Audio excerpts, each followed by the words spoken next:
Avada Kedavra? Harry Potter blinked as a flash of green echoed through his memory.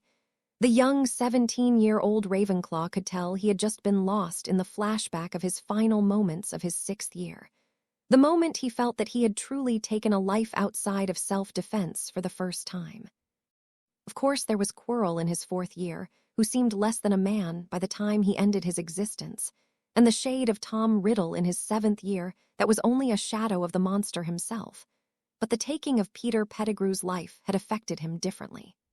Harry may have struck the man down in self-defense, or as some called it, an act of passion, but he knew that he might have been able to spare the man's life in hindsight.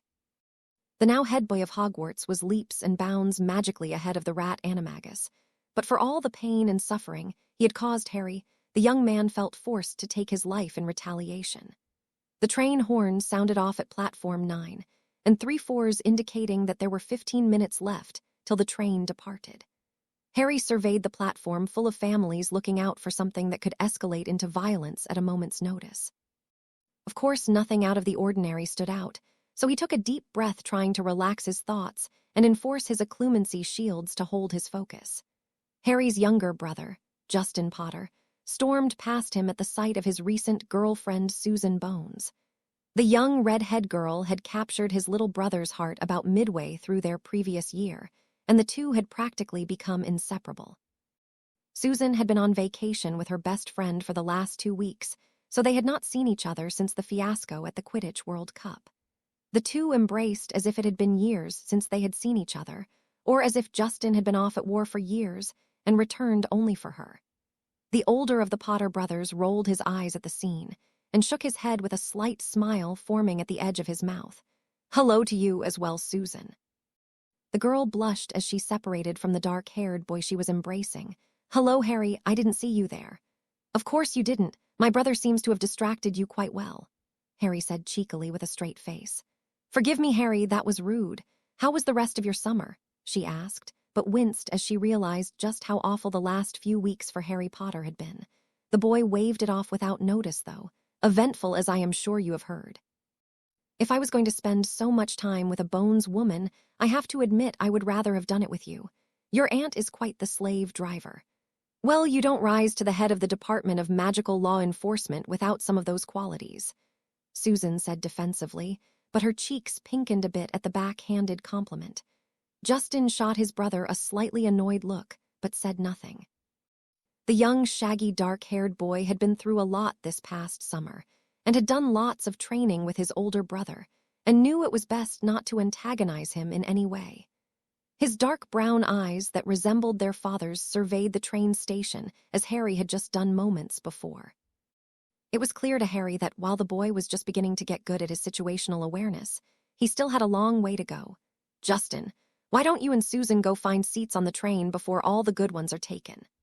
The boy who lived nodded as he noticed he was getting long looks from the crowd, and took his girlfriend by the hand, and the two claimed they would catch up with Harry on the train. Harry took a sigh of relief as the two boarded the train with a 10-minute warning horn sounding off. 10 minutes to get all the students on the train safely. He could do this, and with his celebrity brother making it onto the train without attracting too much attention meant things were looking fairly promising. Justin's celebrity status had toned down a lot after Harry had saved his life quite publicly last year. Of course, as the only known survivor of the killing curse, his fame would always be legendary, but Harry was less impressed by the status as he knew the truth of the story. It was his grandmother's sacrifice that had caused the killing curse to rebound. It was ancient magic passed down from a time that was before even their family. The Peverell magic was something that few in his family had delved into, but thankfully, his grandmother had been one of them. Harry only had brief memories of the woman who had sacrificed her life for his little brother. He had loved hearing stories of Euphemia Potter as he grew up. A healer who had the gentlest touch and intention in everything she did. She was a woman of peace who was prepared to follow her husband in death and make the ultimate sacrifice for either of her grandchildren without more than a passing thought. The Potter matriarch had refused to bow down to Voldemort on that Halloween evening, and didn't even raise her wand to enact the ancient sacrificial magic. It was a tragedy, and Harry, at only 4 years old, had lost the woman who had cared so much for him. James Potter was the head of the Potter family, of course, and did not want the knowledge of the Potters' ancient family secrets to be leaked out, so they created the fabrication of the boy who lived. Of course, it was true that Voldemort had left a mark on Justin when he had cast the killing curse on the young boy, marking him forever. And from then on, the world believed that Justin was destined for greatness and hailed him as the savior of the wizarding world. It was in short order, however, that his family discovered Voldemort was not gone forever, and they discovered something that clearly spooked the family. Harry never did find out just what it was, but they believed when Voldemort returned, he would hunt the boy who stopped him in his path to victory and kill him. It was this that led the family to training their youngest son with every available resource they could. They had hoped for decades to prepare the youngest Potter for a possible conflict, and they sacrificed much along the way to ensure Justin Potter's safety, including Harry's childhood. It was such a frivolous event that caused such a cascading failure of events that led to the destruction of the Potter heir's life. On Halloween of 1980, one Lily and James Potter decided to go out on an anniversary dinner after months of being in hiding. Of course, Grandma Potter was happy to come and watch her grandchildren for the evening, and was none the wiser of the traitor that was in their midst. It seemed to be fate that Peter Pettigrew would sell out his family and lead the Dark Lord to attack Gordix Hollow on that night in 1981. The rest was history, or it should have been. The family became lost in their pursuit to make Justin the greatest wizard he could possibly be, and Harry had been left behind with his godfather a lot over the years. Harry was very close to Sirius Black, but neither could claim the man was a parent. He took care of Harry and provided everything that Harry needed one way or another, but actually raised Harry and taught him right from wrong. That isn't quite how the story went. Harry had found someone else for that role. His thoughts drifted to the man who taught him the magic he knew today, and sighed, looking forward to getting back to his proper training. "It all looks calm here, Auror Potter." The familiar voice came from behind Harry as a hand was placed on his shoulder gently. James Potter, 34 years old, and the youngest head Auror ever, had been playing a little joke on his son for most of the summer when he figured out his boss was trying to recruit him. Harry responded cheekily, "Prongs, I will have you stuck to the wall 10 feet high singing the cannon's fight song like a canary if you ever call me Auror Potter again." Harry didn't need to see his father to know the man had shivered. His distaste for the cannons was legendary. That was uncalled for. So was referring to me as an Auror. "Your department couldn't afford me," Harry said lightly, causing his father to laugh. "Cheeky little bugger, aren't you? Padfoot and Moony are in place, by the way." "Do you really think something is going to happen in the next few minutes?" the man asked, looking around carefully. James Potter had ascended to be head Auror, which was just one step below the department head Amelia Bones. He was in charge of his own team, which consisted of some of the best Aurors in the Ministry of Magic. They were probably as close to special forces as it came, and Harry had requested his father to take some of the more familiar faces on his team and place them on the platform in case of a resurging Death Eater attack. "We weren't expecting it at the World Cup, and I am not expecting it here. But unlike then, we will be ready for it this time." Before his father could counter this, a female voice came over the two of them. "Just leave him be, James. He is head boy this year, and it should be comforting that he is taking the safety of all the students seriously." Lily Potter, 34, was as beautiful as they came anywhere. The youthful face that could have placed the woman in her 20s, and the stunning dark red hair gave her a look that almost screamed Vila. "I know, honey, I just wonder if our son is planning on taking out more Death Eaters." "It's not fair you got to fight with him first." Harry blinked slowly, and the scene resurfaced in his mind. It was a warm summer evening after the Quidditch World Cup, which Ireland had just managed to snag from Bulgaria. Harry was with his family enjoying himself quietly as Justin and his dad were being quite excitable, unable to contain themselves after such a legendary match had been displayed. The group had celebrated quietly with dinner, and some prank magic that even Harry enjoyed watching as the gathered marauders looked young again. For the first time, Harry felt his family was well united, and he couldn't remember such a moment in living memory. The years of neglect flashed through Harry's mind, and he quashed down the bad emotions that came with those thoughts, and the fleeting guilt of killing a man earlier that summer. Harry's dad had comforted him for hours on end over the summer holidays as he woke up shaken from the nightmares of killing Pettigrew. There were never any tears from Harry, and his father told him there shouldn't be. He had brought about the end of the man who had cost the Potter family so much, and it was nothing short of justice that became of the man. Of course, his father was upset that his oldest son had to be the one to bring peace to the family, but made Harry swear not to cry a single tear over the man that had tried to take it all from the Potters. Forcing his acclimating, shields to the forefront of his mind, and thinking of his patroness, allowed for calmer thoughts to prevail through the young man's well-organized mind. He looked back over the scene of his father and friends having the time of their lives as if they were still kids, and shared a smile with his mother, who looked up at him in exasperation. It has been a good evening, and Harry would treasure the good memories. The good feelings were short-lived, however, when the clear sounds of screams were heard outside the campgrounds. He immediately drew his wand and stood on his feet. "Dad, did you hear that?" The marauders were all up in an instant, pushing down their inner child and bringing back Auror mode, drawing their wands as one, moving forward instantly to investigate the noise. And only a few seconds passed when James Potter came back with a look that screamed battle ready. "Lily, get the kids out of here. Death Eaters are raiding the camps. It is chaos out there. We will try to break this up." Lily nodded quickly and started casting charms around the Potter tent and grabbed Justin by the arm, shouting, "Harry, come on, we are leaving." At this, Harry quickly chased after the redhead that dragged his brother out of the tent, darting in the opposite direction of where the Death Eaters were currently coming from. Harry was backpedaling, following his mother, but throwing a few spells into the group of crowded Death Eaters, trying to scatter them. But at a yelping sound from his mother had him spinning back around to see a small group of a dozen Death Eaters closing in on them as his mother began to deflect spells with practiced ease. Harry quickly stepped to her side, shouting back at his brother, "Justin, run to those trees as fast as you can and don't stop. I will find you when it's over." Justin didn't even wait to hear what his mother was going to say before nodding. Unlike Lily Potter, Harry had been in a life or death situation with his brother before, and Justin trusted him implicitly. Harry growled under his breath, "Mum, I have waited a long time to see this famous Evans power that Professor Flitwick goes on about. Care to show me the ropes?" Lily Evans Potter looked at her son in surprise, who almost looked thrilled to do battle at her side. The boy next to her had changed very much over the past 3 years since his brother had joined him at Hogwarts. At first, no words came to her as she deflected more and more spells, but then she could agree as she felt a tint of desperation. "No mercy, Harry. Don't be afraid." Harry surprised the woman with a confident smile. "I don't fear these men." With that, he dodged under a curse aimed at his head, spinning around towards a stray Death Eater that was trying to hit Justin as he ran, allowing Harry to hit the man with a dark purple curse, ending the man's attack on his brother and any other that might have followed.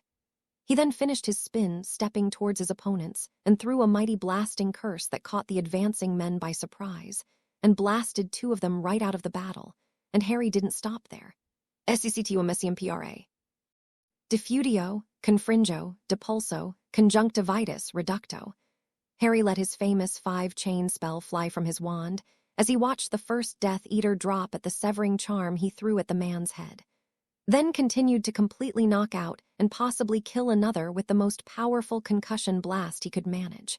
Suddenly it was 4 against 2, and spells were being traded with blinding speed. Harry had never seen his mother seriously fight before, but he was beginning to see just how she got her reputation. She was a flash of red hair and speed as she tore through 2 of her opponents, and when suddenly a green light came zooming towards her, she felt a body forcing her to the ground. The young mother hardly even had time to realize what had happened when her son's voice shouted from above her, "That was close, and we are not out of the woods yet." With that, he popped back up and blasted one with a curse so powerful it ruptured the shield with a powerful bang and threw the man backwards into a tree, ending his fight for the night. Following that up, his mother teamed up with him to take down the final Death Eater, who fell quickly to their combined power. "Sweetheart, are you okay?" A concerned female voice shook Harry out of the memory, and he looked to see his mom and dad looking at him with worry. "I'm fine." James put a hand on his son's shoulder. "You know, in the Auror department, fine stands for freaked out, insecure, neurotic, and emotional."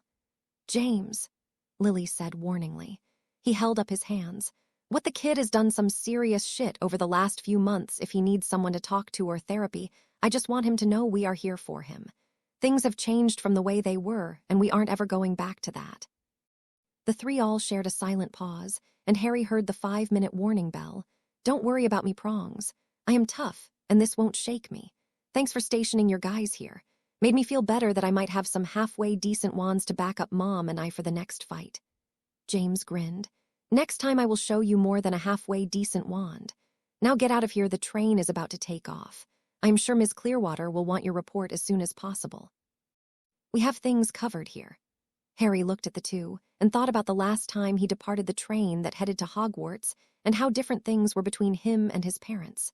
The bad blood had been washed away over the last few months, and while not forgotten, the relationships were certainly healing. He thought about arriving at Platform 9 and 3/4 for the first time with Sirius in tow. He could clearly remember just how lost he had felt. The only thing stronger than the feeling of loss, however, was determination. A determination that guided his path. He swore that he was going to make his parents regret not showing him more attention. Things had changed since then. Now they were a family, and he wanted to show them and the world that he was more than just a powerful wizard from a powerful family. His mother embraced him, and his dad came in on the hug too. The boy tensed, still not quite used to the affection, but smiled when the trio separated. The final train horn rang out, and Lily wiped away a tear. "This will be the only Hogwarts Express trip I remember for you, and it's your last one. Do us proud this year, Harry, and keep your brother out of trouble." Harry shrugged as he walked towards the train, shouting back over his shoulder, "Don't I always?" He heard his father's laugh and imagined his mother shaking her head. He boarded the train with a deep breath, and a consoling thought that this year could not be nearly as horrible as the year before. Harry slightly dreaded the upcoming meeting as he strolled towards the head boy and girls compartment on the Hogwarts Express. The inevitable meeting with this year's head girl was approaching faster than he had time to mentally prepare for. The young man knew he could not delay it any longer. Harry could say that he had made very few friends during his time at school. He could probably count the number on one hand, in fact. He was friendly with most of his house, and the Hufflepuffs for that matter as well. But when he walked into the head student's compartment, he knew the closest thing he had to a best friend was quite cross with him. Her arms were already crossed, and she seemed to have been impatiently tapping her foot on the floor. Penelope or Penny sometimes had the girl next door look to her. Harry could probably count the number of times he had seen the girl wear makeup on 2 hands, and she also had an innocent streak 10 miles wide. When she found out what had gone down between Pettigrew and the young man she definitely thought of as her best friend, she cried. A lot. It was slightly funny that Harry had to comfort the girl after he had taken a life, but Penelope was just like that, and it probably kept Harry on a more straight and narrow path than anything else had. Her brown hair was in curls, and her light blue eyes showed her displeasure. "I thought we agreed to meet 5 minutes before the train took off, so we could compare reports prior to the rest of the prefect's arrival." "Sorry, Clearwater, I was speaking with my parents," Harry said nonchalantly. Harry had just unbalanced the girl in multiple ways. First of all, Penelope hated it when he called her by her last name. She claimed they were way too close for that. Secondly, Penny knew that Harry did not have a good relationship with his parents until recently. She softly said, "So summer went okay then? You hardly wrote back to me at all." Harry gave her an apologetic smile. "I was really busy trying to finish up some projects, and then I am sure you heard about what happened at the Quidditch World Cup." "I did," the girl said softly. The boy shrugged. "I really did mean to write to you more. I think I had even started a few times, but then got scatterbrained working on a million different things." Ignoring his last comment, she asked, "Do you want to talk about it?" Taking a deep breath, Harry sighed. "Not really. I have talked about it more with Amelia Bones than I ever wanted to talk about it with anyone. I promise, though, if I was to talk to anyone outside of an Auror's uniform, it would be you." It seemed like Penny wanted to say more about this topic, but Cedric Diggory, the only other person who could possibly qualify as Harry's best friend, came in. "Harry, Penny, how are you two? Congratulations on making head boy and girl. I had little doubt." Harry grinned at the strapping Hufflepuff prefect. "Glad you aren't jealous." Cedric laughed. "Oh, I am, but I knew you deserved it, thinking I will have to beat you in Quidditch this year to make up for it. Train as much as you want, Diggory. You will never beat natural talent. Besides, you will have to get through my brother this year, too. We probably have the greatest seeker lineup in Hogwarts history, seeing the 3 of us could probably all go pro next year if we wanted to." Harry said with a cocky grin. Penny rolled her eyes. You two are impossible, though I admit I am curious to see if Harry can beat his brother this year. It was so close last year, and I know your little brother worked hard in the off-season. Keeping tabs on my little brother, Penny. Should I tell Susan she has competition? This caused the girl to blush and the two boys to chuckle, but before she could retort, the red-headed stepchild walked in. Percy Weasley, the Gryffindor seventh-year prefect, looked around pompously, as he usually did. When he spoke with his chest puffed out to a point, Harry wasn't quite sure how he was breathing. "Hello, Penny, Potter Diggory." Cedric and Harry said nothing, and Penny smiled slightly, taking the kiss on the cheek the boy offered. The two had been dating for almost 2 years, and Harry, along with Cedric, did not approve of the pretentious boy. When they finished their greeting, Percy offered his hand to Harry. "Congratulations on becoming head boy. I am sure it was a toss-up between you and I." Cedric tried to withhold his snort, but hardly succeeded as Harry took the offered hand. "Yeah, sorry about that, Percy. Have an all right summer." "Just busy interning with Mr. Crouch in the Department of International Cooperation. Heard lots of good things about this tournament coming up." "I am sure the three of you are aware of it with your dad being so busy, Cedric, and of course you two being head boy and girl." Cedric nodded. "Yeah, we know about the tournament. They've been trying to keep it a big secret, but honestly, I don't know how they plan to do that. Think it would have been better to let us all know at the end of the year. Maybe some would have tried to work on French or Bulgarian over the summer so that way we could be more cordial to our foreign guests." "Well, the ministry decided it would be best otherwise," Percy said candidly. Before Cedric or Harry could retort, more prefects began arriving, effectively ending the conversation before it could turn into an argument. As they all arrived, Penny sat up straight and pulled a few papers out of her bag as the group was conversing openly and taking seats to start the first prefect meeting of the year. Once the final stragglers rolled in, Penny began her speech. "I am going to be blunt with all of you, and I ask that you do the same for Harry and I as we roll into the new year. We are facing security problems unlike Hogwarts has ever seen. After what happened at the end of last year, which will go down as the largest security breach in Hogwarts history, I am determined to prevent something like that from happening again on my watch. Adding to that, if you aren't aware, Hogwarts will be hosting an international tournament that will be bringing dozens of foreign guests from Beauxbatons and Durmstrang. So like I said, after what happened last year, I want to make sure if anything happens we can get people to assist you, or relieve you from something you aren't sure how to handle. For that reason, I came up with these over the summer." Penny pulled a small box out of her bag and enlarged it. "These are fake galleons enchanted with the Protean and Caterwauling charm. They are essentially panic devices for all of you. If something is happening in your common room or while you are on patrol, and you think you need help, please don't hesitate to snap the fake galleon in half. It will alert everyone that something is going on and that you need help. On the rest of our galleons, your name will appear along with a 5-second message that you can record. In those 5 seconds, we only want your location. Don't panic and try to explain yourself because you only have a few seconds from the time the galleon breaks. Just give us the location and we will come running. The fake galleons are pretty tough, and you shouldn't be able to break them by accident. You can thank Lily Potter for her help on this project with me." Harry looked impressed at the girl. He heard from his mom that Penny had reached out to her and asked for help on a project she was working on. Penny had briefly explained to Harry that she wanted to design a panic device for everyone, and he had given her some ideas on where to start looking. But this went far beyond what he thought she could come up with, and wondered just how many letters or possibly even meetings she'd had with his mother over the summer. Lily Potter was a fairly high-ranking unspeakable for the ministry, and Harry was beginning to see the signs that his mother might just be trying to recruit Penny to join the group as well. All the students were clearly impressed with the girl's charm work, and Percy seemed flabbergasted by what his girlfriend had likely been working on all summer. Cedric said, "This better get you an outstanding in charms on your newt, even if you bombed the theoretical, which we all know you won't." "This was some serious magic, Penny. Color me impressed." The girl beamed at the compliments from Cedric, and many of the group added their agreement. "I just want everyone to feel as safe as possible and give you every resource we can put together to make you all feel comfortable in your day-to-day tasks. With foreigners in the school, we must remain vigilant and ready." As Harry always tells me, prepare for the worst, but expect the best-case scenario, so hopefully these coins won't be used at all this year. Harry nodded and flipped the coin through his fingers several times, examining the layers of magic by expanding his senses, while Penny began distributing the schedules for patrols. He noticed that Cedric and himself had lots of after-hours together, as did Penny and Percy. Of course, he also noticed that Penny and himself had a few late-night shifts together, and he briefly wondered how Percy felt about that.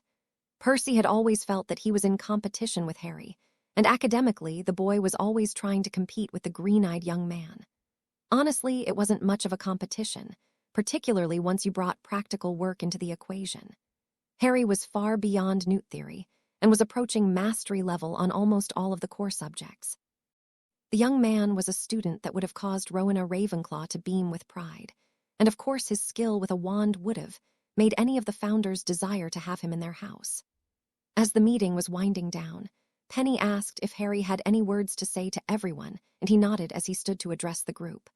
Look, I am sure you have all heard what happened at the Quidditch World Cup, and I want you all to use it as the example of something going horribly wrong on an average evening. I don't want everyone to be paranoid or in constant fear of attack, but everyone does need to remain constantly vigilant through this school year. If nothing else, just know that if you activate your panic galleon, I will be coming as fast as I can to assist you. You are not alone out there this year, and as per tradition, if any of you have a problem or need help balancing your schedule, Penny and I will be available to help in any way we can. Let's just have a safe and productive year. You are all dismissed. This started the light chatter as the groups began making their way out, and as the room began to clear, the four who started the group remained behind. Cedric whistled.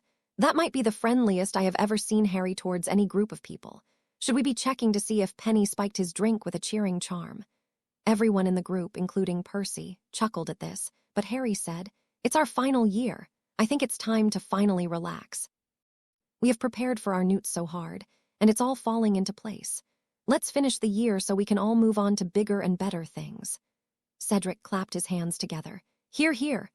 As the group began to walk out, Harry saw the new 7th-year Ravenclaw male prefect who had been assigned to replace Harry after he took the head boy position, Roger Davies. Hello, Potter. Surprised they are letting you walk free after the fiasco at the Cup. Thought they would have a cell in Azkaban with your name on it. The group said nothing as they all watched Harry, who clearly twitched in agitation. Davies, if you have something you want to say, you better say it before I remove your ability to speak permanently. I hope I didn't kill Mum or Dad at the World Cup, did I? This caused the boy to go red, and took one step towards Harry, but Cedric was already moving forward with his wand subtly already drawn. Don't even think about it. Don't think I forgot what you did to Hannah Abbott last year. Harry was impressed that the boy moved so fast in his defense, but Penelope hissed out, Wands away now, or I will have you both in detention. Davies, if you wish to hold your prefect position, I suggest you get out of my sight before I lodge a complaint with Professor Dumbledore. I assure you I could have your badge before the night is over. Davies merely glared at the girl and stared at Harry. How powerful you must feel, Potter. How many lives have you taken now? How many families have you broken and destroyed? How do you sleep at night? Harry stared coldly at the boys, retreating back as he said, I am not unwilling to add one more to the list, Davies. Don't think I don't notice the darkness around your arm. You should tread carefully because that mark makes you my enemy. Penny, Cedric, and Percy all immediately began staring at Roger's arm, and the boy instinctively went to cover it and glared angrily at Harry as he swept away. When the boy got out of earshot, Cedric asked coldly, Was that a threat, or did you actually see something? Harry continued to stare in the direction the boy went. It wasn't a threat. I could sense the mark. I think his reaction was proof enough even if I couldn't. Penny shuddered. We should tell Professor Dumbledore. He already knows. Dumbledore is kept well informed on Death Eater recruitment. Besides, no one could know how he got his mark. More than likely, it would be chalked up as someone who shares sentiment with the pureblood supremacy movement. He was their champion after all, Harry said darkly. They all knew he was speaking of the Dark Lord, and Cedric stormed off needing to find his girlfriend and cool down from his anger at the possibility of a Hogwarts student aligning themselves with the Death Eaters. Percy sighed and took Penny away as well, and the girls shot one last concerned look at Harry as no more words were said between the group. The time passed as Harry patrolled the train cars alone, trying to keep a clear head and not going after Davies and blasting his head off. He thought of his many Hogwarts adventures and just how the series of unfortunate events led him to be where he was today. It was Harry's thirst for knowledge that landed him in Ravenclaw in his first year at Hogwarts, and for his first 2 years, he pretty much kept to himself. He landed himself the top spot in his class each year, and had a spell repertoire that was a mile wide by the end of his 3rd year. In his 4th year, his brother joined him, and with the help of a few friends in Hufflepuff and his own house, they discovered a thief that was attempting to steal the Sorcerer's Stone to resurrect the Dark Lord. Harry managed to stop his defense professor that year from bringing the monster back from beyond the grave, but he definitely couldn't have gotten to the man alone, and he would never have claimed to have been able to. He had the backing of headstrong Cedric Diggory and brilliant Penelope Clearwater. The traps that the professors had set were no match for them, and they were shocked to find Professor Quirrell at the end of the tunnel dueling with a first-year Justin Potter. Justin was unconscious by the time Harry had arrived alone, and what had followed was a series of strange occurrences. Quirrell had defeated Harry in the duel by the narrowest of margins, but as a last resort, Harry had tackled the man when he was disarmed. The man then went into a convulsive fit and dissolved into some sort of magical dust. This led to the expelling of the wraith of the Dark Lord, who had latched himself on to the psychotic defense teacher. After that, Harry began making a few friends and had attracted the attention of his parents for the first time in years, but he blew them off at every turn. He continued to stay with Sirius through the summer holidays and kept up with his training, staying well away from his family. It was also a turning point in his popularity, as he began opening up more and more to the few friends he had, but still kept his walls up to most people and did not allow people to get close to him. In Justin's 2nd year at Hogwarts, he was attacked by Marcus Flint, Draco Malfoy, and a few other Slytherins, but unluckily for them, Harry came upon the situation with the help of the Marauders' map and unleashed hell upon them. That was the beginning of the brothers' new relationship, and after that, they had become ever so slightly closer each year. In the same year, his friends came back together and discovered that a basilisk had been petrifying students. After the group informed Dumbledore, he assured them that the situation was well in hand, and that was the day that Harry knew his mentor had been right about the old man. Nothing came from the news that a basilisk was wandering the halls of Hogwarts through the pipes, and when the announcement was made that all students were to return to their dormitories immediately, Harry pulled out the Marauders' map and discovered that Ron, his brother, and Gilderoy Lockhart were roaming the castle together. Figuring his brother was having delusions of grandeur with that idiot Lockhart beside him, he moved to intercept the trio. Once he discovered Ginny Weasley had been taken into the chamber and left to die, he decided to help. It would mark the first time Justin Potter had earned his brother's respect as a wizard. The boy proved to be worthy of the house of Godric Gryffindor, and as cunning as any Slytherin when he found out how he convinced Lockhart to be bait for Slytherin's monster, and how he didn't back down when the cave-in happened and cut the world off from the Potter brothers. The battle that followed would be legendary. Harry had taken on the 17-year-old shade of Tom Riddle, who was mere seconds from assuming his former power. And Justin himself had pulled the blade of Godric Gryffindor and defeated Slytherin's monster, while also destroying the diary that ended the rapidly deteriorating fight between Harry and the Dark Lord. It was the turning point of their relationship, and for the first time in many years, Harry saw the boy as his brother when he nearly lost him to the basilisk venom. From that moment on, Harry was very protective of his little brother. Then in his 6th year, Peter Pettigrew had attempted to come to Hogwarts and kill his brother, which resulted in a short duel where Harry killed for the first time in his life. It was a ruthless battle, but it was the 3rd time Harry had saved his brother from a situation like this, and when he saw the rat that nearly cost him everything he had in his family, he struck fast and furious, leaving hellfire and brimstone in his wake. Harry's relationship with his brother had jumped after this. The boy was attached to his hip more often than not for what little was left of his 6th year, and even spent most of the previous summer training with him, no longer wanting his fancy tutors. It was at this point his family realized just how advanced he became at magic, and was honestly surprised. No one had questioned him on how. No one could become as powerful as he was without a proper mentor, but he was thankful for the first time of their negligence in the details. Now this was Harry's last year, and he couldn't wait to get out and begin his mastery-level objectives with the possibility of his potions master. Severus Snape had taken the boy under his wing after he caught him brewing polyjuice on his own in his second year for experimental purposes. It was nothing short of fate that the potion had finished that fateful afternoon, and that he had managed to impress his potions master. Harry had also become quite the inventor with a little bit of coaching from his own head of house, Phileas Flitwick, who was a brilliant charms master. Harry had been told many times that he had a bright future out of Hogwarts and hoped to gain 2 masteries in just a few short years and possibly make his own fortune. The train came to its stop as they pulled into Hogsmeade Station, and Harry shook off the remains of the funk that Roger Davies had left him in. It was his time to make the best of all of this, and he wouldn't back down in his final year. The carriage ride to Hogwarts was fairly subdued. Harry was riding with Cedric, Penelope, and a few other 7th-year Hufflepuffs who weren't overly nervous around Harry. Heidi McAvoy, someone Harry actually did consider a friend, was definitely trying to flirt with Harry much to his amusement. The two had been playing a game of sorts to see who could get whom to blush first, but usually it just made the surrounding people turn fire hydrant red first, and that was the position Penelope was in as Heidi was running her hand daintily across Harry's chest. "Oh, I just know Quidditch and dueling has done some incredible things to your body. I would love to see it for myself." Harry grinned at the girls slyly. "Why don't you just meet me in the prefect's bathroom at, say, midnight, and I will show you exactly what it can do to your body?"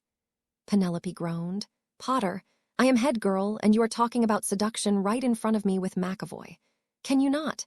Show me the head boy responsibility that I was seeing on the train." Harry grinned, throwing his arm around the girl, taking full advantage of Percy not being around. "Oh, come on, Penny. I wouldn't mind inviting you along, too. I mean, if you are so worried about rules being followed." This caused the girl to blush scarlet, and Harry turned to Heidi. "Do you have a problem sharing me, McAvoy? It is a pretty big tub in the prefect's bathroom. I think we would all fit quite nicely." Harry had won this round as the girl blushed deeply, and Cedric and his 2 buddies guffawed with laughter. Herbert Fleet, the Hufflepuff keeper, choked out, "I think you broke them, Harry, mate." Cedric, however, just grinned. "I don't know why you even bother anymore, Heidi. You are on quite the losing streak with Harry right now." Harry laughed lightly. "She just likes the images I put in her head." The girl mumbled something unintelligible as they reached the school and walked up towards the castle. Before they did, however, Harry affectionately stroked the Thestrals' heads, thanking them for the ride. Harry had grown fond of the creatures that most could not see, and felt that he could relate with many of them, so he always treated them with kindness. There were Thestrals on the ancient Potter Manor grounds, and he had often found solitude in their company, learning to feed them raw meat or fresh game from a young age. The sorting feast was finished in the blink of an eye, and Harry was glad as he was ready to get up to his common room and get some rest. His final training regimen would begin tomorrow, and he would begin implementing his new schedule that his mentor had set for him. The announcements were made, but then Dumbledore cleared his throat, expectantly hopping to gather the attention of everyone in the hall, even those who were not paying attention like Harry. Now this year is going to bring some new changes to Hogwarts, and one of those is that the inter-house dueling and Quidditch tournaments are cancelled. Nearly the entirety of the school's athletes were up in arms at this announcement. Even Harry himself frowned at the news. Dumbledore let it go on for a moment before he raised his hands. "Not to worry, my dear friends, there will still be Quidditch to be played and duels to be had. However, this year your competition will be a little different during the Triwizard Tournament." It was clear that the secret was more well kept than he originally suspected, but people who knew of the tournament's existence seemed to be genuinely excited, and it spread as friends whispered to each other and explained the competition's origins and goals. Harry shook his head and realized that people may well be thrilled, at least until the blood began to be shed. While the headmaster allowed the chatter to continue, Penny looked questioningly at Harry as it was clear that he was displeased about the tournament, so Harry obliged the girl. "As I am sure you researched, the Triwizard Tournament goes back some 700 years. It was cancelled, however, after the death toll it left in the last tournament. All the champions were killed in the first task, along with several people in the crowds from the cockatrice." One of my relatives was actually the last Hogwarts champion, so was obviously among the fatalities. With all that's been happening in the last 6 months, I am surprised even the idiots at the Ministry thought this was a good idea. Penny shook her head, realizing what Harry was saying, and then turned her attention back to the headmaster as he continued to speak. The Triwizard Tournament, for those of you who don't know, is a fierce competition between 3 schools.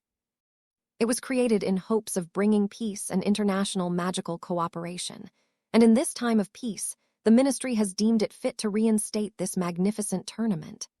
Harry massaged his temples with both hands quietly as he contemplated the idiocy of the Ministry. They were trying to act like things were all fine and dandy, but the fact was they were trying too hard, and they weren't fooling anyone with more than half a brain. Dumbledore continued. Durmstrang from the northern areas of Europe and Beauxbatons from the south will be joining us on Halloween night for the commencement of this tournament.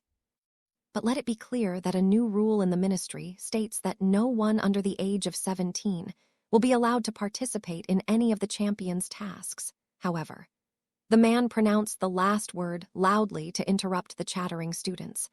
There will also be 3 new components to this tournament in order to make things more adventurous for the other students. There will be 3 additional tasks that any student of any age can compete in, and that will be a Hogwarts Quidditch team where they will play each school, an academic decathlon team, and a Hogwarts dueling team. This caused some excited chatter to roll across the floor, and Penny looked at Harry excitedly. Harry, you are one of the best duelists out there. You just have to compete with us. Harry shot the girl a sly grin. We will see, Clearwater. Penny gave the boy a distasteful look, knowing full well that she did not like being addressed by her last name by someone whom she considered to be a friend, but let the matter drop as Dumbledore gave his final announcement of the tournament. Be warned, for those who dare to enter, if chosen, you stand alone. Now off to bed. Pip pip. Harry took this in stride and shook his head, standing up. He held a hand in the air, indicating for his housemates to follow him up to the common room, while the 5th-year prefects were gathering up the new first-year students and allowed everyone to clear out. Before Harry could cross out of the hall, he heard his name called out. Harry! Justin Potter was trying to reach him quickly, and Harry stopped with his eyes raised. What is it, Justin? The boy smiled at the lack of harsh words his brother had for him. Usually any time Justin greeted Harry at school before last year he was cold, but this time he seemed almost concerned. I was just wondering if you would be willing to allow me to train with you in the mornings like you did over the summer. I would really like to be on this Hogwarts dueling team and be able to win. Without our training, I don't think I can make myself good enough in time for the competition.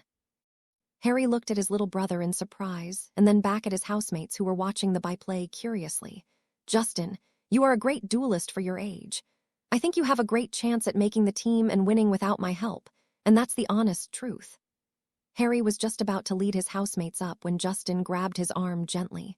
Please, Harry. I promise I won't get in your way, and I won't even talk to you if you don't want to. Just give me a chance to follow your movements so I can improve. After everything that's happened, can't you just give me a chance to make myself better so I am not so useless when we almost get killed every year? Harry knew that Justin had taken it hard when his brother and mom sent him running at the Quidditch World Cup. Justin was as proud as any Potter, and Harry knew he hated the feeling of being weak and would not wish it upon his little brother. Meet me in the entrance hall at 5:30. If you aren't here by then, you will be left behind. With that, Harry held his hand up in a follow-me gesture, and his housemates followed in behind as he heard his brother shout his thanks to his back. The trip to the common room was an easy one, and the riddle at the door was also pleasantly easy. The poor have it. The rich don't need it. It is greater than God, and without it you will die. Harry boredly answered. Nothing. The eagle on the door made a soft caw. Very good, young scholar, you may enter. With that, the door swung open. Harry led his housemates in, but instead of waiting, he went straight to his personal quarters. The Ravenclaw dormitories for 4th-year students and up had their own rooms. The reason being that Ravenclaws were quite messy during exam time, and need more room as their course load is usually larger. So with that logic, they are given their own space. Harry had convinced his head of house in his 4th year to allow him to keep the same room through the years so he could leave his projects up all year around. And since he didn't usually go home for Christmas, He was in the room for nearly 10 months a year. Though he had a feeling that would change this year with how good his family was actually getting along, they would likely expect him to return home for Christmas and Easter. He looked at the complicated rune pattern that was around his room and began powering them on methodically. The head boy looked at a robo-dog that he programmed with combat runes and turned the little creature on. Tech 9 was Harry's first friend. He designed him in his 4th year, but had dreams of him since he was a little boy. As the runes turned on, the dog barked with joy, then spoke. "Good evening, master. Did you have a pleasant holiday?" Harry smiled at the dog. "I sure did, T, and next holiday you are coming home with me.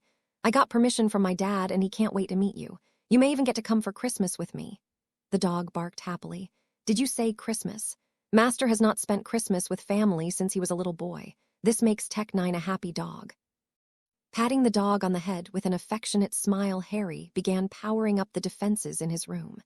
He had to be sure that no one ever stole his ideas. He had been on the brink of figuring out how to power Muggle electronics around the magical ambience of Hogwarts, and he did not want someone clever enough to come along and finish the job for him, though he doubted there were very many people that could. As far as ancient runes went, the only person who could possibly match him was his mother, and she had no idea just yet how good he was. But soon the world would know. He had been in touch with the goblins for months about some of his inventions, and to say they were interested was an understatement. Harry sighed in content as he looked around his room. Thousands of hours spent in this space making plans, creating ideas, creating spells, and this was going to be his last year for it all. Checking the time, he figured he better turn in early and prepare for the year that was to come. When he awoke the next morning, it was 5:00 a.m. sharp. He quickly got out of bed and drowsily moved around the room for a few minutes, looking over some things and trying to become fully awake as he put on his training clothes and began to depart from Ravenclaw Tower. It couldn't have been more than a few minutes past 5:30. But when he got there, his brother was bouncing around on his toes, throwing kicks and stretching. Justin had spent some time under his brother's tutelage that summer in the martial arts, claiming that it would make his mind and body sharper, which would in the long run improve his magic and dueling stamina. It only took a moment for the young boy to spot his older brother, and to his credit, he didn't even greet his older brother as he followed him out onto the grounds. As they began the workout, Harry decided to keep it light on the boy in terms of speed, but that didn't mean he was going easy distance-wise. However, Justin hung in there, definitely impressing his older brother, and looked like he could have gone a little further if Harry had insisted. The two plopped down into the sand, and Harry spoke the first words of the morning to his brother. "We are going to duel. Every day. We are going to work on your shields every day. You want to be on this dueling team, fine. But if I am going to take you under my wing at school and put my reputation on the line, then you are going to win the damn thing, or at least do your part to take down every duelist that stands in your way. Do you understand? As my protege, my brother, and a Potter, it is now your duty to take this training seriously, and my promise to you is that you will be a champion. Do I make myself clear?"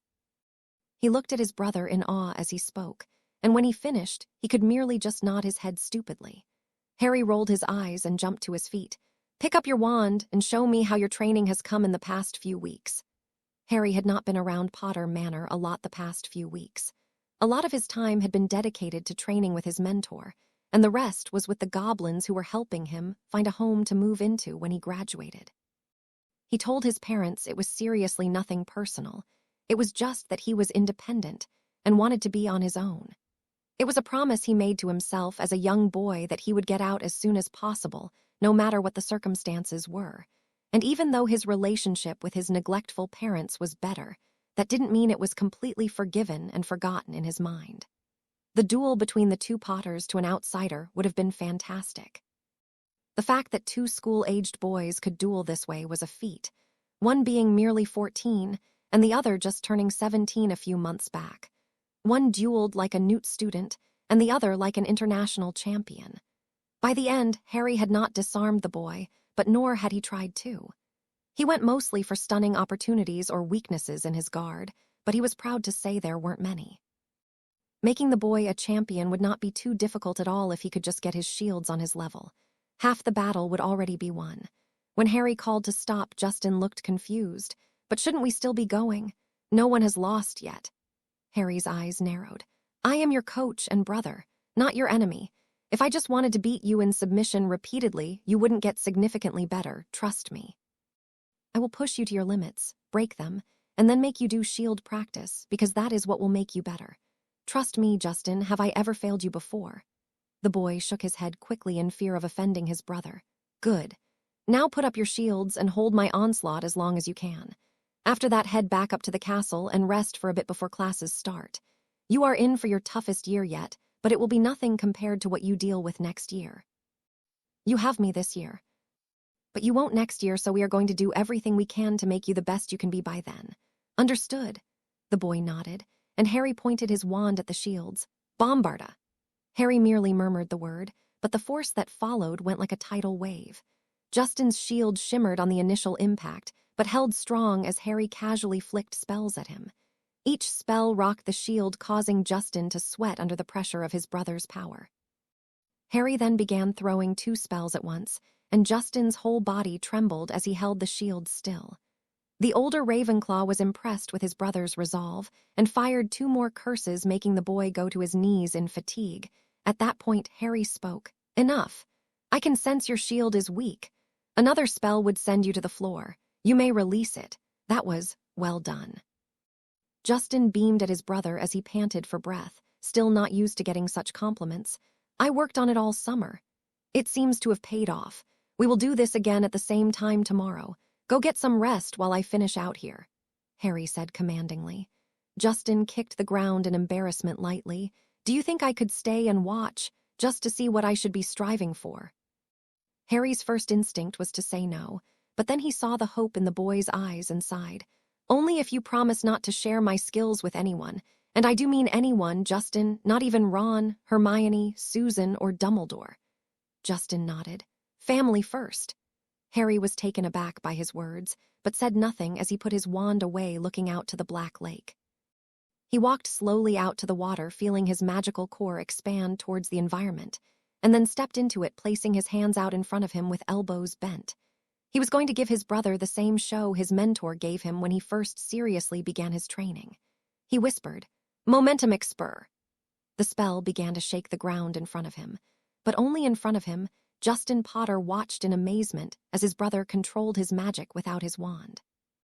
Harry, however, was in complete nirvana, feeling completely in tune with the ambient magic in the air. He then lifted one hand and began making small circles. Water began to rise from the lake and began circulating, quickly creating a waterspout. While this was impressive, it was nothing compared to what he did next. With one hand, he clearly controlled the water, while the other hand was moving it in a straight up and down line, and suddenly the waterspout he had created was on fire. Justin gasped in awe. Harry, however, felt the firestorm that he had created was barely even touching his magical capabilities, so he dropped the firestorm and felt a tear in his stomach as he reached for the water and he watched it recede. Justin watched in horror as he saw what his brother was attempting. A tidal wave. With nearly every drop of the lake now coming towards them in a tsunami-sized weapon, it easily stood at 20 feet tall. Harry was sweating in concentration as the water came towards him. He turned and chanced a look at his brother, who was on his feet prepared to run, but he saw the look on his older brother's face and held confidence that no harm would come to him. As the water approached, it cast a massive shadow over the 2 boys, but then it stopped with a bark of magic that Justin did not understand, but clearly felt. It couldn't have been more than 10 feet from the boys. Harry looked back at his brother. Come here. Justin hesitantly approached his brother, who was focusing on the water. This is your goal, Justin. Ultimate control. Not just over your magic, but the magic of the world around you. I could never pull something like this off away from Hogwarts, but here I can pull the magic from myself and the grounds of this sacred place. Go out and touch the water, feel it. Justin did as he was told, and in amazement stretched forward to touch the water. It felt cold, but it wasn't moving. It was impossibly still. How is this possible? Anything is possible. You just have to have the will, determination, and magic to do it. Step away while I return the water to its place. Justin did so quickly, getting behind his brother as he flicked his hands out, and the water tumbled backwards, creating a massive splash that came towards the boys. But Harry merely waved his hands around and deflected the water around them. Justin was in utter awe of his brother. Neither his parents or Dumbledore himself had ever given him such a beautiful representation of what magic stood for, and his 17-year-old Ravenclaw brother had. Harry threw an arm around his brother's shoulders, feeling fully relaxed after his exertion of power. "Let's go back up the castle and have breakfast. It is very important during this training you don't miss any meals. It could be seriously detrimental to your magical core." The boy nodded, having never felt so close to his brother. His arm was around him. He felt as if he could take on the world, and even the Dark Lord himself could not intimidate him at that moment. 2 months passed in the blink of an eye for the Potter brothers. Their training had been relentless, and Harry was coming along nicely in his classes and his final prep for the inventions he wanted to sell to Gringotts. He had completed his rune set for the Muggle technology and merely needed to continue experimenting with it around high concentrations of magic. It was the day before Halloween at Hogwarts, and Harry and his brother were finishing up their morning training with big smiles on their faces. The bond the two had forged over the past 2 months through the blood, sweat, and tears, mostly from Justin, had really brought the two closer together. He knew his parents would be thrilled about the closeness of the boys, and Harry couldn't help but be bitter that it took this many years for their relationship to blossom. Justin had sworn up and down that Harry was likely one of the most powerful magic users he had ever met. Even after traveling the world to meet different teachers and take different courses, Justin said he never felt so in tune with his magic than he did now. As the two were returning to the castle, Justin asked, "So have you changed your mind about the tournament, Harry?" Shaking his head at his little brother. "No. I have told you at least 1,000,000 times I have no interest in competing in the damn thing. It's going to get me killed, and I have far too many things to do before that happens." "If you can't do it, Harry, then none of these other champions stand a chance," Justin said in defense of the man's skill. "Accidents happen, Justin, and I am not infallible. Just imagine that I am fighting a dangerous magical creature. I slip on complete accident because I lost my footing, and then bye-bye, Harry," the boy said, cringing at the thought of such a stupid thing getting him killed. "What about the dueling and Quidditch tournaments?" the boy asked. Harry shrugged. "I have proven myself to the world by taking down Pettigrew and then the Death Eaters at the Quidditch World Cup that I am capable. I don't need to prove it to some school kids. If Hooch makes me captain of the Quidditch or dueling teams, I would not reject it, but otherwise I think I will turn it down." "But Harry, you could give Crumb a run for his money. The best seeker in the world." "You are easily the best seeker I have ever played with, and I have played and trained with professionals growing up. Your natural talent and instinct is too good. You would have a great chance against him, and the match would be legendary," Justin said excitedly, but was already preparing to make his case to Madame Hooch about making Harry the Quidditch team captain. "I don't know, Justin. He is pretty good. They call him the best in the world for a reason. Plus, I have too many projects I want to work on right now," Harry explained. "You have the rest of your life, Harry. This is your last year at Hogwarts, and something extraordinary is happening." The two boys were approaching the great entrance hall and were preparing to go separate ways while Justin sighed. "At least think about it. I think you would be great." The older brother merely smiled at his young companion. "All right, Justin, I will think about it. Now go upstairs and get changed. I will see you tonight at the greeting ceremony, and then the feast." The boys bumped knuckles and went their separate ways from there. As Harry walked through the school, most people cowered out of his way. While the boy was certainly more approachable and friendly this year than he had in the past, his reputation still preceded him, and he liked it that way. Even the most powerful Slytherin and Gryffindor students didn't dare cross him, and he definitely wanted to keep it that way. He returned to his common room, showered and prepared for the day, and as he came out of the common room, he caught the end of a shouting match in the corridors that was beginning to draw a small crowd. "You just don't take this seriously enough." The girl whom the accusation was thrown at glowered at the red-headed boy. "No, Percy, you take this way too seriously. The position is more for respect than it is power. We are given more privileges than we are responsibilities because we worked hard for them. You're not even the top male student in the class, yet you are abusing the position like this was your birthright. You are not the head boy." Percy glared at Penny with ferocity. "It's obvious we no longer see eye to eye on this matter any longer." The girl sighed a bit at that. "I suppose we don't. I like you, Percy, but you are just not the same person you were 2 years ago. You have been blocking out your family and me at every turn, and I can't keep up with it anymore. I have been distracted in my classes, and it can't go on any longer. I am sorry, Percy. Just as Penny was about to walk away, Percy grabbed her by the arm roughly. I am not done talking to you, and you will not walk away from me until I am. Harry then stepped out into the open of the gawking students. That is enough, Percy. Percy looked up, glaring daggers at the boy. This is none of your business, Potter. Harry took a few steps closer to the two, saying, You're right. The argument is not my business, but you placing your hand on my friend is. Let her go, or I am going to do something I will certainly regret. Are you threatening me, Potter? Harry squared up at the boy without a hint of fear. What do you think, Weasley? Step away from MS Clearwater. Now. Harry's wand twitched into his hand with a wandless summoning charm, and the Gryffindor prefect seemed to notice this. It was clear a brief moment of arrogance and anger surged through the boy enough to make him consider dueling with Harry, but wisdom eventually won out. He let go of Penelope and stormed off in the direction of the grand central staircase. Harry stared in the direction the boy went off in until he was out of sight, clearing himself from any possible attack before asking, Are you okay? The girl looked sad and frustrated, but nodded her head. Thanks, Harry. Harry rolled his shoulders back into a relaxed position. Don't worry about it. Let's go down and get some lunch. It's a nice cool day outside. Maybe we can talk a bit before the school delegations arrive. The girl nodded, and Harry offered his arm to her as the crowd dispersed, and the two walked off towards the Great Hall. Harry, wanting to give the girl some privacy, however, took her on a sudden turn before they reached their destination on the 3rd floor, tickling the pair and revealing a new doorway that the head girl had never seen before. At first, she blushed, saying, Harry, I just broke up with Percy. I am not about to go into a broom closet with you. Harry looked at the girl in surprise at her annoyed tone. Just follow me. It's not what you think it is. Harry walked straight ahead, unhooking his arm from the girl, and after a moment she followed. The whole room lit up as they walked around a short corner, and she saw dozens of house elves going around the kitchen frantically. Harry grinned at his friend. Welcome to the Hogwarts kitchens.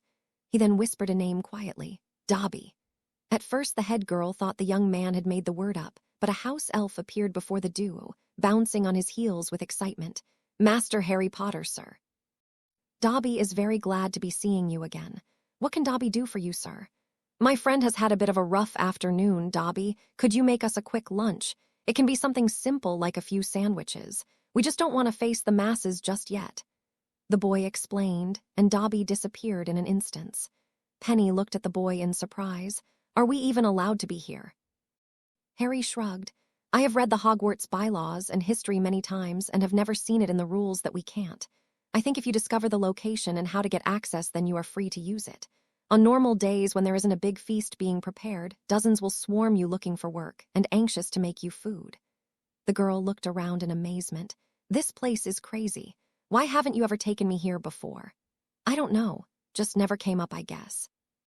I just thought you wouldn't want to go to the Great Hall and face our charming Gryffindor prefect, and the stares that will certainly come from what happened in Ravenclaw Tower. The boy answered honestly. She gave him a slight smile as she took a drink offered to her by a house elf. That was thoughtful of you, Harry. Thank you. Just be glad it is a Saturday, or I may not have caught the whole altercation. I was actually hoping Weasley would try something. Apparently, he has been telling people that I only got the head boy position because of who my brother was. He seems to be under the impression that he can beat me in some sort of duel, and apparently some of the Gryffindors believe it as well. He said with a bit of annoyance in his voice. Penny looked up from her drink in surprise. Someone thinks Percy is as powerful as you are. Since when do you care what people think? Rubbing his temple softly, he growled out, When they taunt my brother about who the most powerful student in the school is. My brother is quite defensive of my talents, so he speaks vocally against the Gryffindors who think Percy is more powerful than me. I personally don't care, but I don't like how much it bothers Justin. I'd just as soon let everyone go ahead and know that he is probably the second best duelist in the school, and let Justin put the boy in his place himself. The girl gave him a soft smile. I think it's great your brother and you are finally starting to bond. I noticed you two have been doing a lot of training together. We have dueled before. Do you think he could take me? He is a powerful young wizard. Miles behind where I was at his age, though, but his determination might just make him formidable one day, and I would be glad to take part in that. The short answer is yes, I believe he could take you in a duel without rules. He fights dirty when he is determined to win, and I am teaching him some of my tactics just in case. The Dark Lord's followers might just come back for him one day if the past few years have been an indicator. I just want him to be ready for anything. He is my brother. The boy explained gently. Hopping this conversation was at least keeping her mind off the breakup she just experienced. That's sweet, Harry. I didn't know you had such a soft side to you. The girl cooed almost mockingly. Glaring at the girl, he responded, looking at his fingernails. And if it gets out, I will personally feed you to Tech 9. Penny laughed. Tech 9 loves me, Harry. You can't scare me with threats of him. The boy shook his head. I could always just reprogram him to eat the head girl. She glared at the boy, but then the two broke into chuckles and enjoyed their lunch. Harry leaned back content after his meal. As he was preparing to stand up and depart, his eyes glanced towards his best friend. She had a disturbed and sad look on her face, which made the young man sigh before saying, Penelope, if you want to talk about it, I will listen. I don't know if I will be very understanding or objective, since I never liked Weasley, but I will do my best if you just want to get it off your chest. The girl looked in surprise at the boy. Thanks, Harry. You really are a good friend. I just haven't known what to do about Percy for a while. When I first started seeing him, he was fairly humble and family-oriented, and because of that we started dating. Even when we became prefects together, he was still fairly modest. I don't know what happened to him, and where all this arrogance and controlling power comes from. No one else in his family is like that. The internship he took at the ministry last summer just made it all worse too. He just wants to get out of the poor life that the Weasleys have, and he will do anything to do it. Shaking his head, I can understand that, wanting to be his own man. Penny looked at the boy in surprise. You're taking his side in this. No, not at all. I just understand the need to prove yourself. Having 6 siblings to compete with for attention, affection, and pride in that family can't be easy, but he is learning something that I learned the hard way. No one can teach it to him either. Many people tried to teach me, but reality can be the only teacher for this lesson. The boy said, as if that answered all the questions in the world. What lesson is that? The girl inquired. No matter who you are never alone, he said with a bit of a smile on his face. Smiling at the young man before her, she said, You are definitely a different boy than the one I met 7 years ago. Wingardium Leviosa, the young boy said confidently. On his first attempt, the feather began to fly off his desk, and the head of Ravenclaw House looked at the boy with pride. Well done, Mr. Potter, I do believe you have your mother's knack for charms. At this, the boy had a sour look on his face that went unnoticed by almost everyone. Almost being the key word, as the young girl beside him did catch the look but didn't question it and instead asked, How did you do it? The boy looked at the girl with a flash of annoyance in his eyes. Do what? Lift the feather. You did it on your first try and didn't even read the book. Penelope answered in exasperation. Harry shrugged. I just pictured it in my head and then said the incantation. I did exactly what Professor Flitwick said to do. It wasn't anything difficult. The girl looked at the boy in surprise this time. Well, no one else has gotten it yet. Too bad for them, the boy said aggressively. Will you help me? The young green-eyed boy looked at the girl in confusion. No, I wouldn't know how to. Oh. The girl then resumed trying to lift the feather and even took his words of how he did it and tried to apply it. After several attempts it worked, and she turned to the boy beaming at him, but he merely looked bored and pulled out a leather-bound journal and began writing in it. Pulling out of the memory, Harry shrugged. I was just a kid without a friend in the world at the time, and had no idea what to really expect out of my magic that was developing beyond my control. I did everything I could, and it was all for me, to prove to people that I was worth something. She patted the boy on the hand, gently attempting to calm him. You certainly did that.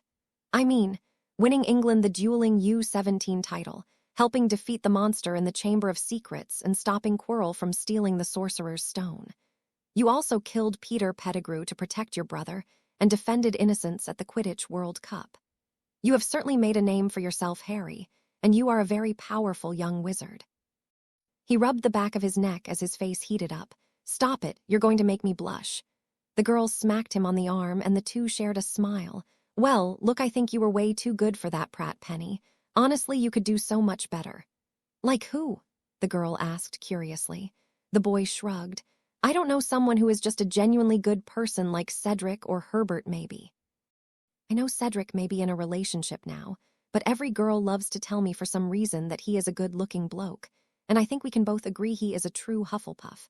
I don't care much for Chang, and I could remove her from the picture if you wanted a chance." The girl looked thoughtful and then shook her head. "I think I am definitely going to take some time away from relationships. You never know when someone special might pop up, but I think I will do my best to wait for the right guy." Harry smiled at the girl. "That sounds like a good idea. After all, that gives you time to focus on the tournament, as I assume you will be partaking in the academic challenge, and maybe even the dueling challenge." "Well, I plan to put my name into the goblet and do the academic challenge no matter what. I don't really want to do the dueling challenge, though. The thought of embarrassing myself in front of everyone, including the other school delegations, makes me sick to my stomach," the girl explained. He looked at the girl in honest shock this time. "I never took you for the type to seek eternal glory, Clearwater." She gave him a weak smile. "Professor Flitwick, and surprisingly, Arthur Weasley convinced me to do it. Arthur wrote me a letter saying that if any Muggle-born had a chance at being selected as champion, then it would be me.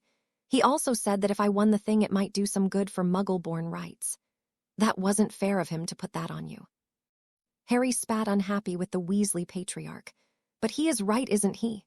the girl asked. He looked her in the eyes and for a moment thought about lying, but it was actually fairly true. "He is right. You are a very powerful Muggle-born. You stand a better chance than anybody in the selection." "Unless you are planning on doing it?" the girl asked. "Not bloody likely. I have no intention of dying," the boy said sharply. Not looking for an argument, though, the girl just nodded, and the two handed their plates to the house elves and stood to leave from the kitchens in a heavy silence. A few hours had passed with Harry and Penny still hanging around the castle, generally avoiding everyone for as long as their responsibilities would allow. Penny was obviously a little emotionally distressed by her breakup, but the time to face the music had arrived. It was unfortunate that the head students had promised their head of house to escort the Ravenclaws down to the meeting point for the foreign delegations, because the return to Ravenclaw Tower and the assembling of the students had been a headache Harry could have done without. Even with all the hassle, and regardless of having the furthest to go, Ravenclaw was the first house to assemble in their entirety. This, of course, made them get a smile from Dumbledore, and even an approving thumbs up from their head of house. But on the cold fall day, the head students drew more glares from their housemates than anything else. Harry saw his brother was among the last to arrive from Gryffindor, and the two made eye contact, causing Justin to give him a sheepish grin as he stood with Susan. The young couple just looked happy to be together and holding hands, so the older brother decided to excuse his little brother's frivolities. Dismissing the young man from his thoughts, Harry began looking towards the sky and surveying the horizon in search of the new arrivals. The young man breathed deeply as he stretched and expanded his senses, hopping to be the first to detect the foreign delegations. Penelope bumped him on the side a bit. "Think we will meet anyone special out of these groups?" Harry shrugged his shoulders. "Never underestimate your enemies." The girl scoffed. "They aren't our enemies yet, Harry." Before she could finish, he said, "They are here." Everyone was still looking, and she said, "Where? I don't see anything." Harry pointed his finger towards the sky where a speck was in the distance. Abraxan horses, two of them pulling a massive carriage. She stared at the speck as it got larger, and after nearly 2 minutes passed, she nodded. "Merlin." He grinned at the girl, and his housemates who were standing nearby heard him and began shouting in excitement, pointing out the carriage. Dumbledore announced loudly, "It seems our friends from Beauxbatons have arrived." The giant horses approached faster than Harry thought was possible, and they landed smoothly just a little way from the students. The first woman to step from the carriage was easily 9 feet tall, and thin enough that a good gust of wind would pull her away if she didn't look so steady. She approached Dumbledore in just a few long strides, and was shaking hands, speaking rapidly about arrangements while her students filed out. They were mostly female, and they were all wearing short blue skirts and blue hats. Harry stretched his senses, hopping to detect a powerful magical presence, but most were mediocre, except for one powerful Vila in the familiar form of Fleur Delacour. They looked freezing wearing the short dresses, and Harry nudged Penelope to follow him towards the Beauxbatons students. "Mademoiselle Delacour, it is good to see you again in good health." The Vila turned to his voice in an instant, her face lighting up. "Monsieur Potter, a pleasure to see you again in much more pleasant circumstances." Harry bit back the grimace that threatened to overtake him as he recalled their last encounter. Harry and his mother calmly stood there for a moment and gave witness to what they had done. 7 attackers total, 4 dead, and 3 that were very possibly knocking on the door. Lily turned to hug her son, and Harry just gently put an arm around her. They deserved it, Mom. They stood up to us and we had to crush them. They were here to hurt us, and mostly you, I am sure. I have noticed who their targets have been tonight. I saw them throwing the muggles into the air. Lily Potter nodded. I tried to avoid paying much attention to anything other than getting you 2 boys out, and let the rest of the marauders handle it. We need to find Justin. The boy is a magnet for trouble. Feeling the nerves kicking in and the desire to find his brother before something else went wrong, Harry pointed his hand towards Spellfire. Looks like Dad and the other Aurors are throwing up a hell of a fight. If I know Justin, he will have run away from the Spellfire. I saw you cast a tracking charm, and that should give us the best idea. Lily nodded at her son, and the 2 took off towards the forest where Justin had run off to.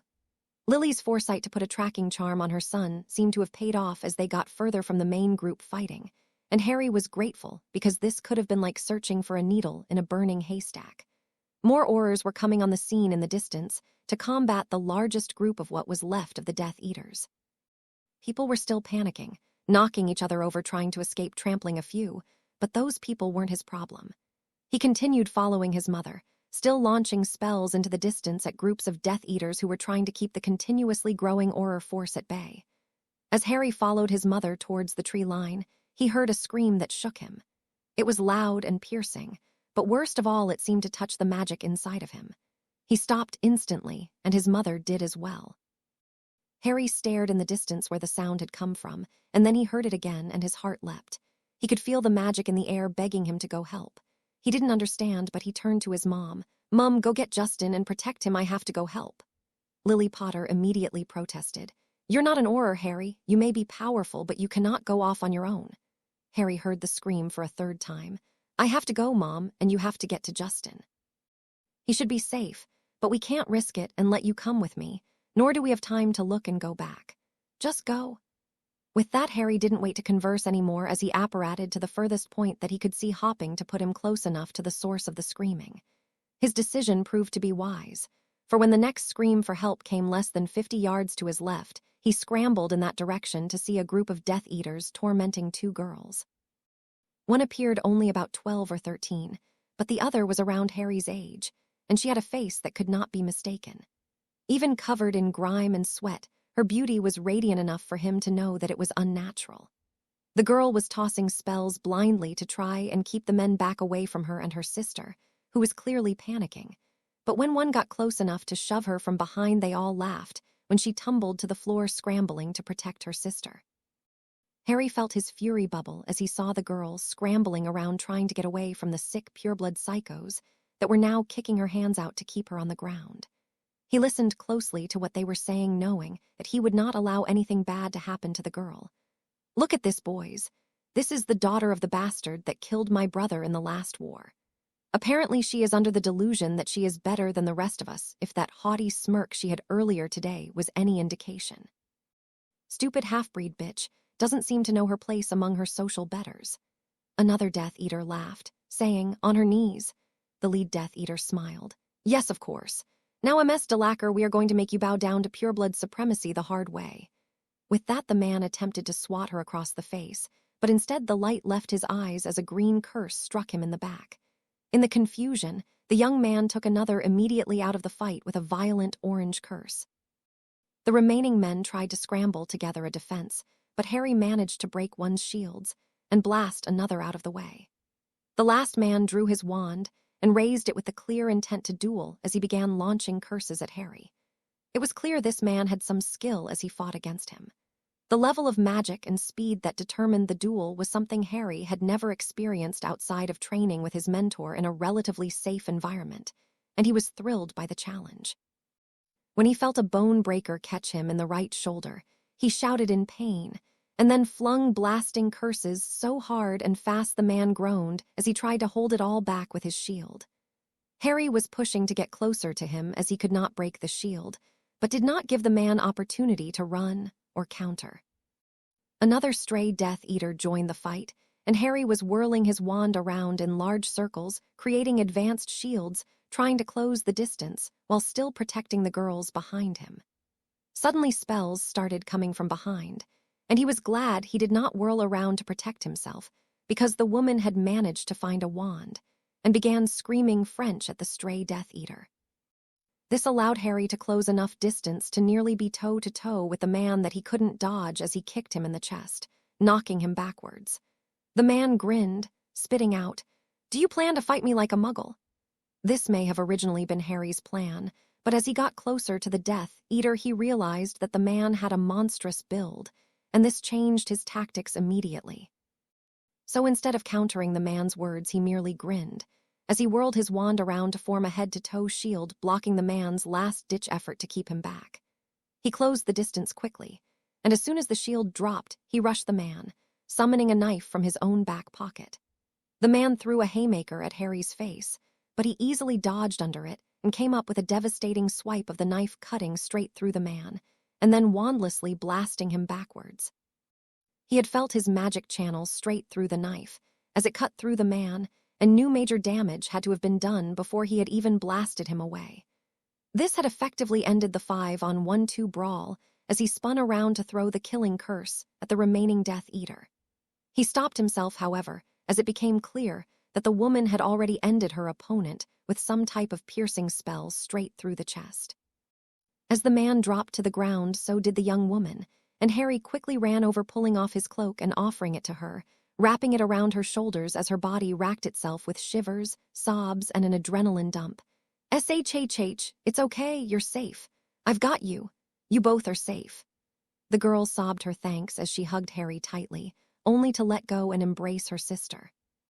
Harry kept his wand in his hand, prepared for more attackers, but the sight of his father and the other marauders allowed him to lower his wand in relief. The memory ceased immediately, and briefly recalled speaking with the girl, and learning her name was Fleur Delacour hours later.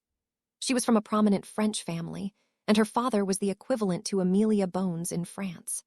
Trying to distract himself from the memory, Harry offered her a smile and turned to the rest of the students. Addressing them in French, Harry said, "Excuse me, you ladies look cold. My name is Harry Potter. I am the 7th-year head boy here at Hogwarts, and this is the head girl, Penelope Clearwater. We were wondering if you would like us to cast warming charms on all of you." Everyone looked at the boy in surprise, and Fleur graciously accepted on behalf of the group. "Thank you, Mr. Potter. My friends give their thanks as well for speaking to us in our native tongue and your offer, which we would be pleased to accept. I am afraid that I am unaware of how to cast the charm, as it is quite warm in France most of the year, and since Beauxbatons is under powerful climate control wards, we haven't needed it." A red-headed girl looked at Harry in surprise and spoke with a thick accent. "This is the man that helped you at the World Cup."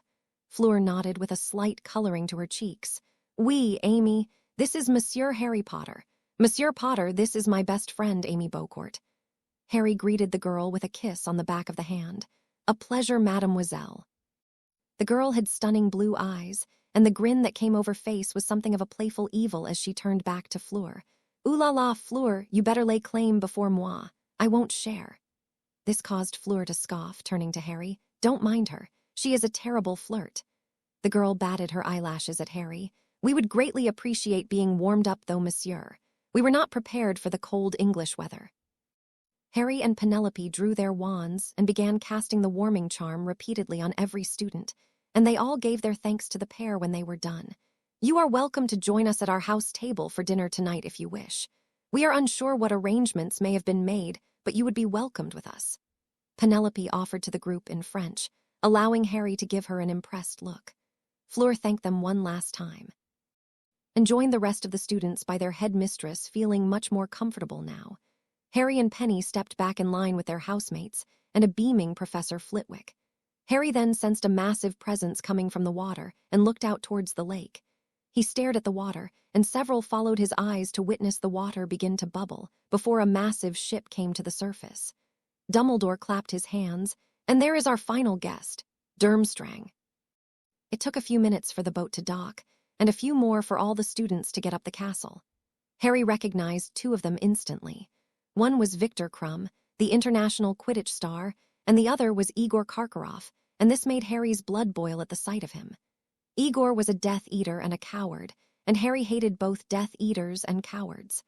The Durmstrang students were much more appropriately dressed and were all wearing warm cloaks. Dumbledore and the headmaster of Durmstrang shook hands, and then led the students inside to the great entrance hall. It didn't take long for the festivities to begin once everyone gathered in the great hall, and the feast had started splendidly. The Beauxbatons delegation was sitting at the Ravenclaw table, allowing Fleur to grab a seat across from Harry and Penelope, and she was chatting freely with them and the rest of the French students. Durmstrang sat with the Slytherin table. Much to the Gryffindor's displeasure, Harry noted with a slight grin at the sour look on his brother's face. The conversation was mostly pleasant, and thankfully Fleur did not bring up anything further from their encounter at the Quidditch World Cup, nor did her classmates. Whether it was because they knew about the incident or not, Harry was unsure, but he was grateful regardless that he wasn't going to be hassled. He noticed the rest of the Beauxbatons students had yet to introduce themselves, but Amy had been in constant conversation with Harry. She had been a charming witch, and clearly either had a thing for Harry or just enjoyed riling up people. Her innuendos had certainly turned both Fleur and Penny interesting shades of red throughout dinner. During dinner, Fleur asked Harry to pass the bouillabaisse, and Harry made the girl color a little when he offered it to her with a smile, levitating the dish to her wandlessly. "I have never had this dish. What is it like?" The girl was clearly impressed by his display of magic, but tried to regain her balance and spoke back quickly. "It is like a fish stew. It is a very light dish, but quite delicious. You must try it." Fleur conjured an extra bowl with her wand and delicately transferred half of her soup stew into the new bowl, then levitated it over to Harry all wordlessly. Many were baffled by her casual display, and even more so than they were by Harry's. The boy gave her an impressed nod as he continued the game and waved his hand one time, and the spoon enchanted itself to do a smooth dip into the bowl, and then levitated itself to his mouth. The boy grinned at the looks, giving an exaggerated moan. "I concur." Delicious. Fleur no longer gave any emotion to the display of power, but now several of the Beauxbatons students were openly starring. She spoke evenly, wandless enchantments, impressive. "I liked your silent conjurations, too. You have a talent for charms." "Merci," the girl said with a big smile. "Charms is my favorite subject, but enchanting is the love of my life. I wish I could do it wandlessly." One of the girls nearby, who had yet to introduce herself, interrupted before Harry could comment. "Monsieur Potter, how is it that you can resist Fleur's allure?" It didn't take much of a glance for Harry to see that many of the boys in his own house and a few of the others nearby had been staring at Fleur. Harry shook his head. "I can sense it, but it does not tempt me. I am competent in the magic of the mind arts, so perhaps that is why." Penny rolled her eyes as she now seemed to notice how many guys were eyeing Fleur like a piece of meat. "Harry can resist the Imperious Curse, so a little Vila magic will do nothing to his acclimating shields." Harry wanted to chastise the girl for revealing one of his strengths to these strangers, but before he could, Fleur retorted, "I assure you there is nothing little about Vila magic. It can be as dangerous as it is beautiful." A boy that Harry really didn't want to hear from then chimed in, "And it is certainly beautiful at that." Fleur's eyes raised as she looked a few seats over from Harry where Roger Davies was sitting. She looked at him with slight interest. "You think you can resist me?" The challenge in her tone made Harry want to laugh, and Roger seemed haughty in his response. "I can barely feel the pull of your allure." Harry rolled his eyes. "This is nothing more than her passive allure. This is something she radiates by merely living, and she has fantastic control over it. Most short of a master in the mind arts would be unable to resist the full might of Avila's magic." Fleur gave him a surprised look. "You are very well informed in the ways of my heritage, and you are entirely correct." Trying to recover his dignity from the lack of knowledge he clearly possessed, Roger tried to take a shot at Harry. "I suppose you think you could resist the full allure then?" Harry nodded his head. "I have from other Vila in the past. I am uncertain as to the extent of Ms. Delacour's abilities, but I have tested it against others." It was Penny who spoke next with shock evident in her voice. "When did you meet other Vila, Harry?" The food began disappearing off the tables at that moment, saving Harry from having to explain any further, and Dumbledore stood. "Now that we are done feasting, I believe it is time for the tournament to begin." Barty Crouch stepped down from the table with a tall artifact which Dumbledore pointed his wand at, and the crowd watched in awe as it melted down to a cup. Eternal glory. That is what awaits the champion of this tournament. It will consist of 3 extremely dangerous tasks, and the rules are clear. No one under the age of 17 may submit themselves to this tournament, and once you are selected, you stand alone. The Triwizard Tournament has now begun. Many of the students looked nervous at this, including Fleur. Harry turned to her and asked, "Big plans to join the tournament?" "Oui, a chance to prove I am more than just a pretty face with a Vila background. Sounds easy enough to get selected," Fleur said with a bit of pride. Amy snorted, "Of course, you only have to be the best witch or wizard in each respective school." Fleur winked at Harry, talking back at Amy. "Like I said, sounds easy enough." This caused many eye rolls from the Beauxbatons delegation, but Harry knew this girl could not be underestimated. Her silent magic and control over it was beyond Newt level, and she had dueled with Death Eaters and lived to tell the tale, even if she was on the ropes when Harry got involved. She managed to get back to her wand and continue fighting when most would have laid there in shock. For that alone, Harry knew she was more than just a pretty face. When it was time to return to the dormitories, Harry and Penny were attempting to lead their charges back to Ravenclaw Tower, but a small hand on his arm stopped him. Fleur was staring at him in clear hope of further conversation, and Harry nodded to her wordlessly. He told Penny that he would catch up with her in the common room. After a long look at the two, Penelope left the area and began herding the younger students towards the grand staircase with the help of the other prefects. Fleur began walking out towards the grounds, and Harry followed quietly, not saying a word. When they made it to the courtyard alone, Fleur began to speak. "You act as if nothing is different between us, as if I am just another student from Beauxbatons." Harry shrugged his shoulders. "Nothing is different between us. You saved both my life and my sister's. Of course things are different," Fleur said calmly. Harry rolled his eyes. "I'm not looking to call in a life debt or anything." "Don't make this more uncomfortable than it needs to be. Everyone knows the Potter and Delacour families are now in alliance, and with us spending any amount of time together, it can be chalked up to this new budding alliance, or that there is an attraction between us. But unless you plan on telling the world about what happened, I certainly don't care too. You saved the lives of 2 Vila, and you expect nothing in return. I find that hard to believe," Fleur said, crossing her arms. This time Harry got agitated at that barb. "Okay then, take off your clothes." This seemed to catch the girl off guard. "Excusez-moi." "Strip. You want me to take a debt from you seriously, then strip." The girl just stared at him for several seconds. Harry, however, merely stared back. Several long moments passed before Harry said, "That's what I thought. You don't want to do that, and as much as I am sure I could force your hand on the matter with this life debt, I don't care to do so. I helped you and your sister out of a tight spot. I didn't do it for a reward. I did it because I could, and because I thought it was the right thing to do. Besides, like I said, our families are now in alliance, and it would be a pretty poor way to represent such an alliance by requesting anything from you. Perhaps one day I will require your help, or that of your families, but if that day never comes, then I assure you I won't darken your doorstep with outlandish requests." At this, Harry began to turn away, and Fleur called out to him, "I will find a way to get even with you. I would never have forgiven myself if something had happened to my sister, and you saved our lives. I thank you, and must admit you intrigue me, Harry Potter, and that was before I knew you had prior experience with others of my heritage." Without turning back, Harry merely nodded his head at the side, giving her acknowledgement, and walking away, realizing if he had been in her shoes, he would have felt the exact same way. The next 24 hours seemed to pass unreasonably slow for Harry Potter. He was pestered and bothered at every chance with updates from random people on who had submitted their name into the cup, and even had to keep his brother focused for once while they were out training, as he anticipated who the Hogwarts champion would be. When the evening came around, Harry and his brother had actually been able to sit together during the selection along with Penelope, Cedric, and a few other people like Heidi and Herbert who were in his small circle of friends.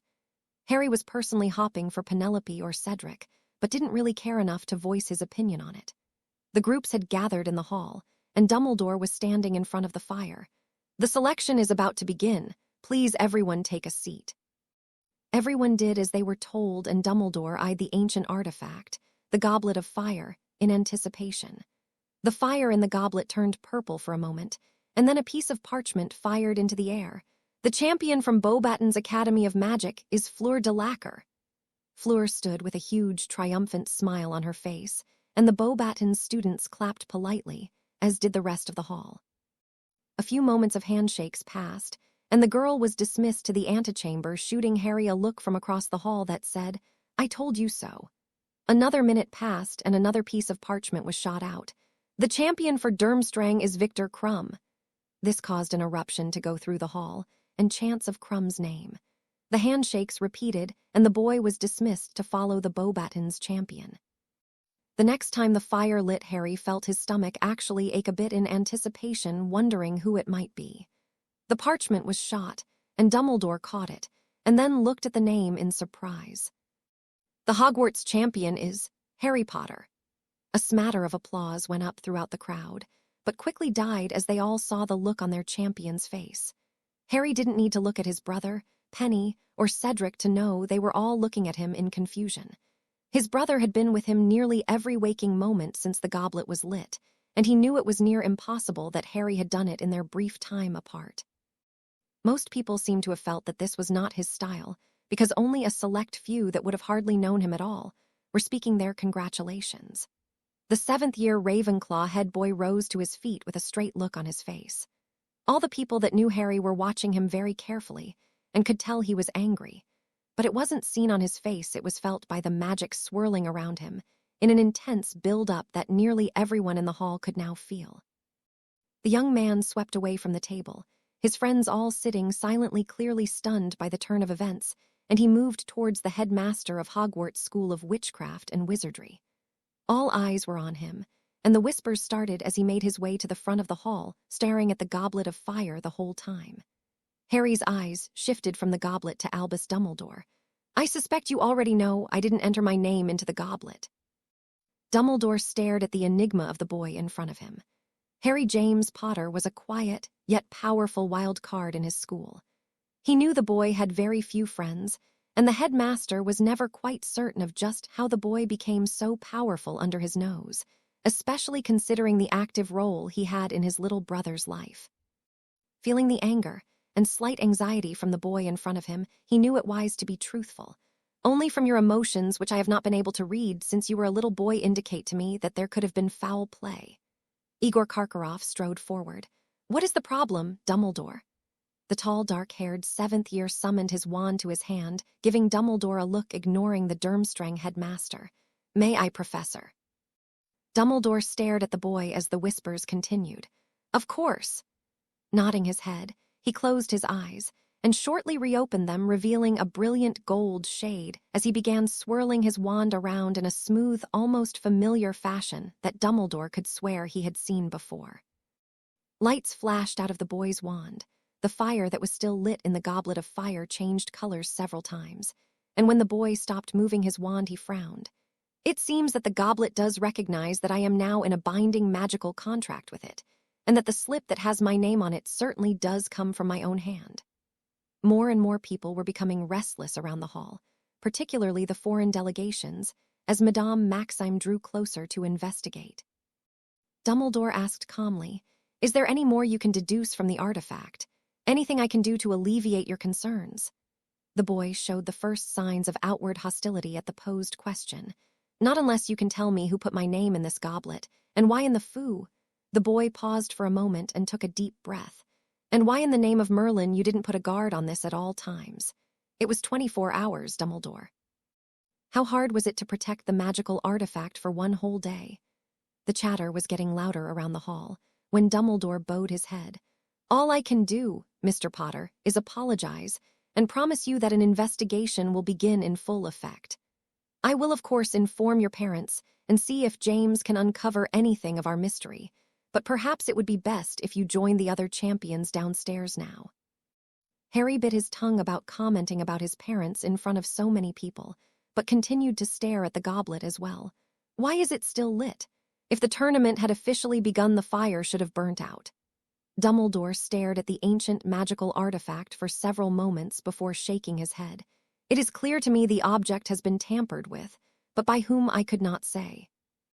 It is possible that the goblet remaining lit is a defense showing."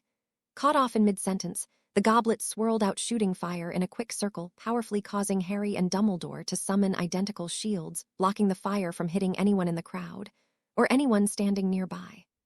A lone flame shot towards the ceiling, and when it suddenly disappeared, the flames of the goblet were extinguished, and a lone piece of flimsy paper fell from the ceiling towards Dumbledore's already outstretched hands. When the paper landed in his hand, his eyes immediately shot around the hall looking for the culprit of whoever's name had fallen into his hand. A terrible feeling began to well up in Harry's insides, but before he could question whose name was on the slip, Dumbledore called out, "Justin Potter." The whispers were no longer whispers, and people were now talking freely. Dumbledore roared out, "Justin Potter." Harry looked towards where he had previously been sitting and saw that Cedric and Penelope were now arguing Quilty as she had immediately put one hand on Justin's shoulder protectively. Justin, for his part, looked visibly stunned. His face was pale, and Harry could already see a bead of sweat beginning to form around his brow. He was clearly working himself up into quite a state, so Harry walked over to his brother. "Penny, it's okay. Justin, come on." Justin found his feet, trying to keep a straight face desperately. Harry could tell he was struggling.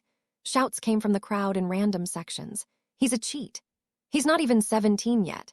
Harry eyed the people who were making comments but said nothing as he walked his brother to the front of the hall.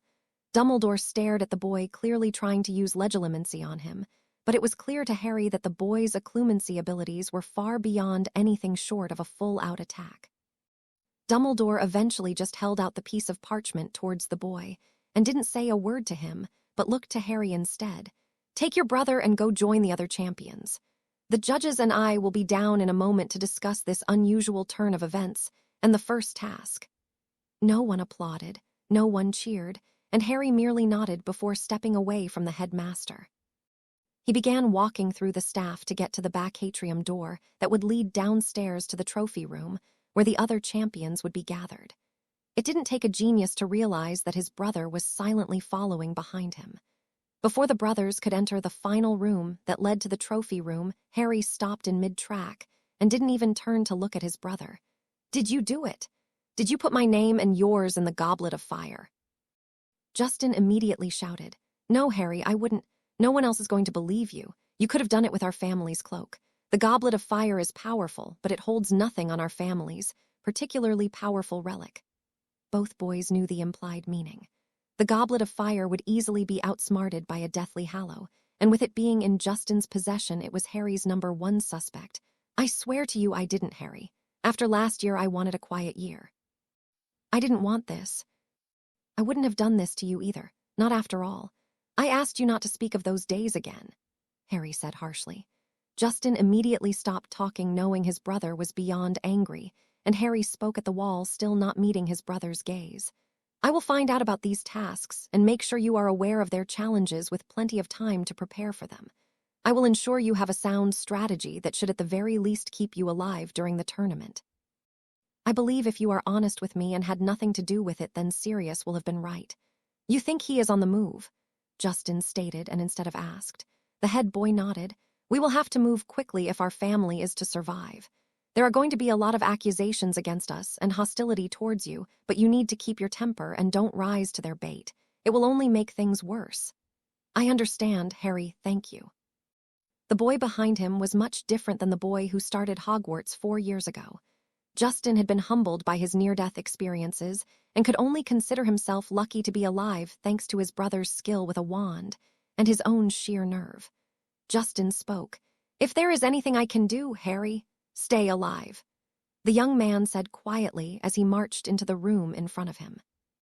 Justin didn't get another private word in, but followed behind his brother into the next room, who went across and introduced himself to the other champions. "Seems there was bad business with the goblet. I can't tell you all much, but I am sure there will be quite the investigation. My name is Harry Potter, and I didn't enter my name into the goblet, nor did my brother, but I came out as Hogwarts champion, and he came out as an unaffiliated champion." Crumb, a big, surly seeker, looked puzzled as he shook the younger Potter's hand. "That do you mean you did not enter?" Justin tried to shake Fleur's hand, but the beautiful blonde French champion snubbed him by looking alarmed at Harry. "What will they do with the little boy? This contest is dangerous." Before Justin could retort, Harry held his hands up in a surrender-like motion, turning to girl. Mademoiselle Delacour, I appreciate your concern for my brother, but we don't know much yet, and I can assure you my brother has been trained since he was old enough to hold a wand. So while I don't believe him to be a champion that can win this tournament, I am not too worried about his abilities to survive this contest. Victor questioned. That about you?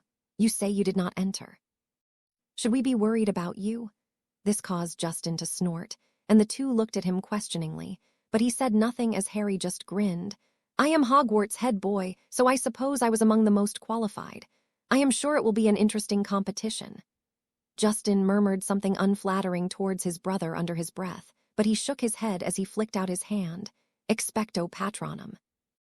An ethereal stag appeared in a fully corporeal form, and Justin began speaking. Mum, the Goblet of Fire was rigged, and Harry's name came out as well as mine. Marauder Code 1.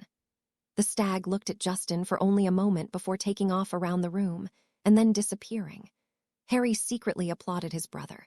It was an impressive display of magic to his older competition to show his power, and it also was Harry's only jealous point in all of magic. He himself could of course cast a corporeal patronus, but his brother's was out of even his league. Not another moment passed as the judges and professors began coming into the room, and Dumbledore went straight for Justin, but Harry stepped between the two. Justin will swear a magical oath that he did not place either of us in this competition, and that will be the end of it, Dumbledore. The old man stared at the younger man with a critical look, and he agreed with the head boy for this year. It wasn't often that the staff disagreed with his choice on who the head boy should be, but the decision was from almost every professor in the school that Harry Potter was the only man for the job this year. Dumbledore himself wanted Cedric Diggory, but he was overruled. Mr. Potter. Justin pulled out his wand, silently thanking his brother for stepping between him and the others. I swear on my magic that I did not put either my name or Harry Potter's name in the Goblet of Fire. Nor do I have any knowledge as to how it may have happened, or who may have done it. At the end, Justin summoned a ball of light to the tip of his wand without any incantation, which slightly surprised Harry. He hadn't known that his brother was working on nonverbal casting. When no one said anything, Harry spoke. Mr. Crouch, can you tell us about our first task? Before he could say anything, Karkaroff came forward. Now wait a moment. Just because the boy swore an oath does not dismiss the fact that Hogwarts now has 2 champions. I demand we submit the names of our other students so that we may each have an extra champion. Crouch argued immediately. We cannot. The Goblet of Fire has been extinguished. It will not be relit until the next tournament has been voted on and signed by the ministers of magic in each respective country. Madame Maxime rose to her impressive height, clearly angered as well. Then how do we make this fair? Hogwarts cannot have 2 champions and the rest of us not. Arguing commenced, and Harry rolled his eyes, but continued to eye each person in the room. As of right now, in his mind, everyone was a suspect. He eyed Igor Karkaroff, who was a Death Eater in the last war. He considered the possibility that the man may have done this to kill the Potter brothers for his master in an attempt to gain favor and seek forgiveness for his crimes at the end of the last war. He discounted the idea, however, because Sirius had told him the man was a complete coward, and doubted he had either the brains or courage to attempt something like this. The French he waved out of his mind, almost immediately knowing they would not want to lower their chances of winning any more than necessary. Crouch was a possibility. He certainly had disdain for his father, who was now the head Aurors for the Department of Magical Law Enforcement, a job that Crouch had lost many years ago. Bagman was an idiot, an alcoholic, and a gambler. He could only see him putting their names in if he was making a bet on who would come out. The professors, for the most part, Harry doubted, but Moody was of course a wild card. A new professor this year could be different, but Moody was his dad's old Auror instructor, so that did certainly make him an unlikely candidate. His thoughts flickered to Pettigrew and how he could have pulled this off, but then felt the familiar cold feeling in his gut as he remembered just what fate had befallen the man at his very hands.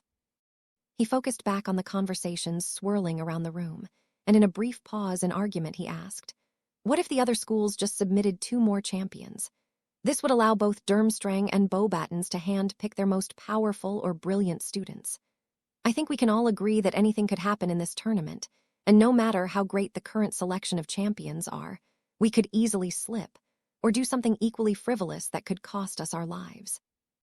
If you had two, then everyone would have an equal chance at winning. Perhaps it could even be argued that the two visiting schools would have more of an advantage due to my brother's age. Harry turned away so no one except Justin could see his face, and the boy had to stop a grin coming on his face when his older brother winked at him. Silence overcame the room for several moments, and when no one spoke, Dumbledore coughed lightly. This could be done fairly easily. Only the first task would need to be adjusted, and I believe we could compensate in time. What say you, Barty? Would this satisfy your schools as well, Maxime, Igor? Barty thought for a moment, while the heads of the other two respective schools discussed the issue between each other for a few moments. At their eventual nods, Barty spoke. It is unprecedented, but in the name of fairness, this could be done. Our ministry will work on the first task protocols immediately to get this resolved if this can prevent an international incident. We will also be informing the Department of Magical.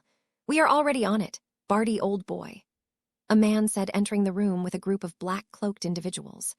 James Potter and a group of very familiar people to the Potter boys swept into the room, and one made a beeline towards Justin, embracing him, his own mother, Lily Potter.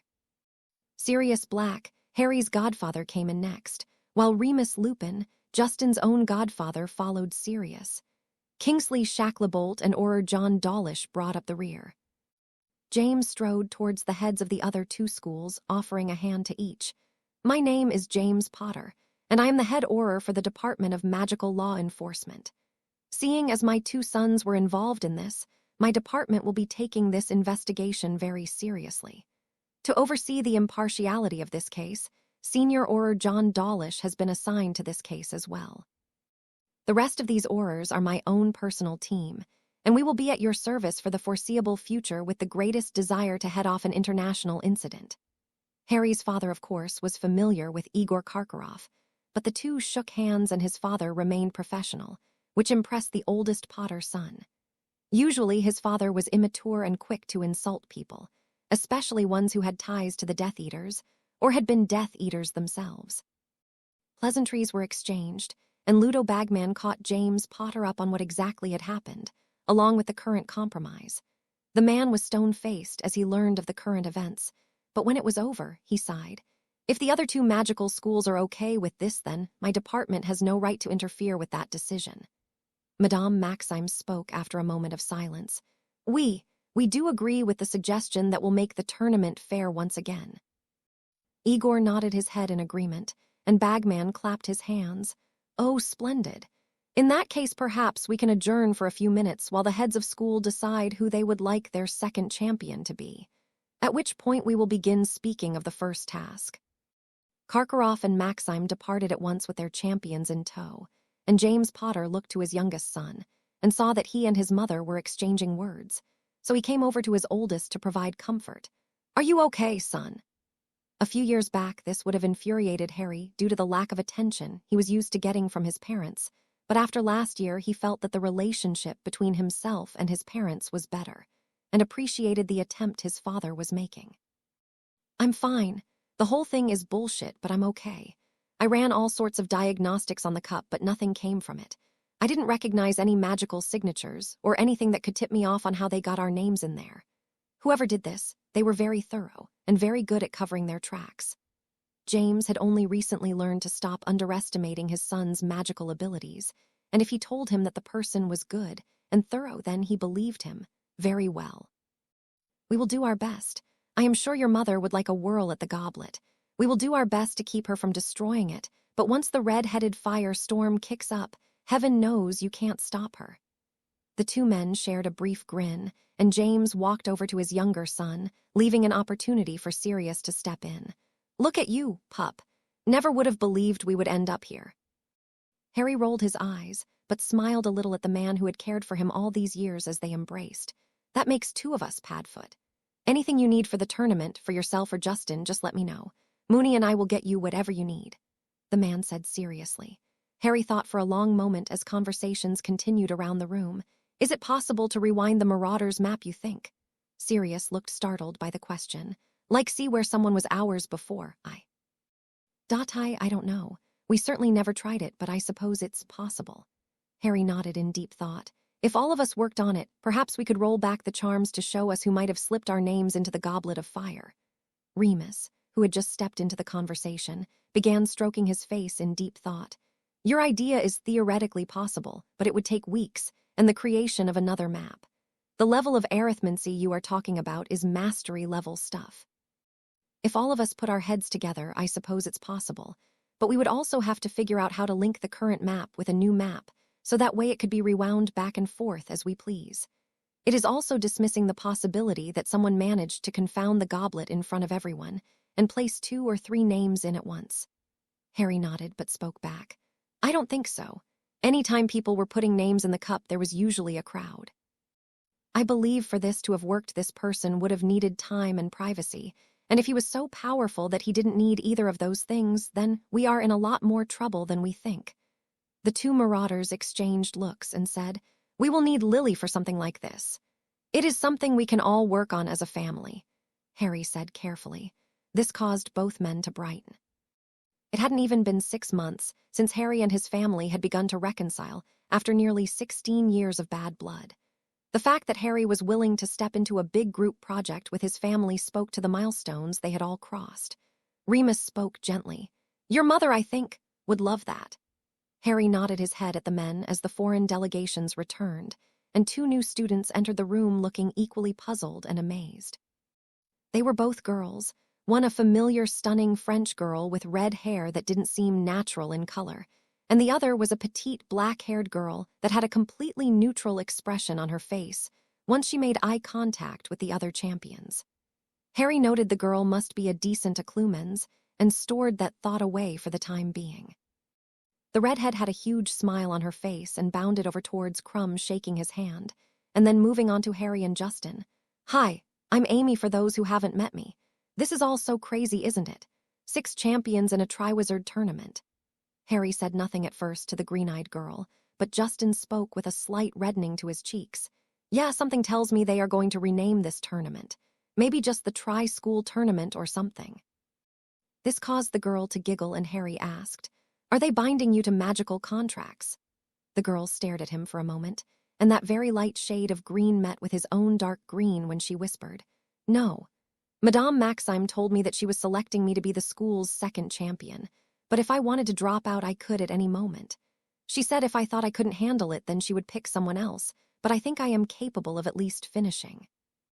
Fleur is definitely the best pick for number 1, as she is quite powerful, and being part Vila, she is very in tune with elemental magic, but I think I can give everyone a run for their money in this little competition. Harry couldn't help but feel the 2 girls who were asked to be champions got the better end of the deals. They could simply quit whenever they wanted. Hell, if they could see that the first task was going to take place in an Acromantula colony, they could just decide it wasn't worth it. Ludo Bagman came back down with a huge smile on his face. Would the 6 champions please gather around? The competitors all stepped forward and began to make a circle of sorts around the center of the room where Ludo, Barty Crouch, and Dumbledore were all standing. Ludo began speaking once everyone gathered. Let me introduce our 6 champions once more so we are all familiar with each other. From Hogwarts, we have Harry and Justin Potter. From Beauxbatons, we have Fleur Delacour and Amy Bocart. And finally, from Durmstrang, we have Victor Crumb and Alexia Volkov. Congratulations, champions. No one clapped, but everyone could tell that Bagman lived for this kind of controversy. Now let me begin to tell you all about the first task. Now this task is designed to test your courage in the face of adversity, and we will be pushing you all into an arena with as little information or hints as possible of what you might be facing. Any questions? Silence throughout the room, and Harry rolled his eyes. They might as well have just sent them all to bed if they weren't really going to tell anyone anything. But when no one spoke, Ludo clapped his hands together excitedly. Excellent! The weighing of the wands will be 1 week from today, and the first task will take place in just over 3 weeks on the 24th of November. Good luck, champions, and we will see you all at the first task. This allowed the man to put a hand on Barty Crouch, and he began to drag him away so they could discuss changes in the tournament. The rest of the group took this as a dismissal, and as the champions all took a final look at each other, the circle broke, and little pockets of groups and conversations took place, and some even began to depart. James put a hand on both of his sons and steered them away from the others and towards the gathered marauders and Lily Potter. When they all got in the group, privacy wards started going up and Lily surged forward to hug her oldest son.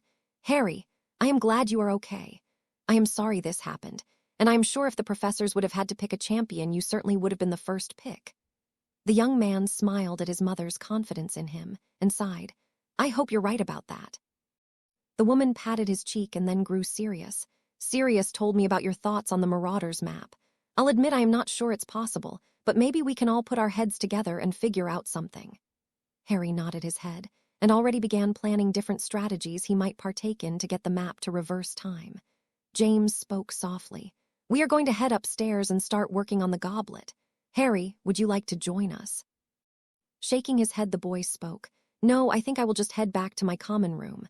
I've done all I could with the goblet. If you guys find anything, send a patronus for me."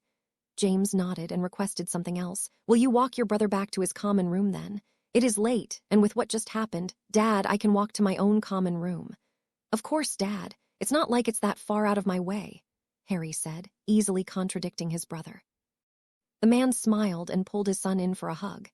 Harry stiffened, still not used to hugs from his father, but patted the man's back as they separated. Hugs continued from his mom, and quick ones between Remus and Sirius. This allowed the final two champions to depart the antechamber and begin their way upstairs. It was a mostly silent venture, but when they got to the split that separated Gryffindor Tower from Ravenclaw, the two turned and faced each other for the first time that night. Justin spoke quietly. "I'm scared, Harry. Whoever did this clearly didn't enter me because they thought I could win." Looking back at his brother, he sighed. "Then you prove them wrong. Give them everything you've got and do your best to win this damn thing. Harry, I don't stand a chance against you. You saved my life from Quirrell, Tom Riddle, Peter, and this time you won't be able to help me," the boy said, nervously looking at the ground. "You helped in every single one of those cases, Justin. You just kept fighting even when we were both hopelessly outclassed. I've never once had to question why you were placed in Gryffindor, and now you will show the world. Have faith in yourself. Your patroness speaks miles of your magical power. Don't be so down on yourself, because I would be shocked if any one of those other champions could produce more than a mist. We are going to make it through this together. I will start investigating the first task in the morning. I've got some friends in the ministry, and odds are someone will know what's going on. When I know, I will let you know, so you and your crazy friends can work out a strategy. Just remember, Justin, play to your strengths." With that, Harry began walking away and only stopped when he heard his brother call his name. He didn't turn, but he stopped to listen. "Thank you, Harry." The older brother said nothing, but nodded and continued his way up to Ravenclaw Tower. He heard the screaming before he realized what was happening. He had begun jogging to an area nearby when he heard the spell fire. This made his jog turn to a full-fledged run when he heard his brother shouting spells, and it turned to a sprint when he heard the agonizing cries for help. Peter Pettigrew, the man that gave up his family to Voldemort.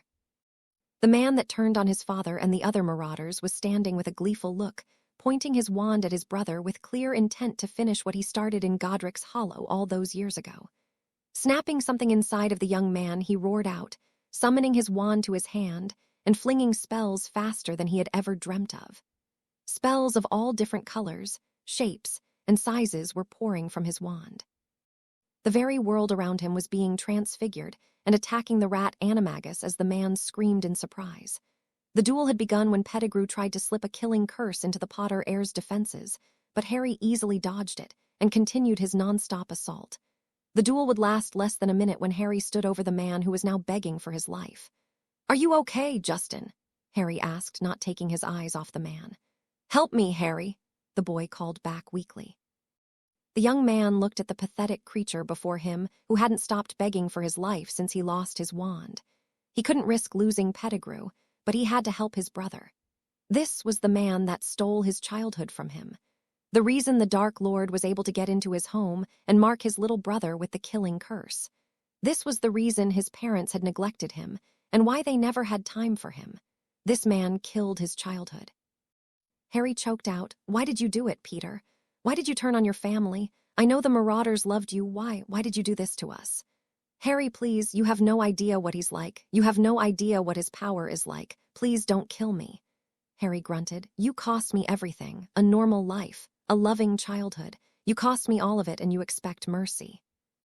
This made the man cry out in despair, and Harry's eyes flitted back to Justin, who was on the ground still shaking very badly.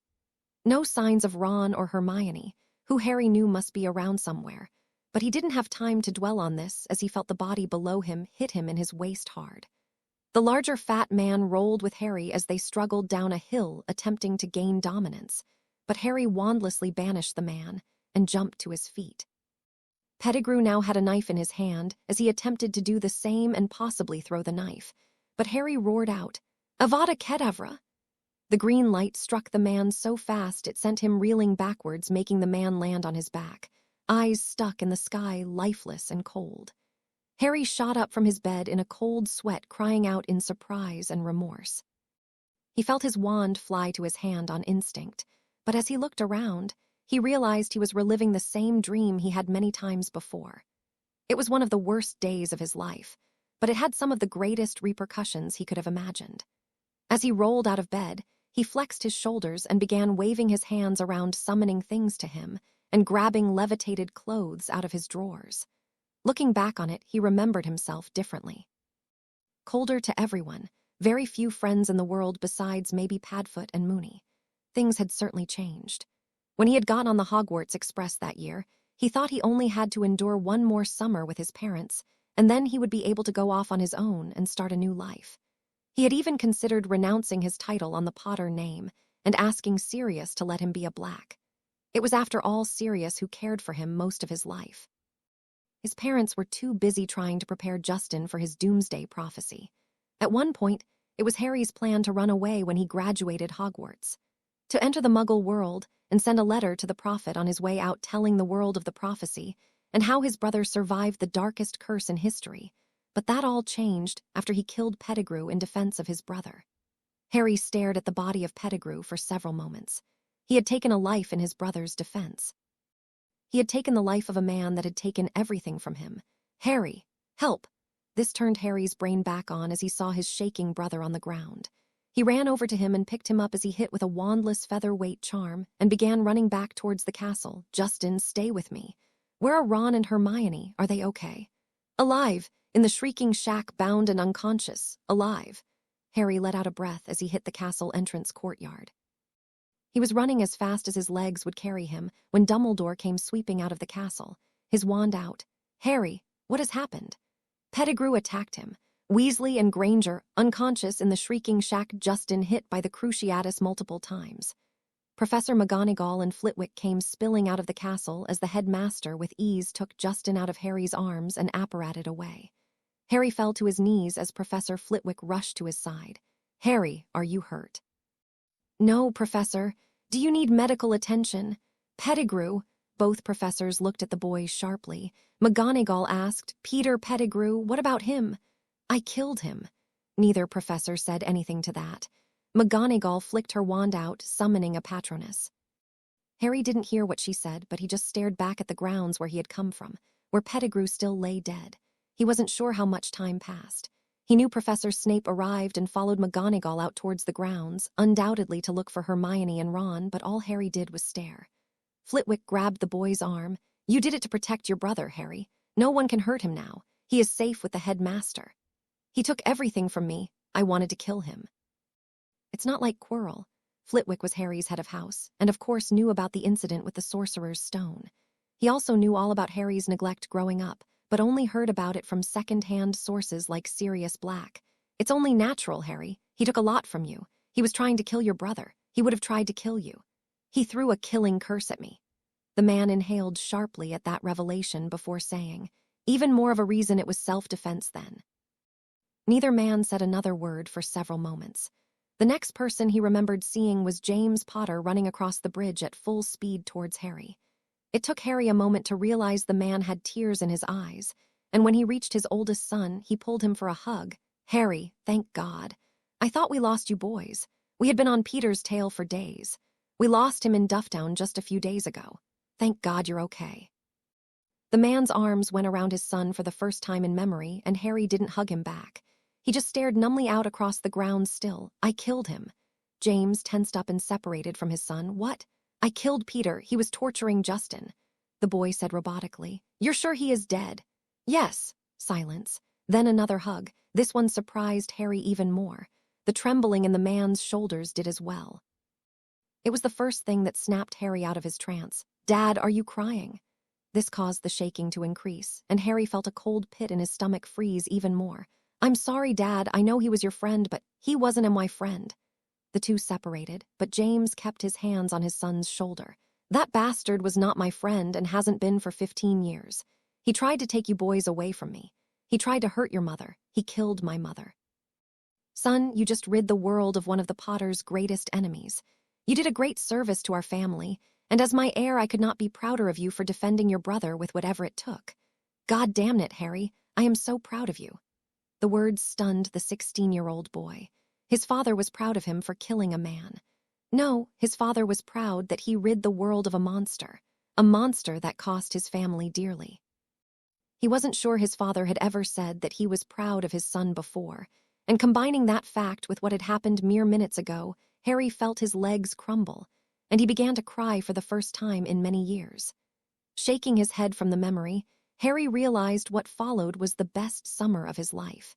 He had become closer with his parents and brother than he ever had before. He traveled with his family, he laughed with his family, and for the first time he felt like he was part of the family. He wished his master could see it. Of course, the man predicted that it would happen one day. Harry just didn't believe him, not that he was ever wrong. Thinking of the man that made him who he was, he walked over to his desk to see that Hedwig had delivered a paper and a letter. Realizing who the letter was from, he quickly ignored the provocative front-page article and tore into the letter. Harry, I am sorry this letter will not reach you in time, but I must offer my congratulations on being selected in the Triwizard Tournament. I wish I had been at Durmstrang when the competition was being held, but alas, it seems I will have to live vicariously through my apprentice. I will contact you tonight at midnight. Then we will speak more on what I have seen and what we may be able to do to stop it. Your friend, GGPS. Ignore the idiots and the prophet. I could wipe MS Skeeter and the rest of her line off the face of the earth if you so desire. Putting down the letter with a slight dread building up in his mind, he turned towards the newspaper. Dark Lord Potter, good morning, rabid readers. I have quite the controversial story that unfolded on the grounds of Hogwarts School of Witchcraft and Wizardry that needs to be shared with our great country.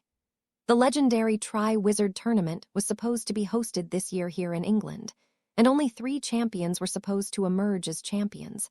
But my dear readers, that is not what happened. At first, the Goblet of Fire, the magical artifact that selects champions, seemed to be functioning just fine.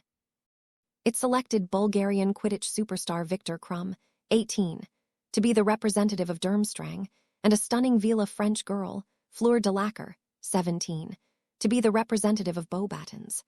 This is where things, however, went awry. Harry Potter, 17, was selected as the Hogwarts champion.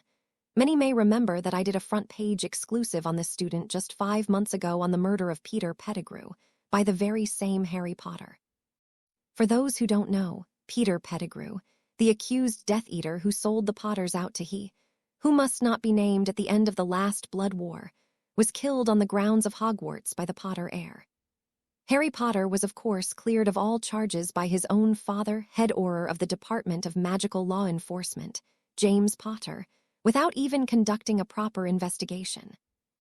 Not only that, my dear readers, but Hogwarts' illustrious headmaster, Albus Percival Wulfric Brian Dumbledore, supported Mr. Potter and claimed it was self-defense, and that the ever-evasive Death Eater was guaranteed the Dementor's kiss upon capture either way. Let this not stray you from the facts of this case. 16-year-old Harry Potter is capable of murder, whether in self-defense or not, it hardly matters. That alone makes it questionable at best whether to allow the brother of the boy who lived to enter this tournament. Speaking of the boy who lived, the plot thickened when, within 5 minutes of Harry Potter's name coming out, who claimed to have not voluntarily entered the tournament, his own brother's name came out of the Goblet of Fire. That's right, readers, not 3 champions, but 4. Reliable witnesses say, however, that Justin Potter, 14, swore a magically binding oath that he had nothing to do with his name being placed in the goblet, nor did he have any knowledge of his entrance into the contest. This could only mean one thing. Harry Potter must have entered both himself and his brother into the Goblet of Fire. This is a clear case of Harry Potter trying to prove that he is capable of the same great feats of magic that his own brother is capable of. Justin Potter, of course, is famous for surviving the killing curse, and now his brother wishes to prove just which of them is the greater wizard in this magical contest. Does this show the mental instability of an heir to one of Britain's oldest families as he goes out of control? Is a showdown between the Potter brothers going to turn deadly as early as the first task? These are questions we must all ask ourselves, and I for one would like all my loyal readers to pray that the youngest Potter brother will not be attacked by the rising Dark Lord in his own family. Stay tuned for more information on the Triwizard Tournament and history of the Potter family. The young Potter wanted to bang his head on his desk, but decided that if the people wanted to believe he was a Dark Lord, then there was really nothing he could do about it. He fit the description well enough and couldn't do much to help the sheep that believed anything they read. Looking over the article again, he had to roll his eyes multiple times over the prophet lying on even the most basic of things. They didn't even cover the other two champions. Shaking his head in disgust, he incinerated the paper with his hands and threw the small fireball into his fireproof bin. Walking out of his room and down the stairs, he knew no one in his common room would be awake yet. They threw a small party in celebration for him, but admittedly, he shook as few hands as possible and arrived late enough in the party that they excused him after basic greetings. It was one of the few things about Ravenclaw he loved. The party scene wasn't something that his housemates really focused on. Of course, there were the celebrations that followed the end-of-year exams, and when they won the Quidditch Cup every year, but as far as weekend debauchery, it didn't really exist in House Ravenclaw. Therefore, most stayed off his war path when he returned to the common room. Even Penny knew that Harry was not going to want to talk, and left him alone after a hug and a promise that they would talk later. He easily made it down to the grounds without interruption. His brother was waiting for him, and they began their daily workout, starting with his basic running cardio that went faster than usual due to some pent-up anger the boys were holding in. 10 kilometers in 45 minutes was nothing impressive, but they did it to keep in shape, and when they were done, the two brothers were sitting on their knees on the beach. They were breathing heavily and began to practice their acclimating exercises silently. It wasn't much longer, however, before Justin broke the silence. "What are we going to do? Have you seen what the prophet said?" "Unfortunately, I did. I can't say I am surprised, though. The simple-minded are always easy to be led astray. You remember when half the school turned on you during the Chamber of Secrets for being a Parselmouth?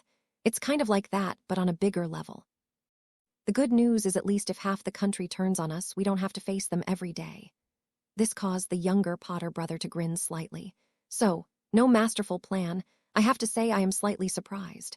I almost expected you wouldn't have slept last night, and by the time I came down you would know all 3 tasks and begin drilling us on how we were going to complete each one right away. And take away all the suspense and fun in watching you panic a little bit.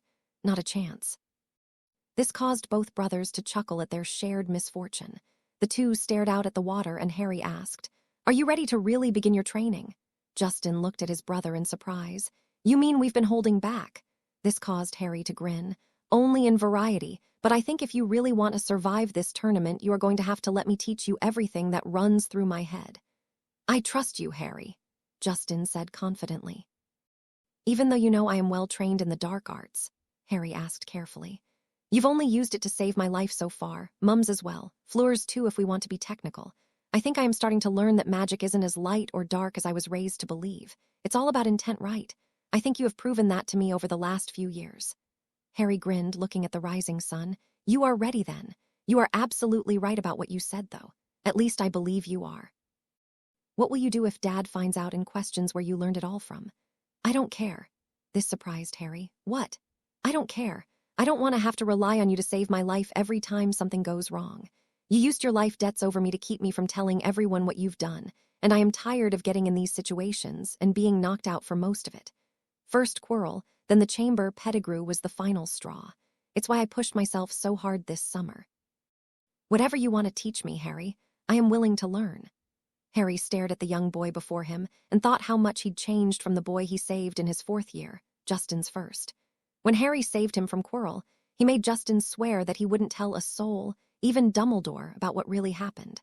Of course, Justin was unconscious, so he didn't see Harry grab the man's face, causing the man to dissolve.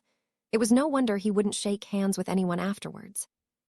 Harry had told Justin what happened when he woke up, and then told him the version of events he wanted the world to know. Since the life debt was working against him, he had no choice but to accept.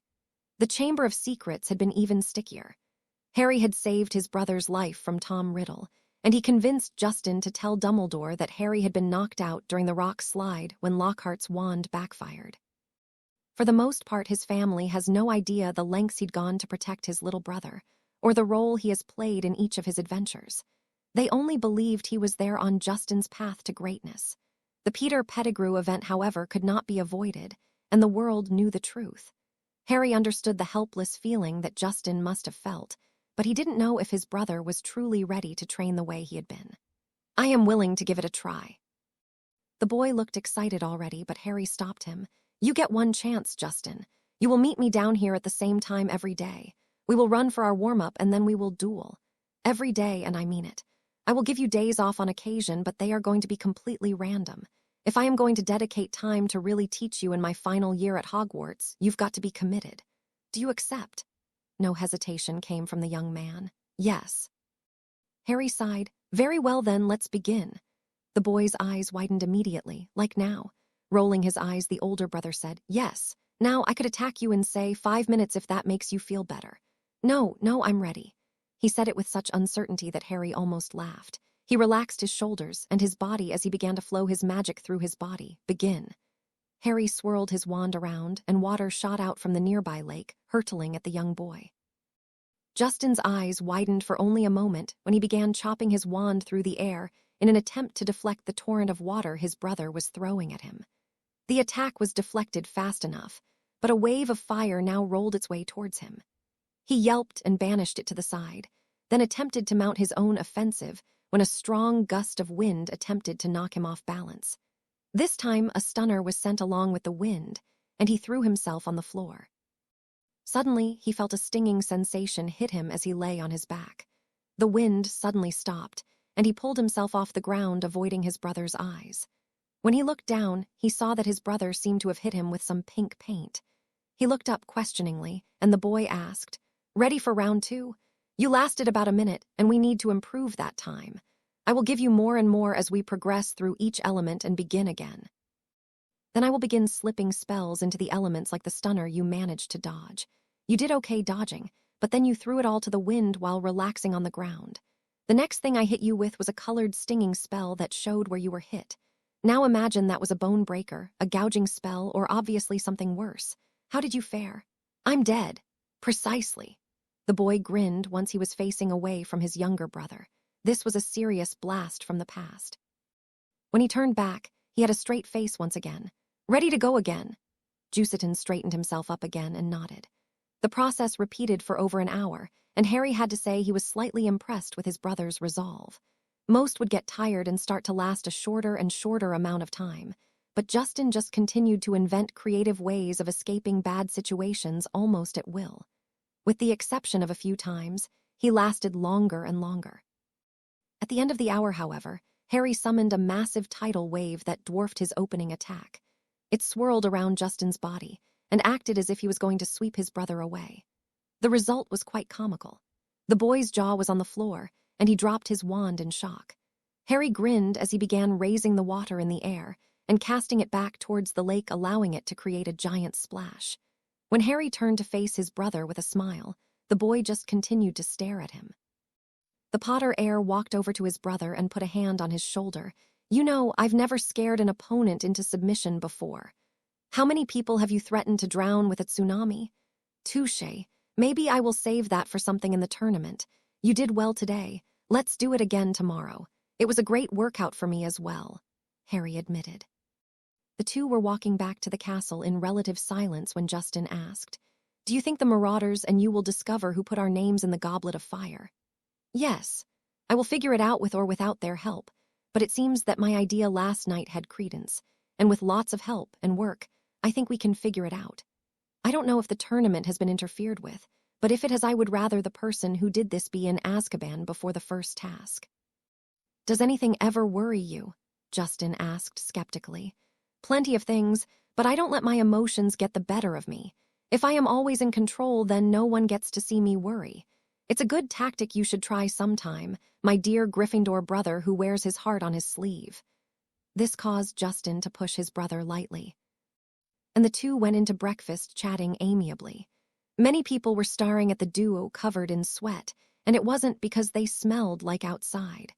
The article had gone around the Great Hall by now, but it wouldn't be the first time people were whispering about the Potter brothers in the open.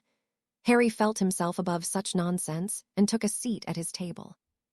Occasionally, some of the braver younger years would congratulate him on his appointment as Hogwarts champion, and usually anyone in the vicinity would take their chance to also add their congratulations without getting sucked into a conversation, which Harry was honestly thankful for. Towards the end of breakfast, he heard a female voice grab his attention from nearby. Monsieur Potter. Harry turned to see Fleur in her blue Beauxbatons robes looking stunning as ever in the short blue skirt and flattering blue top that came with a blue hat to complete the look. It was a good thing. Harry liked the color blue as he took the girl in with a quick glance. Mademoiselle Delacour. I think that as we are both champions in this tournament and we have already had several encounters, that we can refer to each other by our first names. So please call me Harry.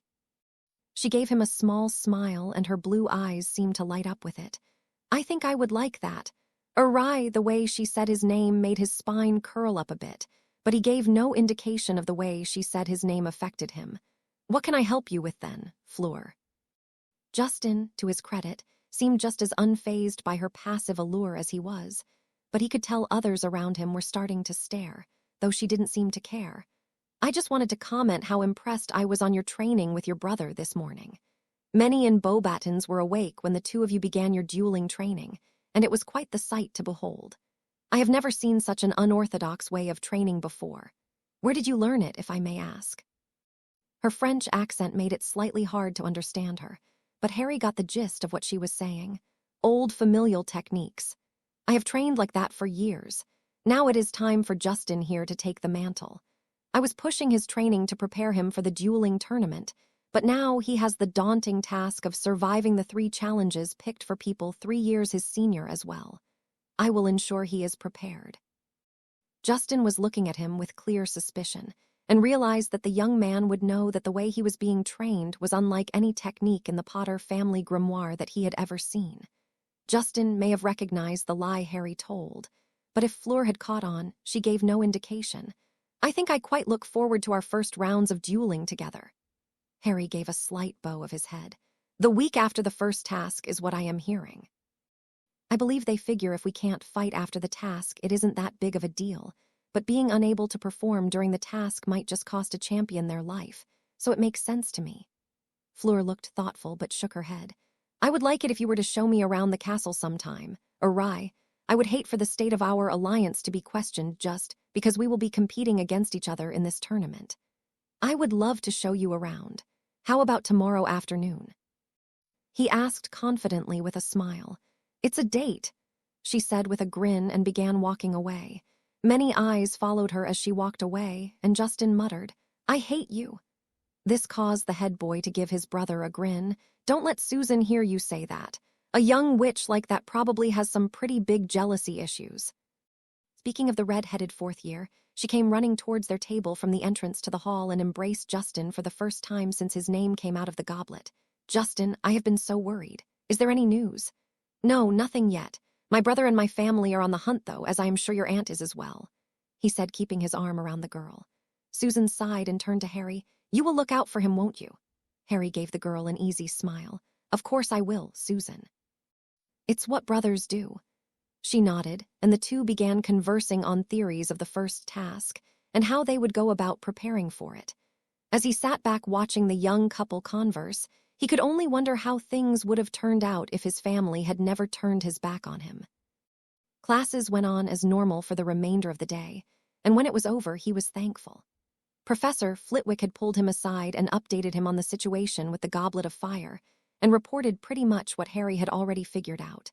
A powerful witch or wizard confounded the goblet, and they were thorough, not leaving a single trace behind. His frustration was slightly alleviated by the fact that Flitwick had presented him with a captain's badge for the dueling team. "I think you deserved both, to be honest, but we decided Oliver Wood was crazy enough to lead the Hogwarts contingent against the international competition, and he wouldn't question your skill as seeker regardless of how many team practices you may miss." Harry stared at the badge, already contemplating who he was going to allow into each of the 10 slots in his team roster. He thanked his head of house gratefully at the faith he had always held for him. Feeling in high spirits, Harry avoided the glances that came his way as he made his way back to his dorm room. He had been theorizing all day in his head how he would get a head start on the map, and he was anxious to get started. Deciding to retire to his room for the evening, he walked through the common room exchanging quiet greetings with people he passed and sealed his bedroom door upon his arrival. He picked up the Marauder's map carefully and spoke the activation phrase, "I solemnly swear that I am up to no good." The map immediately began to animate, and dozens of names slowly began appearing across the parchment. He spotted many familiar names and a few new ones from the foreign delegation that must have been trying to get a feel for the castle. He continued studying the map intently, hopping to find a name that would ring a bell, or see one that was somewhere it shouldn't be. But after a while, the only odd thing he found was that Aleister Moody and Barty Crouch seemed to be having a late-night rendezvous in the Defense Against the Dark Arts office. Harry sighed, closing the map, and went towards his desk where a familiar mirror was lying. He picked it up and activated it by saying, "Lily Potter." A few moments passed before a redhead's face appeared on the mirror. "Hi, sweetheart. This is a pleasant surprise." "Good evening, Mother. Can you start a running list of charms that can reverse animations?" Harry asked professionally. The woman looked thoughtful. "That could be a pretty extensive list. There is animation of the elements, animations for dozens of transfigurations, and hundreds of animations for charming certain things. I want a list of all of them. I think it's going to take a lot of experimentation to get started on figuring out how to reverse animate the map to show things that have happened in the past. Then we are going to have to figure out the arithmancy calculations to get this map to tell time, so we know how far back we are going once we do figure it out." "You want to add a clock to the Marauder's map?" Lily asked curiously, her gaze drifting as if she were already calculating the required changes in her head. "I think it would be a good start. If I'm going to create my own improved map, it should help if I have a good understanding of every charm placed into this crazy thing." She looked at him in surprise. "Goodness, Harry, sometimes I forget you are in Ravenclaw. Ever consider a charms or arithmancy mastery? The map you're thinking of would be considered an amazing example of your work by any master of the art, and they would almost certainly take you on as an apprentice." Harry almost said that his master wouldn't appreciate the competition, but he bit his tongue realizing his family didn't know about his mentor. Lily spoke gently. "Sweetheart, is something wrong?" Harry swallowed hard. "How can you tell?" "Your father gets that look when something is troubling him. I never saw that look until his 7th year. Now he only has that face when he is trying to crack a particularly hard case, or he wants to tell me something I won't be happy about," she said kindly. "It is something I want to tell you, all of you, but I don't think this is the right time. I know you would have read the article in the Daily Prophet this morning," Harry said softly. "Yes, and Rita Skeeter better never cross me in a dark alley because they will never find her body after what she continuously prints about my children," Lily said darkly. Lily Potter with a dark side, who would have known? "I've heard good things about this infamous Lily Evans power, and after seeing it at the World Cup, maybe I will put it to the test this summer," Harry said cheekily. The woman grinned. "I warn you, I once handled all 4 Marauders at once. No great feat, I imagine," Harry said back quickly, making the woman laugh. "Sweetheart, whatever it is you want to tell us, we will be happy to hear you out whenever you are ready. We are family. We will stick by you no matter what. Our mistakes in the past, they will never be repeated, you have my word." The boy was silent for a few moments before saying, "Thanks, Mum. I love you, sweetheart. Try not to get too worked up in this mess. I know projects like this used to drive me to the edge of insanity since I would never sleep while I worked," Lily admitted with a small smile. "I will do my best to get some rest. Good night, Mum." The mirror turned off as he turned it over on his desk, and he took a deep breath. Thinking over his conversation with his mother, he only hoped she was honest when saying his family would stick by him no matter what. He was sure the revelation of who his master was would be sure to send shockwaves, not just through his family, but the wizarding world as well. He worked on the map for several hours before he decided it was time for his meeting. He grabbed his broom and opened his window, diving out of the castle towards the ground to build up speed, then pulling up and aiming his broom to the skis, his feet nearly skimming the grass as he rose. He soared above the forbidden forest and went beyond what most Hogwarts students would ever recognize. After nearly 30 minutes of flying, he began to descend as he realized he was in mostly normal Muggle nature territory. He felt wards wash over him as he flew into a small area that held a lone log cabin. Smelling fresh food and a smoky pine, he smiled as he placed his broom up against the house and pushed open the door as he had done for many years. He walked into the single-room cabin and took a deep breath, getting a feel for the magic in the proximity. He was searching for the familiar presence in the room that he was certain he would find, and after a moment he sighed, basking in the familiarity. "I hope I did not keep you waiting, my master."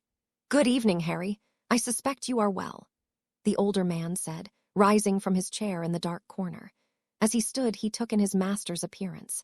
His right eye was a glowing blue that Harry knew was a magical eye that helped calm the pain in his head from the old man's visions. His left was a dark brown color that could have been black in the way he hid in the shadows. The tall, pale man, however, had smooth, gray, combed-back hair that was spiked in a style that showed the heart of a much younger man. His face was perfectly clean-shaven. "I am as well as can be expected. I was forced to fight for my life at the World Cup, and now my name has come out of the goblet. Having that Skeeter bitch call me a rising Dark Lord in the newspaper has made me pretty cross with things, to be honest with you," Harry said testily, as he made his way to the kitchen to prepare the tea as his master liked it. This was a man he could be himself in front of, and he had been so for his entire Hogwarts magical education. Harry was walking through the forbidden forest, frustrated with the way things were going.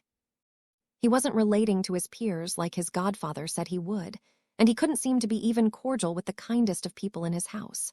His dark attitude had put him in position to be an outcast, and his first year wasn't even halfway over. He hated this day.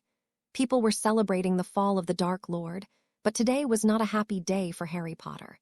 He knew this was the day that his life and childhood began to unravel. It was this day 11 years ago that the Dark Lord tried to wipe his family off the map on Halloween 1981. Kicking the ground in frustration, Harry drew his wand, Stupefy. A jet of red light shot from his wand. Reducto! A blasting curse leapt from his wand and hit a nearby tree, shaking it from the ground up. Defodio! A gouging hex. A piercing charm. Fire. Water. Things were shooting out of his wand so fast he didn't even realize he had stopped using words as tears streamed down his face at the frustration of his life.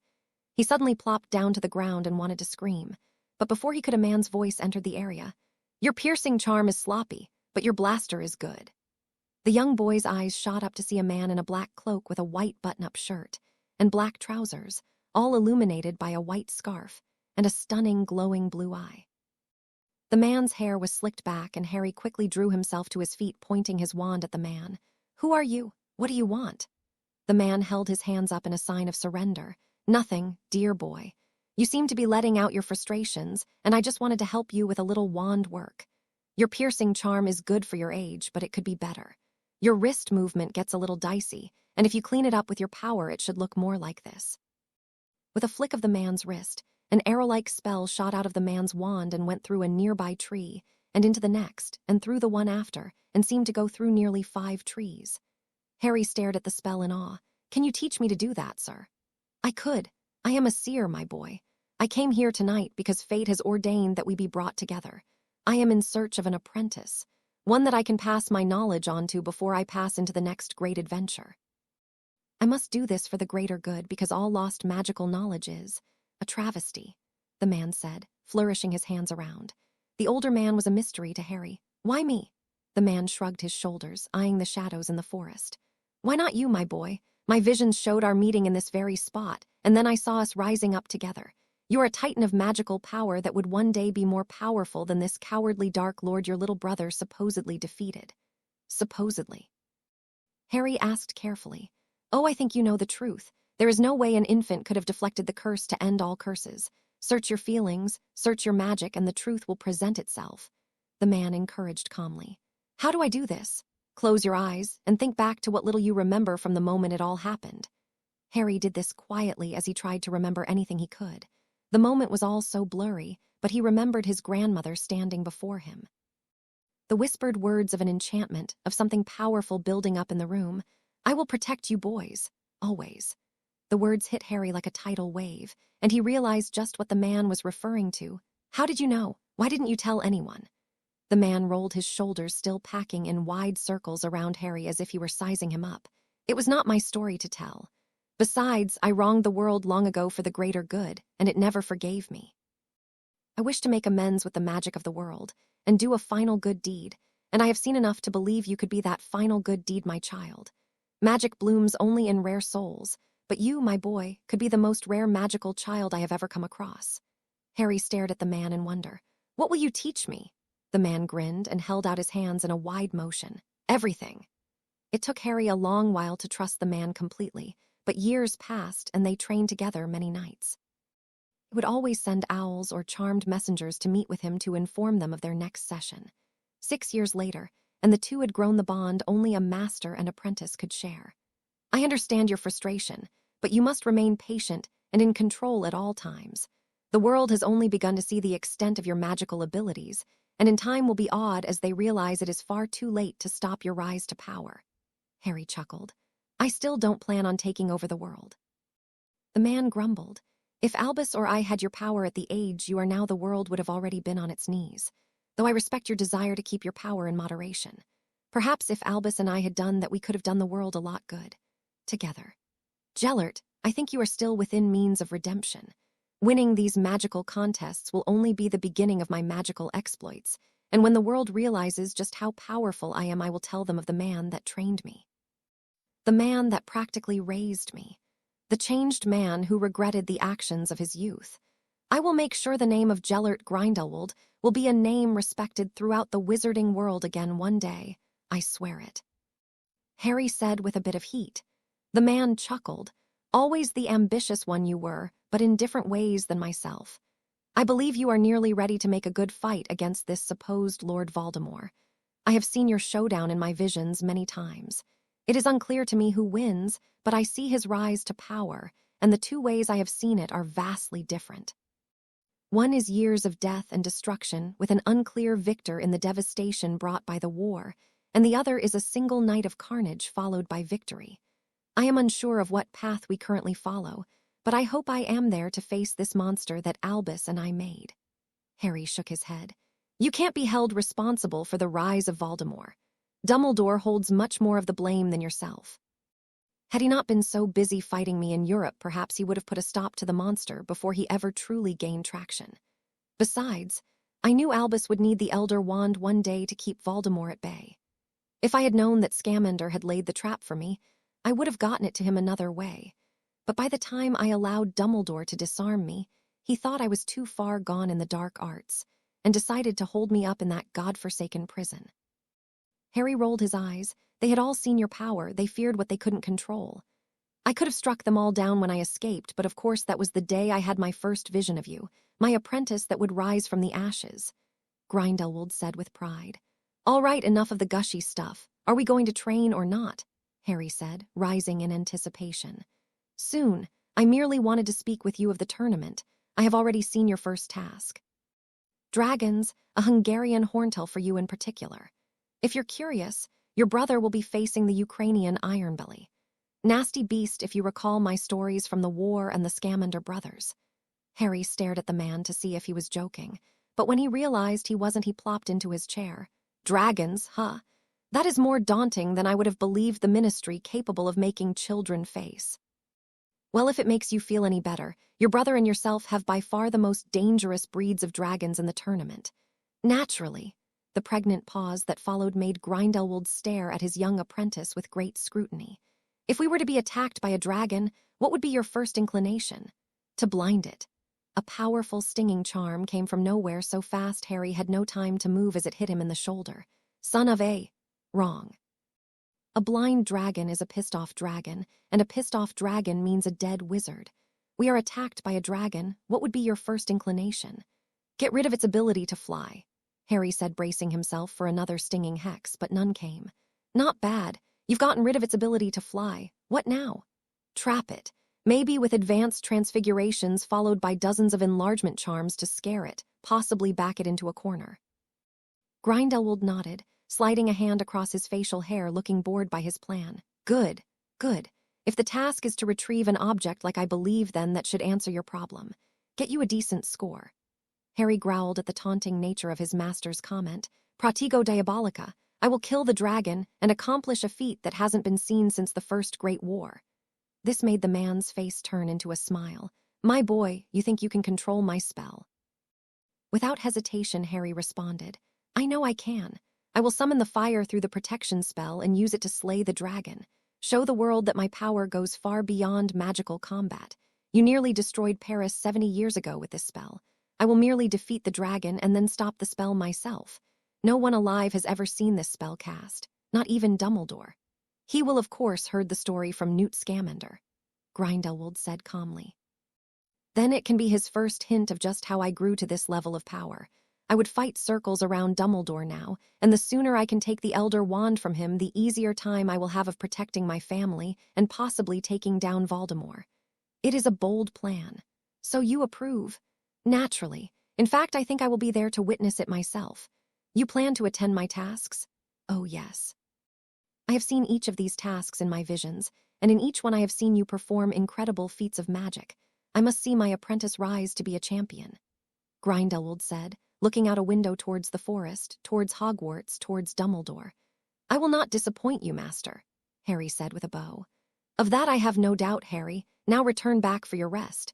I understand you have a date with a French villa tomorrow. I would hate for you not to perform to the best of your manners.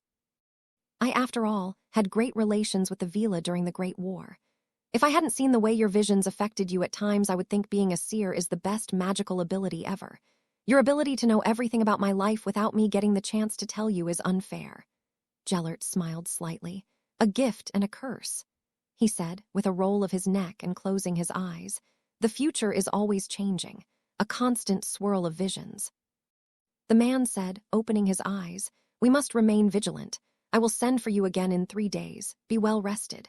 I would like to see you test my old spell before I let you unleash it on the world without practice. Harry bowed as he felt the dismissal coming. Is there anything you would like me to bring you next time? The man looked thoughtfully before shaking his head. If I think of anything, I will send it in my missive. Be careful out there, Harry. Voldemort is on the move. Harry felt the chill go down his back, but it wasn't really news. The signs were already there with the attack at the Quidditch World Cup, and then his and Justin's name coming out of the goblet. The young man merely nodded and returned back to the grounds of the campsite where he had left his broom and took off into the night. Harry's training had begun practically as soon as he arrived back at Hogwarts. The sun was just starting to break the sky when he met his brother, and the two set about conducting their daily training. It went better than the previous day, and Harry had few critical words for his brother. Part of this was likely due to his sleep deprivation, but he chose not to dwell on the weakness of sleep. As the two were walking back up to the castle, the feeling of not sleeping for over 24 hours hit Harry regardless of his feelings on the matter. He was used to the lack of sleep, though, and summoned a pepper-up potion from the moleskin pouch that Sirius had given him for his 16th birthday.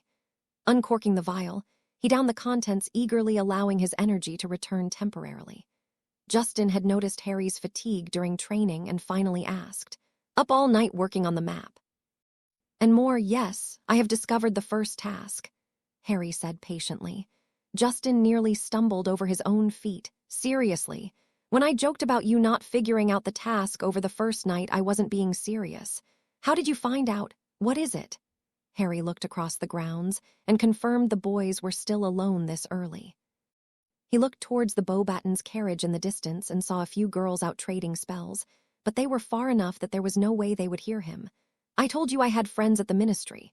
Now don't freak out because I have already started on a plan. Promise me you won't freak out.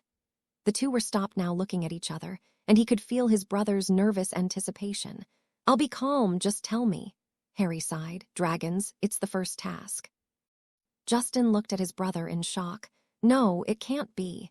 Even the ministry wouldn't be stupid enough to pair up barely of age wizards with dragons. We don't have to defeat it. Just take something from its nest. For you, we are going to stick to your strengths. You are an amazing precision flyer, so we will get your broom to you, and I will have you blind it from the air. Now a blind dragon is a pissed-off dragon, but I think with your speed and its inability to see, you will be able to complete the task. We will practice a few strategies to make sure you have some good backup plans, but all things considered, I am not worried about your ability to survive the task," Harry said calmly. This seemed to allow the normal oxygen and color to return to Justin as he took a deep breath. "All right, Harry. I trust you. What's your plan going to be?" Harry grinned at the boy. "You will just have to wait and see. Just make sure you get out and see it, because I am going for some showmanship on this one. I may tell you as we get closer. But I have to make sure I can execute what I am thinking." Justin nodded. "All right, Harry. Thanks for telling me." Harry threw his arm around his brother. "Gotta keep my little protege alive after all, right? Speaking of being kept alive, how do you think you will fare with a date from a French villa this afternoon?" the boy asked cheekily. "I already saved her life, so I think I would have to botch it pretty badly to make too much of an arse of myself. Plus, with the both of us being able to control ourselves around her allure, you might even make a good matchup for her little sister. Should Susan be worried?" Harry turned his jibe back on him. Justin grinned and put his hands on his own chest, making an obnoxious gesture of breast size. "Harry, have you seen my girlfriend? She has nothing to be worried about." Harry stared at his brother for a moment, and the ridiculous look on his face along with his gesture he was making at his own chest caused the young man to burst out laughing. Justin quickly followed suit, and it felt good to just let go. Harry felt the tears build up in his eyes from laughing so hard, and he shook his head, unable to contain himself from being highly amused and extremely exasperated by his brother's boob joke. Harry thanked whoever was above that his brother was getting old enough for adult humor, and just couldn't wait to tell Padfoot about the historic moment of realizing his brother was growing up. The two separated with their usual fist bump, and a promise to meet up tomorrow for sure if they didn't run into each other again throughout the day. Harry had a date to prepare for, however, and went upstairs to shower and change. Attempting to enjoy the cool Sunday afternoon, Harry put on comfortable clothes including dark denim jeans, a black t-shirt with the Ravenclaw insignia on it, followed by a zip-up dark jacket. He put on his tennis shoes to be able to walk around the castle comfortably, and finished the look by spiking the front of his hair up with his grandfather's old Sleekesy's hair potion. He gave himself a once-over in the mirror, and went down to the Ravenclaw common room where he saw Penny glance up at him upon his entrance. She looked him up and down. "You look nice, Harry. I don't suppose you got this dressed up for me." Harry grinned at the girl. "You know, as basically my best friend, you could ask for me to dress up for you any time.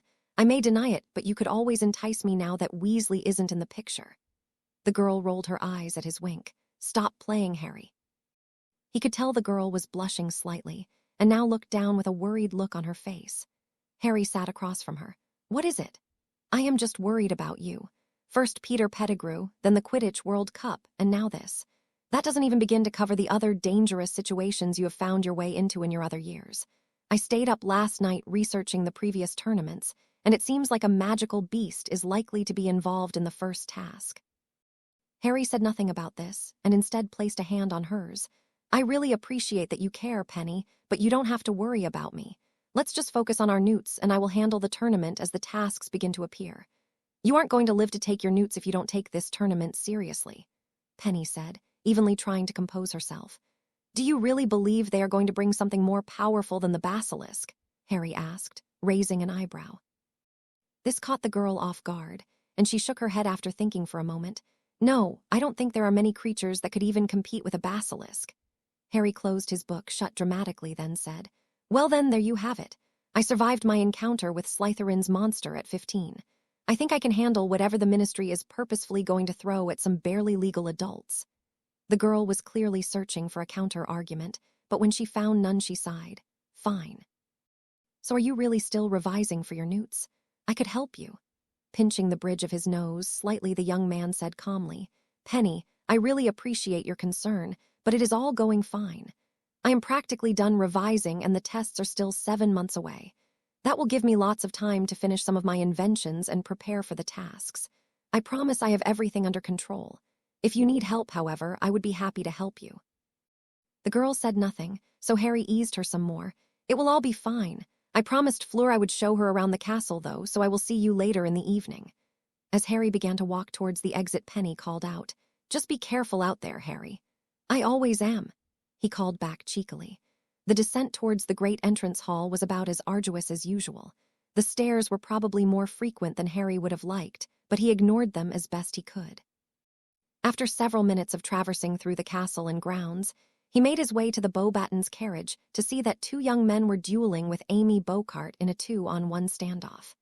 The girl was keeping both boys back with relative ease, and after only a few short moments she had one disarmed and the other stunned. It looked impressive, but Harry was unsure how skilled the two she had been dueling with were. It didn't take long for Amy to notice Harry, and she waved him over as she revived her friends and handed back their wands. "Awry, this is a pleasant surprise. What can Beauxbaton's second champion do for you?" Seeing the boy shuffling his feet a little, she smiled wider. "You did come to see moi, didn't you, awry?" Before Harry could stick his foot in his mouth, a familiar girl's voice came from behind him. "Don't let her wind you up. Awry, she is a terrible flirt and only wanted to get a reaction." Harry turned to see Fleur in a similar outfit to his own. The jeans hugged her body nicely, though they were several shades lighter than his own. Her white long-sleeved shirt was skin-tight as well, but he could hardly see the girl's curves over the zip-up jacket hoodie she was wearing. "I ate your weather." "It was beautiful this morning, and now I can sense the rain coming. It is like having a schizophrenic Mother Nature." Harry gave the girl a small smile. "Unfortunately, you get used to it. My family lives in southwest England, so our weather is much easier to predict as well. It's either raining or beautiful." Fleur walked over, standing closer to him than was likely necessary. "I hope that is the first of many facts I learn about you today. Awry, Potter." Harry noticed Amy rolling her eyes and said, "If you get tired of Blondie here, feel free to come back and visit me. My cabin is the third door on the left from the main entrance. Stop by any time." It was Fleur's turn to roll her eyes as the other girl sauntered her way back towards the carriage. Harry asked, "Didn't you say that was your best friend?" "Oui, I did, and she is. She just loves to rile me up and tries to get boys to look at her. She is quite beautiful, non?" Fleur asked challengingly. "Oh yes, very. I guess the interaction is just different than what I would usually see between two beautiful girls," Harry said smoothly. "I thank you for the compliment, monsieur. May we begin our tour?" "Of course, my lady." Harry offered his arm and immediately began pointing things out nearby once she took it.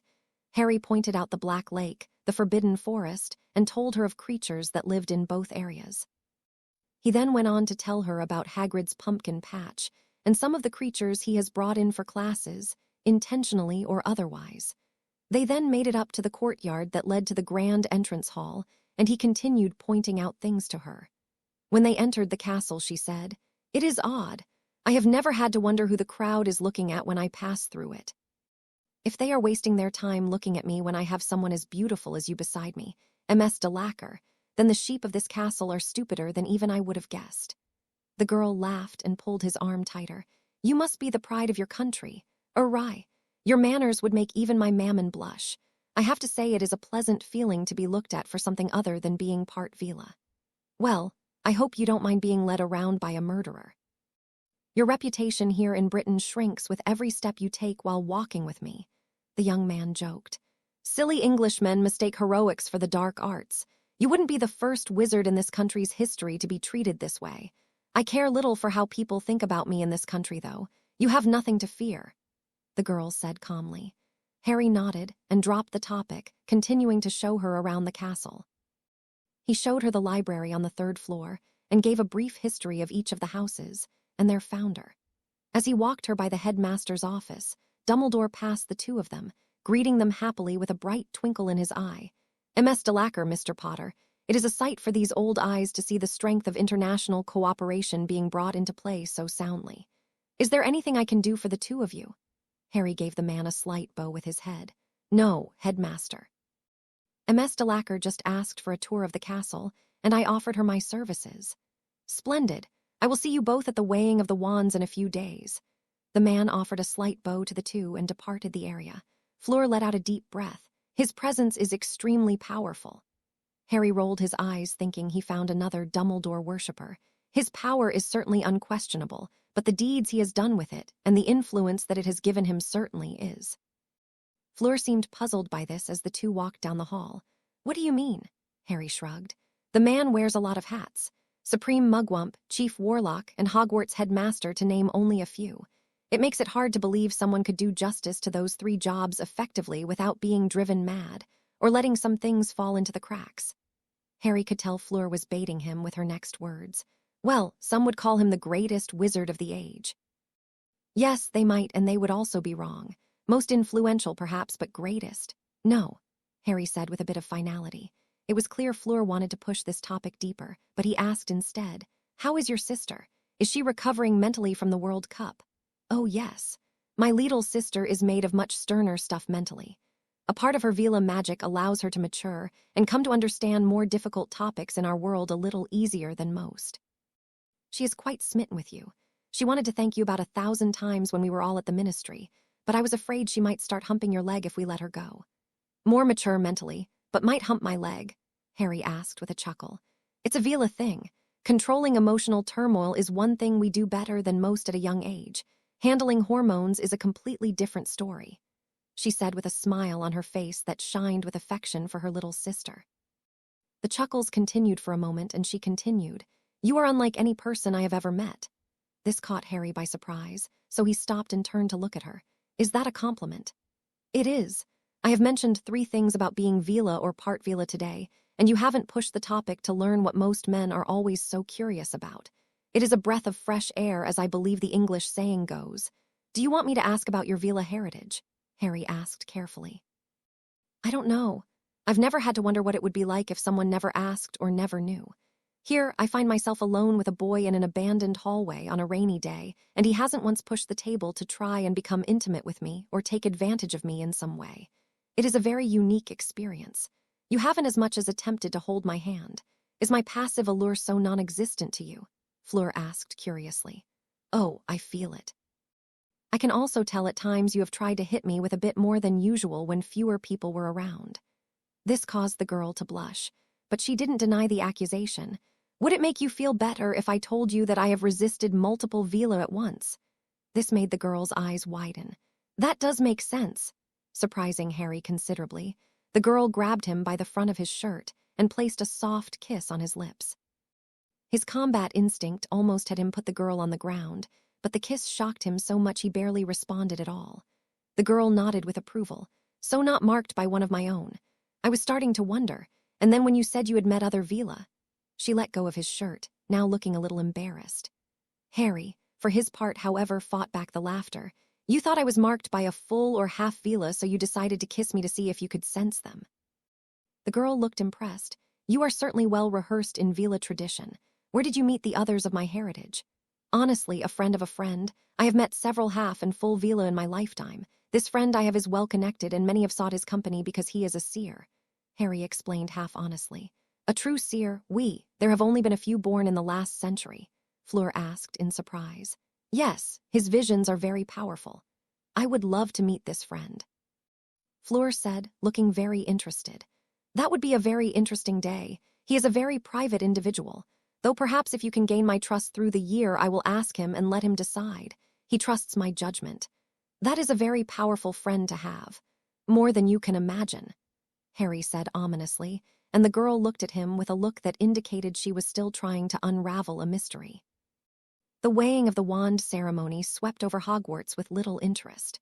Only the champions, judges, and a few members of the press would be allowed to attend, but still some speculated about what kind of wands the champion used, and if there was anything interesting in the group.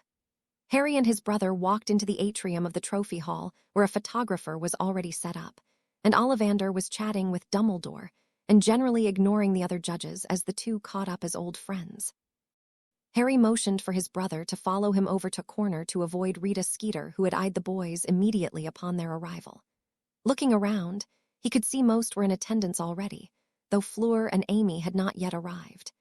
Headmistress Maxime was speaking quietly with Igor Karakaroff, and Harry had to wonder what the dynamic was between the two. He knew Madame Maxime only by reputation, but she did not seem like the type that would have befriended a former Death Eater. Crouch and Bagman kept stealing glances at the Potter boys, and Moody, who was also present, was sitting in the corner opposite to them, observing the room with a critical eye. When Amy and Fleur arrived, he was surprised to see that they were accompanied by James Potter, and the girls laughed at something he said. Harry looked suspicious as the girls looked over to him and giggled, and his father wore a wicked smirk as he winked at his son. Harry wanted to question the man on why he came in with the two French girls, but upon their arrival, Dumbledore and Ollivander stopped chatting, and the Hogwarts headmaster addressed the room. "We will conduct this official ceremony with great haste, as I am sure the champions would like to get back to their studies. For those who don't know him already, this is Garrick Ollivander, the premier wand maker in Britain." The man bowed his head slowly to the gathered group, and Dumbledore continued, "The rules of the tournament are clear. Any wands that are intended to be used throughout any portion of this tournament must be inspected today. If you are caught using an unregistered wand, you could face disqualification and subsequently risk breaching the Goblet of Fire's magical contract. Am I clear?" The man's tone shifted to indicate that everyone must give some sort of acknowledgement of the rule in order to prove that they understood their severity. A series of nods indicated that the ceremony could begin, and Mr. Ollivander turned to Fleur. "Ladies first?"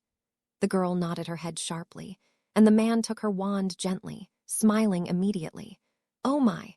A Fleur Delacour for the core, and one of relation to you as well, I have little doubt." The girl nodded with a slight smile. "A hair from my grandmother. Splendid. That makes this a powerful companion to you, and even more difficult for someone else to attempt to use your wand. I detected rosewood, and it is 9.5 inches long. The wand is in perfect condition. Thank you, Ms. Delacour." The girl beamed, looking pleased with herself. Mr. Ollivander looked to Amy next and motioned for her to step forward, and she offered the wand to the man. "Acacia. And a delicate balance with hippogriff heartstring as the core. It is a very gentle combination, and well-suited to light magic. Have you ever attempted to learn the Patronus charm with it?" She smiled at the man and took her wand back, casting the spell silently with a smooth swish. The end erupted into an ethereal butterfly that flew around the room protectively, and Harry had to admit that he was impressed. It was certainly nowhere near as powerful as his brother's stag, but it was still a beautiful piece of magic that the members of the press clapped for. "Stunning, just like you, Ms. Beaucart. This wand is an incredible match for you. 9 inches even, and I deem this wand in excellent condition. I would recognize the famous Violetta Beauvais wand making anywhere, and it is excellent." He smiled at the girl with clear joy on his face, then turned to Alexia Volkov, the silent girl of the group. "Ms. Volkov." The girl nodded stiffly before offering her wand to the man, and he nearly dropped it at contact. "My goodness. Basilisk heart string, and you. A wand that would make the dark arts all too easy to perfect. I have never seen this combination, and can't imagine the skill it would have taken to get the wand to work in the condition it clearly does now. I dare not produce even the slightest rose with this wand that does not recognize me as its master. May I inquire who made this? This is not a Gregorovitch creation, as I first suspected." "My father. My family made wands for many centuries, and decided that it would only be passed on from family member to family member 200 or 300 years ago. It is a craft we were all required to learn." The man nodded as he gently handed the wand back, and didn't comment any further on the wand. Crumb was motioned to next by Ollivander, and the surly man nodded as he stepped forward offering his wand. Ollivander seemed to snap out of the funk the last wand caused and grinned. "I would recognize my old friend Mikey's wand work anywhere. Gregorovitch has a very distinct touch. This wand is hornbeam wood and dragon heartstring. I dare say this was one of the last wands made by my old friend." Crumb nodded his head. "I suspect that is Vel." The man nodded happily. "Very well, this wand is in excellent condition. Treat it well." Crumb gave the man a crooked look that might have been a smile, but Harry wasn't sure. Then the man turned to the Potter brothers. "Justin Potter, I suspect the wand I entrusted with you when you turned 7 is still serving you well." This caused a few murmurs from the reporters, and Justin slipped the wand from his wrist holster, nodding. "It has served me well, sir." Justin handed the man the wand casually, and Ollivander said, 7 years ago I told you that I expected great things to come from this wand, and yourself. I have heard the rumors, Mr. Potter, and I dare say if even a single one is true, then I was not overestimating either of your abilities. 11 inches, with phoenix feather and holly wood. The brother wand to one of the most infamous wizards of all time. James Potter cleared his throat as the whispers continued to grow, and the man twitched a bit as he stared at the wand in reverence, before handing it back to Justin. "One of my finest creations, Mr. Potter, and it is in marvelous condition." Turning to Harry, the man gave the boy a sad smile. "Your wand is one I would never forget, Harry Potter. One of the very few I made with its core. May I?" Harry nodded as he pulled a wand Justin had never seen before out of his sleeve. The wand was red with a wood that had a swirling pattern carved into it. The wood itself seemed to curve just a bit more than normal wands. Ollivander touched the wand and sparks shot out of it.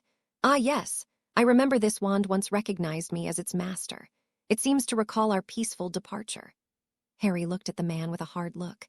"You told me the wand no longer showed its allegiance to you."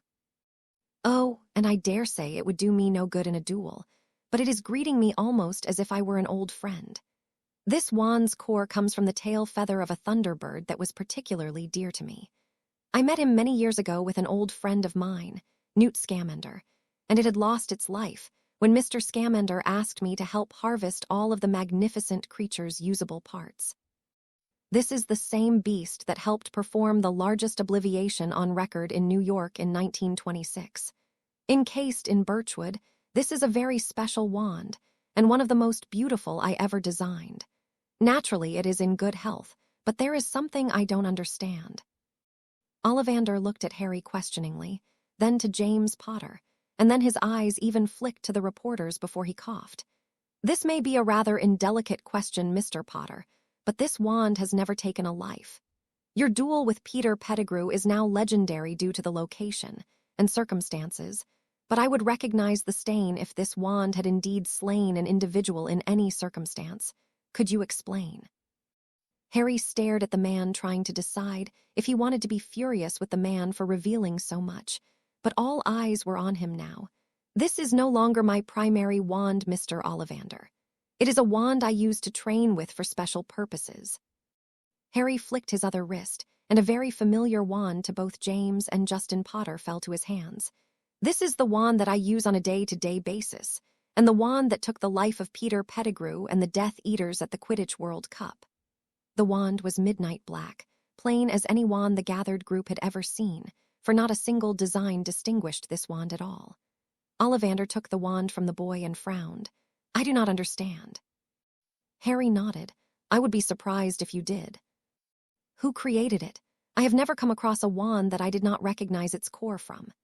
Frantic whispers from the reporters now as even a few pictures were taken. "The man desires his identity to be left unknown, and I will respect his wishes. He did not want people coming after him for his ability to create wands from odd magical creatures. Can you enlighten us to what it is? I fear I don't even recognize such a creation." Harry summoned the wand out of the man's hand. "This wand came from the mane of Zawu. The wood is rowan, and it is completely inflexible at 10¾ inches. Magnificent. I'm afraid I wouldn't know how to determine if the wand is in perfect working condition. I can't imagine in the history of the magical world there have been too many wands such as this. I couldn't even sense its power. The wand isn't just aligned with you, Mr. Potter, it is completely devoted. I would be amazed if anyone would be able to get a single spell off with it," the man said in amazement. Rita Skeeter asked from the back, "Is the wand even legal?" Ollivander frowned. "The wand comes from a magical beast like most others. I cannot think of a single reason it would be illegal. Mr. Potter, could you perform a basic spell for us?" Harry nodded as he turned to a nearby chair and flicked his wand at it, causing a small dragon to suddenly appear in the room, causing yelps from nearly everyone as they backed away quickly. Harry alone now stood in the middle of the room and stared at the creature forcing his magic into his own creation, making it bow to him. Everyone stared at the creature, and suddenly it was a chair again, and Harry asked, "Is that sufficient, Mr. Ollivander?" The man nodded dumbly, but Igor Karkaroff said, "So the boy is entering both wands into the tournament. Why is this allowed? Should I have instructed my students to both have a spare?" Crouch stepped forward. "The rules state that only primary wands may be used in the contest. Mr. Potter, are you choosing the Rowan wand to use in the contest?" Harry glared at the man. "I can use both wands as a primary. My magic does not distinguish a preference even though I mentally do." You cannot have two primary wands, Mr. Potter, not unless you can use them simultaneously, Crouch said dismissively. Harry stared, and Minnie felt his magic flare in anger as he now held both wands in his hand, firing two different spells at the same time towards the vacant chair. The first spell transfigured it into a bronze eagle, and the second spell lit it on fire. Minnie yelped at the sight of the burning animal, but it merely cawed out loudly in anger and showed no signs of pain. Suddenly, Harry whipped one wand in upwards direction, vanishing the creature. Would you like to make any more baseless claims, Mr. Crouch? With that, Harry put both wands in his wrist holster, growling out, "Class dismissed." No one called after him as he stormed out of the room, furious that Crouch had made him reveal a very valuable skill that few possessed. As soon as Gellert had learned that Harry was capable of dividing his magic and focus in such a way, he had drilled it relentlessly until he could duel in two different directions with both wands. It wasn't the only amazing feat of magic that the man had taught him, but it was certainly one of the most useful. It was also such a rare talent that if Harry needed an ace up his sleeve, it would certainly have been useful, but now the world would know that he could duel with two wands. His brother's godfather, Remus Lupin, was also able to duel with two wands at the same time, but he could not cast different spells, and it cost him much of his power. However, Harry had seen the man practice dueling his father and Sirius at the same time on opposite ends, and it was impressive nonetheless. Harry could throw one curse out of one wand and a completely different type of magic out of the other. It was what made him an extremely lethal duelist, but he had never been forced to use the talent in combat. Growling in frustration, he stormed up to his common room and silenced every conversation he walked past as his magic was swirling around with bright, hot anger. When he slammed the door to his room shut, he sat down, taking several deep breaths and forcing his acclimating shields into place. His work into the mind arts was always good, but when he was riled up, or particularly angry, it was hard even for him to keep it under control. The country was on the verge of war, and this stupid contest was revealing more of his power than he really wanted to show all at once. He wanted to ease the world into it, but now he suspected that he'd better start upping his magical showmanship even more to dissuade attacks from the darker families, especially those who could have lost a loved one at his hands. Taking several deep breaths, the boy shut his eyes, and he continued to focus on his acclimacy. He felt a nudge at his hand and opened his eyes to see Tech 9, the robotic, lifelike dog, looking at him questioningly. "Master, is everything okay?" Harry sighed. "It will be. I am just worried that I am showing the world my abilities too fast. My plans to take on the first tasks were sure to amaze the world, but I didn't intend on people finding out about my ability to use two wands. They are going to be putting bounties on my head at the rate we are going, and I will have the best hit wizards in the world on my tail if I am not careful. I don't think the world is as ready for another powerful player as I first thought." The dog seemed to look thoughtful as Harry put his hand on it. "Master, whether the world is ready for you or not, you are ready for it. Should we increase my combat protocol to attack all who come near you, Master?" The boy grinned at his own creation. "No, not yet at least, but the day could come where your detection skills could save my life. Tech 9 is a good dog and will serve his master. I know you will, buddy." The boy felt his calm returning, and he began rubbing the robotic dog and grinned at how his confidant could change his mood. A knock at his door interrupted his good thoughts, and he flicked his wrist, opening the door to see Penny standing there looking concerned. "Weighing of the wands didn't go well," Harry snorted. "I suspect the Dark Lord Potter 2 article will be the front page headlines tomorrow." The girl shook her head. "These people don't know you, Harry. I am surprised you are bothered by their outlook." "It's not just me I have to worry about now," Harry said stubbornly. "Your dad is outside to see you if you're willing to talk to him. I can send him away if you don't. I am not afraid of the big bad head auror," she said with a grin. This caused Harry to roll his eyes. "Thanks, Penny, but I will go see what he wants." He stood up, and the girl surprised him by pulling him in for a hug. "We are with you, Harry, and I don't believe a word the Daily Prophet prints about you anyways." "Cedric and the others don't either." Harry was stunned by the girl, and said nothing, but embraced her back. There was a time he would have banished any person into a wall that tried to show him this type of affection. In fact, most would probably still get blasted aside, but at some point this girl had truly become his best friend, and her hug felt oddly comforting to him. He patted the girl gently on the back as they parted, and she smiled softly at him as he walked past her to go downstairs. The common room went silent at his appearance, but his magic was no longer flaring, and he gave some of the older students apologetic, sheepish smiles. When he exited the common room, his father was standing there with a grin on his face and his arms crossed. "I just witnessed the second coming of your mother's temper, and I wish she had been there to see it." "I am sure a trip to the Pensive is coming tonight, then?" Harry questioned with a slight grin. The man chuckled. "Undoubtedly." Silence for a moment, and then he asked, "Harry, I am sorry. Don't do this, Prongs. I told you that what's done is done, and while I may never forgive you and Mum for it, I won't hold bad blood between us. Voldemort is on the move, and he's going to try and rip this family apart again. I don't want any more bad blood, even if he takes one of us. We have had enough of it for a lifetime," Harry said evenly. "But there is still so much we don't know about you. I didn't even know you had 2 wands, much less could use them at the same time. That is an incredible magical gift, and one that hasn't been seen in our family for years. Your great-uncle Charles could do it, and he used it in the war. Before him, it had been generations. We have books about. I have read them all, even the one that Uncle Charles wrote himself," Harry said confidently. James shook his head, but the ghost of a smile returned, bloody Ravenclaw. "I didn't even recognize the Thunderbird wand you pulled out. And I can't believe Sirius never noticed that you don't use it anymore," Harry shrugged. "Sirius never went to Ollivander's with me. I flewed from Potter Manor. They had both only seen my wand a handful of times, and neither have done much magic with me since my 4th year when I was given this one." James looked at the wand that Harry had dropped into his hand curiously. "Son, who gave you that wand? It had to have been customized to you for something so unusual to work for you." "A custom wand is extremely expensive. If you owe someone some money, I would be happy to pay them for it. It's an incredible... It was a gift, Dad." Harry stared at the man, warily knowing they were reaching dangerous territory. James, who seemed to notice that his oldest son was tensing up, got his first glance at what Lily had told him just a few nights ago. Harry had a secret, and one that he clearly didn't want to share with his family. The man tried not to let Auror Potter come to play, and gently commented, "Then that is a magnificent gift, and they have the thanks of House Potter for giving it to their heir. I would like to thank this person." Harry looked away from the man. "Maybe one day." James wanted to push, but knew his son would not just lay over and tell him if he didn't want to. "How long have you had it?" "Since my 14th birthday. There is quite a story behind that I would love to share with you and Mom someday." Harry said honestly, "The same day you tell us who this mystery person is," James guessed.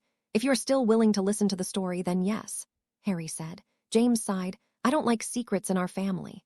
It won't be one forever. I just need to make sure we are powerful enough to strike down every enemy to House Potter before I tell you. It is an extremely necessary precaution," Harry said gently. "You have saved Justin's life enough times for me to trust you implicitly. When you feel ready, I am ready to listen." "I hope that's true, Prongs," Harry said carefully as he walked back towards the common room entrance. Leading up to the first task was an interesting turn of events. The Daily Prophet did not print anything too sensational about him, but did comment on the many mysteries that Heir Potter seemed to have. They even speculated on other magical gifts he could have, which was quite amusing to Harry and Justin as they had read the article together. Justin, irritated by some of the ridiculous things the prophet spewed, said, "I am the only Parselmouth alive known to Wizarding Britain. I wish they would quit trying to give you the only famous accreditation left to my name.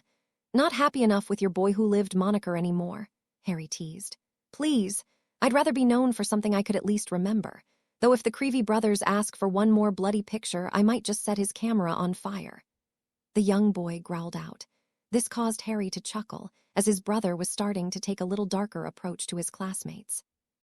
Just last week, Justin had been snogging Susan in the astronomy tower, and Colin Creevy had the audacity to not just interrupt, but take a picture as well. It was lucky Susan got a hold of him before Justin did, or the boy's thrashing might have been much worse. Justin swore to his brother up and down that he was inches from feeling his girlfriend's chest up for the first time, and the bloody 3rd-year Gryffindor prat ruined it. It was of course hilarious to Harry, but he chose not to poke at his brother in his time of frustration. The training between the brothers was going splendidly in Harry's opinion, and Justin's magical prowess didn't just improve, but it jumped. It was clear to Harry that Justin didn't flourish under other teachers because they weren't willing to push him to dangerous levels. It was when the boy was on the edge of defeat that he performed his best magic. His core was very well developed for his age, and his on-theft-like thinking got better every day. Harry had little doubt that if he had received the training that Harry had, and the intensity that came with that, then Justin would be only a little ways behind his brother in magical prowess. It was also about time for him to prove it to the world. They were 2 weeks from the first dueling session, and Harry had named his brother co-captain, much to the displeasure of some of the other people he had chosen for the team. Most of this was silenced, however, when Justin took down both Percy Weasley and Penny Clearwater in back-to-back duels. After the boy had stunned the school to silence, Harry just grinned and asked if anyone else wanted to challenge his brother for the co-captain's spot. Obviously, no one did. "What class do you have next anyway?"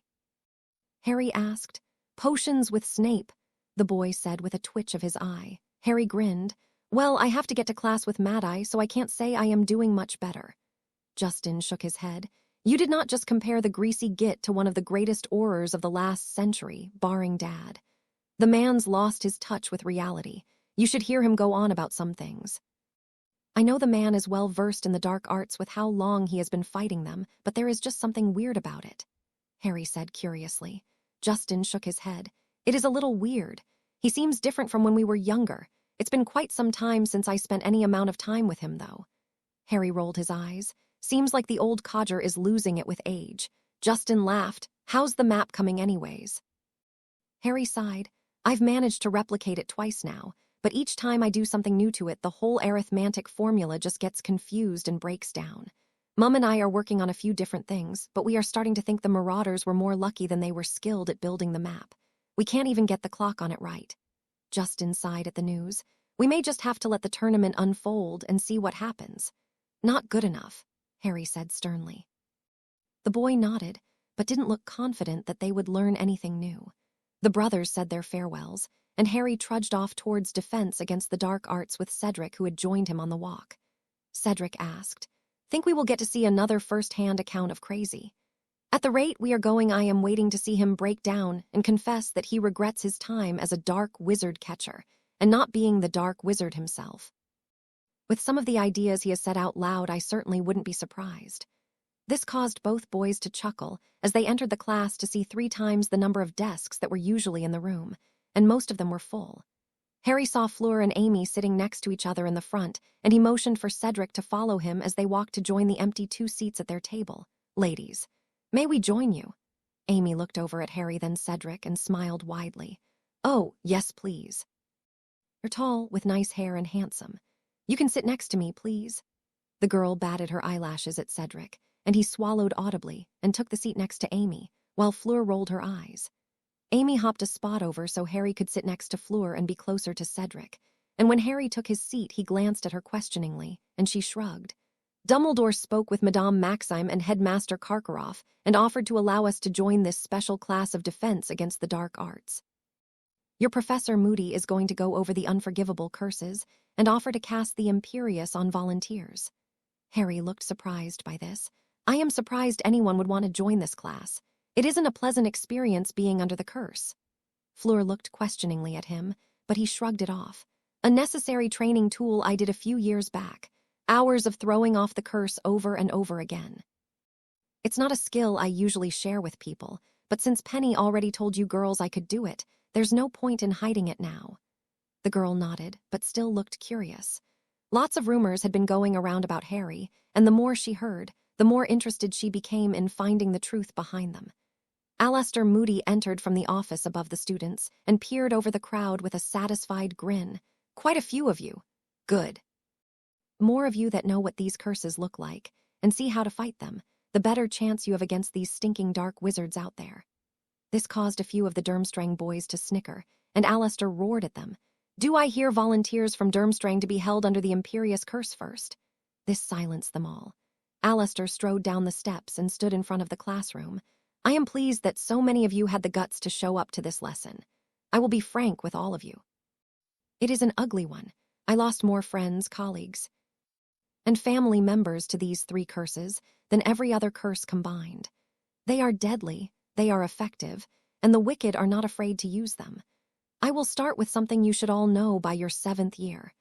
Outside of a fight to the death, these curses are completely unacceptable. You will be sent to Azkaban for life if you are ever caught using any one of these on a witch or wizard.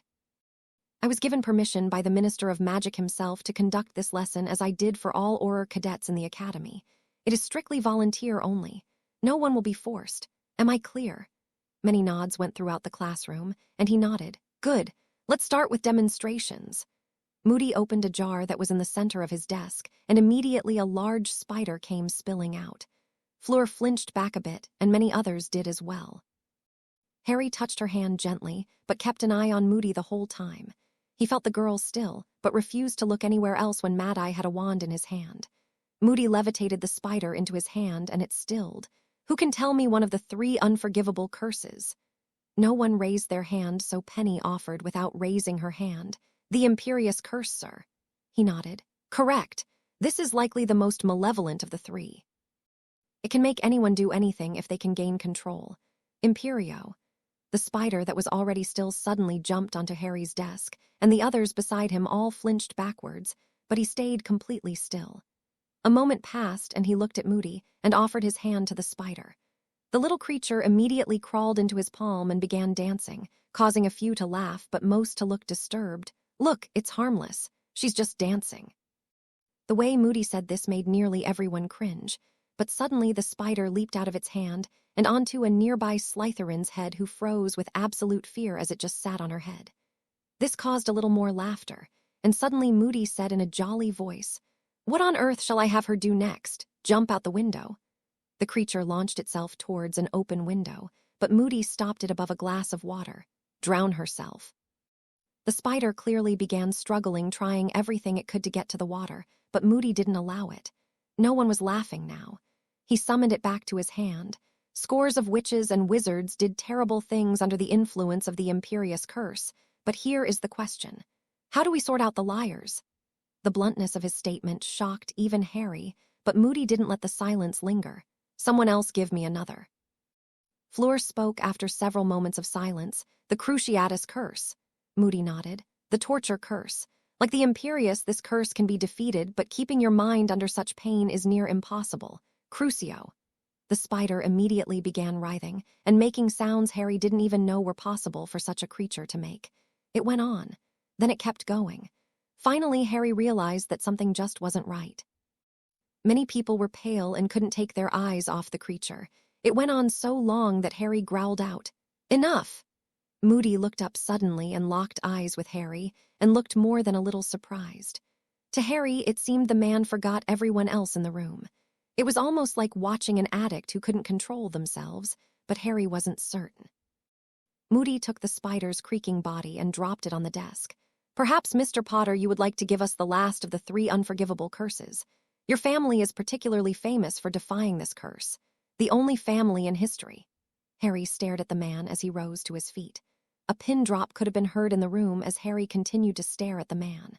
Faster than most could comprehend, a jet of green light lit the room, and many people yelped, diving for the floor. The people at his table, however, were too shocked to even move.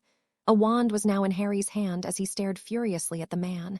Avada Kedavra, 2 words, a flash of green light and then nothing, except my brother, the sole survivor of the curse in the history of the wizarding world. Moody looked impressed. You didn't even need the incantation. Like you said, my family is particularly famous for defying this curse. I have researched it since I was a young boy, trying to learn how my brother could have possibly stopped it, Harry said clearly. The results of your research? Harry could tell the man was searching for an explanation in his eyes. The truth. He wasn't using legilimency, but Harry could tell the man desperately wanted to know. Too desperately, inconclusive, a fluke of magic. My mother is one of the head unspeakables, and they have tested it on thousands of things created from magic, but nothing has ever survived, no matter the circumstances or protections.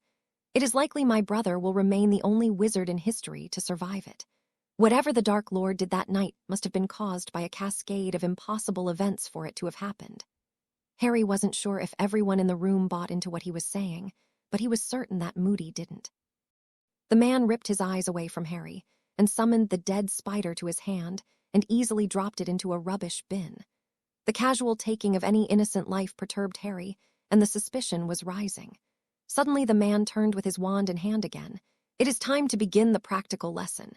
Who among you will be brave enough to volunteer?" Not a hand went up, and Harry after several moments stood up again wordlessly and strolled to the front of the class with all eyes on him. "You've got your father's defiance in you. I enjoyed breaking his spirit in the academy, and I will enjoy breaking yours as well." Harry's eyes narrowed. James Potter was an animagus, and it was particularly difficult to control an animagus with the Imperius. By the time James Potter became an Auror, Harry was certain the man would have been able to repel it. What was going on here? Was this just a chance of Moody trying to goad him and get him off balance? The spell washed over Harry and its power surprised him, but he showed no indication. He heard a whisper in his head, "Bow to me." Harry stared at the man blankly, and then Moody said it out loud, "Bow to me." "No matter how hard the wind howls, the mountain shall not bow to it," Harry said, recalling an old movie quote. The man stared in surprise, but many stirred. This time the man pointed his wand between his eyes and attempted to cast the spell a third time. But this time Harry flicked his wrist, causing his Zawu wand fell into his hands, and Moody to scoot backwards. "Don't ever put your wand that close to my face again, or I promise you will regret it." The man stood looking angry, and Harry stared defiantly, now 100% certain something wasn't right. Just when he thought spells would be traded, the man laughed. "Ha! You have twice the balls of your old man, Potter. Merlin, if you could see the faces that people are making behind you." Harry said nothing as he stared at the man curiously, not putting his wand away. The man clearly saw through Harry's suspicion. "Take a seat, Potter, 20 points for Ravenclaw." For Harry's part, though, he merely stared as he felt the strange pieces to a large, elaborate puzzle fall together, and the picture was ugly. "Is that all you got, Mad-Eye? Test the other one on me." "I have been throwing the Imperius for years, and now let's see if I can throw the Cruciatus." Gasp went up throughout the room, and he even heard Penny say his name from behind him, but he ignored them all. Moody just stared. "Are you sure, lad? It's a completely different fight when under the agony of this curse." Harry knew this curse couldn't just be cast. Moody would have to mean it. "You have my permission." Silence fell throughout the room, and Moody raised his wand. "Prepare yourself." Harry merely stared, enforcing every bit of acclimacy he knew, and suddenly he heard the words and then felt the pain. It was as if his whole body was being burned from the inside out. He fell to his knees immediately, but before he could succumb to the pain, he roared out, "Enough!" The magical backlash threw everything backwards, and Harry was sitting on the floor gasping for breath, now knowing that this man wanted nothing more than to hurt him. He felt the hate behind the spell. This was not Aleister Moody. The imposter growled out, "I've only seen a handful of wizards with the power to throw that curse, Potter. That was damn impressive. 50 points to Ravenclaw." Harry looked up to the man, still feeling the shakes of the curse, but he bit his tongue as he rose to his feet. Moody asked, "What you all just witnessed was incredible control, but now we need another volunteer for the Imperius curse." Harry, however, continued to stare at the man as he stayed on his feet directly in front of him, and Cedric finally spoke above the whispers, "Harry." The young man snapped out of his glance and looked to his friend, who looked concerned. Harry said, "Do you trust me?" People looked at the two in confusion, but Cedric nodded his head. "Of course, Harry." "Go next," Harry requested. The request clearly surprised Cedric, and he paled just a bit but stood to his feet and walked beside Harry. At this, Harry walked calmly over to his desk where all eyes were still on him. He sat at his seat, and Moody finally took his real eye off him, but Harry could feel the magical eye still on him as he said, "Diggory, are you ready?" Harry, however, slowly pulled out a fair bit of parchment out of his textbook and kept his eye on Moody the whole time. Fleur put a soft hand on his shoulder. "Right, are you okay?" Harry said nothing, however, as he whispered the words, "I solemnly swear that I am up to no good." The suspicion was in his mind, but he needed proof. Somehow the pieces were still falling together in his mind. The names began to dance across the page as they appeared, and Fleur's jaw dropped, and Harry heard Cedric quacking like a duck and saw that Moody still did not have 100% focus on him. The power of the Imperius was more than it should have been, but when he felt the Cruciatus curse, he felt the hatred, and Harry had never done anything to Moody to make the curse work that way. Moody wasn't just good at the curses either. He enjoyed them, and Harry sensed it from the moment it washed over him. The names appeared, and he slowly shuffled them to find dozens of names in the defense class, but the two at the front of the class were what took his attention. One said Cedric Diggory, and the other said Barty Crouch. Harry looked up slowly. Mischief managed. The map never lies. The man before him was Barty Crouch, but why? How? This couldn't be Barty Crouch, the head of international magical cooperation. That made no sense at all. The man hated unforgivables, and while he may have some disdain for the Potter family, it would be nothing like what he just experienced. That only left one impossible solution. The man in front of him was one of the four that tortured his godmother, Alice Longbottom, into insanity. Harry noticed Cedric had thrown the curse on his second attempt, but that was mostly because Moody was staring at Potter with a new look now, and Harry realized the gig was about to be up. He looked at Fleur, who was still staring at the parchment that was once a great map, with shock, but he said quietly, "You need to get all the Beauxbaton students out of here." She looked at him in surprise as he stood to his feet looking for Penny. "Get all the students out of here now." The look on his face must have been severe, and he knew she must have only seen this look after he killed Pettigrew, and when he returned from defeating the shade of Tom Riddle, because she immediately stood wand in hand. "Harry, what's going on?" "Do it now." He had never raised his voice at Penny, but she flinched, clearly terrified of him, and no one moved, clearly thinking Harry had lost his mind. Not even Fleur was moving now. Growling out, Harry summoned Cedric out of the way and shoved him backwards, knocking him over two desks, and a curse came sailing at him, but with his spare wand he deflected it, and with the other he summoned a massive protection ward, separating himself from the rest of the class. "You son of a bitch! What gave me away?" Crouch asked. "Your power of the unforgivable curses. I will admit I have been suspicious of you, but I thought you were just an old Auror who had lost his mind in the last 2 wars he fought. Where is Alastor Moody?" He couldn't hear what was going on behind the ward, and had no time to spare them a look with such a possibly dangerous adversary in front of him. "Soon dead, especially now that you have given me up. Do you know who I am? A dead man walking. You put my godmother in St. Mungo's for 13 years, and you are going to pay for the lives you took. Not a chance, Potter." These were the last words that were exchanged, because a bolt of green light shot out of the man's wand, and his massive ward absorbed it, but at a cost, as it shattered, causing the screaming to enter the room at full force. Suddenly, before Harry could react, killing curses were being thrown everywhere, but Harry wasn't letting them go. Desks bounced into the air, absorbing the curses, throwing debris everywhere, not even allowing what few people had lingered behind to give any sort of resistance. The next spell was solid black, and it attempted to fill the room before Harry stopped it, but the shockwave threw everyone behind him to the ground, and the screams continued. Harry roared out in anger, unleashing both wands into a furious cacophony of curses.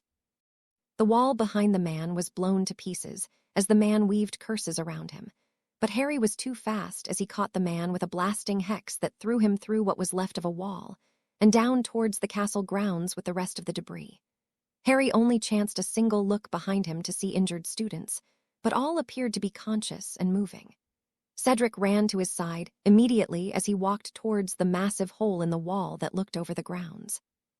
Harry had hoped the man had been killed in the blast, but suddenly he saw the man hit the ground and begin running for the forbidden forest, and Harry growled in rage. But before he could jump off the side of the building, Cedric grabbed his arm. "Harry, what the hell is going on?" "Barty Crouch Jr. He is getting away. Cedric, we are friends right now, but if you try to stop me from getting the man that nearly killed my godmother, we won't be." Cedric let go of his arm as if he had been burned, and Harry backed up a few steps, and with a running start jumped off the side of the building, alarming everyone left in the room. The wind was whipping through his face as he fell, but he quickly transfigured his shirt into a wingsuit that allowed him to propel himself after the man. It didn't take long as he soared over the grounds. He dropped himself out of the sky probably 50 feet in front of the man and 100 yards from the Hogwarts ward line. "Going somewhere. If you're so powerful, Crouch, why leave?" The man looked different from who he had seen a few moments before. This man was skinnier and his facial features sharp. His face was completely devoid of markings, and the magical eye was gone. It was clear to Harry when he looked at the crazy dark-haired man that the Polyjuice had either worn off, or in one of Harry's curses, he caused the effects to cascade into failure. The man growled out, "No backup, Potter. I killed dozens of wizards and witches much older and more experienced than yourself. It was I that defeated both Frank and Alice Longbottom. Do you really think you can beat me? I like my odds." With that, the deadly dance began as Barty released a massive jet of fire. Harry, who had been countering the elemental spells since he was 11, easily swiped it away with one wand, and the other threw a piercing charm so fast Barty didn't even have time to raise a shield. The man's throat immediately started pumping out blood, and Harry strolled over towards him, attempting to close the distance. Didn't even last 2 spells, did you, Barty? Come on, surely you aren't done. You don't need your voice to cast spells, do you? A green light sailed towards Harry, but he easily sidestepped it and threw a severing charm at the man's hand. But his shield was quick, allowing Harry to fling a shield breaker, and the severing charm at the same time, which made impact so fast Harry barely registered him, letting loose a blood-curdling scream. Harry stalked closer and closer to the man. My godmother probably screamed for hours when you and your Death Eater pals tortured her into insanity, and if I didn't think I would go to Azkaban for it, I would give you the same experience. Then when you begged for death in the end, I would leave you, writhing and screaming like the cockroach you are. Harry grabbed the man's hair and yanked his head back, causing blood to spurt in his face.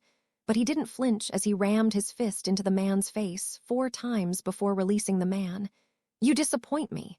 All that talk, and we didn't even trade 10 spells in the real duel. My 14-year-old brother does better than that. I wish I could kill you right now. You are only the second person who I actually had a choice to end their life, but I need information, and I am going to get all of it before you die. Legilms. Harry entered the man's mind, brutally tearing apart his defenses. He wandered around, destroying everything in his path, searching for information on Voldemort. The location of the man's safe house was protected by the Fadelius charm. And Crouch wasn't the secret keeper, so couldn't reveal it. He then began searching for his old friends in the last war, and the names of the Death Eaters who got off. Harry took every bit he thought useful, and in the end, when he pulled out of the man's mind, he couldn't even make a sound as he fell to the ground, still bleeding profusely, and Barty realized the effect of a magical oath was taking his life even faster than his curse through the throat did. Harry summoned the man's wand and began to walk towards the witches and wizards that were running in his direction.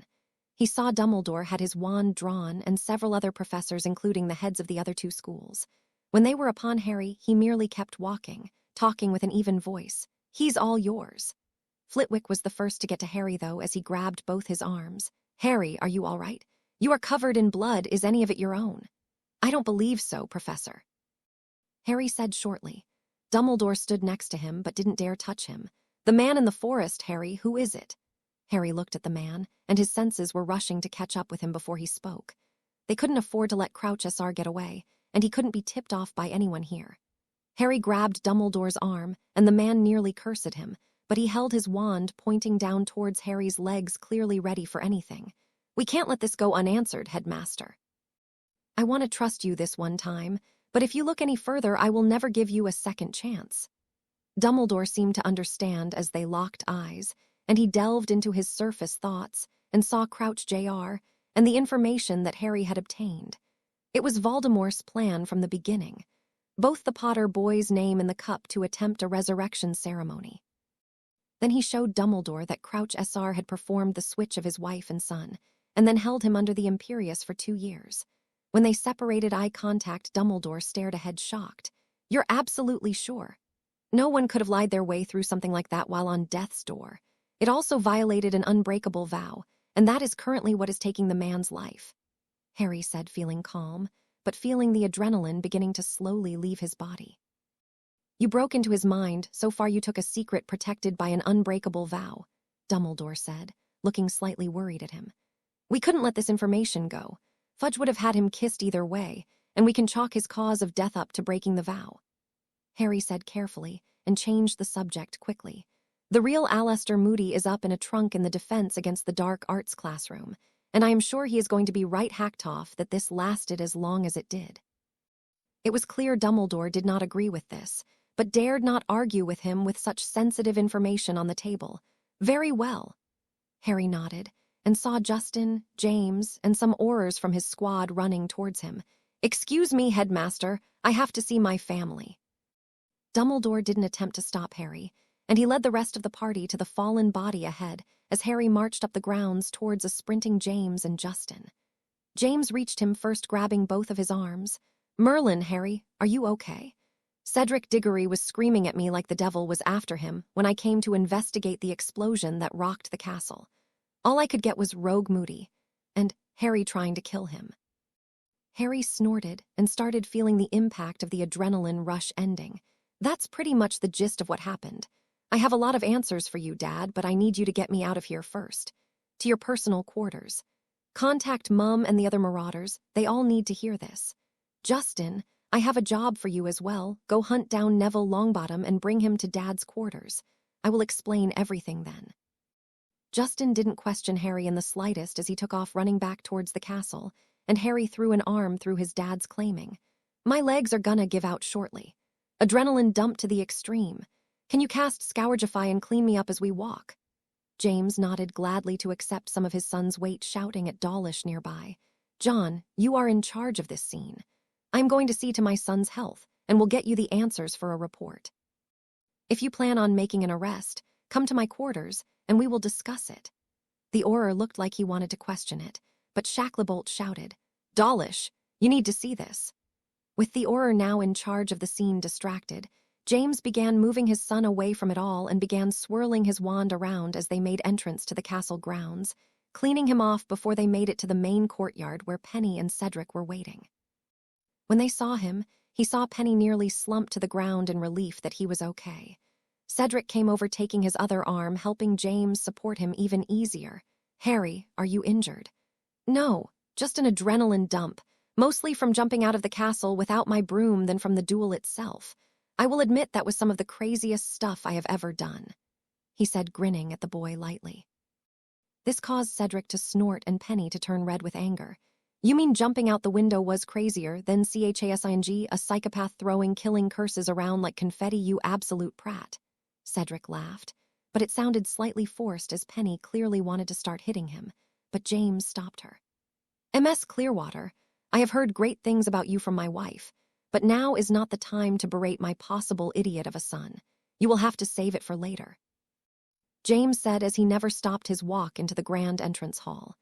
Harry saw the Beauxbatons and Durmstrang students scattered around looking at the trio that came in, clearly surprised that Harry was alive. Fleur looked like she wanted to rush to Harry's side and see if he was okay, but he winked at her in reassurance, and everyone stayed away. When they made it to James' guest quarters, Cedric offered to stay and help, but James politely refused and thanked him for making sure Harry made it without falling over. Once he got Harry in a seat, his shaking slowed down after a few minutes, and the arrivals began showing up. The first was Lily Potter, and she looked absolutely apoplectic. "James Potter, you are in this castle, and our son still has to fight for his life." "Honey, I can't be everywhere at once," the man said calmly, keeping his eyes on his son just in case he started freaking out or throwing up. Lily walked straight to Harry, taking his chin in her hands, looking over his face, arms, and everywhere her eyes could visibly glance at with a single look. She even began casting diagnostic charms, warning him what she was going to do first. Remus was the next to arrive. "We got the Marauder Code 1. What happened?" James held his hand up, indicating to wait as Sirius came spilling through the door with Neville and Justin. When Sirius arrived, Harry stood, and the man catapulted himself towards Harry, embracing the boy as hard as he could. "You did the world a good service. That fucking bastard deserved what he got," Lily growled out. "I've been patient enough. Someone tell me what happened now." Harry pulled out a wand slowly and displayed it for all to see. "This wand belongs to you now, Neville. I had no right over you to take the man's life, but I got the first shot at him and couldn't let him escape. This is a gift from House Potter to House Longbottom, and if I get my hands on the other three, they will share the same fate. You have my word." Harry walked over to the tall boy who had lost both of his parents to the Death Eaters. "This is the wand of Barty Crouch, Jr. It did despicable things to your parents, and if you wish to keep it for a trophy for House Longbottom or destroy it for all I care, but it belongs to your family. She was my godmother, and if there was anything I could do to bring her back, I would in a heartbeat." The room was silent as Harry and Neville stared at each other. Neville and Harry, who had probably exchanged a few dozen words their entire lives, now had the attention of the whole room. James, Lily, and Remus all looked to Sirius to confirm Harry's words, but the man's face was a picture or rage saying nothing. but the look confirmed it enough to the rest of the group. Sirius was as close to the Longbottoms as the rest, and the fact that one of their attackers had been so close to them for 3 months now was outrageous. Neville took the wand from Harry and tried to speak twice before getting real words out. "Thank you, Harry. I need to be alone right now, but my house won't forget what you did for us." Harry nodded at the boy. But before he could leave, he surprised everyone by pulling the boy in for a hug. "I'm sorry it's not their lives, but I hope it counts for something." Neville patted Harry gently, and his shoulders began shaking as he slowly walked out of the room, not meeting anyone's eyes. Before the adults could start asking questions, Harry wandlessly summoned a pensive slowly to the middle of the room. "I admit my suspicions were very minimal when this all started, but by the time the lesson of the Unforgivables was over, I knew we had an imposter and confirmed it with the map." Harry raised his wand to his head and dropped the memory in it carefully. All the adults and Justin gathered around, and Lily looked like she wanted to stop her youngest from entering, but Harry said, "The only really bad part is at the end, but he can handle it." Lily looked like she wanted to argue, but James put a hand on her arm. "It's okay, Lils, let's face it as a family." They all looked to Harry to see if he would join them, but he shook his head. "I just lived it, I don't need to see it again. I'm going to meditate for a bit and gather my thoughts." No one argued as they all entered the pensive.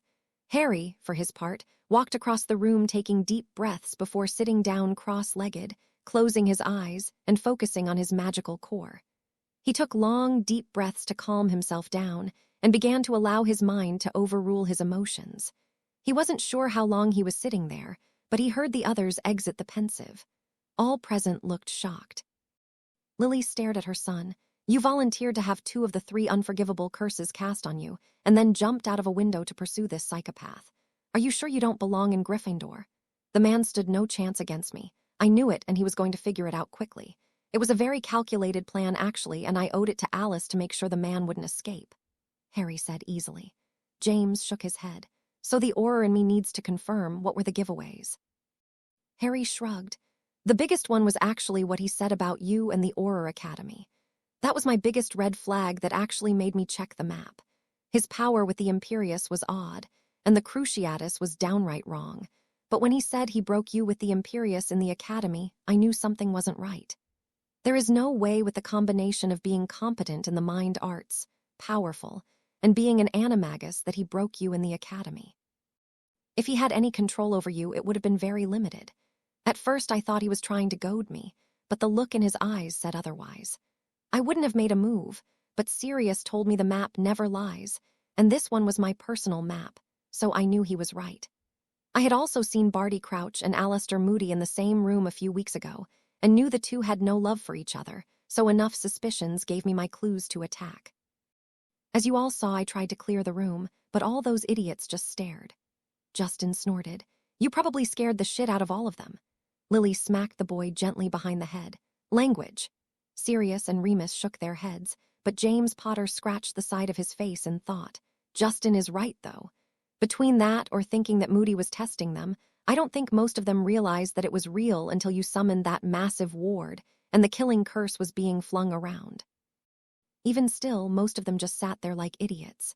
Sirius chuckled. "I want to learn how to do that ward. I've never seen one brought up so fast. It resembled Protego Totalum, but it was clearly different and stopped one killing curse." Lily stared at her son curiously. "I've never seen anything like it either. What was it?" Finally, Harry smiled. "My own invention, actually." All eyes widened in surprise, but Remus was the first to ask, "You invented your own ward?" Harry put his hands behind his head cockily. "Sure did. That's the first time I've tried to stop a killing curse with it, but theoretically the way it was designed with the arithmetic calculations, it should have been obvious. The foundation of the shield is solid, so it would be as if I summoned a brick wall or something, without the downside of creating debris in the fallout." Everyone stared dumbly at him, and Lily said, "Harry, that is above mastery level work. No one has invented a real new ward that can do something even close to that in centuries. I said you could use your modification of the map to get an apprenticeship, but if you decided to let me present this to the Masters Board or the Unspeakables, they would probably grant you instant mastery level status in the subject. You could make a fortune off of this." Harry nodded. When I have perfected it, I will place it in the Potter grimoire just for us. I want our descendants to know how to do it, but it's a good trump card. Better to have it in our back pocket than let the world have it and find a way around it. Lily looked like she wanted to protest, but James nodded. Maybe you can reconsider after we have solved our problems with Voldemort, but I agree for now it is probably best kept in the family. Lily took in her husband's words and then nodded, saying nothing further. Sirius, however, whistled. I wish I could do that double wand trick you have up your sleeve. You never pulled that card at the dueling tournaments we went to. Harry grinned. Never needed it. Besides, I had hoped to unveil that trick in a fight for my life, not in a stupid weighing of the wands ceremony. Harry didn't know it, but he had stumped all 3 marauders and his mother. They all thought about how fast he ripped apart Barty Crouch Jr., and thought back to when they had dueled with the man on their own occasions. He was a powerful wizard and a very competent duelist, and Harry made him look like a child who had taken his parents' wand. Harry rose to his feet. Dawlish never came by, so I'm guessing he isn't going to try and press charges. James shook his head. He is probably questioning dozens of witnesses, and knows the department could never build a case against you. Besides, the minister himself would probably issue you a full pardon if they even tried. Crouch Jr. was public enemy 1 for a very short while. He was going to get the kiss no matter what, and his father may follow if I am right. Dumbledore will have told the others what I found out, and will be on their way to take in Crouch Sr. if it hasn't been done already, Harry said evenly. James nodded, standing. Padfoot, Moony, I think we have some work to do. James walked over to his son and embraced him tightly. You did good today, son, and what you did for Frank and Alice's kid, that was a real good thing. Proves to me that you still have the light in your heart, and that will always be what matters. You've got a good one in there, and don't you ever stop using it. These words were said quietly, and Harry was grateful to hear them from his father, the ultra-light wizard. When they separated, James smiled at his son and patted his cheek pretty roughly, and made the marauders follow him out.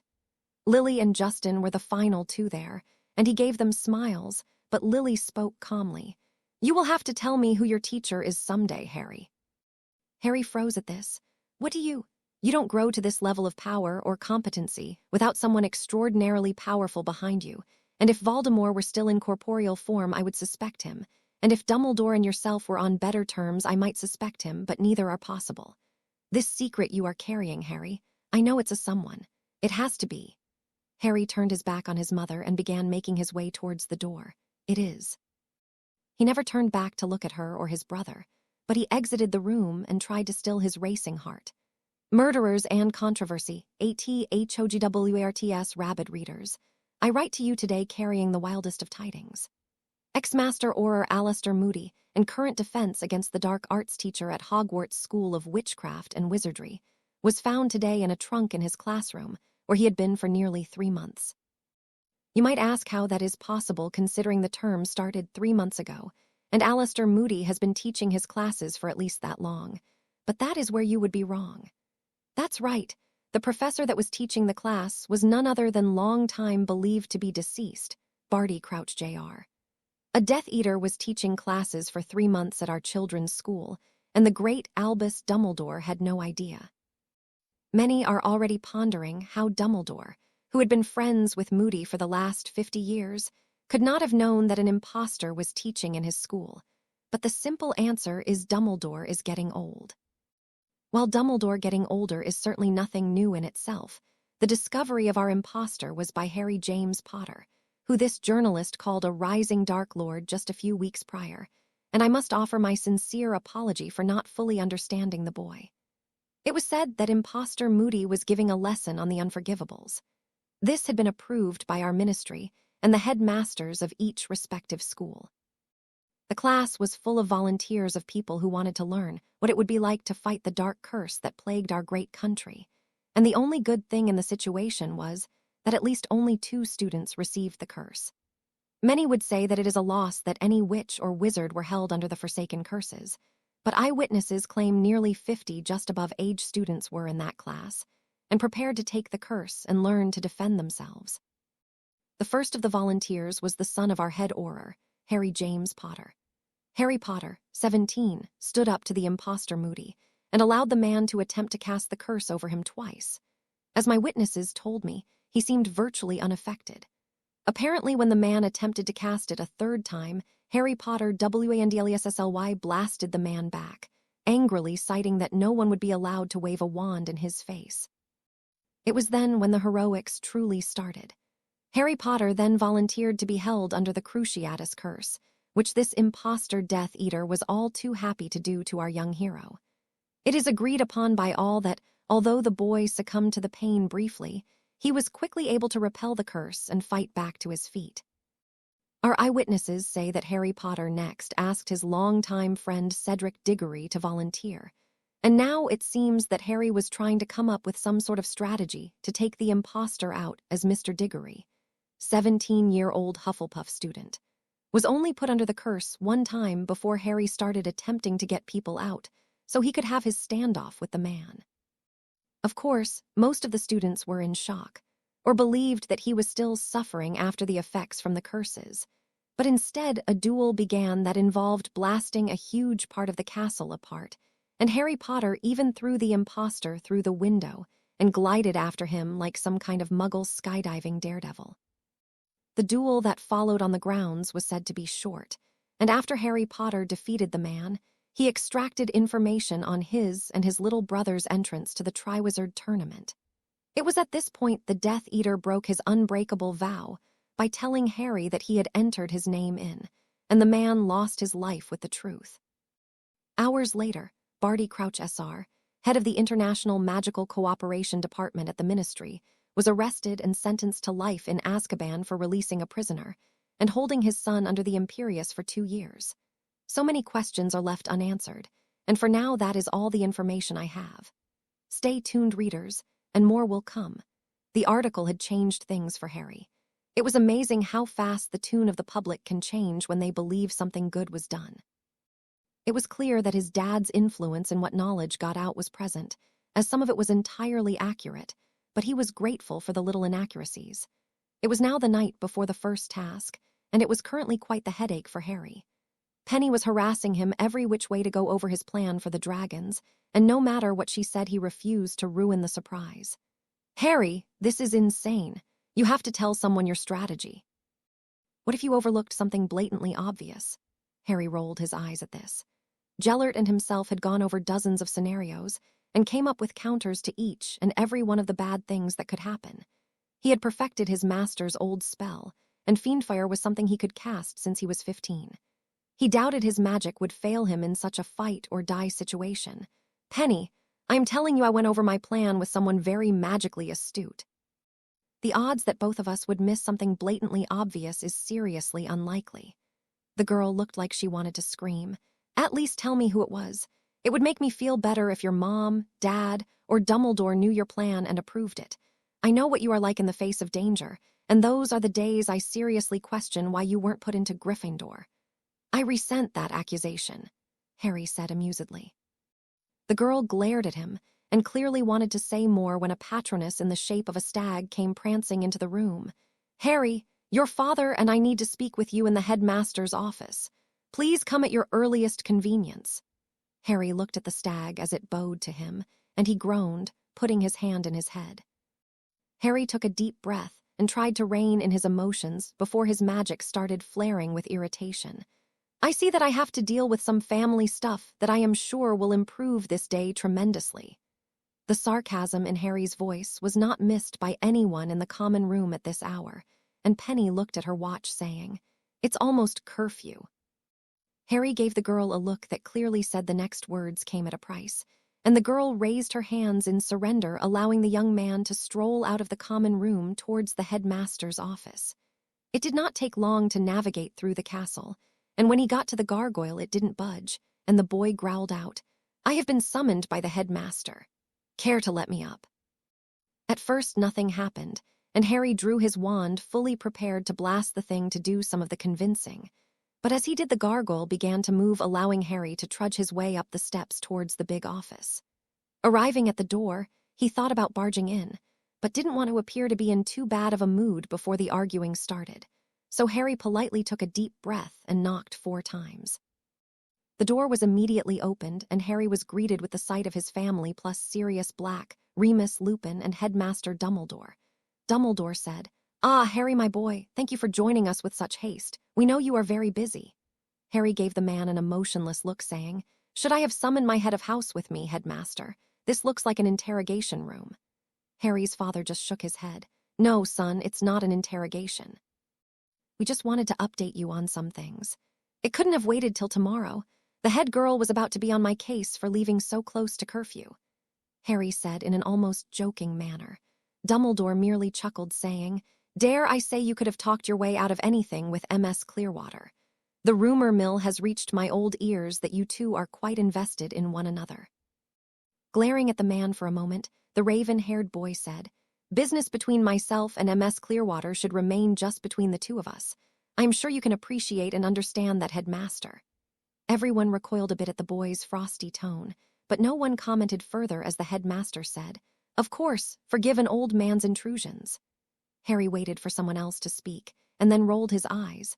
"Well, don't try all talking at once. You called me out of my common room this late at night to give me some kind of information. What is it?" Sirius spoke next. "Dragons, pup. It's what the first task is." Harry snorted. "No, really? Did you guys just figure that out? Justin has known for a while. I figured he had told all of you." Everyone looked at the boy in surprise while Remus asked, "How long have you known?" Harry looked at his watch that had the date on it, saying, 2 days after my name came out of the goblet. You know, bringing 6 Class 5 magical beasts into a country requires a lot of paperwork, and a paper trail that my contacts at the ministry were all over.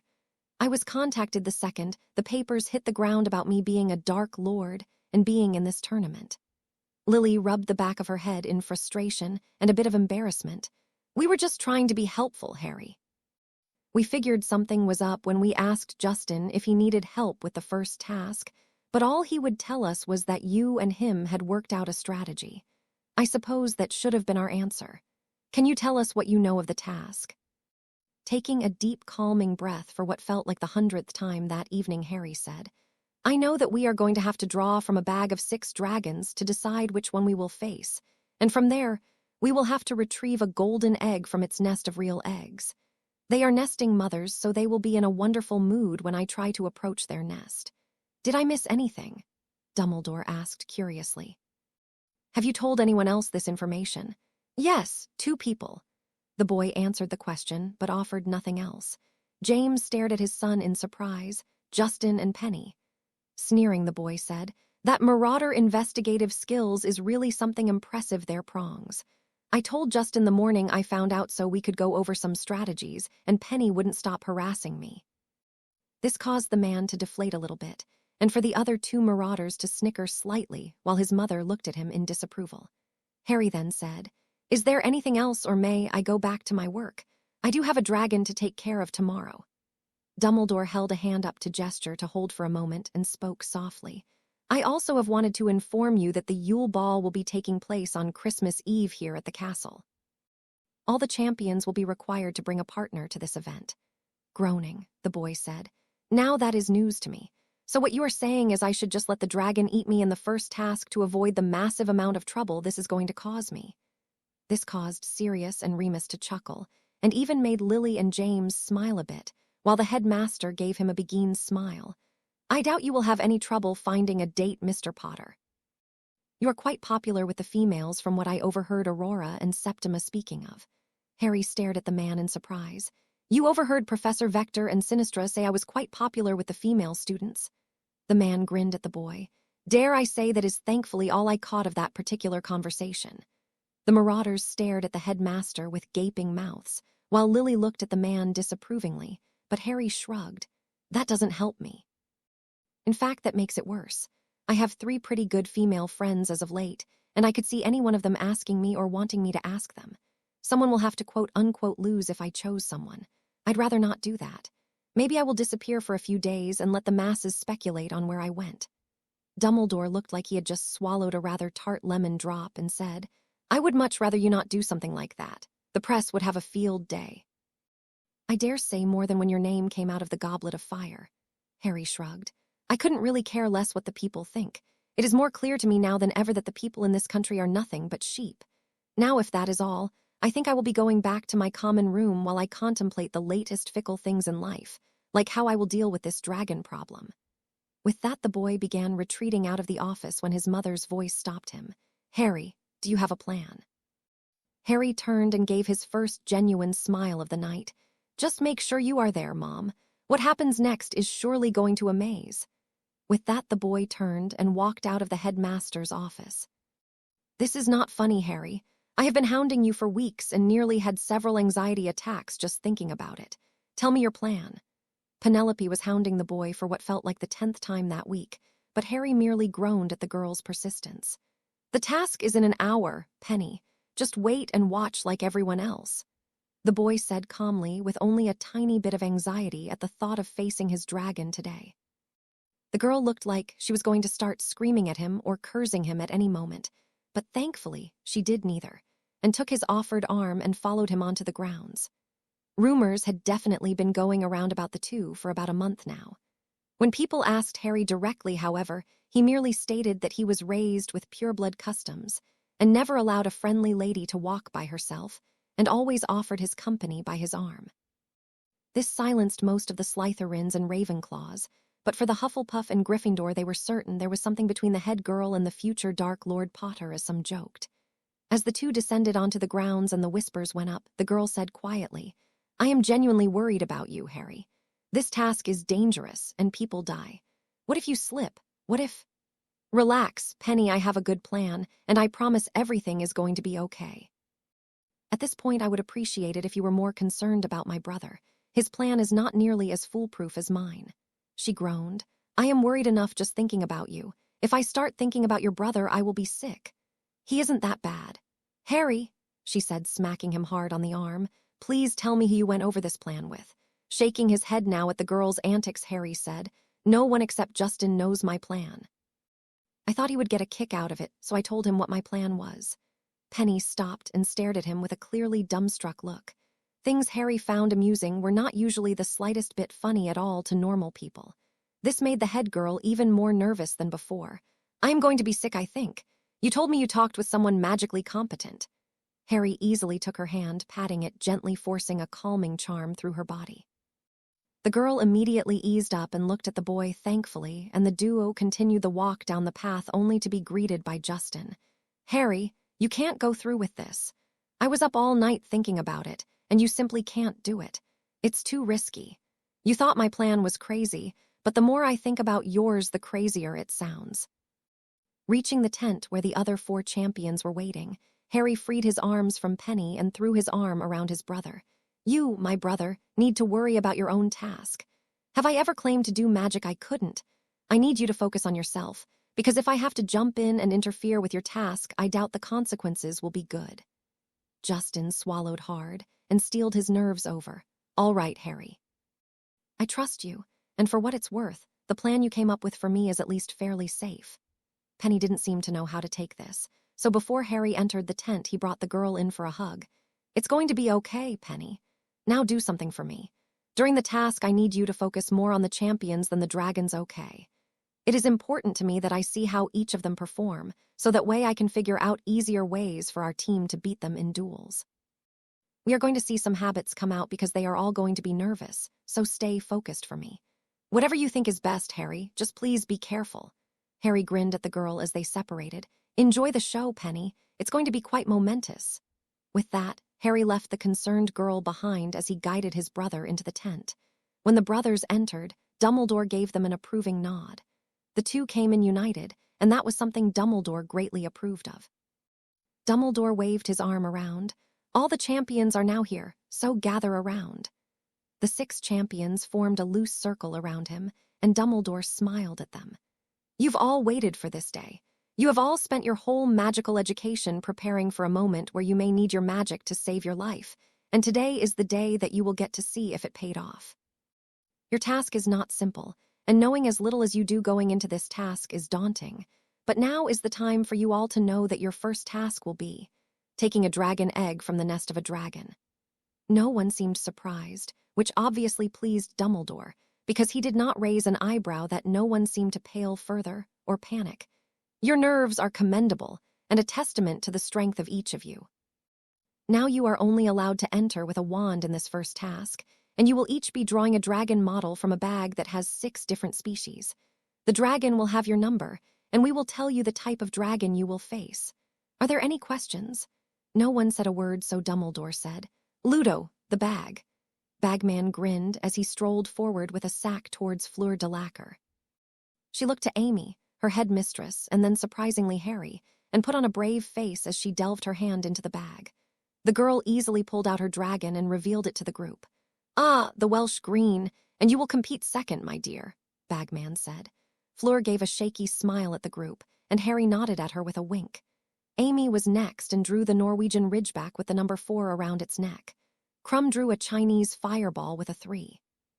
Followed by Alexia Volkov, who drew the Hebridean Black Dragon wearing the number 5.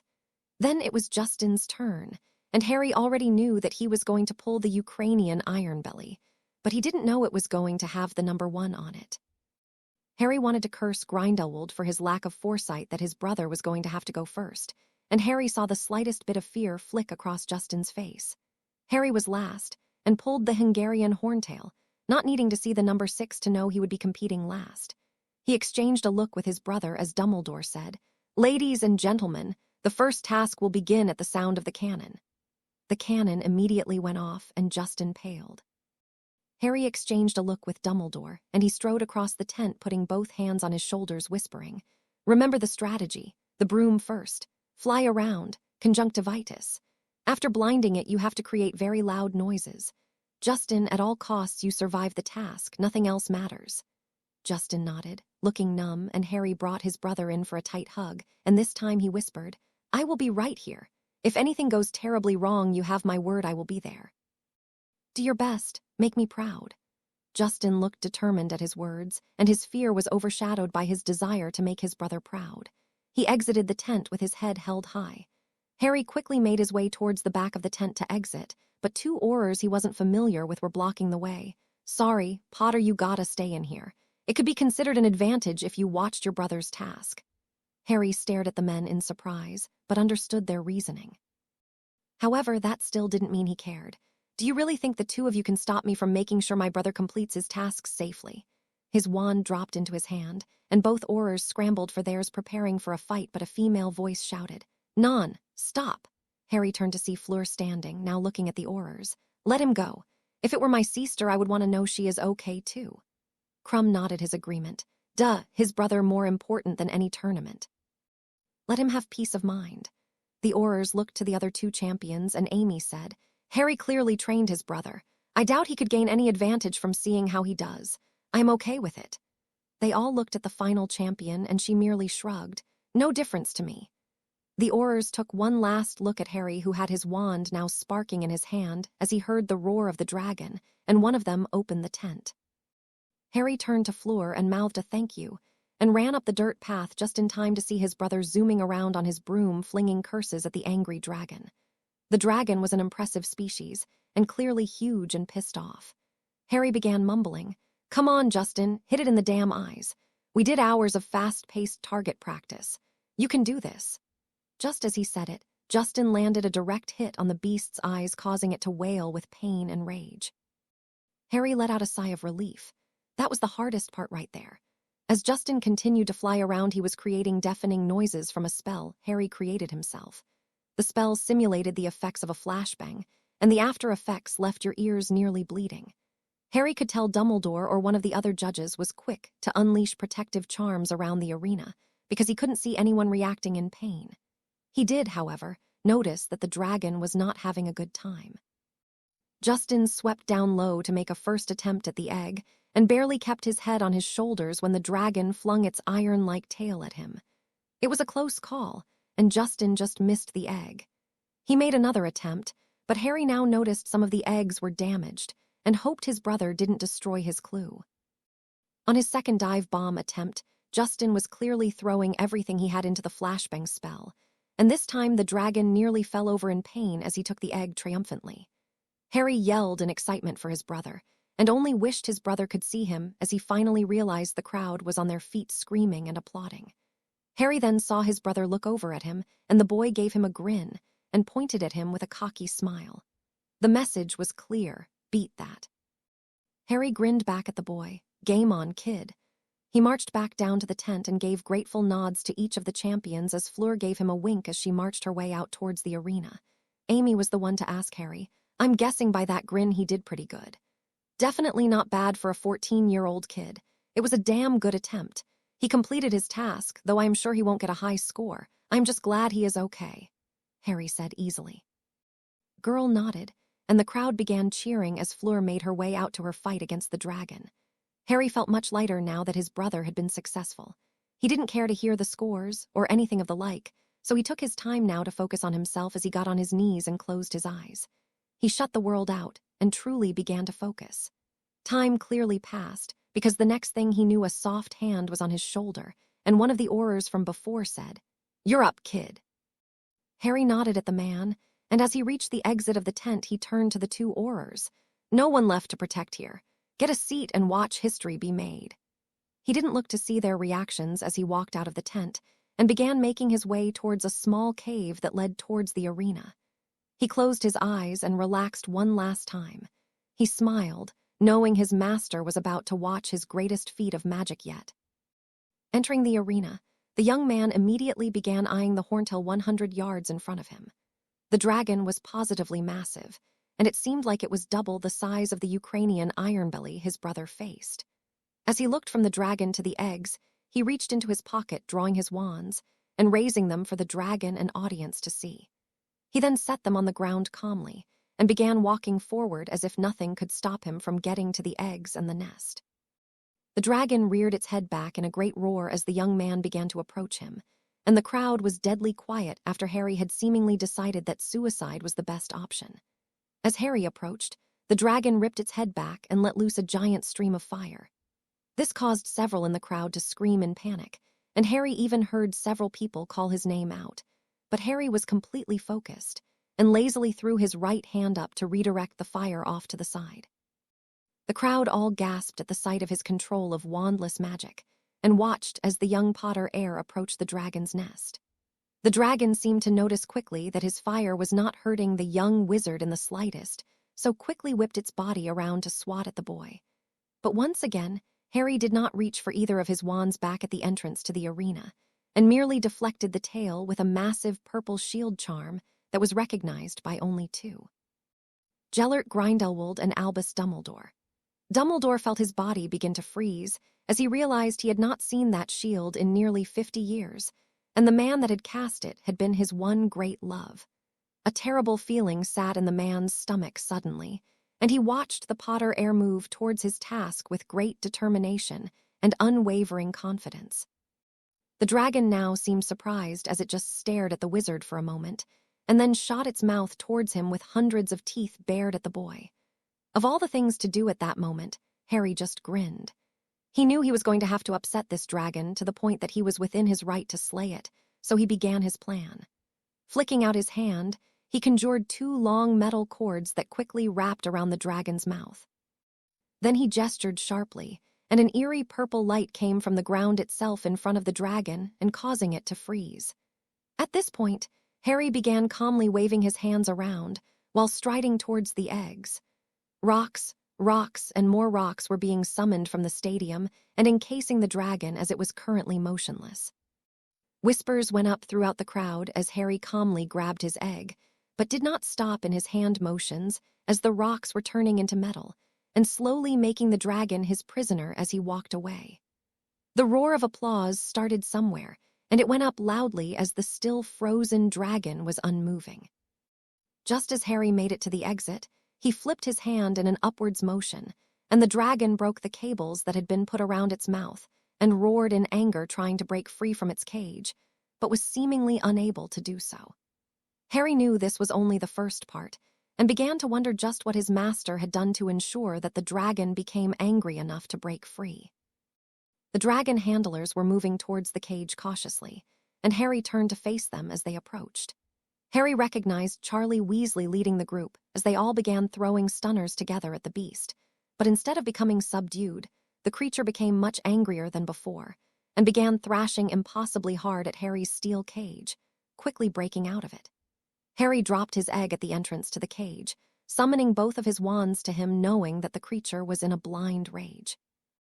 It swept its tail hard, knocking 3 of the 6 dragon handlers across the stadium, either dead or severely injured, and Harry spurred into action.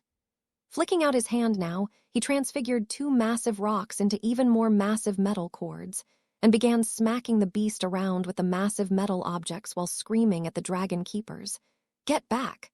Save the others!" Harry wasn't sure if they were listening, but he kept his focus on the flailing body of the dragon as it attempted to impale him with his massive tail. Harry summoned a massive head-to-toe black shield, which made a huge gong-like sound as it was deflected. The dragon roared out furiously as one of the cords connected with its face and knocked it backwards hard. Harry, for his part, was moving closer and closer to the nest as he continued to beat it back. The dragon then took flight, creating a massive gust of wind and even knocking his freshly created metal cords back, causing the crowd to gasp at the now flying and extremely pissed-off dragon. Harry could tell it was on a chain, however, and dropped his cords, hurling massive blasters at the dragon. The dragon attempted to swoop in his direction, but the chain stopped the beast once and then twice. Harry noticed the chain shook with great effort, and the young man had to fight back the grin this time, realizing he was close to truly justifying the slaying of this beast. The massive dragon roared out, and Harry flung a mighty blasting curse, rocking it backwards and back onto the ground, only for it to roll to its feet, clearly breaking the chain and causing the audience to scream in panic. Harry noticed a large dome now enclosed the arena, and Harry realized the time to slay his dragon was now. He picked up the fallen metal cords he transfigured earlier in the fight and quickly turned them into massive spears. As the dragon came hurling towards him, he launched one of the sharp-tipped objects through its left wing, tearing straight through it. The dragon roared in agony and blew a massive breath of fire into the area of the crowd, but Harry threw a massive ward up in case the dome above him didn't hold, and the dragon fire was stopped. The dragon was now on a much less dangerous rampage with its inability to fly, but it was still climbing through the rocks trying to get to Harry with unrivaled fury. The dragon, in all its blind anger, ripped apart its own wing to free itself from Harry's first spear shot and stalked towards Harry. As he shot the second spear through the dragon's other wing, completely disabling its ability to fly. The monster was severely injured now, and it was beyond being able to be subdued because of its rage. The dragon gave a final bellow of fire in desperation, and Harry easily slashed it aside with his Thunderbird wand and used his Zawu wand to draw a massive blue circle of fire. The only 2 things in the circle were Harry and the dragon, and Harry began moving his wands like a conductor organizing a performance. His wand motions were fluid, and the fire began to close in. The dragon seemed to realize it was in trouble as it reared back, attempting to strike him again, but instead of any of Harry's magic intercepting the dragon, the cursed fire leapt forward from the circle and began attacking the beast in the form of a dragon. The nature of Pratigo Diabolica was to destroy anything unloyal to the creator, and it couldn't have been more blatant that the dragon desperately wanted to harm its opponent. The fire entered the creature's mouth and began to tear it apart, disintegrating it with each slow, agonizing ticking of the clock. It took less than 30 seconds before the only thing that remained of the dragon was a pile of ashes. Harry stared at where the dragon had once been and took a knee. He bowed his head for 30 seconds to the stunned silence of the crowd. He then rose to his feet and walked over to where Charlie Weasley and the other dragon handlers were laying on the ground, injured but alive. "Come on, Charlie, get up. This is no place to die." The man winced as Harry gave him an offered hand, helping him to his feet while the ward above dropped. Medi-witches and wizards began apparating into the stadium to begin treating the few that were too injured to move. The applause hit Harry's senses next, and it was massive. It was clear that none in attendance could ever remember seeing such a powerful display of magic, and the fact that his task was completed without a wand, and then were only drawn to slay the beast was an incredible feat. Charlie struggled, but managed to raise Harry's hand into the air to the roaring approval of the crowd. It wasn't long before Medi-witches and wizards took Charlie from Harry and told him to go to the champion's tent after checking that he hadn't sustained any injuries. Harry made it to where the Aurors had been stationed at the entrance to the champion's tent without hindrance. Seeing the 2 men staring at him in awe made the young man merely shrug as he continued past them to one of the chairs. Madame Pomfrey turned to face him the moment he entered the tent, Any injuries?" Harry yawned slowly, clearly realizing the other champions didn't know what happened. "I could use a pepper-up potion, but other than that, not a scratch. I'm in need of a pretty powerful nap, though." The other champions looked at the boy in amazement. Not even a scratch was seen on the boy, and they didn't even know the amazing part. He looked just like he had when he had gone into the stadium, though so they suspected nothing.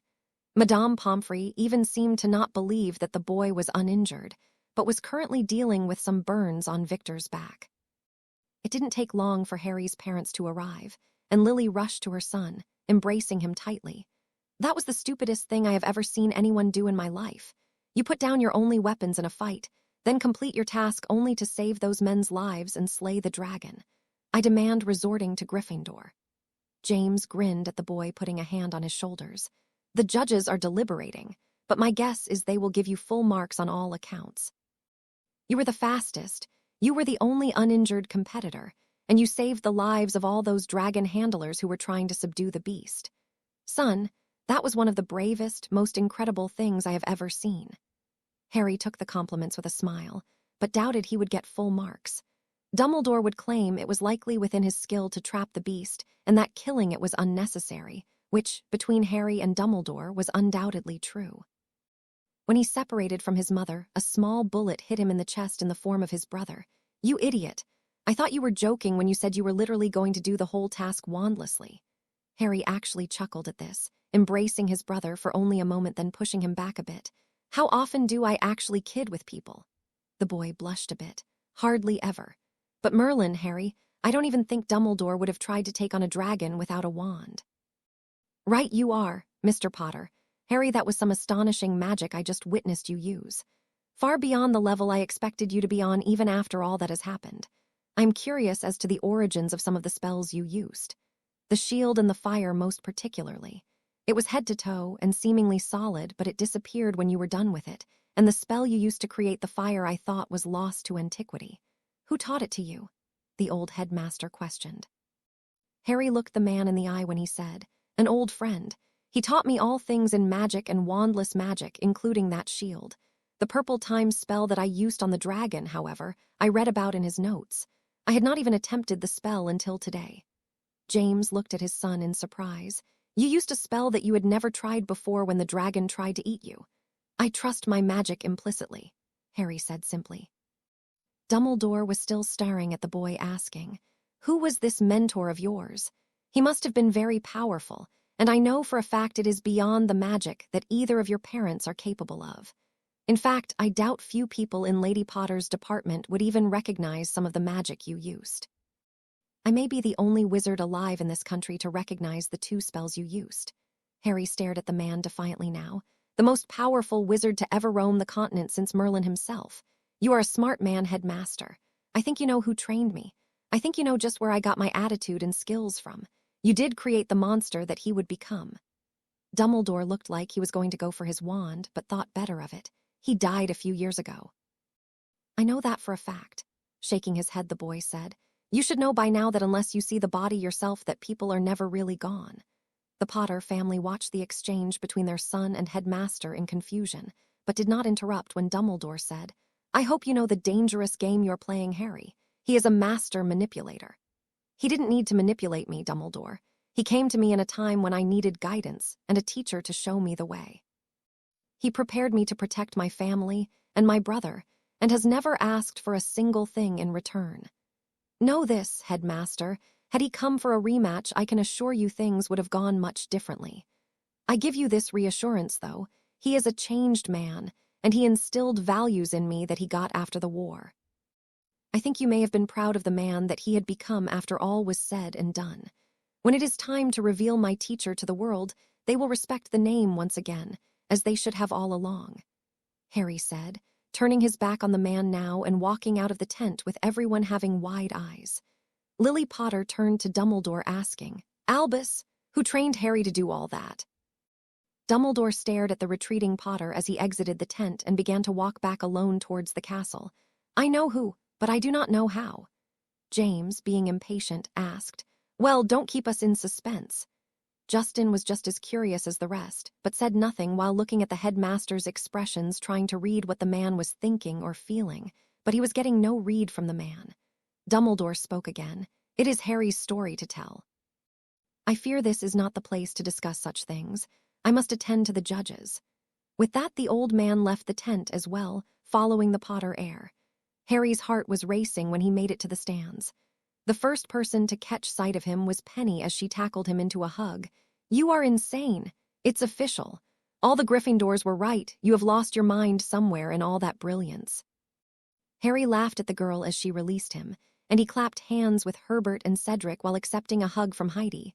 "Well, what can I say? I told you it was going to be something worth watching. Now, have I missed the scores?" Just then he looked up to the podium and saw the judges conferring quietly. He could see the scores were already on the board, and his brother had finished above Crumb and Beaucart, but fell short of Fleur and Volkov. This was a nice surprise to Harry, and he wondered just how poorly the other two must have done to lose more points than Justin would have for having the eggs crushed. Only another moment passed before Dumbledore began speaking using the sonorous charm. "After deliberation with the judges, it has been decided that Harry Potter will be given full marks for his outstanding use of magic, and his quick thinking that saved the lives of the dragon handlers. Well done, Mr. Potter." Cedric and Herbert both forced Harry's hands into the air, as the section he was in erupted into cheers and applause.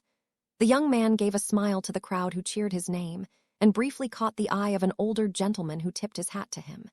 He immediately recognized the man's magic even through the disguise, and gave him an appreciative smile, knowing that one day soon his secret was going to come out. "You must relax, young one. You have your whole life to grow into your power." "I wish I understood it, but magic is an ever-expanding riddle, and I fear it is one we will never completely solve." The aged man stood in front of his pupil, who was heaving for breath and clearly frustrated as he spat out. "I have to be strong enough now. I have to be the best." "You will be, child. I have felt your power. I have sensed your future. You must have the patience to get there, because nothing is certain, and if you push too hard you will not make it to see this future." "Nor will I," the man spoke kindly. Huffing, the boy took a seat, picking up a nearby journal and going through it quietly. The man observed the young Potter Heir, clearly amused by the boy throwing his fit. "You have yet to speak to me about the end of your first year at Hogwarts. Did it go well?" Barely looking up, the boy said, "Boring. I could do almost every assignment wandlessly, and when I held my wand to do the tasks, they were things I could do at 6 years old. It was frustrating. I thought about leaving and returning to you full-time at several points. At least here I can be pushed to be better. I did warn you that my training would make challenges in school seem few and far between," the man said, taking a seat. "I know, Master. I am just disappointed, that is all. I have listened to my father and mother speak to Justin about the greatness of Hogwarts, but I feel as if it is so substandard. The only people worth their socks are Professor Flitwick and Professor Roberts, the Auror. However, I couldn't convince them to teach me more. Flitwick gave me some useful dueling tips that were elementary, but still good. I feel as if that was the extent of what I actually learned inside the classroom, and that was after hours," the boy said, his frustration taking a new level. The man placed a hand on the boy's shoulder. "As my apprentice, I have told you patience must come. When you are 17 and you reach your majority, your power will be unprecedented. Your wandless magic will be incredible. If I had a time-turner to roll back the clocks and work on wandless magic like you do, I think my power would double, if not triple. You, however, have me, and I will make sure that you reach your full potential." Taking a deep breath, the boy sighed. "Thank you, Master Grindelwald. I will do my best to make you proud." Shaking his head from the memories of years past, Harry took a deep breath as he prepared tea for his master. He had been dodging everyone, including his friends, since the first task. Many people were in awe with his performance, and some thought, of course, that it was just more to add to the thought that he was a rising Dark Lord. He had no care or thought for those people, though. He had been working extra hard on his inventions, and already discovered the second task to the Triwizard Tournament after an easy observation of the egg. It had been a ridiculous clue, and Harry was annoyed by the simplicity of it. They were going to take a hostage, probably Penny, and keep her under Black Lake with the merpeople for an hour. However, Harry had already snuck around the whole thing and placed dozens of undetectable tracking enchantments on Penny when they were in the common room, and she was none the wiser yet. Even Justin had been practically silenced by the green-eyed wizard. Sure, They trained every day, but the conversation was terse. Justin really wanted to know who Harry's mentor was, but the boy was too tight-lipped about it, saying that it no longer mattered, and the world would know when Harry felt they needed to. Even the Potters were annoying Dumbledore to try and get answers from him or their son, but neither spoke a word of it.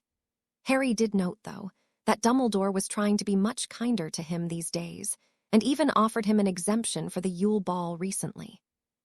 Harry considered taking it, but Grindelwald had already expressed his opinion on the matter. Sometimes, you have to be a show pony, especially if you wish to live in the spotlight one day. So that is what Harry planned to do. He was unsure about his date, and thankfully the boys in the school were being pretty reasonable. Cedric had asked Penelope to the Yule Ball with a little bit of prodding from Harry, and Herbert Fleet was taking Heidi McAvoy. That meant that Harry could take anyone he wanted to, and there would be no fallout with the rest of the females in the group, because they already had dates. He was undecided on what was going to be his plan of action, but he was trying to keep all possibilities open. Serving the tea to Gellert, the man raised his glass. "To my apprentice becoming a master of the magical arts. Your show of power was most impressive, and I commend you on your quick thinking." Even I did not predict that the fast involvement of the dragon handlers was going to go so wrong. Harry nodded carefully as he took a sip at his drink. "What did you do to the dragon exactly?" "Draft of rage. It was easy enough. I had one of the keepers under the Imperious curse and had them slip it into the creature's water supply. I knew no cage would keep the creature down. I also knew when you burnt the beast into a crisp there would be no proof, and seeing that no one died, I will gladly say the task was a resounding success. The look on old Albus' face was worth every bit of effort," the man said with a chuckle. Harry snorted. "Was it when I summoned the shield, or when the fire came into play?" This caused the man to actually laugh. "His jaw only unhinged a bit when you summoned the shield, but when you summoned the fire I thought my old friend would have a heart attack on the spot. There was no hiding who your teacher was after that." Harry grinned. "He tried to follow me tonight. I am aware that he is tracking my whereabouts at all times now. I believe he wishes to confront you." Gellert grunted. "The day will come, but not any time soon. We must put more things in motion before Albus and I have any confrontation. I do not wish to kill the man, but I will do as I must to defend myself. How did he try to follow you?" "A very good disillusionment charm. If I wasn't so paranoid, he would have followed me here. I did a few apparition jumps, however, to lose his trail. I suspect he may have been able to follow my first two, but by the time I performed a fifth apparition, there was no way," Harry said confidently. The man nodded his head up and down slowly. "Good, good. Albus was always very accomplished with the disillusionment charm. I know he greatly desired your family's cloak of invisibility, though, to study it, and if he has done that, then it is possible he has gotten even better." Saying nothing to this, Harry knew the man had more to say. "But we have other things to discuss. You know the second task will be under the lake, and that they will be taking your friend Penelope Clearwater, but I have a few other things I would like to discuss with you." Harry perked up at this, hoping he was going to get some insight into his future. Grindelwald looked at the boy with his magical blue eye carefully. "I have seen a great struggle ahead for you. The Death Eaters are about to become more and more agitated as they begin to sense the rise of their former master. I recommend getting in touch somehow with the head of your father's department. Madame Bones is infamous for her reputation of fairness. I believe she will hear you out and help you if she can. It wouldn't hurt your family's budding alliance with the Bones family, as your brother continues to pursue a relationship with their heir." "How would you suggest I do this, Master?" Harry asked curiously. "An opportunity will become apparent soon," the man said, closing his eyes now. Silence overcame the two, and then he said, "The French villa that you are friendly with, I believe you should take her to the ball. She is still available, and I think hopping for your invitation. I told you my relations with the villa were good, and that they fought by my side in the Great War. I would like you to continue these good relations. If this war becomes prolonged, then you will want a door to communicate with the villa tribes. This girl could be your door. Between her owing you a life debt and her own formidable power for an average witch, I believe she could be a great ally to you." Harry had considered asking Fleur or Amy, but he didn't want Fleur to feel inclined to say yes just because he saved her life. She had been one of the few that had not changed the way she looked at him after the first task, and his master was right that she was formidable. "Very well, Master," Harry said evenly. The man nodded his head, looking out towards the window. You will crush these fools in the dueling tournament tomorrow. I will be upset with you if any of them hit you with a single curse. Most of them are terrified of you, and I fully expect you to take advantage of it. Your young brother as well. It would be best to set high goals for him in order to make sure he pushes himself as hard as he is capable of. Harry bowed his head. Yes, master. I sense trouble coming in this second task. Remain vigilant, my young apprentice, and return to your room to get some rest. You will want a few hours before your matches, Grindelwald said calmly. Harry rose to his feet and bowed respectfully to the man as he departed the cabin. He took his broom and apparated to the edge of the Hogwarts wards and flew back onto the grounds. He saw a familiar old man standing below Ravenclaw Tower with a massive red bird flying around him. Harry knew the man could see him, and he also suspected he was being summoned. He swiftly brought the broom down to the grounds, and Dumbledore said with a careful voice, "Late evening, Harry. Not as late as usual, but we do have big events to handle today with the dueling tasks." The young man returned calmly. "I wish to see my old friend." "Impossible right now," Harry returned stubbornly. "I don't know what he promises you, Harry, but I can tell you from experience. He promised me one thing, headmaster, and it has already come to pass," the boy said fiercely. Dumbledore looked puzzled at Harry, but the boy spat. "He promised to make me the most powerful wizard I could possibly be, and that I would never have to fear any witch or wizard. Look at me, Dumbledore. Do you really believe any witch or wizard in Britain could take me on single-handedly?" The challenge was there, and they both knew it. Harry was claiming that he could take on Dumbledore, and the man merely stared at the boy. Such a craving for power is unnatural, Harry. Coming from the man carrying the death stick, that's pretty rich, Harry said back defensively. Besides, I don't crave power. I only wanted to be able to protect myself and be able to prove to my family that it was a mistake to write me off. I have done that, and if I was some Dark Lord, I would have struck them down, but instead I made peace with them, and we are a family again. That must count for something in that brain of yours. The disrespect was evident, and Dumbledore looked slightly cross. I never accused you of being a Dark Lord. Perhaps not, but I can see the fear in some of the looks you give me. Any time I do something unusual, you are wondering if I am going to become like Tom. Gellert instructed you in Voldemort's past? Dumbledore asked, surprised. Know thy enemy. I know of his rise to power.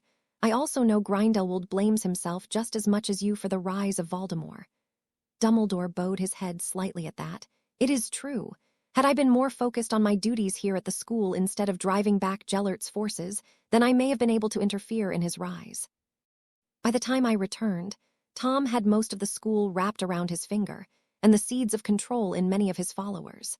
His power was already reaching legendary status, and everyone respected the orphan who rose to such power.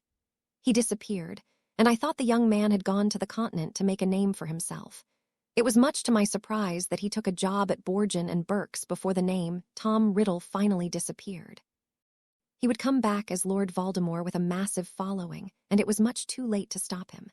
Gellert saw it all coming. It's why he let you win the duel. He knew you would need the Elder Wand to stop that madman from destroying the wizarding world.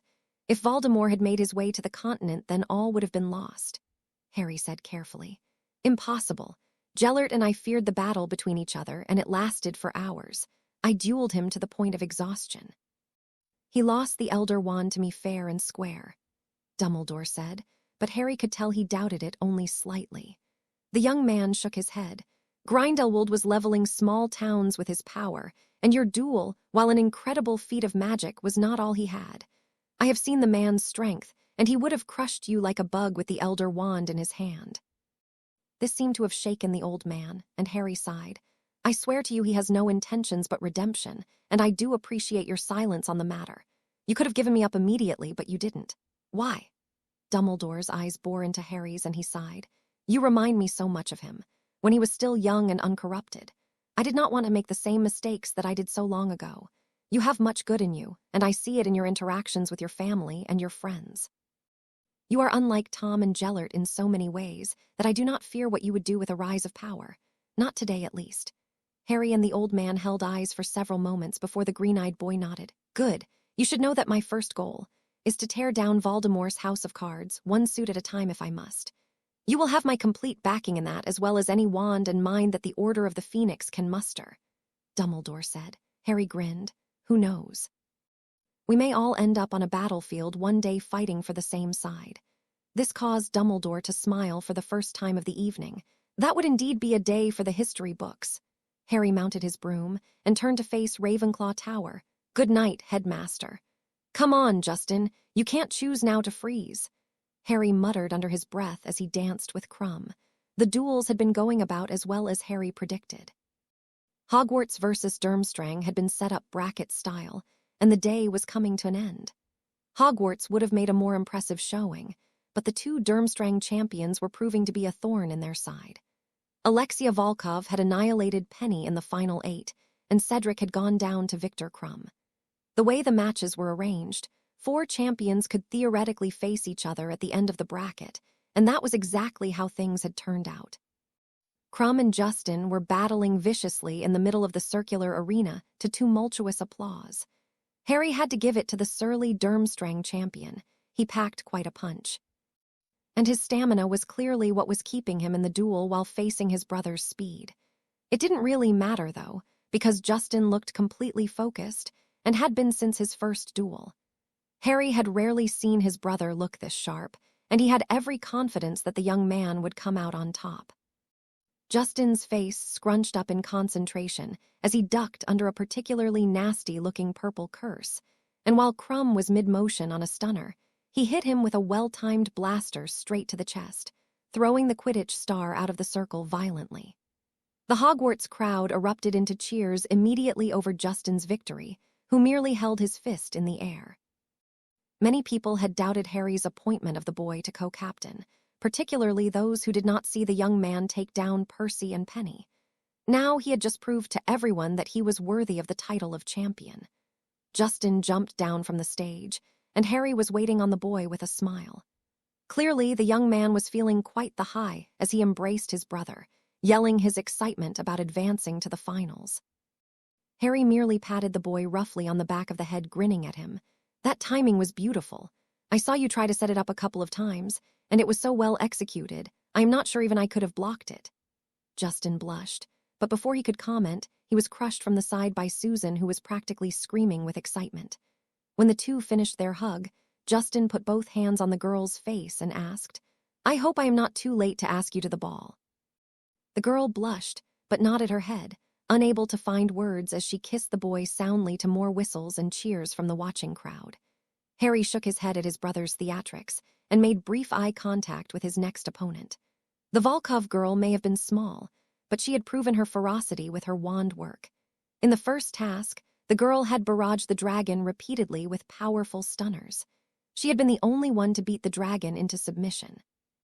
Admittedly, her breed was tamer than most, but still, beating a magically resistant dragon in combat was impressive nonetheless. Even today, she had used her size to her advantage and was twirling around people's spells like a ballerina. Harry had already determined the most effective way to take her down, however, and was just waiting for his turn. A small part of him wished that his brother would have gotten this particular opponent. He believed that she would have been a better test than the brutish power that Krum relied on. She also proved that her acclimating was a huge part of her dueling talent because she hardly telegraphed anything. After he won, perhaps he could convince her to duel with him some other day. His little brother punched him in the arm, drawing his focus back to the scene around him. "I will see you in the finals." The young man smiled viciously. "Don't worry, when I win this they will just declare a Hogwarts victory. Unless you protest, then I am sure they would allow us to face each other." This made the boy's smile falter briefly, and he coughed. "No, I think I am good. Good luck, Harry, not that you need it." That was the final thought as he was called to the stage by the impartial referee, Madame Maxime. The crowd quieted into a respectful silence as Harry took to the arena. He had hardly even toyed with the other Durmstrang competitors, having each of them down in under a minute. He knew he could do the same to this girl, but he wanted to test a different variety of skills with such a fast opponent. The formal bowing process was completed quickly, and when the countdown finished, she was on him in a flash. It took no time at all to realize her strategy was to take him down, straight out of the gate. It was a futile approach, but Harry respected the girl for at least coming up with a plan. It was clear most of his opponents didn't have a clue. Harry's strategy was simply to deflect every single spell she threw. No shields, only redirects and dodges. He could easily have thrown up a shield and lazily stood there as she tried to break through until she wore herself out, but this was a challenge. Redirecting this many spells individually would take a level of precision that he had rarely attempted, and she certainly had the speed to make him work for it. Minutes passed, and Harry could already tell he was heaving for breath from the exertion of matching her every move. The Potter Heir could not determine whether he had surprised or infuriated the girl with his strategy, because the crease in her brow never changed. Several more minutes passed, and he could tell the girl was wearing down, and her expression was going through variations of disbelief, frustration, and rage. He had finally broken her down.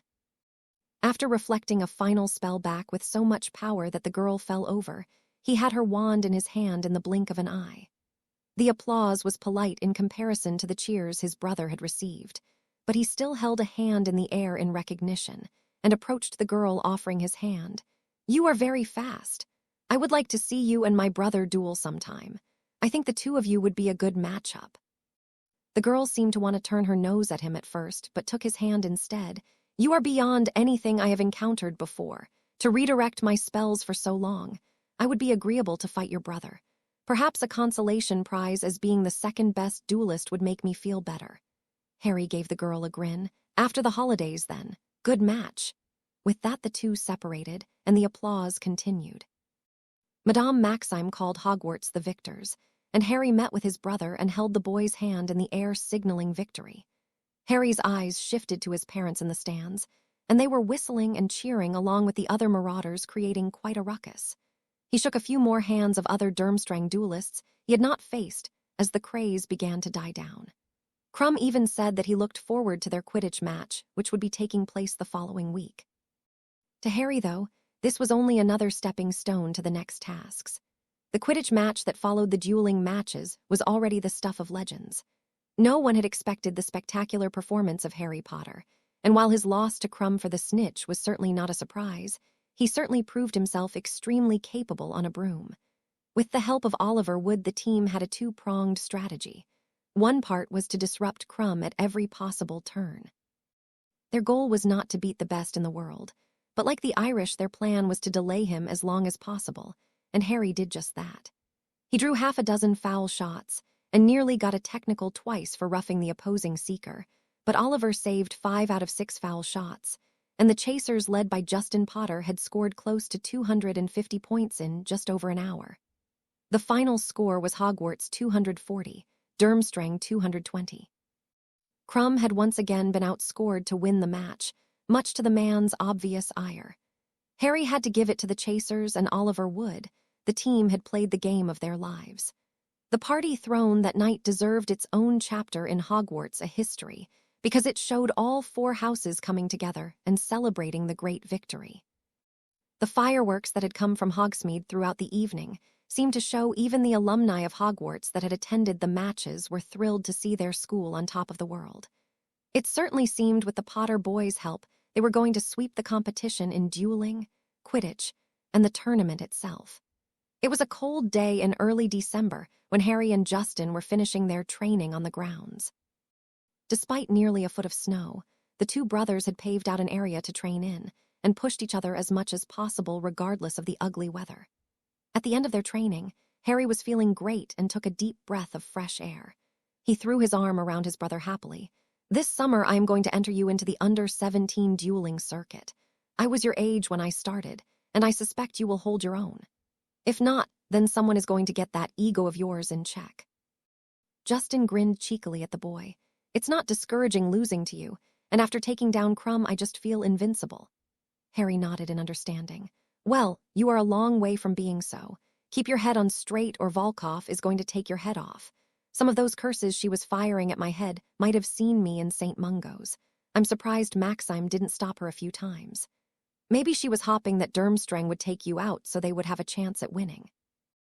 I've seen Amy and Fleur duel, and they are definitely not slouches. You may actually have to try against either of them," Justin said wisely.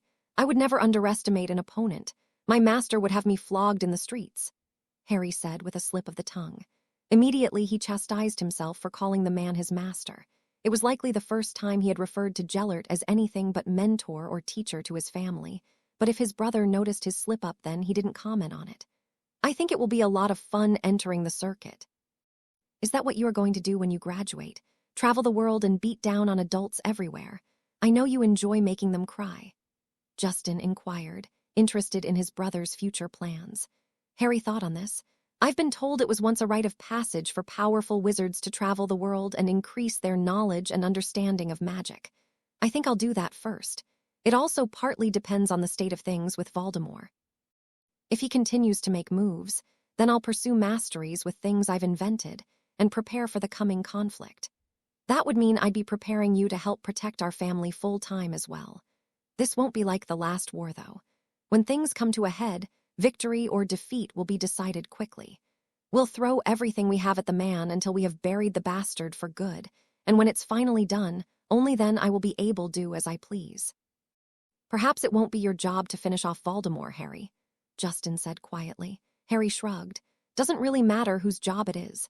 He killed members of our family, and I intend to see the man destroyed.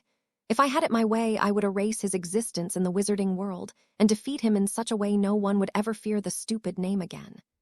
Justin stopped at his brother's words and looked at him with fear written all over his face. He marked me, Harry. He's going to come after me if he ever returns to full power. I think our adventures over the years have proved that he wants me desperately. Harry frowned, wondering if his brother had finally realized his supposed destiny. Don't concern yourself with the plots of a dead man, Justin. His Death Eaters are planning something big. All of this has to lead to something. The fight for the stone, the opening of the chamber, Pettigrew coming after me, and now our names coming out of the goblet. He may be less than a man right now, but Harry, tell me this doesn't all reek of something terrible. The older brother said nothing for several moments, and Justin took a deep breath. There's something you should know, something I don't think Mum or Dad ever told you. Harry turned to face his brother curiously with a pit of dread building in his stomach. What is it? The boy took a deep breath. When I was born, there was a prophecy. It was part of the reason our family went into hiding. It says that Voldemort marked me as his equal, that neither can live while the other survives. When Voldemort disappeared the first time, they thought the prophecy would be complete, but the light is still lit in the ball. It means it's not over, and Voldemort will undoubtedly come back to finish what he started. Harry froze. He never knew they'd told Justin the contents of the prophecy. H suspected that they told him something, and he himself never knew the actual words. Grindelwald had told him the night they met about such a prophecy, but neither the master nor apprentice knew the exact words. Taking a deep breath, Harry put a hand on his brother's shoulder. I've known there was a prophecy for many years, but I didn't know the wording. I can promise you this. As long as there is breath left in my body, Voldemort will not take any more from our family. I can also promise that I will teach you every bit of magic I can think of to ensure you are prepared to face the man, and if I have any say in it, I will be right beside you. That bastard killed our grandmother, and if he returns, then prophecy or not, I will race you to take the monster's head. Justin surged forward to embrace his brother, and Harry patted the boy gently on the back as he returned the hug. His shoulders were shaking after a moment, and Harry put his hand on the back of the boy's head. Nothing is going to happen to you, Justin. I won't see all the time I put into your training wasted. I'll have you taking down Dad's marauders in another year or two, so just hang in there with me. Voldemort won't know what hit him. The boy sniffled a few times and separated from his brother. Sorry about that. It's okay, kid. I know you're an emotional creature. Harry joked gently. This made a smile reappear slowly on the boy's previously solemn face. Shut up, Harry. Monsieur Potter, a soft voice called out from behind. Both brothers turned quickly to see a pink-faced Fleur Delacour. Harry frowned, wondering just how long the girl had been in the area, but she spoke before he could make accusations. I hope I am not interrupting. Before Harry could answer, Justin replied, Not at all. Good training, Harry. If I don't see you around today, I will see you tomorrow morning. Nodding in agreement, the young man bumped knuckles with his brother. For sure, buddy. See you later. After Justin left, it brought an awkward silence for a few moments. This was not a usual problem for him, as most people were quick to state their business as to not to test his patience, but Fleur seemed content to just stand there and let the silence stretch. He grasped at straws for something to say, but before it could become unbearable, Harry offered his arm. Would you like to take a walk, Fleur? The girl nodded, giving him a light smile. Only if you wouldn't mind using that warming charm on me again. English weather is more annoying than I had originally suspected. The young man offered her a smile, and when she took his arm, he placed his hand on hers, wandlessly casting the charm. A witch of your talent. I am surprised you have not learned it yet with how awful our weather is around this time of year. The girl gave him a soft smile. I have learned the charm. And I cast it on others, it seems to work fine, but when I use it on myself, I tend to overdo it. I am unsure if it is the nature of my heritage or if it is in my own head. Well, I am happy to cast it for you anytime. Perhaps it will just take some more experience with the spell, Harry said kindly. The girl hummed in agreement, and the two walked the wintry grounds in silence. After a more comfortable silence, she spoke again. I think you have terrified the witches and wizards in my school. Great power has often struck fear into even the bravest witches and wizards. Harry returned evenly. This is true. Even I have to admit I would not want to be on the other side of any of the magic you used in the first task. I have seen my father's memory. He was most impressed by your display, and it was obvious that you held back in the dueling challenge, even against the other champion who had decimated her way through the Hogwarts opposition. Fleur said with a tone of interest. I had watched the Durmstrang duelists, and I admit Ms. Volkov was good for her age, but I believe my brother can beat her. I have arranged for them to face each other after the holidays to find out. She will be a good match for him. I look forward to watching Beauxbaton's first round next month as well. I have seen Amy and yourself duel around in the courtyards, and perhaps you will be enough to defeat my brother, Harry said carefully. But not you, Fleur asked quietly. The young man chuckled. I hope you don't think me too arrogant. I think you are quite the witch, Fleur. The way you had been beaten at the World Cup, but still managed to get back to your wand and take 2 men down was inspiring. I knew then and there you were more than a pretty face.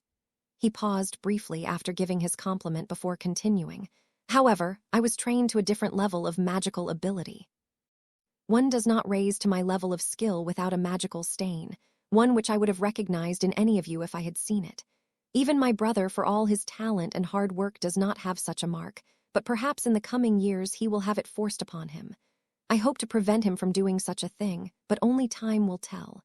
This magical mark, tell me about it. I wish to understand, Fleur asked curiously.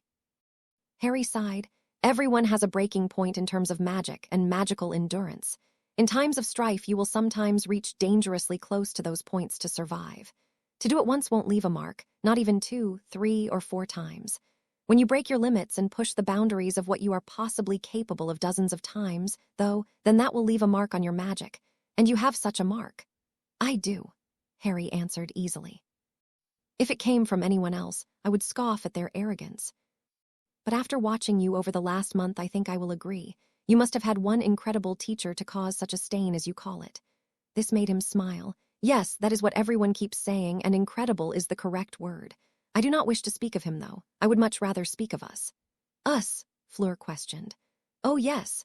You ran into me and my brother on the grounds after our training, but you never said why you approached me, Harry said with a hint of a smile.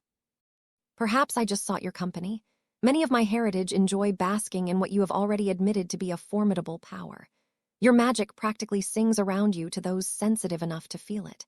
When I was beside you in that room where you fought the lunatic, it felt like an explosion of magical force. It was incredible to witness. I must have been too distressed the night the Death Eaters attacked me to notice it, but I wish I had been able to pay proper attention. Fleur said with a visible shiver. We can go with that then. You merely sought my company, which makes me quite fortunate because I was hoping to seek you out in the coming days, Harry admitted in a quieter tone than before. The girls stopped as they had reached a secluded area of the Black Lake. You were going to seek out moi? Pourquoi? It was clear her interest made her slip into French, but it hardly mattered as Harry had already proven to be quite fluent in the language. I was hoping you would be willing to attend the ball with me. Fleur frowned for a moment, in hopes of strengthening the alliance between our families. This made Harry's mouth slide into a small smirk as he looked out to the water. No, it was actually because I think you are quite beautiful, and as I said earlier, you are more than just some pretty face. I would be quite honored to have a witch such as yourself accompany me on the night of the ball. No strings attached, and no further commitment necessary, just one night of fun. Fleur seemed to think on this for a moment before stepping into his personal space. Her body nearly touched his, and her mouth was close to his ear as she whispered, "And if I wish for another night?" His heart beat a little faster as he said in an equally quiet voice, "I would be open to negotiations." This made the girl laugh as she separated from him and took his arm back in hers. "Why, Monsieur Potter, I do believe I would be delighted to attend the ball with you. I will be wearing a silver dress, and I expect my date to match it, oui." Harry offered a short bow of his head. "Of course, my lady." This made the girl giggle. "Amy will be most jealous. I think she had hoped to steal what was left of your honor on the night of the ball." The young man smirked. "I guess she will have to leave the job to you." The woman laughed again. "That tongue will get you into trouble if you are not careful. Right. I am certainly counting on it," he said back cheekily, continuing to make the girl laugh. They finished their short lap around the lake talking about the castle's upcoming events, and he was thankful that no more talk of his mentor came up. It seemed every day that passed it became harder and harder to avoid the topic with the people around him. He was really hoping he would be able to keep the secret until he had graduated, but that was becoming more and more unlikely. As they arrived back at the Beauxbatons' carriage, Harry allowed Fleur to leave his arm, but he took her hand before she could go, and planted a gentle kiss on her knuckles. "I look forward to our evening, Mademoiselle Delacour." The half-Velas smiled brightly at him. "I hope you can dance as smoothly as you talk, Monsieur Potter. I will see you around the castle." With that, the two separated, and Harry smiled all the way up to Ravenclaw Tower. Scene break, the prefect patrols were something Harry never really cared much for. In his 5th year, when he had been given the title, the Marauder's map would tell him all he needed to know for students wandering out of bed, or who may be with whom in a broom closet. Tonight, however, was his weekly rotation with Penny, and the girl liked to run things 100% by the books. The conversation was light, at least, as they made their way through the 5th-floor classroom areas, and she was grilling him for information on Cedric to see what he would give up. There has to be something wrong with him. No one is perfect. This made Harry chuckle, as the girl seemed to stamp her foot in irritation. "I think you just let so many of your problems with Weasley go that you forgot what it was like to have a normal-ish relationship." Penny and Cedric had now gone on 2 dates to Hogsmeade in the past few weeks, and it was clear the girl was enjoying the Hufflepuff's company more than she thought she would. "That's terrible if it's true." Shrugging his shoulders, the head boy responded flippantly, "I don't know if it really is, but I told you I thought Cedric was likely to be a perfect gentleman. He represents all the good qualities of his house and exemplifies them well. I think you will be hard-pressed to find something wrong with him unless you just have no feelings for the man." Shaking her head. "It's not like that. I think I really like him. It just all seems to be happening fast," Harry questioned gently. She nodded, making the young man sigh. "Cedric's is a good guy, Penny." Don't let before Harry could finish his thought, the wailing of the caterwauling charm echoed through the halls. The 2 head students went to their pockets for their fake galleon and heard the message play. "Astronomy Tower, help!" Harry was off like a shot, not even checking behind to see if Penny was following. He wasn't sure he recognized the female voice, but they weren't far from the 7th floor, but he would find out when he got there. He was taking several stairs at a time, barely maintaining his footing, while the sound of sobbing was ringing down, making him push himself to move even faster. The Astronomy Tower corridor was one Harry was quite familiar with as he ascended to the observation deck. What he saw there made his stomach clench. A boy from Slytherin that Harry recognized as Marcus Flint was propped up against the wall, crumpled, and pale as a ghost. His throat had clearly been slashed, and there was a pool of blood around him. That wasn't the thing that made the young man's stomach clench, though, nor was it the sobbing 6th-year Gryffindor prefect that held the broken galleon in her hand. While her partner, Roger Davies, made Harry's blood boil slightly, the Ravenclaw prefect looked completely solemn as he looked over the body of the fallen Slytherin. No, the thing that made his stomach clench the hardest was the sign of the Deathly Hallows carved into the young man's forehead. The symbol his master had rallied people behind, and the symbol his ancestors, the Peverils, once coveted was now carved into this young man's lifeless body, and for the life of him, Harry did not know why. Penny arrived and began demanding answers from the Gryffindor girl who was clearly inconsolable. While she did this, Harry drew his wand and cast his Patronus. As the corporeal form of an eagle began to form, Harry began speaking quickly. "Dad, a body has been found in the Astronomy Tower. A 7th-year Slytherin has been killed." As quickly as he could, he then dispatched several more Patronus eagles to the headmaster and each of the house heads to inform them of what had happened. He desperately wanted to begin investigating how such a thing could have happened and discover who might have left the Deathly Hallows symbol behind, but knew if he left even the slightest magical trace on this body, no one would believe he did not have a part in the murder. It did not take Dumbledore long to arrive in a flash of flames with Fawkes, and the look on his face was quite severe. None more so than when he saw the symbol carved into the young man's forehead. His eyes shot to Harry so fast the young man almost drew his wand in defense. The man said nothing for several moments. In those moments, he looked every bit the nearly 100-year-old wizard he was, and Harry felt a slight pity for the man. He had been teaching in this castle for nearly 80 years, and had only ever experienced a handful of student deaths at Hogwarts. This could not have been easy, and even less so with that particular mark being left behind. Finally, Dumbledore questioned, "Everyone's alibi for the evening?" Penny looked surprised at the headmaster, but answered, "Harry and I have been together since dinner time, headmaster. We were on patrol when MS Johnson activated her panic galleon. Harry and I were on the 5th floor, and we came running." The headmaster did not show any signs that he heard Penny, but then turned to who Harry now recognized as Angelina Johnson. His own housemate answered for her as Angelina seemed to be in no state to speak.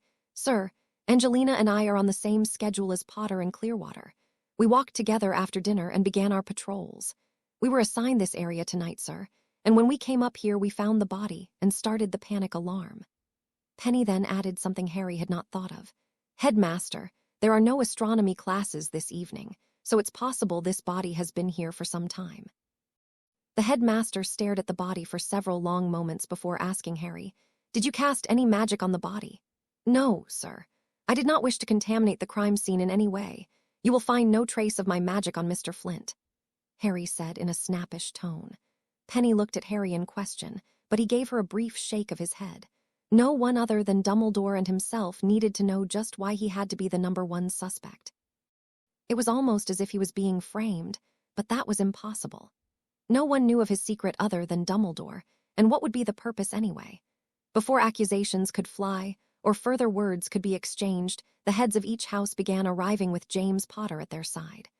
The man had a tight, angry expression on his face as he marched towards the fallen student and began casting diagnostic charms and warding off the immediate area to declare a crime scene. No words were said as he worked.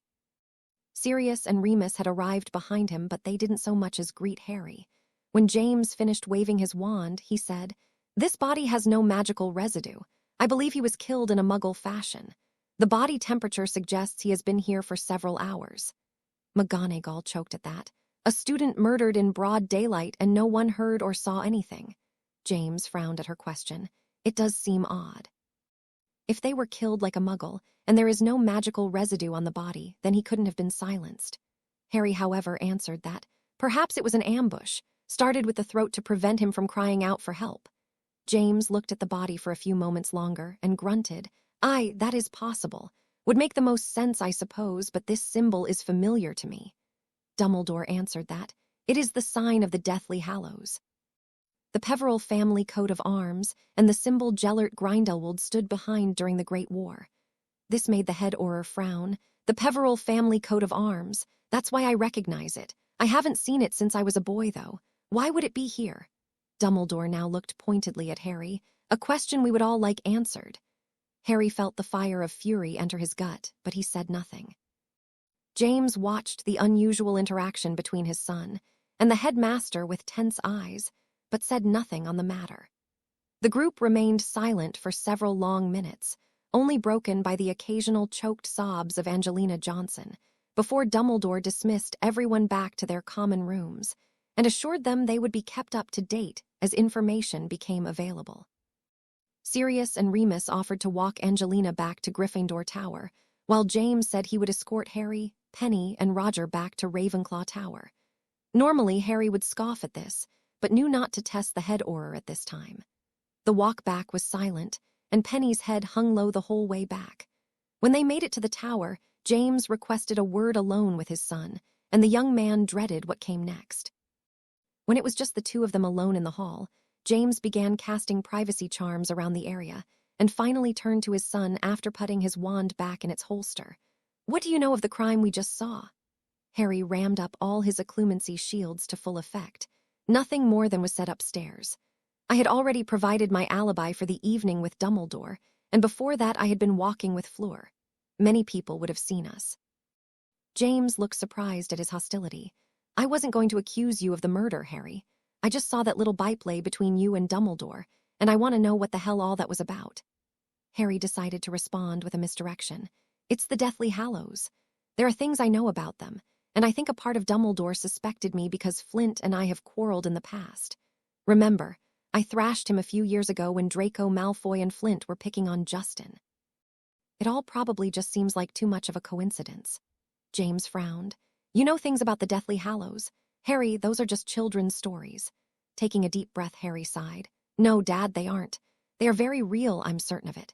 As certain as I am that I'm your son and that the sun will come up tomorrow. You and Mum both said you would trust me and would one day take my secrets as your own, so please believe me when I tell you the legends are true about our ancestors. James had a look of confusion on his face. I don't understand. It's impossible, but even if it were, how could you know? And what does it have to do with the murder victim upstairs? Taking a leap of faith, Harry began to explain part of his story. I have been in the presence of two, and I have hunted the last one since I first started here at Hogwarts. Dumbledore knows that my teacher has craved the Hallows his whole life, and I believe he suspected me when he saw the symbol. Harry could practically see the gears spinning in his father's head. He had joked before about the head Auror's investigative skills, but Harry was starting to think he may have said too much. James, however, stroked his jawline, his expression showing signs of minor anxiety. I don't like what all this is leading up to, Harry. I want to meet this man, or at the very least I would like to know his name. Merlin, Harry, a young man has lost his life upstairs, and I am trying to complete a puzzle that I don't have all the pieces to. If you were anyone else, I would haul you in for obstruction of justice.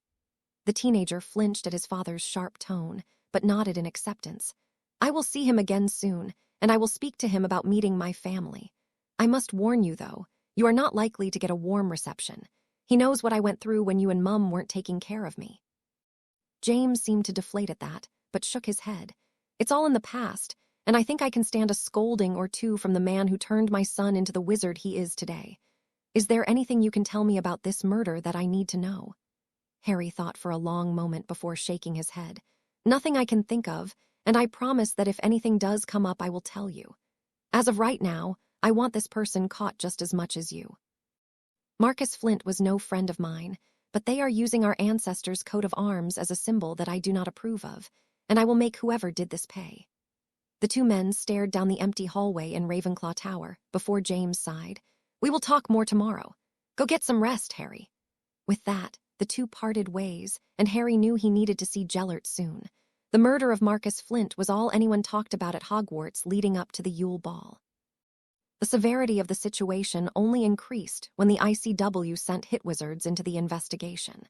There being this many foreign citizens in Britain, and signs of the darkness at every turn, the Confederation decided it was time to step in. They were led by an American by the name of Perseus Chase, who had extensively questioned Harry, Penny, Angelina, and Roger, as the four had been the ones to come upon the body. It was clear the investigation was going nowhere fast, though, and Harry noticed security had been beefed up in the form of Aurors from the ICW. Justin had grumbled about the Git getting what he deserved for nearly beating him to death in his second year, and Harry had a hard time disagreeing with him. When Perseus had asked Harry if Flint had any enemies, he certainly didn't do himself any favors when he named himself, and about 20 other people who would have loved to have had a go at him, or had one in the past with the dead Slytherin.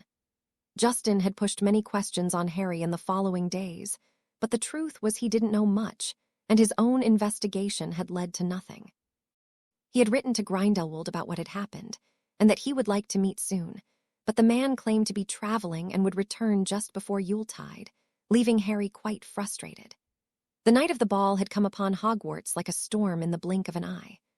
Girls all across the school had been putting hours into their appearances to look as beautiful as possible for their evening in the spotlight, while most of the males in the school probably barely remembered to put on their cologne. Harry himself was one of those people. He had never cared much for how he looked, and outside of getting into his dress robes, and making sure he smelt nice for Fleur. That was going to be about the extent of what he wanted to do. At his mother's insistence, he did use some of his grandfather's famous product to help tame his wild hair a bit, which only left dressing himself with wandless magic. Rumors had gone around that Fleur had used her allure to draw Harry in, and of course that Harry had used the Imperius on Fleur. Depending on which gender was starting the rumor, you could find that they fluctuated quite a bit. Harry had tried not to bat an eyelash at any of these rumors, and he hoped after all this time the young woman would not pay any attention to them either. These thoughts ran through his mind as he made his way to the Beauxbatons carriage. The winter snow blanketed the grounds, and it looked beautiful. The fresh snowfall from earlier in the day left it completely unblemished, with the exception of the fresh tracks Harry himself was leaving. He knew it would not do to be late for his date, but he was surprised that no one had journeyed out thus far. When he arrived at the Beauxbatons carriage, he knocked politely, and it was answered by a young man already in his dress robes. He seemed surprised to see anyone, but his comprehension came quickly. "Monsieur Potter, I thought those that were going with people from the other schools were all meeting in the Great Hall. Merde, come in, you're going to freeze to death out there." With that, the young man stepped aside and allowed Harry entry. Looking around after accepting the invitation, he was surprised at the extent of expansion charms. Of course, he knew logically that they must be well beyond anything he had seen before, but what the French founders had done with this carriage was a magical masterpiece. In the entrance alone, vaulted ceilings with stunning blue banners, and a very expensive chandelier hung high. Harry's eyes drifted across the room, recognizing portraits of famous French alumni, and possibly even headmasters and headmistresses of Beauxbatons. The young man sighed. "You are the first from outside our school to actually venture into our carriage. It's not that it was forbidden, but no one had even attempted." This made the young man's eyebrows raise. "You did invite me in here. I could wait outside." Grinning, the man responded, "Non, not necessary. We were all going to walk up together in a moment, but I will let Fleur know you are here." Giving the man a respectful nod, he departed, and Harry stood in the entryway alone. His wait was not long, though, as a voice from his right soon called to him. "Awry!" Harry turned his head just in time to see Fleur in her silver dress, and his breath caught in his throat the moment their eyes met.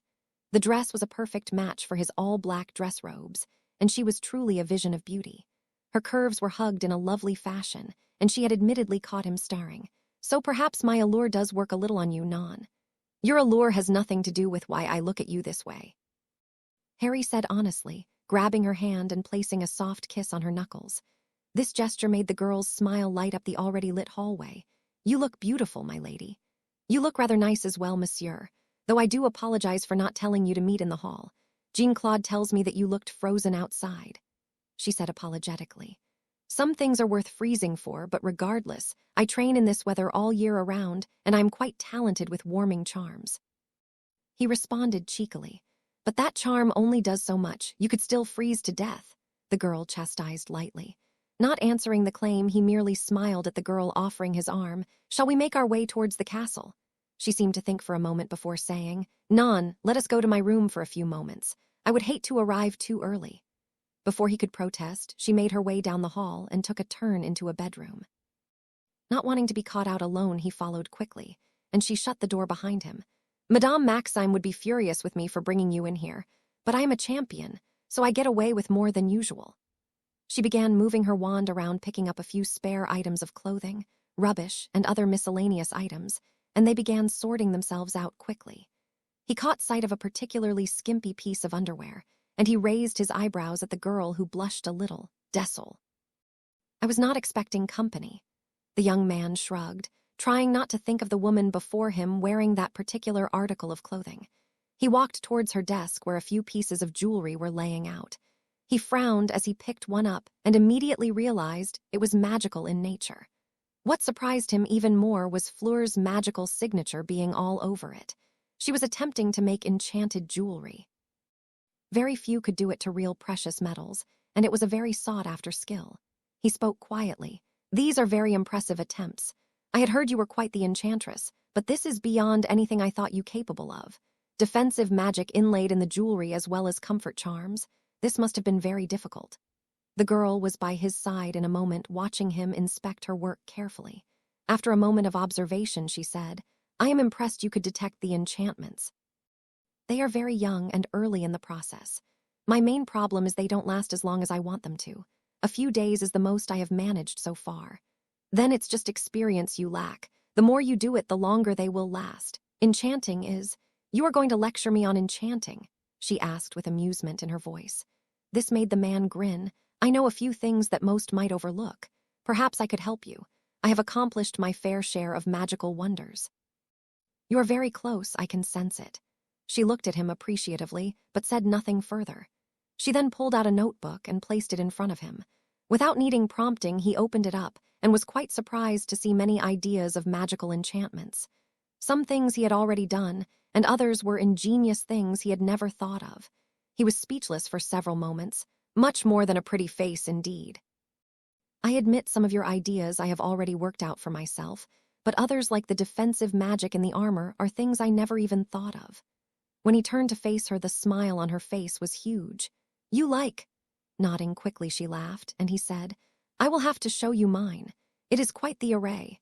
I have thought about wizarding warfare a lot due to my family's history, and I think you will like what I can show you. This made her smile widen even more, but before he could say more, she grabbed him by the arm. Come on, we can talk shop at the ball, but we are going to be late if we don't get going. Pouting slightly, he rose to his feet and offered his arm to her as they left the room. The carriage was abuzz earlier behind the walls in each room, but now it seemed silent. It seemed likely they would be the last to leave, and when they made it outside, the fresh footprints confirmed their suspicion. He began casting as many warming charms and variations of the charm he could think of to make her comfortable on their walk as they crossed the grounds in the direction of the Great Hall. The walk was peaceful, and their conversation was filled with ideas of how they each got into enchanting. She sighed softly as they made it to the courtyard, placing her head on his shoulder comfortably. Your talent in charms is impressive. I must thank you for being so considerate. The young man only smiled at her in answer as they finally made their way into the hall. Most of the couples seemed to have already gathered inside, and each of the champions were now in some sort of circle chatting quietly among themselves as McGonagall looked at Harry and Fleur disapprovingly. You two are late.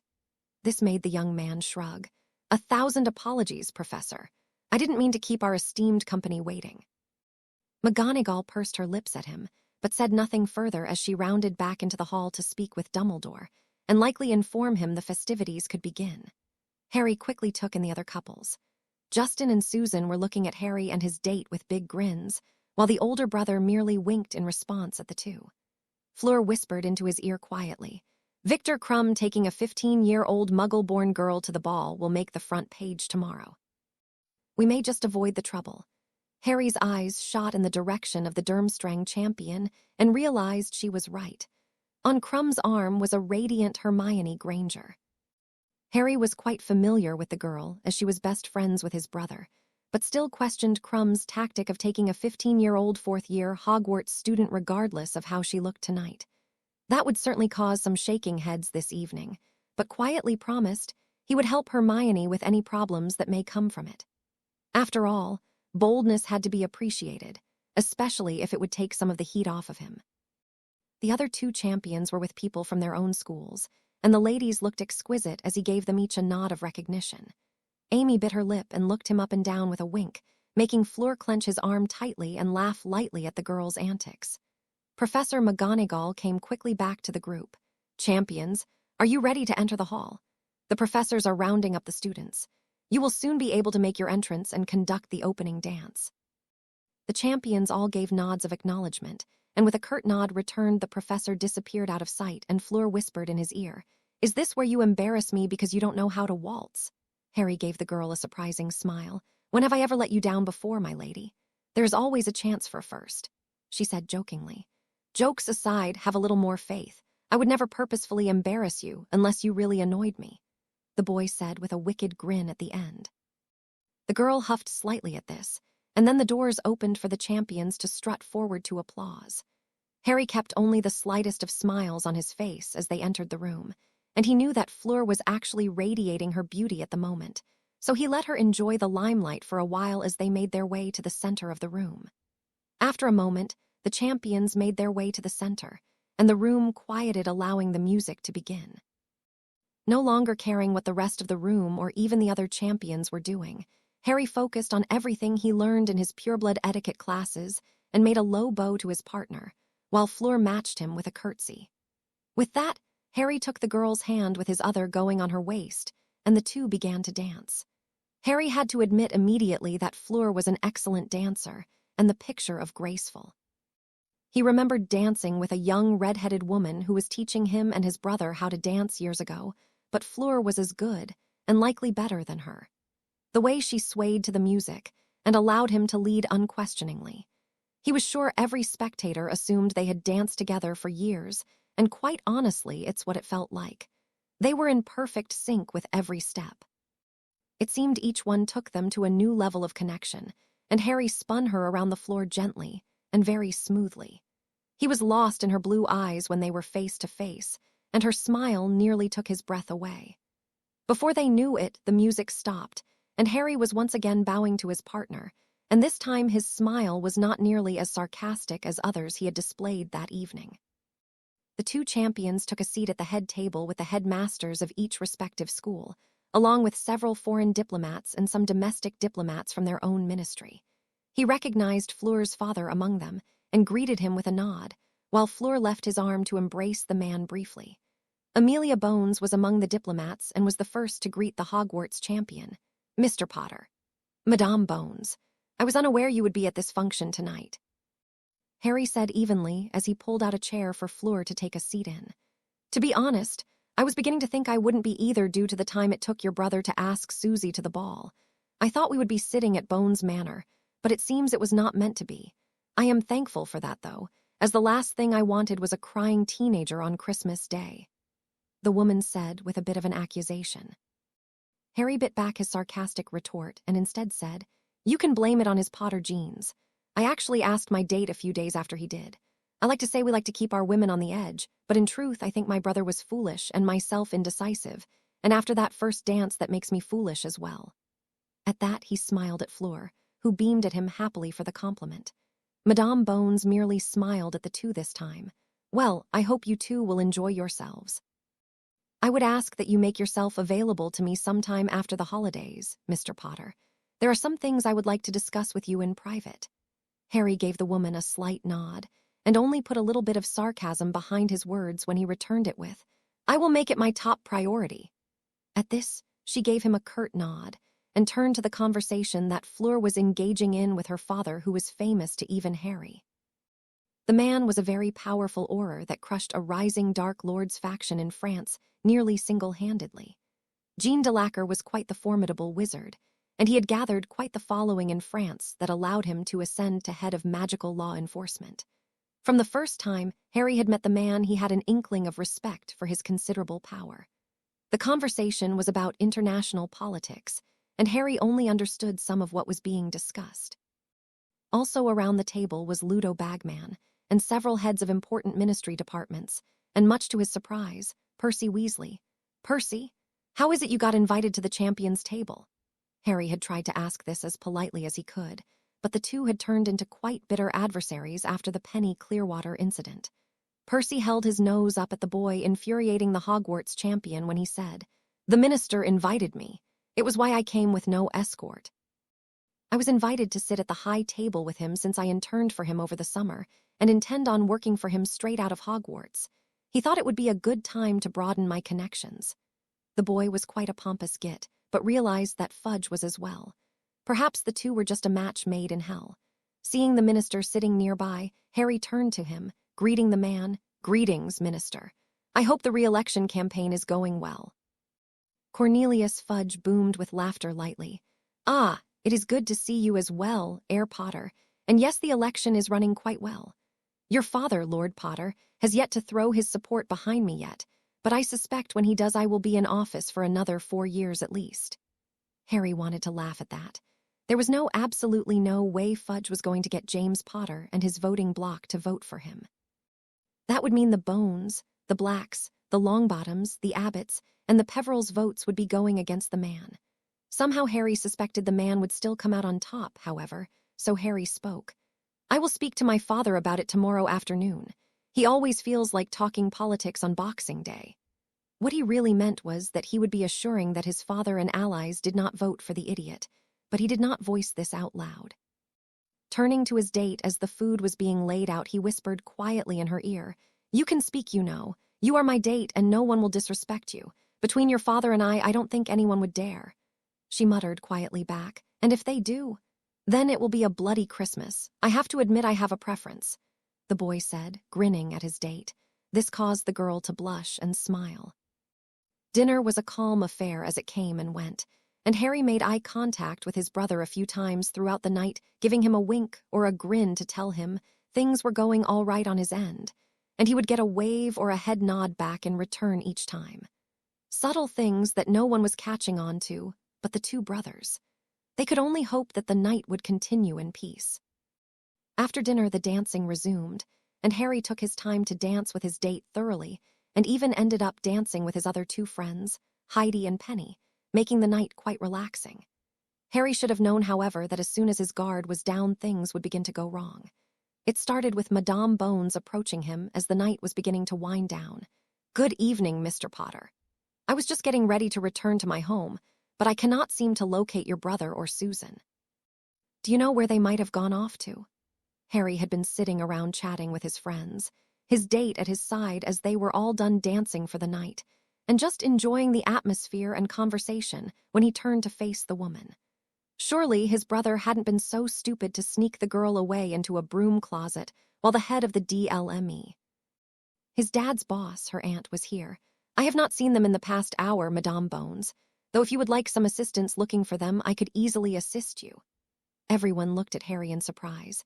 It was unlike the boy to offer help on anything for free. Even Madame Bones seemed surprised by his willing offer. Secretly, Harry was worried his brother's hormones had gotten the better of him, and did not want to see him get murdered by Madame Bones. "If you could, Mr. Potter." "I would like to be going home."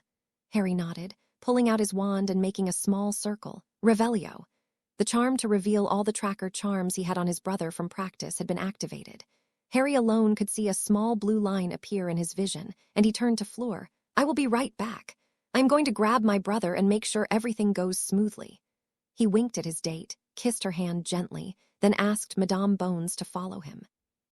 The two left the great hall in an instant, and the women immediately began questioning him. "Do I want to know why you have such a powerful tracking charm on your little brother? Or do I want to know if he even knows of such things?" Not even giving the women a look, he kept his eyes on the faint blue line that was leading him to his brother. "He does know. And if Susan was nearly murdered in the castle on multiple occasions, wouldn't you have put tracking charms on her as well? It's not your job to keep your brother safe. It is the job of the... If you say Auror Department or Headmaster's office, I will laugh at you, Madame Bones, so I wouldn't even bother finishing that sentence," the boy said coldly. The woman bit back her distaste at the boy's disrespect as he surged forward a bit faster, clearly done with pleasant conversation. Shouting was heard up ahead, and when Harry saw just who was doing the shouting, his wand was in his hand, blasting Igor Karkaroff backwards and away from his little brother who had a wand in his face. "Good evening, High Master. It seems you are about to have a very poor night," Harry said coldly. Justin immediately said to his brother, "Susan and I were just walking the grounds. We didn't mean to eavesdrop on anyone, I swear. I quite frankly don't care if you were or not." "There is no reason for this Death Eater to point his wand at you," Harry answered fiercely. The man quickly stood up, outraged with his wand in his hand. "You dare attack me, child, I will have you arrested. I could just declare a blood feud right here and now. You had your wand pointed at a member of House Potter in a threatening way. I wouldn't mind wiping you off the face of the earth, so don't test me, High Master," Harry said mockingly. Amelia Bones, however, stepped in at this. "That is enough, gentlemen. Wands away, or I will have you both thrown in a cell in Azkaban tonight." Harry put his wand in his pocket immediately. "I don't need a wand to beat this coward. Get out of my sight, Karkaroff, before I do something I might regret." The boy's eyes flashed a dark shade of green, and his magic was projecting off of him, as if it was accidental magic. The High Master for Durmstrang looked furious, but also saw that he was outnumbered. He glared harshly at the Potter children before storming off in the direction of the boat. When he left, Harry turned to his brother. Who was he speaking with? Susan, however, beat the boy to the punch. "Professor Snape, Harry. They were talking about their dark marks."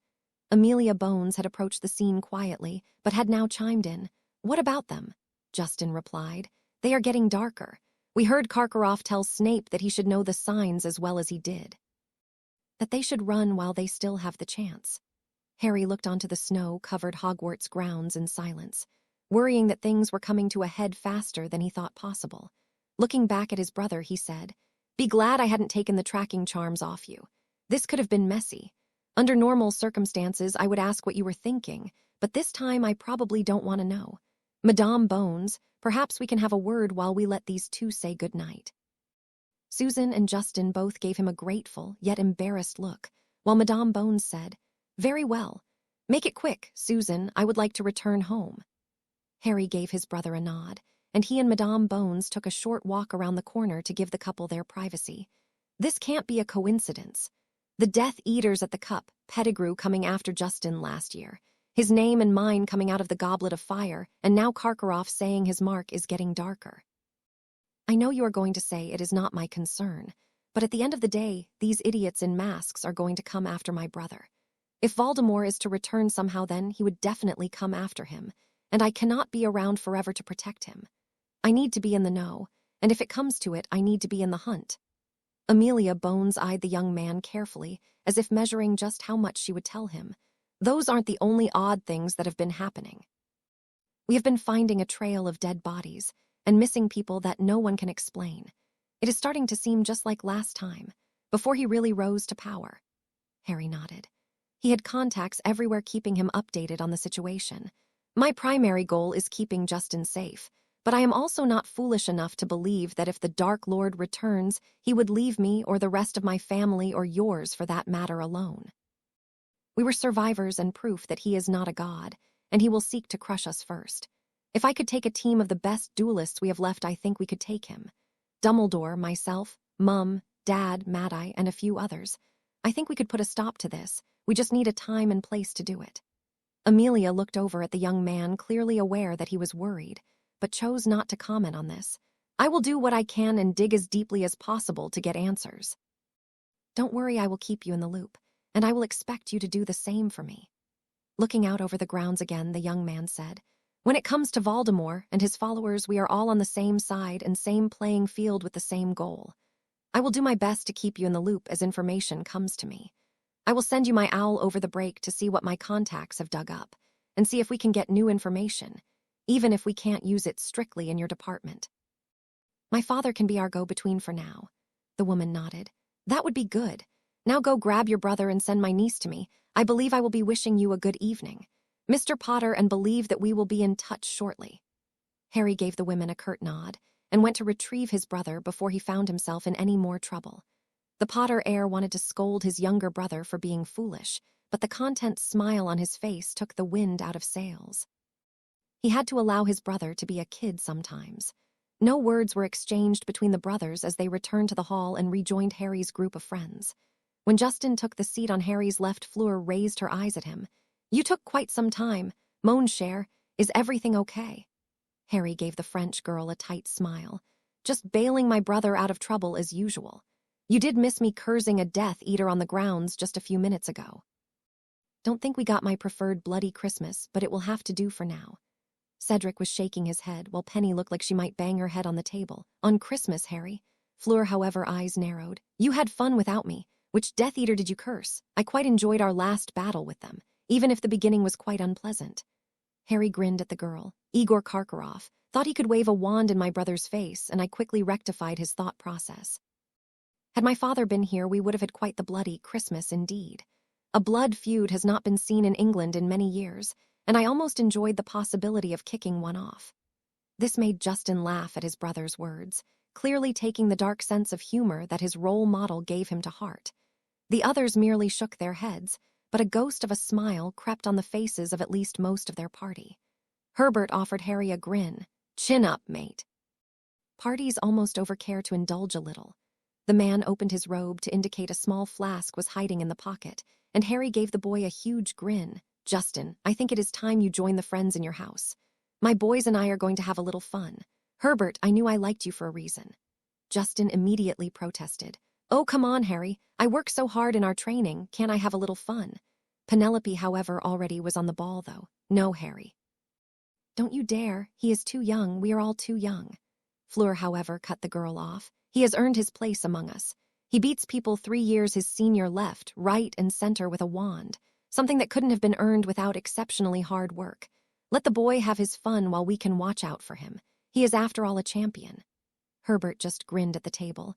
"I have plenty to go around for those who would like to spice things up. My older brother enchanted it for me for my birthday, and that is all I will say on the matter. Who wants some?" Harry, Fleur, Amy, and her date, Jean Claude, immediately accepted.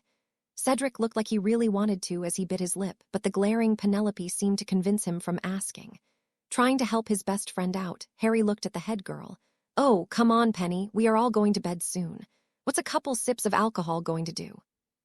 The young man immediately began dispersing his flask into the glasses of the gathered few, and when he got Penny, he wiggled his eyebrows. "Lighten up, Penny.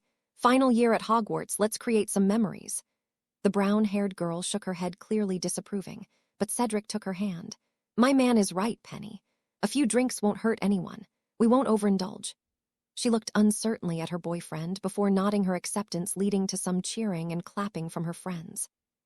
Herbert raised his glass. "To the champions of the Triwizard Tournament. They brought us all here together, and I am glad we got the chance to be together like this and enjoy a night to remember." Jean Claude raised his glass with a thick accent. "A night to remember."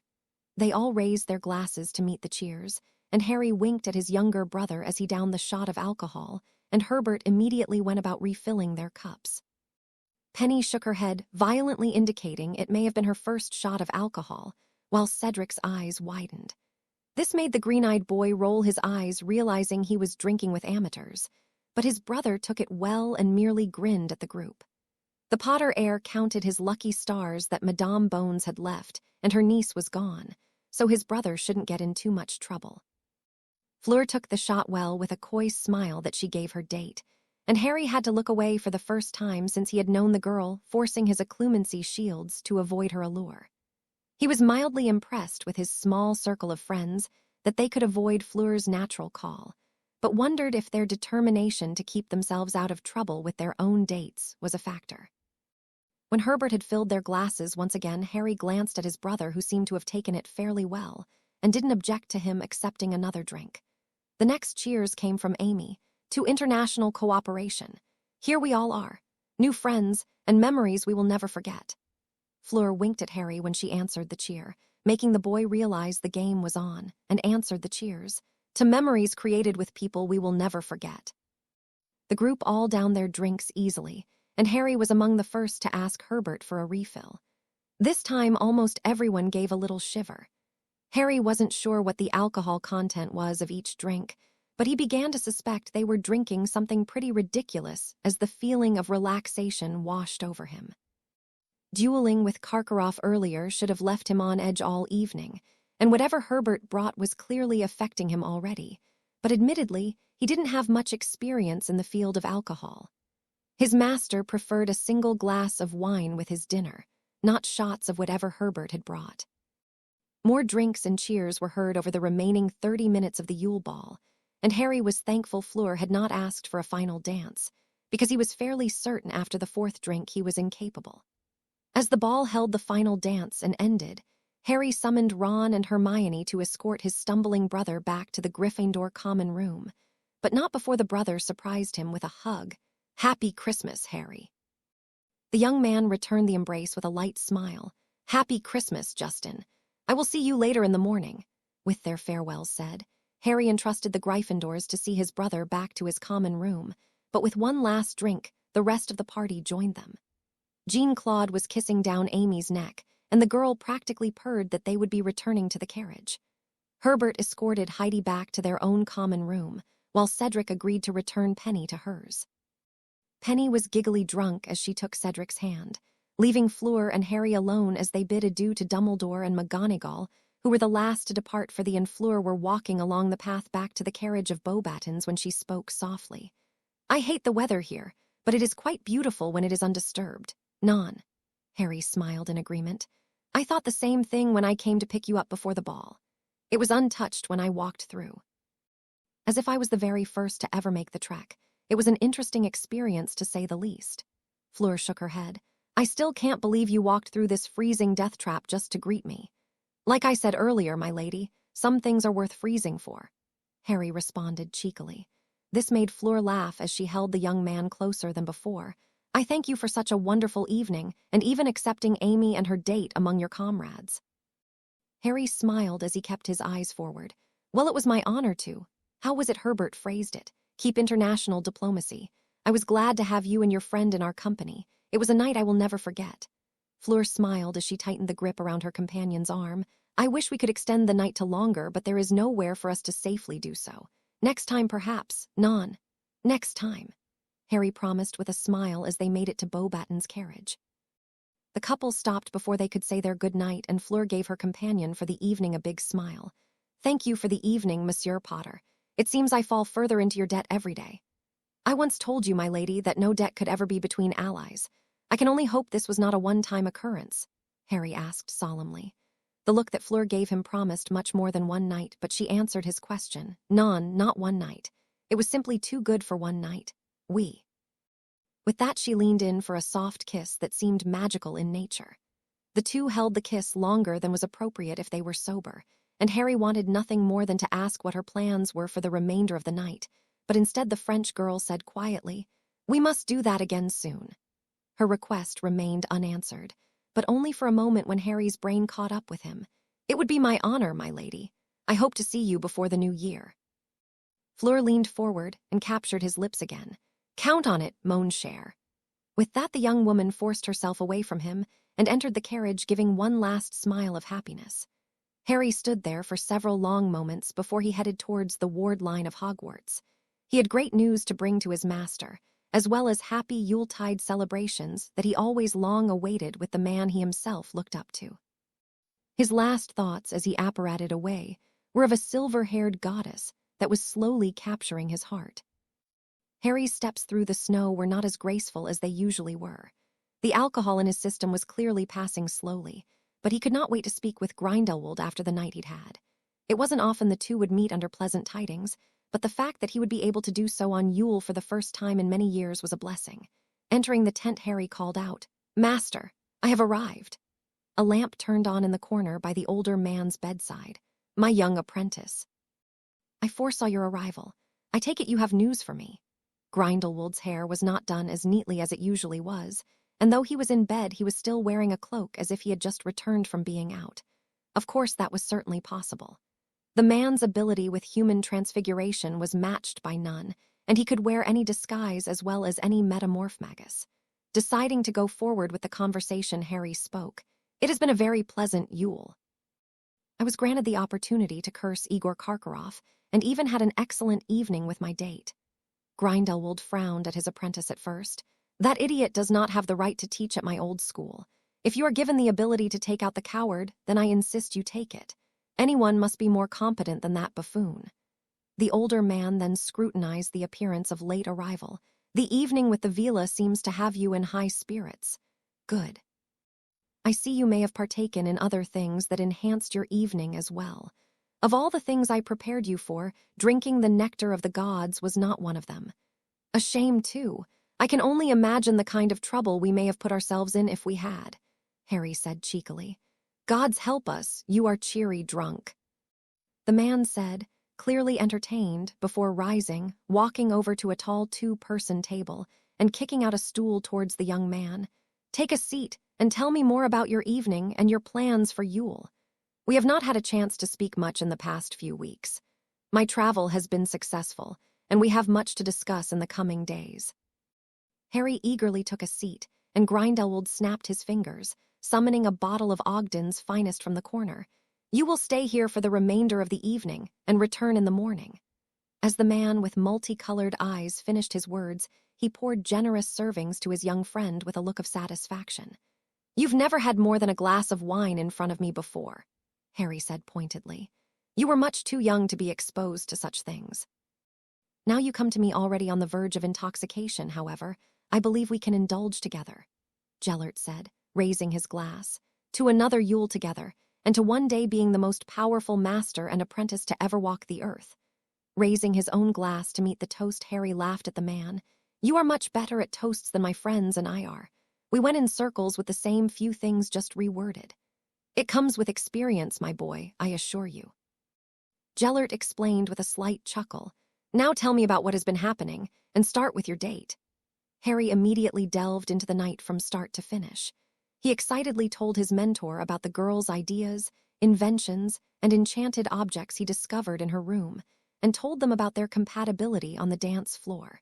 He led the man through the happy moments with his friends and what he had learned about Karkaroff on the grounds. The young man was practically beaming when he talked about the toasts the friends had made, and looked giddy as he explained to the man that he had kissed Fleur before they parted ways. When he finished, the man shook his head, a smile hidden in his eyes. If I could have told the boy I met 7 years ago about the smile he would one day hold on his face, I don't think he would have believed me. Oftentimes I looked into your future, and all I saw was the incredible things you would do with your magic. You never quite looked happy, just incredibly focused. I had to ponder many times if even the greater good could be worth what I put you through to get you here. And as you reap the rewards of your hard work, I find myself grateful that you found the strength to persevere. Master, I wouldn't have believed you 2 years ago if you would tell me how happy I would be today. My life is not without problems because, as you have seen, we are attracting problems at every turn, and the tournament is coming to a head. But wow, we have almost done it," Harry said with a grin. "You have but one enemy left to conquer. When you do that, you may tell the world what it is you have endured to become who you are," Gellert said, leaning back into his chair in contentment. Harry froze at his words. He knew he spoke of Voldemort, and he knew his master knew more. "What is it you learned in your travels?" "Tonight is not the night for that, young one. Soon. Before the new year even, but not on the happiest Yule you will have had since you were a very small boy. Just know I have things under control, and trust me as you have over the last several years. Just a bit longer, my boy," the man pleaded. Relenting to the man, Harry sighed. "Very well, master. There are a few things I wish to discuss with you, however." Gellert said nothing, but nodded his head for Harry to continue. "The sign of the Deathly Hallows, the sign of your followers, ending up on Marcus Flint's head. What do you think it means?" The man scoffed. "Someone has clearly figured out our secret, and they wish to frame you. When the news of who you received your training from comes to life, and the murder of your enemy continues in an unsolvable fashion, then the wizarding world will turn its finger to you." "How could we have been discovered?" Harry inquired incredulously. "This year you have not been as careful as you could have. Had certain people overheard the right things at the wrong time, then the puzzle would not be too difficult to unravel for those who know their history. I once told you no one alive in Wizarding Britain would recognize the cursed flames ward I taught you. But that does not mean when word spread across the continent to France, per se, that someone did not recognize the spell. Subtle inquiries there may have led to disturbing truths. This is how I believe it is happening. The best thing I can suggest to you is find this killer and bring him to justice before he incriminates you in such a way that will be irrefutable." The master explained carefully to the now very alert young man. Harry considered the man's words for a long moment before realizing how callous he had been this year. He was on top of his game, and he knew that no one could match him. His own arrogance had blinded him to the realization that the game would soon be up, and the world would know what he had done. Shaking his head, the young man took a long swig of his drink before saying, "I think it is time for you to meet my family. We will make them all swear a vow not to reveal your identity, and once they agree I will come clean with my secret. It is my hope we don't blindside them with this news so badly that they turn on me when it comes out. Are you prepared for that eventuality? Prepared to lose everything you have worked so hard for and earned a relationship that you merely dreamed of as a boy?" Grindelwald asked. "What choice do we really have?" Harry asked, wary of the direction of the conversation. "Choice, my boy. I will give you every option in the world as is my duty as your master." "I don't understand," Harry admitted. "Then listen well, Harry. You have not passed a point of no return. You could forsake the magic I have taught you. You could forsake every tie to me, and I will watch from the sideline as you rise to be the greatest wizard to walk the earth. The whole world could be left less wiser for all I care. I am an old man, Harry, and when we first met I craved the forgiveness of the world. The world that I plunged into near desolation for the greater good. But now I have seen the good you could do. With your normal magic and spell arsenal, I still believe you could be the greatest wizard of the generation. and I think I could be content with that as you go forth and change the world. Ignore the stigma that will follow when they learn of who your master is, and strike forward." Harry thought for a long moment on what the man was saying. His master's words did have a certain appeal to them. To drop it and never face the world when it was told the truth, but the longer he considered it, the more he knew he couldn't do it. He had told his master since he was a boy that he would help the man to redemption through his own actions, and he couldn't very well do that if he went forth with regular magic. "No, I don't concern myself with the thoughts of sheep. I am a Potter, a Peveril, and to a point. A son of Gellert Grindelwald. I will not balk at my legacy to avoid rocking the boat. If my family and friends spurn me because of who raised me into the man that I have become, then it will be for the greater good." Harry spat in defiance. A long, pregnant silence, and then a wide smile from Gellert. "Good. It is only now that I know I have trained you well in all forms of being a wizard. Some things magic can't fix, and it seems you have learned this lesson well. I will come meet your parents tonight if that is acceptable. Get your vow and then send for me. I will be ready." Harry swallowed hard. He hadn't realized the man would request a meeting so soon, but nodded in acquiescence. "Very well, my master." The man nodded. "Good. Now as for your Vila. I believe if you are to pursue a relationship with her, and you intend to be happy in this romance, you must tell her as well. Do not let her learn from secondary sources, my young friend. Will only end poorly.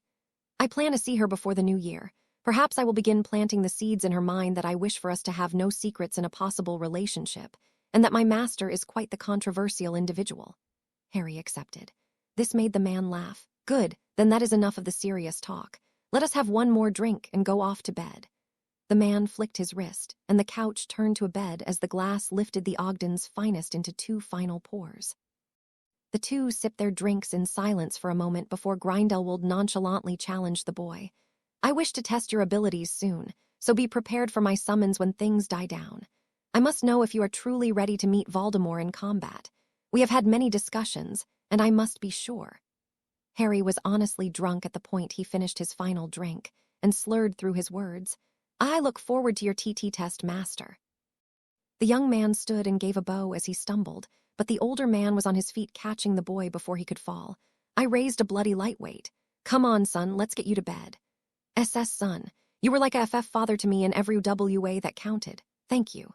Harry stuttered as the man laid him down on the transfigured bed. "Think nothing of it, young one. Get some rest," Grindelwald said with a wandless sleep charm gently pressed into the boy's chest.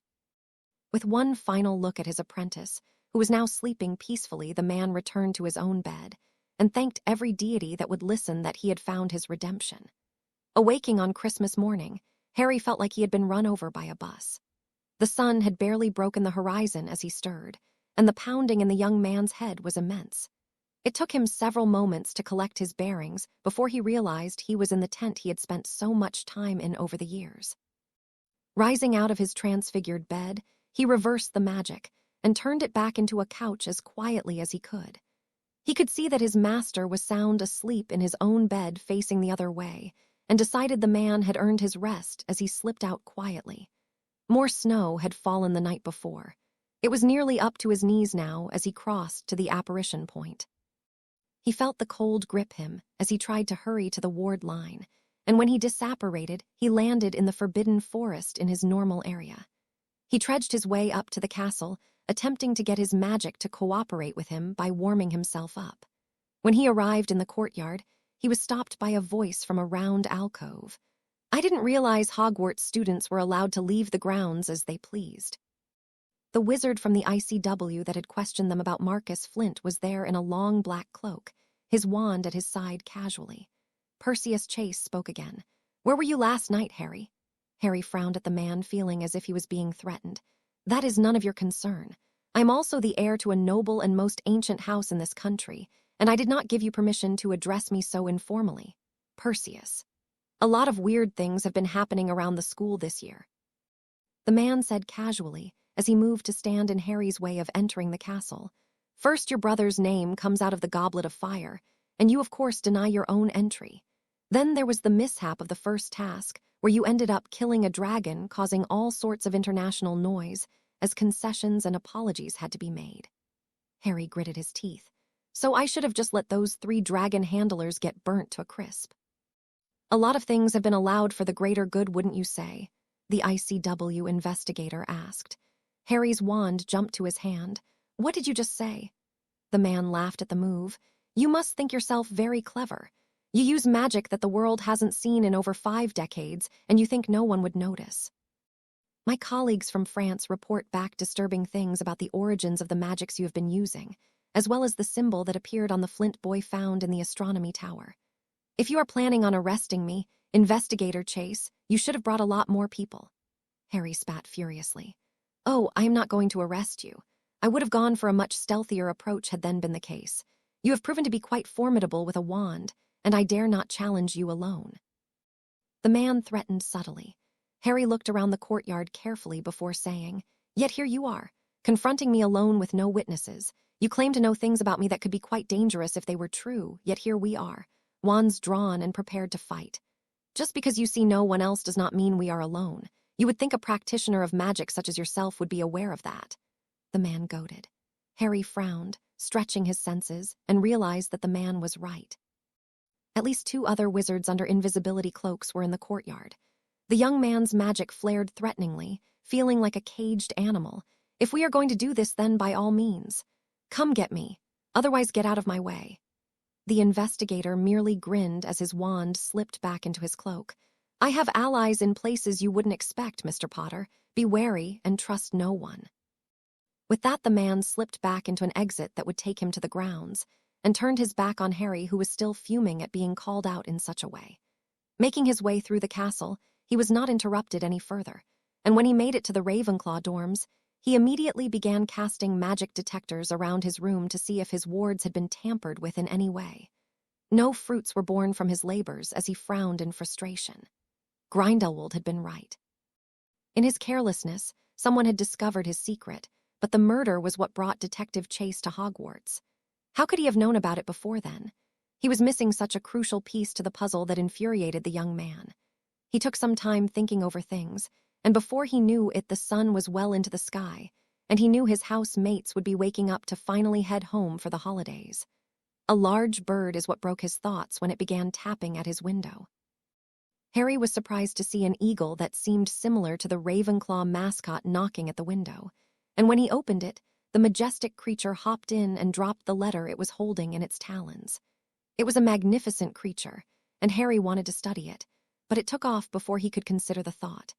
It was not uncommon to receive Christmas correspondence from the Marauders in years past.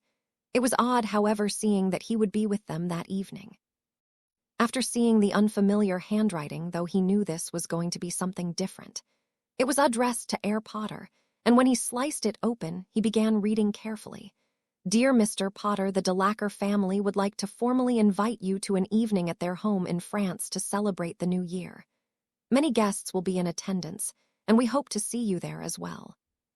Signed Sebastian Delacour. Harry grinned at the letter, realizing he would indeed get a chance to see Fleur before the new year, and pocketed the letter as he began moving his hand around, lazily allowing magic to do his packing in a matter of seconds. Once his trunk was packed, he made his way down to the common room where what was left of Ravenclaw House seemed to have gathered, and was preparing to make their way towards the Great Hall, and then on to the train. Harry saw Penny's beaming face at the last moment as she embraced the boy, wishing him a Merry Christmas. Most of the house watched in surprise. Most had never likely ever seen Harry Potter give a hug unless they were around late enough to see him give his brother one last night. 2 in 24 hours seemed crazy at this point. Harry returned the Christmas greetings and asked, My, Penelope, you seem to be in a very good mood. Happy ending last night? The girl nodded immediately with a smile before blushing, realizing the insinuation in his question. Not that happy, you prat. But a little happy, he asked innocently. The blush on the girl's cheek gave her away as he chuckled. As much fun as it would be to sit here and make you blush, we should get our house moving towards the train, or all the good compartments will be full. Not trusting herself to say anything, she merely followed the head boy out the door, and most of the house began to follow as they made their way towards the train. The departure process was a smooth transition, and Harry was happy to be in his compartment some time later amongst his friends that had partaken in alcohol last night. The conversation was light, with some discussion about upcoming plans for the remainder of the holiday.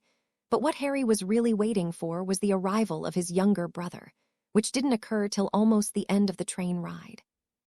Justin came in looking tired, but he smiled happily at the greetings he got from his senior students. But before he could sit down and join them, Harry told him that they should speak in private before they arrive at King's Cross. The two boys crossed a few cars before getting outside, and Harry began putting up protective magic. When he was done, Justin's eyebrows were in his hairline. He was so surprised to see his brother that paranoid. "Before you ask, I just want you to know that tonight I am going to introduce our family to the man that raised me on the condition that they make a vow not to reveal the secret." If Justin was surprised before, now he was shocked. "Wow, Harry, that's great. It's really been driving all of us nuts with curiosity. What made you change your mind?" "I spoke with him last night after the ball. I think we have agreed that if the family spurns me for this, then it's better it happens now than years down the road. I also don't want to blindside everyone when it comes to my life," Harry admitted. Justin laughed nervously. "You act like you are going to bring Salazar Slytherin to Christmas dinner." Harry chuckled at his brother's nervous tone. "Well, the decision has been made, and I have to live with it now. I just hope you won't think differently of me when it's all said and done.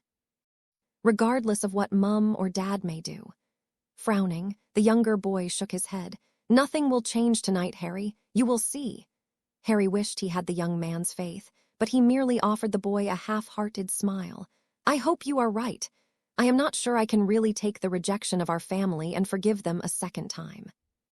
The youngest Potter practically flinched at his words, but nodded in understanding as the two returned to their cabin and engaged half-heartedly in conversation the rest of the way to King's Cross. Christmas had been an extravagant affair in the Potter household. Great gifts were given, and Harry had finally introduced his family to Tech 9. The dog had been built through charms, runes, and arithmancy the world had seldom ever seen. Needless to say, his mother was over the moon, and the Marauders were already scheming of ways to use him for pranking. When the gifts were done, though, and the family was reminiscing, Harry stood to address them. "I know there have been a lot of questions as to where I received my training the last month or so. Tonight, if the family will accept it, I will invite my mentor to dinner. He is aware of a possible standing invitation and only awaits my call. I have a condition, though." Lily Potter frowned as the other Marauders exchanged looks. "What kind of condition?" Harry sighed, offering his mother a smile. "Even after tonight, the secret must live on to the rest of the world for now. I cannot risk this information leaking out before the right time, and until then I will need a vow of secrecy.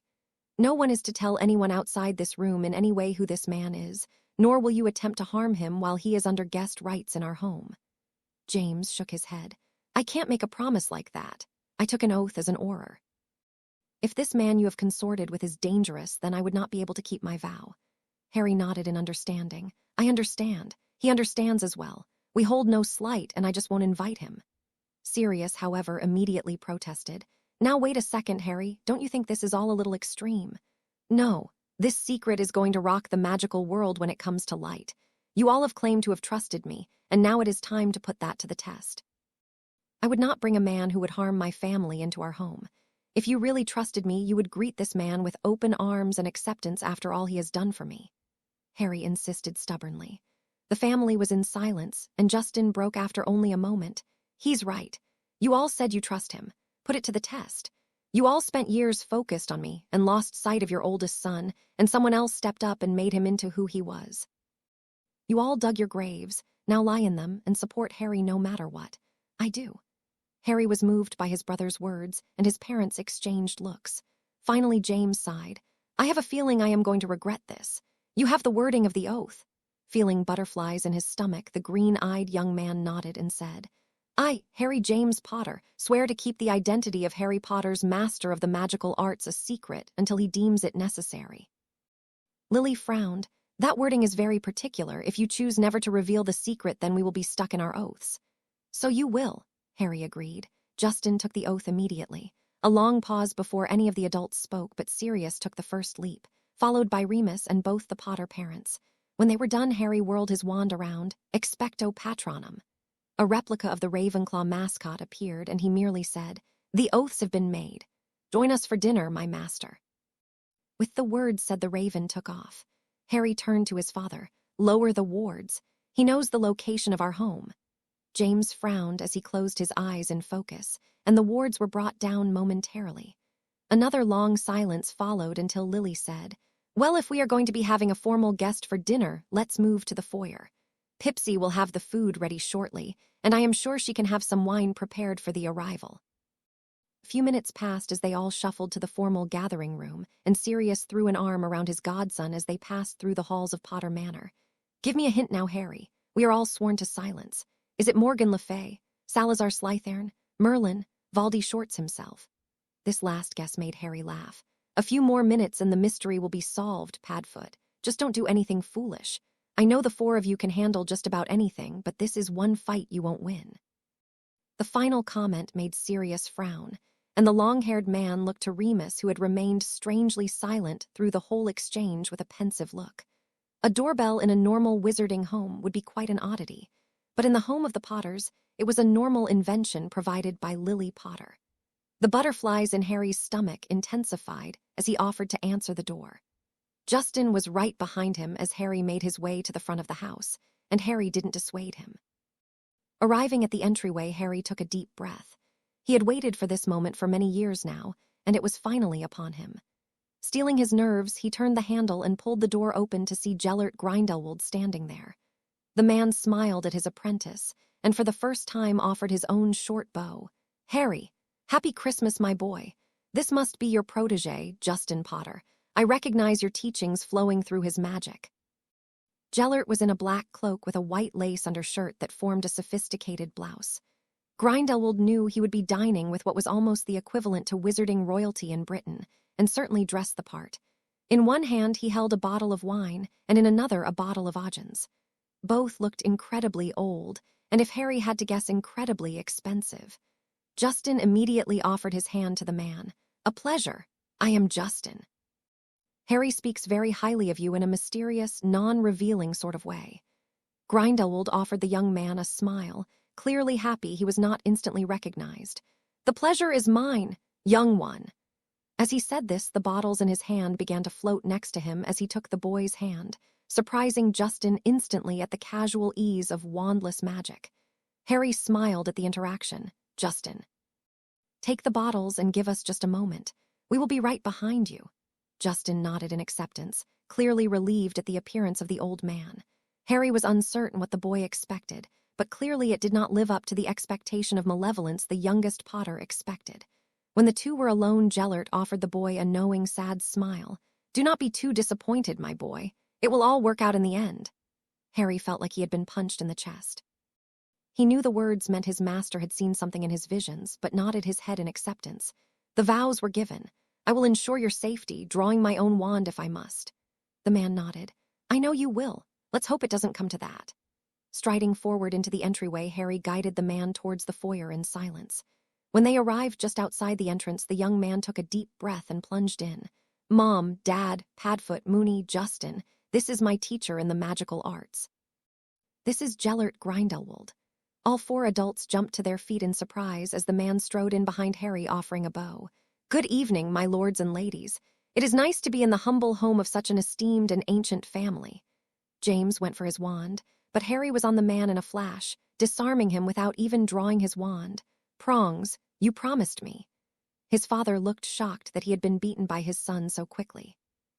It had been many years since anyone had disarmed him, and his oldest son made it look like child's play without even using a wand. Sirius spoke next. "This is impossible.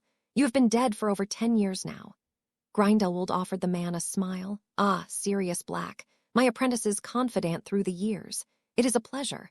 I am afraid, however, that news of my death may have been exaggerated."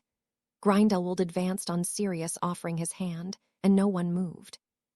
Sirius must have been too shocked to accept as Gellert closed his offered hand with a smile.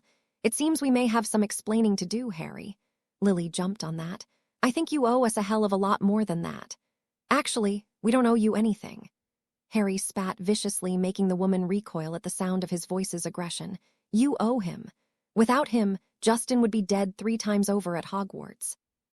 Without his training and guidance, I never would have been able to take down Quirrell, the Basilisk, or Pettigrew. Without him, I would have just grown into a swirling mass of hatred of this family. When I was younger, I dreamed of the day of striking the Potter name and challenging my parents to a duel. I wanted vengeance for the childhood and love I lost in favor of making sure Justin was up for his death match with the Dark Lord that you never even told me about. The next person to speak better choose their words very carefully. James Potter was seething at the sight of the silent Grindelwald standing behind his son. You turned our son against us. The man shook his head. You did that on your own, Lord Potter. I met young Harry 7 years ago, in his first year at Hogwarts. If you know your history, you may know that I am a true seer. I have been seeing visions of my apprentices rise to power for years. When I finally left my prison, I sought him out. Waited till the stars aligned that foretold our meeting. When we did on one fateful evening on the grounds of Hogwarts, the future was set in stone. I would help bring about a champion of magic the world had never seen. Here he stands before you. He bested a dragon without a wand and turned it to ash, saving the lives of the professionals who were deemed responsible to keep him safe. Something I could not have even dreamt of at his age. He is a titan of magical power that was groomed to perfection in the magical arts. He could beat all 4 of you now, and maybe he would have to draw his wand. Maybe. When the man finished, he held out both arms in exaggeration. Now I brought drinks, and I was told we were having dinner. I hope these things can still happen. I am sure you all have many questions, but in order to answer those, we must all be civil. Remus Lupin shook his head. I don't understand. You killed members of the Potter and Black family in the Great War. Now you practically raised one. Gellert bowed his head to the werewolf. You are correct, and I am ashamed of things I did in the name of the greater good. I did not know then how to determine the difference between friend and foe. I was drunk with the power of unbeatable weapons and holding a wealth of magical power at my disposal. It took many years and the sight of a great rising threat before I realized what I had done was wrong. Power such as mine, if unguided, can be disastrous. Look no further than this Lord Voldemort, who has crossed the line of dark magic so far he is more monster than he is man, more dead than he is alive. It is a travesty, and I refuse to allow that to happen to my apprentice. Gellert turned his back on the Potters and their guests looking at Harry now. I saw visions of what could happen to this neglected young man if he was left unguided. He was the destruction of the magical world. He embraced the darkest arts, and when the Dark Lord came calling for an apprentice that needed to be shown the way, he fell to his seduction, begged for a way to prove he was the best. I could not allow this to happen.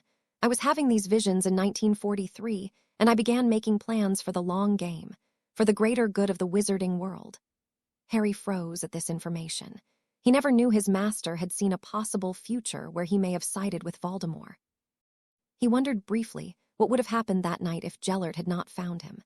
The night he cried out in anger, desperate for a way to unleash. Would he truly have begun delving into the dark arts for a relief of his anger? Would it really have led him down a path that could have aligned with Voldemort's? The possibilities terrified him to the point he became cold with anxiety. Gellert sighed as he turned back to face the shell-shocked Potters. Your son would have turned against you. It happened in the Great War and First Blood War you experienced in this country where kin would turn on kin. I spared you of that. I was never certain if you would reconcile, but I was certain I had prevented him from seeking bloodshed. When peace was made, it brought me relief. Here we all stand today years later. The damage has been done, the success is written in blood and magic. Now I ask if I am welcome at your table. This is Christmas, and if it is too much, I will not intrude. Lily Potter forced a smile after a long moment. We are having a Christmas ham. Splendid, the man offered with a more genuine smile. Grindelwald approached the table still standing while Harry took his place at his side next to him. James was staring at his wife and his friends looking for help in what to do. But when Lily cleared her throat expectantly, James sighed and took a seat in the chair, signaling the allowance for everyone else to do so. Justin was the first to fire off a question. How did you make Harry so in tune with his magic? Gellert offered the young man a kind smile. Through many years of hard work and dedication. I delved deep into the magical arts in the years between my expulsion at Durmstrang and my conquest for power through 1945. I learned much from your headmaster Dumbledore.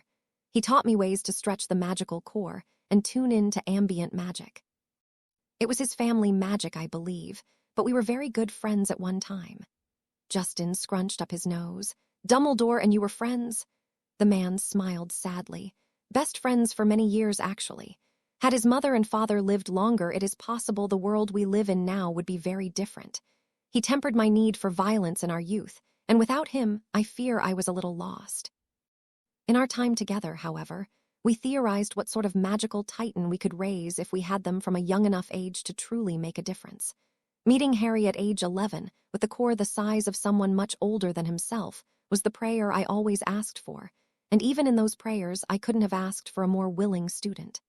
Sirius offered peacefully. Harry did always push himself. He wanted to be the very best in everything he ever did. Something I encouraged as much as I could. Lady and Lord Potter, your son does have a rare trait that has hardly even been seen before in wizards. He does not give up. He does not understand what it means to be beaten. It was this trait that allowed us to push the bounds of magic. Grindelwald said happily. James snarkily said, with dark magic. Gellert frowned. Not at all. Magic is more than just light or dark. You saw what he did without a wand. I myself, in the height of my power, would have struggled with such a feat, yet he did it with ease. He will be the most accomplished wandless mage in history, of that I am certain. I ingrained the ability into him from the time we met. It was a very frustrating process. For both of us, Harry chimed in, trying to lighten the room. Gellert laughed in acknowledgement. Oh yes, it was certainly the most frustrating part of our years together. Lily asked carefully. How much time did you two spend together? Harry shrugged. Every night for many years. I operated on little sleep and studied my ass off with every extra available moment I had. We used to do our training deep in the Forbidden Forest until I was 13 and learned to apparate. Sirius and Remus both spit the wine they were drinking out. Remus was the first to recover. Did you say 13? He sure did. First few attempts were ugly. There is a reason we wait to teach most wizards until they are 16. Most cores are just not developed enough. The boy splinched himself many times, but I am somewhat of an expert in healing. It was never beyond anything I could handle. Now he apparats silently and could cross international lines with it. Harry, what is the furthest you ever apparated? 3,500 miles. I took us to meet with Abernathy in New York last summer, Harry said dismissively as the food began to be dispersed. It was Lily's turn to choke this time. You did a blind apparition 3,500 miles in a place you had never seen before, all the way across the ocean and to America. Harry frowned. I had been there before once, but yes to the rest. James mumbled. No one has ever been able to apparate all the way across the ocean before. He side-alonged me. Grindelwald corrected the mumbling man. As I said before, I wish to push the bounds of magic with this young man, and he was more than willing to try. We attempted several across the continent before attempting the ocean, but he is incredible. Justin was amazed as he learned more of his brother's abilities. Will I ever be able to do something like that? Grindelwald studied the young man for a moment. Perhaps, with the right teaching. James immediately protested. You already taught one of my sons. I think that is enough. I only meant Harry would of course be conducting this training.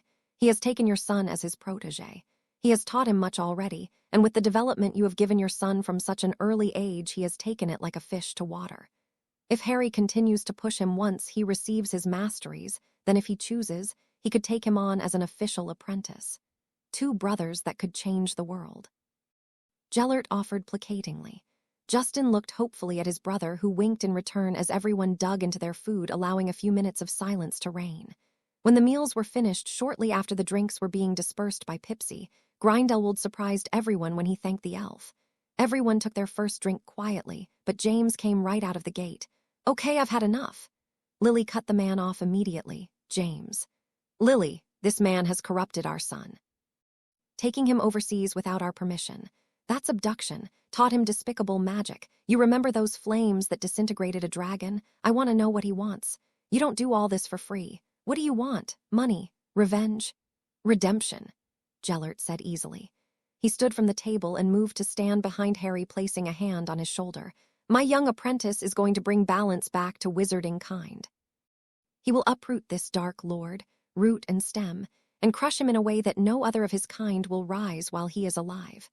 I did horrible things in the name of my greater good, and I will feel the weight of my sins till my last humble day on this earth. Until then, I will make 1,000 rights by this young man to try and make up for my 1,000,000 wrongs. This silenced the table, and Justin spoke. Voldemort isn't Harry's responsibility. He's mine. The marauders all froze at the youngest at the table's words while Grindelwald shook his head but smiled at the boy. "You believe this because of the prophecy," James croaked. "Justin, don't." Justin whirled on his father with angry tears on his face. "This man turned my brother, your heir, to what could be the most powerful wizard to ever live. This is our family, and they could be our best chance." Turning back to Grindelwald, Justin spoke. "The one with the power to vanquish the Dark Lord approaches. Born to those who have thrice defied him, born as the 7th month dies. And the Dark Lord will mark him as his equal, but he will have power the Dark Lord knows not. And either must die at the hand of the other, for neither can live while the other survives. The one with the power to vanquish the Dark Lord will be born as the 7th month dies." Harry and Grindelwald had their eyes locked on the young man. Everyone at the table did. Gellert spoke softly. "And you have interpreted this prophecy to mean it must be you?" James spat. "I don't see how else it can be interpreted." Grindelwald thought for a long moment before saying, "Take this from a true seer, my friends. The prophecy may not be what you think. Allow me to offer a different interpretation. The one with the power to vanquish the Dark Lord approaches." He offered a soft pat on Harry's shoulder. "Born to those who have thrice defied him." He tapped Harry on the shoulder again. "Born as the 7th month dies." He looks at Justin, but continues on. "And the Dark Lord will mark him as his equal, but he will have the power the Dark Lord knows not." At this, the man stopped and turned his head around, closing his eyes in focus. "I recognize the physical lightning bolt scar your son has on his head, but allow me to offer a different idea. The mark left is not a physical mark, but an emotional one instead." This prophecy meant that Harry lost a lot of the attention he was going to be given before the interest of Justin's magic became the forefront of the Potters' goals. This mark makes them equals in a way that only Voldemort could understand the loneliness that Harry would experience. In this way, they are indeed equals if you know thy enemy, and the power he knows not is that of guidance, of family, of the need to be accepted. These things are what ultimately made Harry the better wizard. The shock around the table was evident as the man digressed. "As for thee, and either must die at the hand of the other, for neither can live while the other survives. Harry, how do you feel about Voldemort?" Harry gritted his teeth at the mere mention of the man. "He caused the ruin of my childhood, killed my grandmother, and plans to hurt people I care about. I will see him wiped off the face of earth if it is the last thing I do." Gellert clapped his hands, making everyone except Harry flinch. "There you have it. Voldemort may come for the youngest Potter, but my apprentice will come for him." James shook his head. "Harry, you are an incredible wizard, but Voldemort was terrifying in his desire for conquest. There is a reason the world feared to say his name." This made the Potter Heir scoff. "You have seen only a fraction of my power, Prongs. When the time comes, I will hunt for the monster and see him murdered. And he will not do it alone if I have anything to say about it," Grindelwald said fiercely.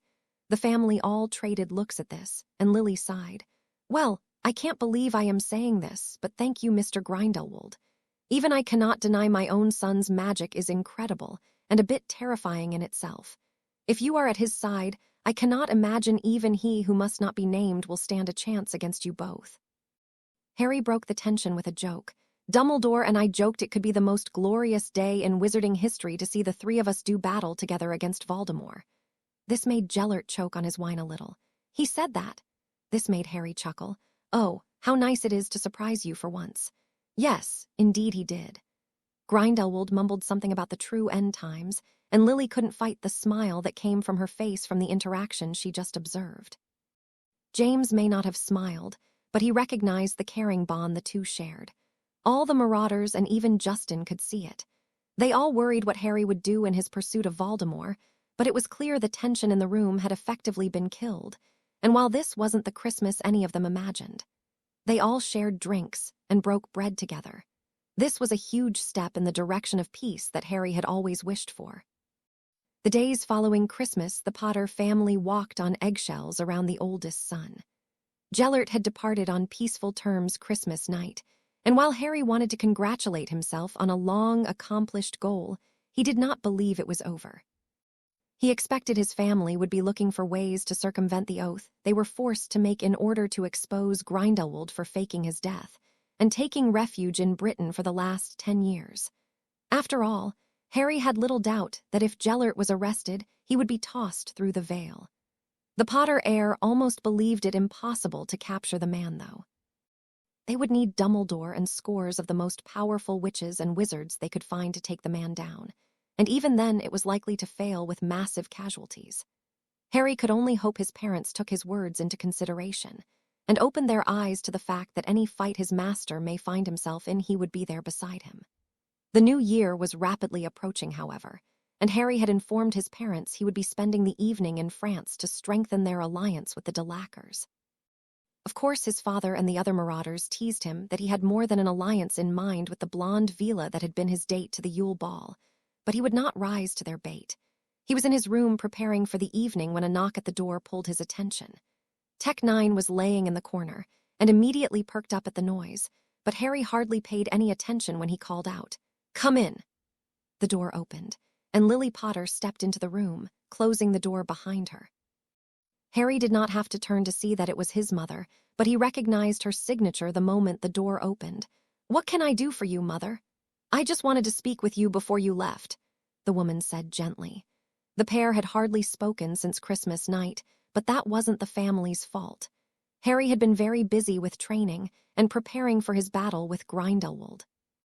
Add that to the fact he was trying to prepare patents for inventions he planned to roll out as soon as he graduated Hogwarts. His schedule was filled to the brim. Harry did not answer his mother's words, and after a few moments he turned to see the woman facing him with a worried look on her face. "What is it?" The young man's question was not answered for a few moments before she sighed. "I think I am still reeling from the bombshell you dropped on us Christmas Day."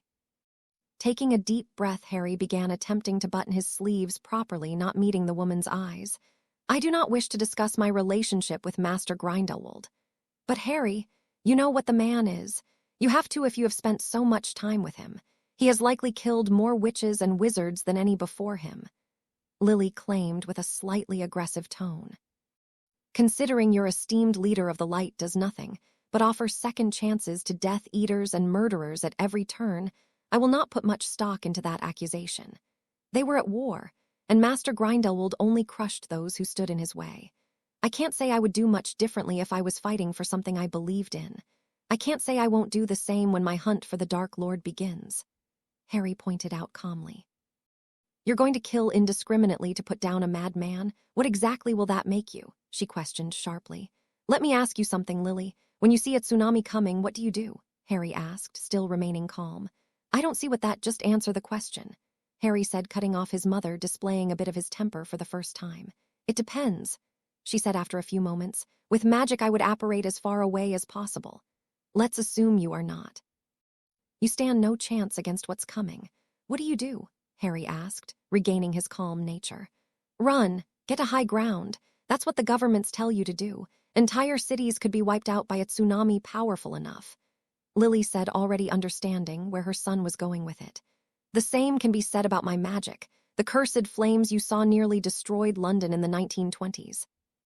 If I let loose, I could easily do the same here, but obviously I have no desire to burn cities to the ground.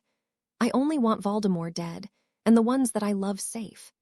I will take every precaution possible, make it as loud and clear as I can to assure any that could be in our way is given a chance to run. However, if they stand to watch, if they don't run as fast as they can, then I will hold no sympathy for their deaths. If I have it my way, the world will know when Voldemort and I meet for our showdown.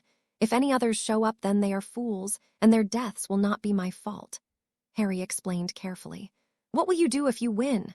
Lily asked carefully. "Change the world," Harry said simply. "Teach and display magic many believe lost to antiquity. Bring about inventions that will shape the wizarding world for the next several hundred years. Leave a legacy behind that will remove some of the stain that my master's path of war left on his reputation. Then rest over a grateful wizarding world when it's all over. Power corrupts, but absolute power corrupts absolutely. Someone will stand in your way," the woman said. "Then they will be crushed underfoot. A boot has no quarrel with an ant," Harry said now, taking a colder tone. "Grindelwald let his power corrupt him. He never allowed that to happen to me, and I have no desire to rule. I just want to make the world a better place." "At what cost, Harry?" she asked quietly.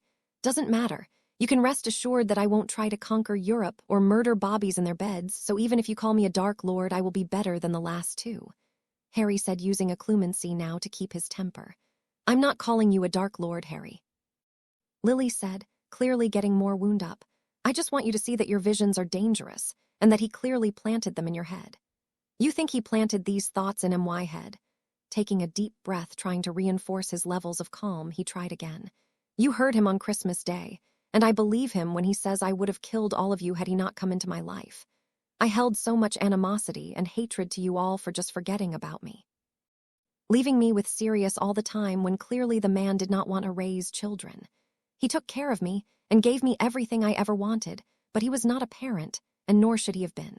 He was the best godfather a boy could have asked for, but that was the extent of his responsibilities, and I don't blame him. Lily flinched hard at the clearly furious young man before her. We just wanted our family to survive.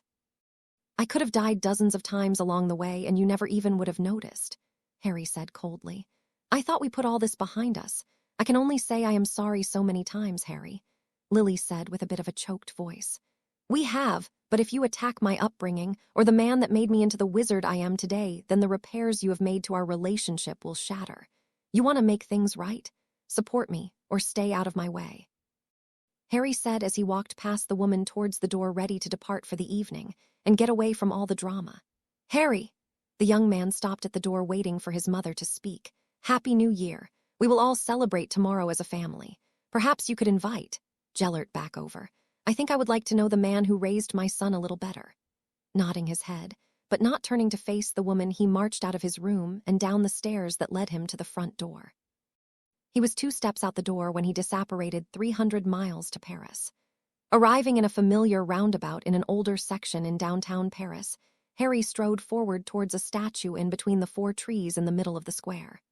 The statue was over 10 feet tall, but very skinny.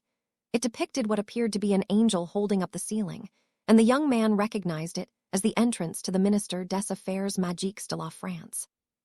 He stood next to the statue as vines began to surround him, forming into a magical elevator that was quite the work of art by the time it began descending.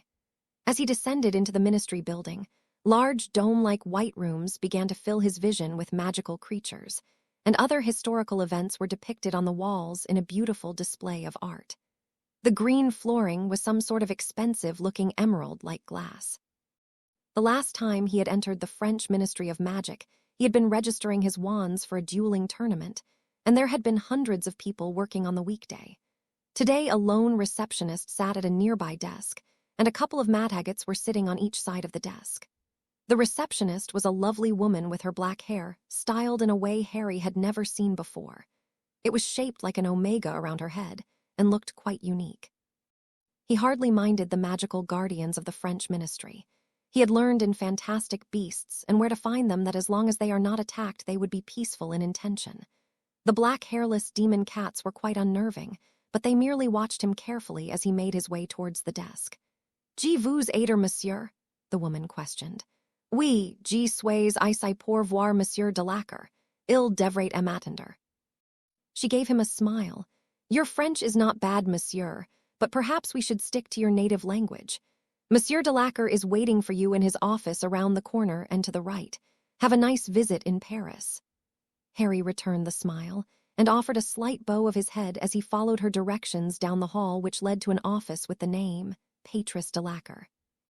With a knock, Harry waited for the word, and when the door opened smoothly in front, he stepped inside to see the man looking at some papers on his desk. Ah, Harry, welcome to the Minister des Affaires Magiques de la France. I'm told you have visited here before. Harry took the man's offered hand. Once for a wand registration in a dueling tournament. I always liked the artwork here, a display of culture and power. You see yourself as an artist? The man questioned, walking towards a nearby table that held a bottle of dark brown liquid. Only with magic, sir, though I can appreciate more traditional art when I see it, Harry said with a slight grin. Drink, the man offered as he filled one glass. Please, what are we drinking? Harry asked politely. Cognac, made on my family's estate, the man said casually as he poured Harry a healthy glass. Harry thanked the man as he passed the glass over and took a sip. The drink didn't burn, but the taste still wasn't his favorite. He could tell it was potent, though, but he kept an even face while the man asked, What do you think? It's very smooth, sir. I admit I only recently began delving into any sort of alcohol, so I am a novice at best, Harry admitted. Good, that means I can corrupt you nice and young to show you the way a man should drink, the man said happily. Harry sat down across from the man as he took his seat at his desk, and motioned for Harry to follow suit. I am sure you are wondering why I corresponded with you to change our meeting place to my office instead of my own Fleur address like I originally intended. The thought has crossed my mind, sir, Harry answered with a half smile. The man's smile suddenly disappeared. It seems we have some things that need to be discussed, the least of which are your intentions towards my daughter. Harry frowned. You wouldn't have called me here for that. We don't know each other very well, sir, but your reputation precedes you. Plus, with the state of our alliance, that question wouldn't be necessary for quite some time. Not after one night. I don't like to mince words, Monsieur Delacour. Just ask me what you want to know. The man openly frowned at this. Very well. I can respect that in a man. I have inquired as to the magic you used in the first task of the Triwizard Tournament. When my results came up unsuccessful, I began to chalk it up to family magic when I received this letter. With a flick of his wrist, his desk opened in front of him, and an envelope shot to his hand. This letter comes from one Nicholas Flamel. One of probably only 10 people in history could have possibly recognized the spell you used. Of those 10, 3 are still alive today. Mr. Flamel being one of those people identified it easily. It was a spell created by Gellert Grindelwald, and I would like to know from whom you learned it. Harry did not show any outward signs of panic at the open accusation. It seems that his master was correct, and in his most recent displays of magic he was careless. If Monsieur Delacour had figured it out, it was possible others had as well. He refused to fidget or cower under the head of France's magical law enforcement stare. I speak in the confidence of our alliance that anything I share with you is not to be repeated outside of this room. I will make no oath, but you have my word, the man said sternly. Harry nodded his acceptance, but knew he wasn't going to offer anything too specific. From a young age, I met a man who has tutored me in the magical arts. I have delved further into magic than most will in a lifetime. I was guided, trained, and forged into a weapon to smite my enemies if necessary. My teacher knew I was capable of controlling Grindelwald's spell, and taught it to me when we discovered the first task was dragons. The man did not attempt to question Harry just how he learned of the first tasks, as Harry was certain he knew that Fleur had also known beforehand. But he let his words sink in for several moments before responding. It is very dangerous magic you control. I am perhaps the most powerful wizard in France, and I am unsure I could have stopped those flames. Whoever this teacher of yours must be incredibly powerful. He is, Harry agreed, and it is lucky we will never have to find out if you could control him by spell. We are, after all, allies. Harry's emphasis on the ownership of the spell was clear. He had mastered it, and it was his spell now. The man schooled his features before him, saying, "That is dangerous magic. A spell designed to kill all those disloyal to the caster. I learned very dangerous magic because I have very dangerous enemies, Monsieur Delacour. I would expect a wizard of your caliber to respect that," Harry said almost challengingly. The man stared into the Potter Heir's eyes as he snapped his finger, causing another envelope to float out of his desk and drop before him. The cursed flames weren't the only spell created by Grindelwald you used. That purple shield was used by the man in a battle in Berlin. The black shield is the same story, but in Warsaw. If I didn't know the man was dead, I would think he is teaching you. That would have been an interesting combination, Harry said mildly. Knowing Grindelwald is dead must mean one of his followers has been teaching you. My wife recently told me that a very powerful new face had arrived at one of the Villa conclaves and spoke with the elders. I am told by her friends that they had never been in the presence of someone with so much power. It concerns me that such a new, powerful player has stepped onto the board. In France, nonetheless. Harry froze at this information. He knew his master had been traveling, but he had no idea that the man had been in France, or for what reason he may have been visiting the Villa elders. It was something he would inquire about later, but for now he shrugged. If my teacher came through here, it is news to me, though I can affirm that his aura would likely send the Villa into a frenzy. To say he is a new player, however, would be false. He is an old man these days, and is beyond his magical prime. That isn't to say he wouldn't pave the streets in blood if he had to, but his interests lay more with me these days, and seeing to my success. The man offered a nod. Perhaps he means to ally the Villa with you, or set up an introduction between yourself and the leadership of the conclaves using Fleur as a way to get there. I assure you I would not use your daughter in that way, Harry said immediately. I believe you. I also know she wouldn't agree to something like that unless she thought it would be beneficial to you and the others. I would like to be frank with you and admit I know little of your history, but if you are in some type of danger or in some type of magical contract with this teacher, I would like to help in any way I can, the man said passively. Harry blinked multiple times at this. This was not the direction he was expecting this conversation to go. In fact, he was already getting ready to pull out his wands and fight his way out of this. Monsieur Delacour, I assure you that no one is capable of making me do anything. The only magical contract I am in is with the Goblet of Fire, and I assure you if it was truly a threat to me, I would have burned the artifact to a crisp that night. Any training I volunteered for, and all my magical abilities were things I desired and sought out to protect myself, and now my family. The man kept passive, realizing he had caught the young man off guard. Fleur tells me that you have an acute sense of magic. Stretch your senses for my magic and tell me what you feel. Harry had done this a few times since he met the man, but decided to humor him. I have known since we met, Monsieur Delacour, that your magic is quite. It was then that Harry felt it. The stain. The magical stain that Harry himself held. He had never felt it in another. His eyes widened and his composure was lost. How did you hide this from me when we first met? I can sense it clear as day now. A family secret, perhaps one I will share with you one day. The man said honestly, you see, I too studied magics beyond what most ever dreamed of. I saw the shadows growing up, and I knew when I was older that a revolution would plague our country. I lost my parents at a young age to the Great War, and I threw myself into my magical training at a very young age. I would push myself to exhaustion, pass out, and do it again the next day. By the time I was a man, I could take down anyone who stood against me. I was a young Auror when the revolution started, and I crushed those who sought to hurt my friends and people I saw as family. Harry felt a twinge of compassion for the man. Monsieur Delacour didn't have what Harry had been blessed with: a teacher, a mentor, a master, or even a friend that understood him. He said nothing as the man stared at him, clearly trying to get a read on the younger man. I tell you these things because I recognize your drive, and most importantly, I recognize the stain upon your magic that I too hold. There is a sort of solace in finally discovering someone like me. The difference between us is that you grew up with a clear talent for magic, while I forced mine to form. Had I been born with your abilities, I have little doubt we would be closer in power, but I am certain in a fight to the death, I would not emerge victorious.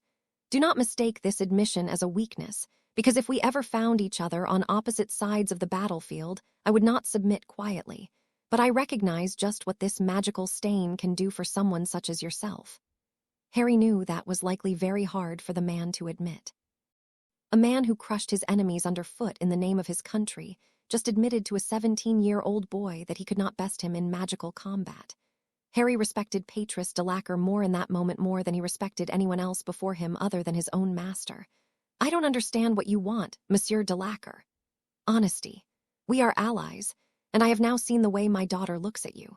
When Avila wants something, it is very seldom that she does not get it.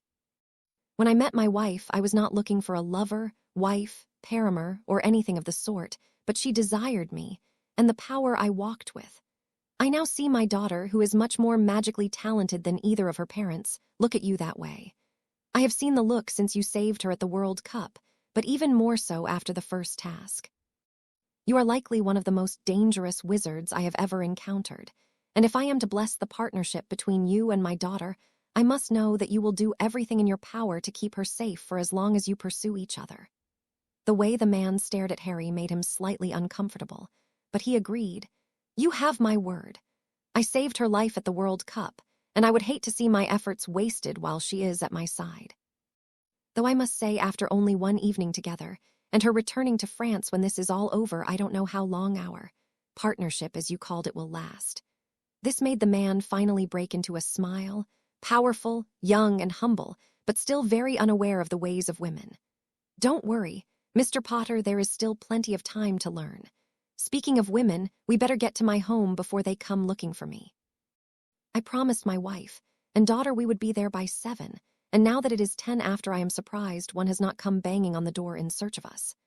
The men rose as one, and Patris crossed his desk, placing an arm around Harry's shoulder. Believe me, you do not wish to see an angry Vila.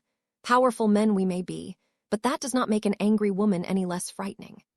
This made Harry chuckle, and together the two sighed along apparated out of the French ministry. Arriving at the Château de Lacquer was an experience. From the time the two men arrived in the entryway of the home, he was smitten with the place. It resembled a beach cottage of sorts. The floor-to-ceiling windows across the home gave a promising view of the ocean side and a nearby beach. Tiki torches and other tropical decorations covered the patio area that stretched through a massive area on the side of the house that could easily be seen from where he entered. The inside of the house was charming as well. It was not often he saw blatantly wealthy homes were furnished with tact and grace, but this place fit the bill perfectly. The smooth marble floors and well-decorated banisters around the home still had clear colored lights on them remaining up from the Yuletide celebrations.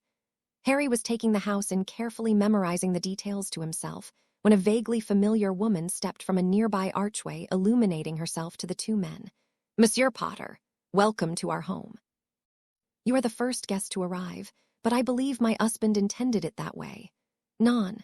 Sebastian gave his wife a smile and swept her into an embrace, planting a kiss on her cheek. "Of course, mon amour. I wanted our young ally to get a feel for our home before he became overwhelmed with the guests." Harry offered a slight bow to the matriarch of the family. "Madame Delacour, it's an honor to be back among friends." The woman offered her hand, which Harry smoothly took and placed a soft kiss on the back of, and the woman smiled. "Let that be the end of the formalities from you, Harry Potter. You saved my daughter's life and even gave her a wonderful Yule. You have earned the right to be informal with us, dear." Offering another short bow of the head, Harry smiled. "Thank you, Apolline. The invitation to your home has been quite the blessing, and I look forward to celebrating a new year with allies." "He doesn't know how to turn it off, does he, Sebastian?" the woman teased. This made Harry blush slightly. "Sorry, Apolline, my master has beaten the politeness into me. It is very difficult to turn it off at times.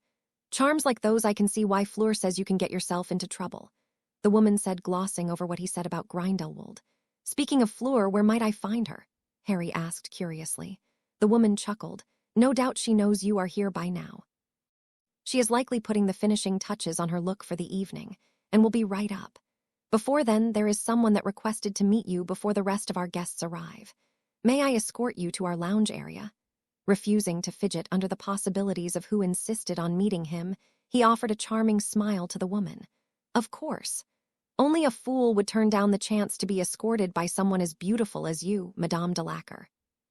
Sebastian could only shake his head with a grin. "Shunning me for a younger man right in front of me, Apolline? You have no shame. Our daughter would be quite disappointed if I did, I think. Not to worry, mon cher, I will make it up to you later," the woman answered as she wrapped her arm through Harry's, winking at her husband teasingly. The banter made Harry happy, the sign of a happy family that was comfortable among themselves. The two walked down a long hallway together in comfortable silence for a moment before the woman said, "I was very impressed with the magic you used in the first task. It is not often my husband is humbled by magic users, and I could tell you had his respect with your choices of shields and the cursed fire ward you used." Dodging the unasked question, he merely nodded. "Thank you, Apolline. I worked very hard on numerous strategies for combating a large assortment of possible magical beasts I might have had to face."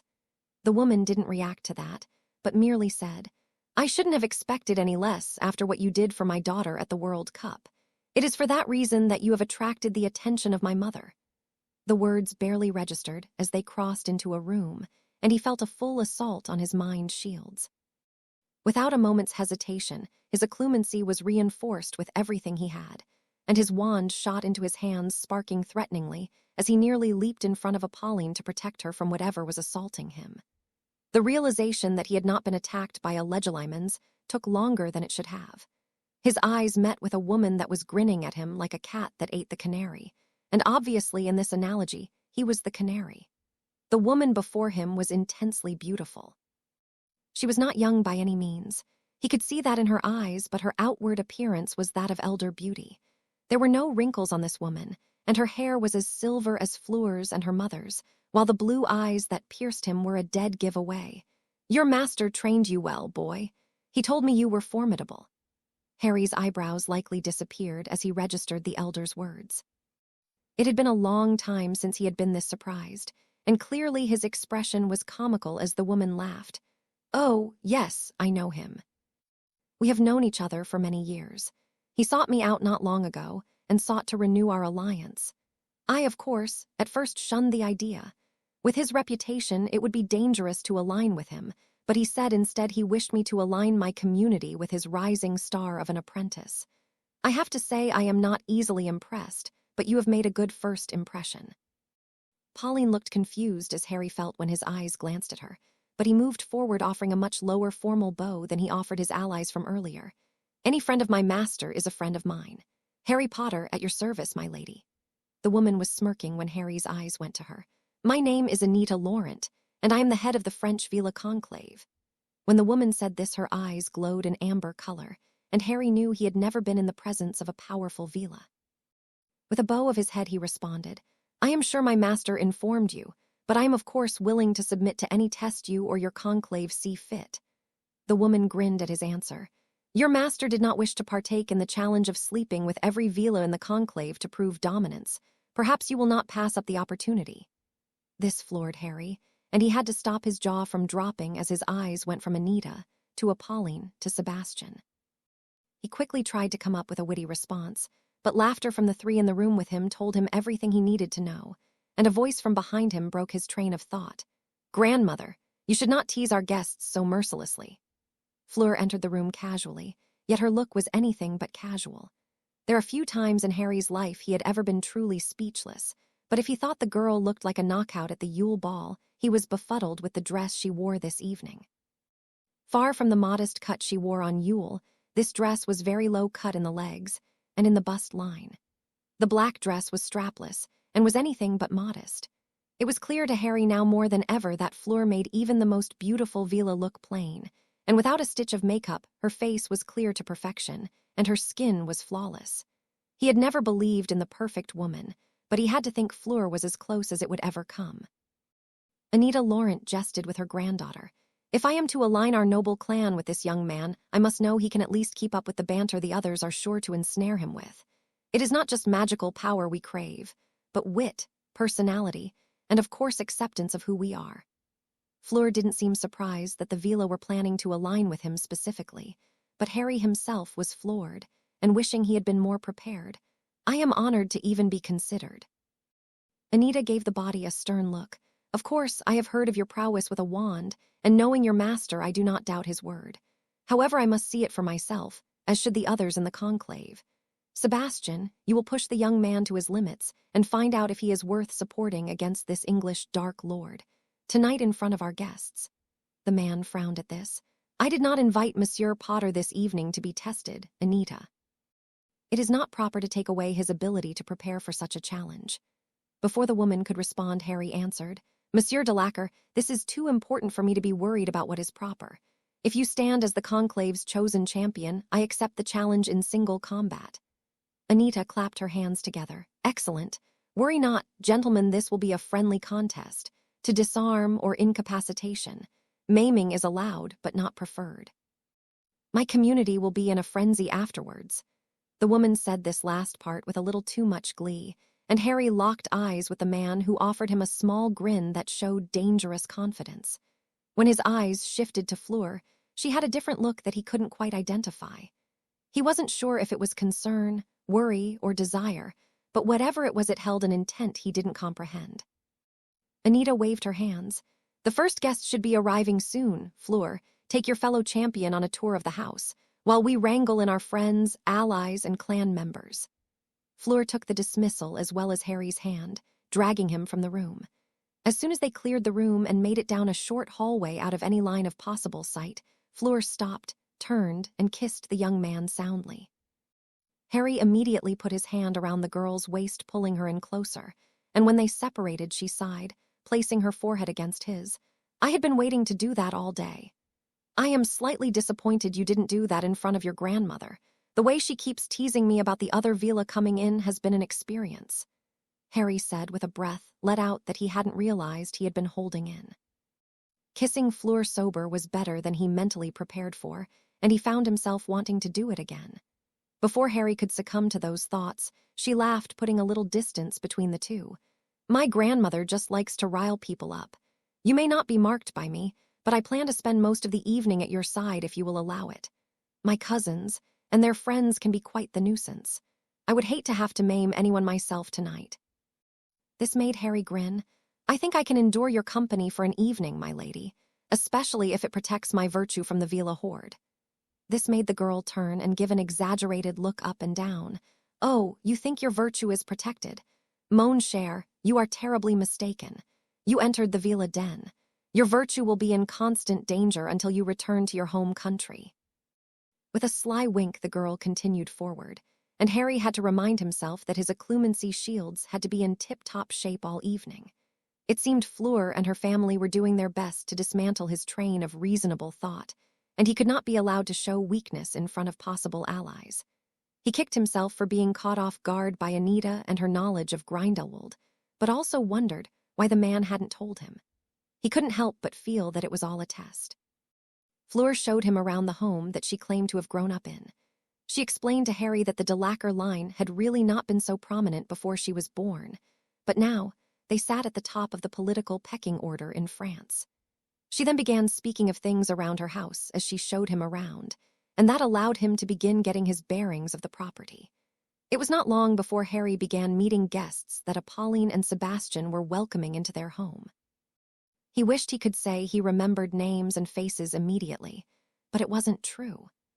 Thankfully, every time someone walked up to Fleur and himself, she greeted them by first name to give Harry a little boosted reminder of who they were congregating with. The notable people they met all claimed to be Fleur's cousins, and they were escorted by men who were either foreign dignitaries or French diplomats in the government that worked with Sebastian. They were even besieged by Fleur's little sister, who was wearing the most age-appropriate dress Harry had seen on a female that evening. The rest of the Vila all appeared to be reveling in dressing scandalously among men who could control their reactions, for the most part. When too many of them gathered in one area, Harry would notice the facial features of the men may start to slacken, and jaws may become a little unhinged, but it certainly wasn't what it would be like among an average group of men. As Harry and Fleur walked away from one of her many cousins, she scowled when they were out of sight. Drunk harpy. The harpy in question had just proposed some type of threesome between the trio in very inelegant and vulgar terms, and Fleur looked like she was about ready to burn the girl to a crisp while Harry shook his head amusedly. It's pretty early to be that intoxicated. She played it up more than she was. She has never liked me. She has always known I was magically more gifted than her, even though her allure is stronger. I am happy you could resist, though I am not surprised. After resisting my grandmother, I doubt any one Vila could sway you. Sounds like an old grudge. Should I start a betting pool that curses could be traded before the night is over? Harry asked with an amused smile. Fleur scoffed, but a grin replaced it. She wouldn't dare. None of them would. Other than the obvious fact that I come from the most prominent family in France, I am a champion at Beauxbatons, and have dueled since I was a little girl. I would wipe the floor with anyone in the conclave, except perhaps my mother and grandmother. They were both formidable witches in their younger years, from what my papa tells me. I will try to avoid getting on the bad side of the witches in your family, then, Harry said jokingly. You could start by finally telling me about this infamous mentor of yours. I was grilled quite extensively by my grandmother about you.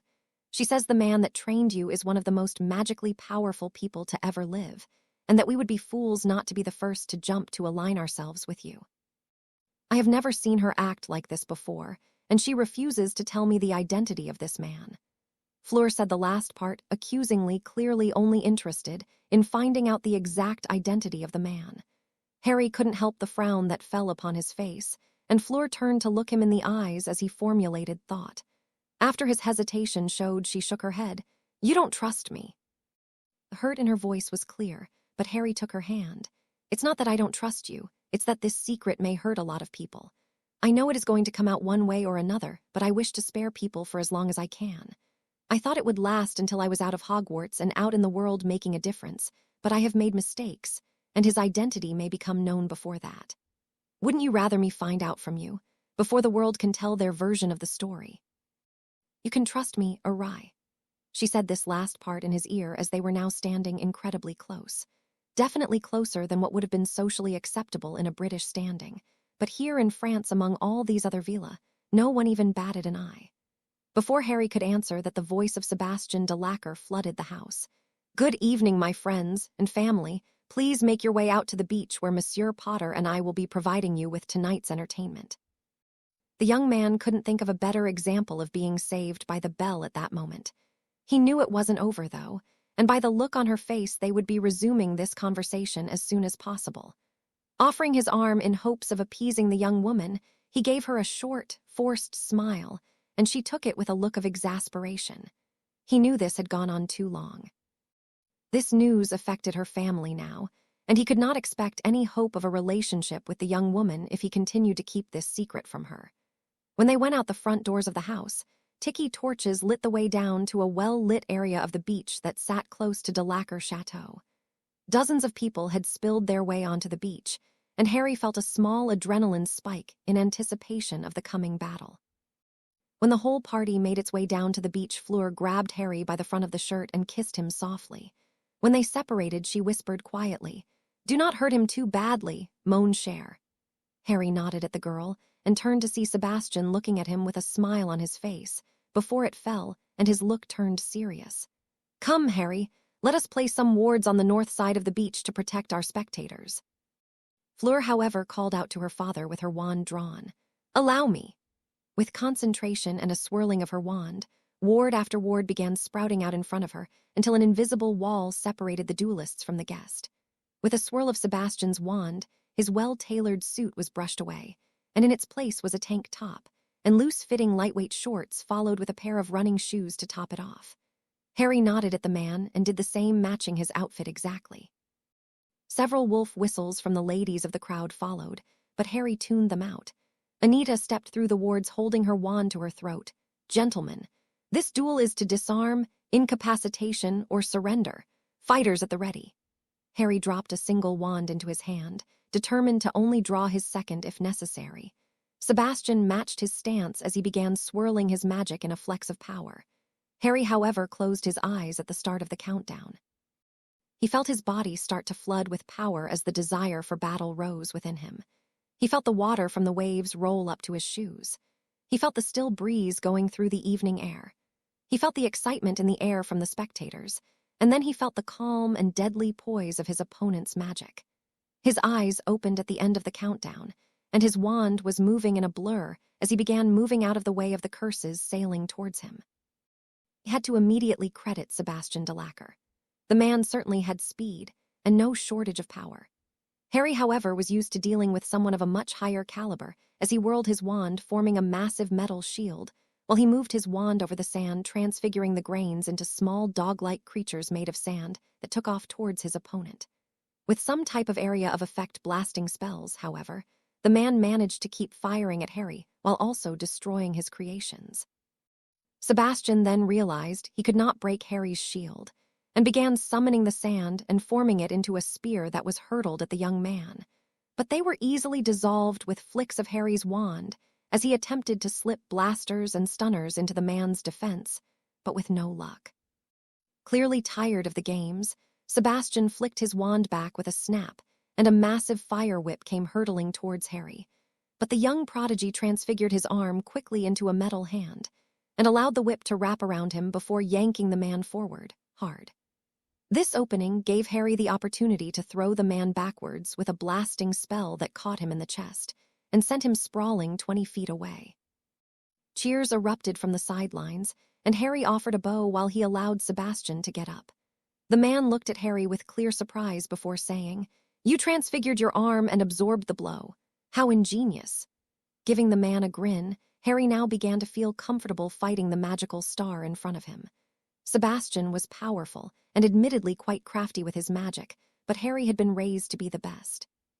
Sebastian seemed to take a breath before lifting his wand over his head and spinning it around multiple times before he shot dozens of conjured frozen spikes at Harry. With a quick wave of his wand, however, he transfigured them all into bats, set them on fire, then returned them back at the man. The battle of transfiguration continued for several minutes when Harry realized he wasn't going to beat the man easily. He was fully on guard and seemed to be aware that Harry was hardly more than playing with the man at this point. The duel could last for an hour if he allowed it, and quickly began to think of ways to put it to an end. A way that would cement his status among the villa and the people of France that had gathered that evening. He thought back upon one of the duels he had with his brother earlier that fall and began to grin when a plan formed in his mind. With a flick of his non-dominant hand, he summoned his original wand. The power of his first partner coursed through him, and he had to fight the smile that rushed to his face at the feeling. With a sideways slash, he threw a force of magic that cut through the air and continuously rammed into a hastily summoned shield by Sebastian.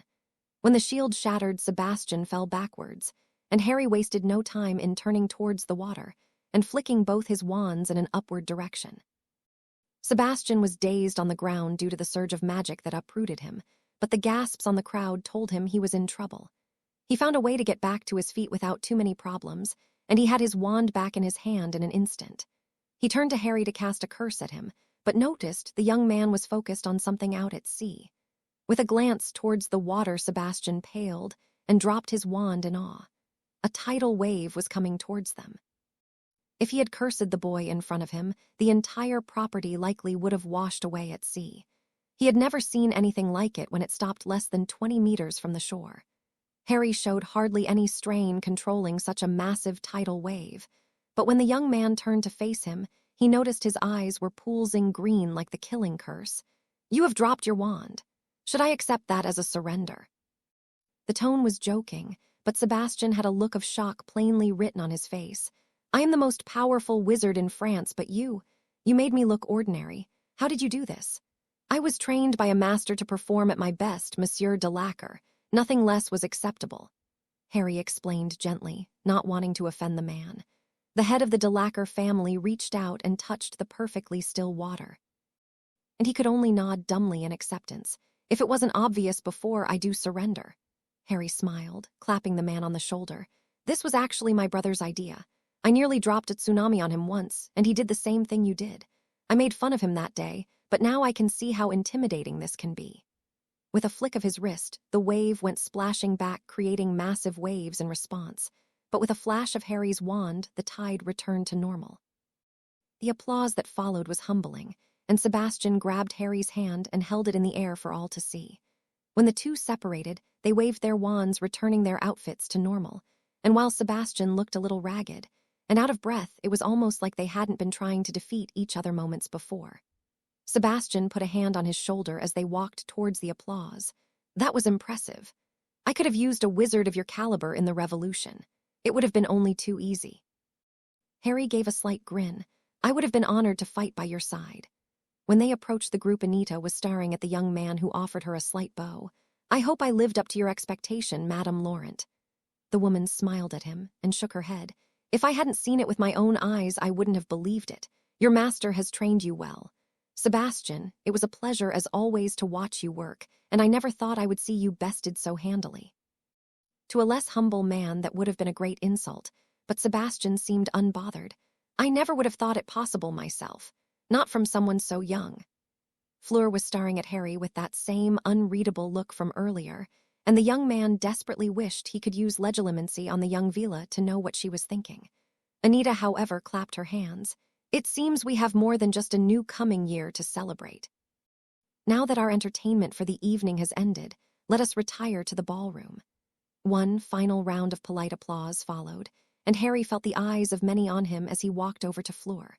Her unreadable look never left her face when she said, "Why do I suddenly feel as if this whole tournament is nothing but a footnote in your life now?" Harry could only offer a smirk. "It'll be a big footnote by the time it's over, if that makes you feel better." Apolline swept over to the pair, throwing her arms around each of them.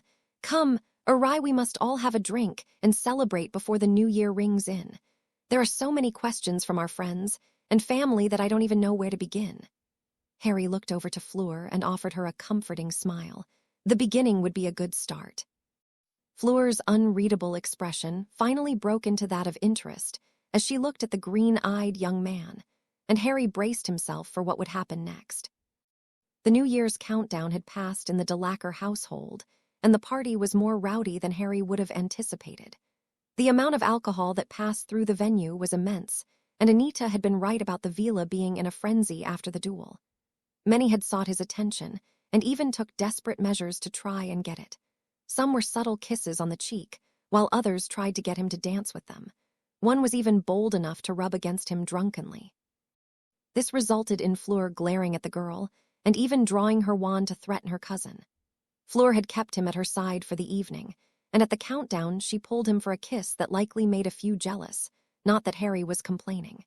He supposed they hadn't put a title on what they were, but he also knew he was promised a second date if you didn't count that evening as one. The intentions were there, but he knew he had to come forth about a few things before it could go further. Harry had resolved to tell the truth before he returned home, and he felt his anxiety of the decision increase as each guest departed, and it grew later into the evening. It was well past 2 a.m. when just the family had remained. In that time, Harry had admittedly consumed copious amounts of alcohol with Sebastian and the other men who were trying to learn just how he became so gifted in the magical arts. He talked a lot about his mentor without giving any names away, and how his parents had left him to his own devices when he was younger, which pushed him to become the best he could be. It was the nicest way he could speak of the neglect he experienced, and none seemed to read too deeply into it. Also in that time, Anita had claimed that if Harry wished for their alliance then, they had to agree to an alliance. Basically, if the Villa Conclave was attacked then, Harry would answer the call to arms to help them, and vice versa. Harry would have done this either way, but he was happy he had gathered his first official allies. It was not as important for his death match with Voldemort, but it could be very important for whatever he decided to do after. Harry was thankful the alcohol helped his words flow, though, because he knew the time to talk to Fleur was upon him when it became just himself and her family remaining. Gabrielle had gone to bed long after the countdown, and that was likely for the best as some guests' behavior had gone well over the socially acceptable line for most, but Harry himself was enjoying the laid-back atmosphere greatly. Fleur and Apolline had gone to the front of the house to say goodnight to the remaining guests, leaving Harry and Sebastin standing alone, and in high spirits. "I still don't understand how you summoned the tidal wave. I've always had an affinity for water," Harry said honestly, "but in the last year my control of the elements has leaped as my magic reached its maturity. You will clash well with my daughter. Fire and water are opposite in many ways, but à la fin de la journée, there is a sort of harmony to it." Harry swirled the liquid in his glass, slowly asking the man, "Is that how it was with you and Apolline?" The man laughed at this. "In some ways, yes, but she was more the light to the darkness that had descended over my country. My dive into the dark arts during the war took me a long way from what I was comfortable with, and almost crossed a point of no return. Had it not been for her, perhaps I would have risen to be a dark lord here in France." Taking a long pull of his drink, the man looked appraisingly at Harry. "Speaking this among normal people, this would be quite the controversial statement, but something tells me you of all people could understand. Your power. You must feel the occasional pull." Harry nodded his head. "Sometimes it is stronger than others. Before my family and I came to be on good terms, I believed it was always a possible outcome, that I would lose myself in my pursuit of knowledge. My mentor always wanted me to push, and he would not have cared one way or another if I fell down that path as long as I never gave up. He wants me to change the world with my abilities, and I know he doesn't care how I accomplish it." Yes, I suppose Grindelwald wouldn't care what his student got up to.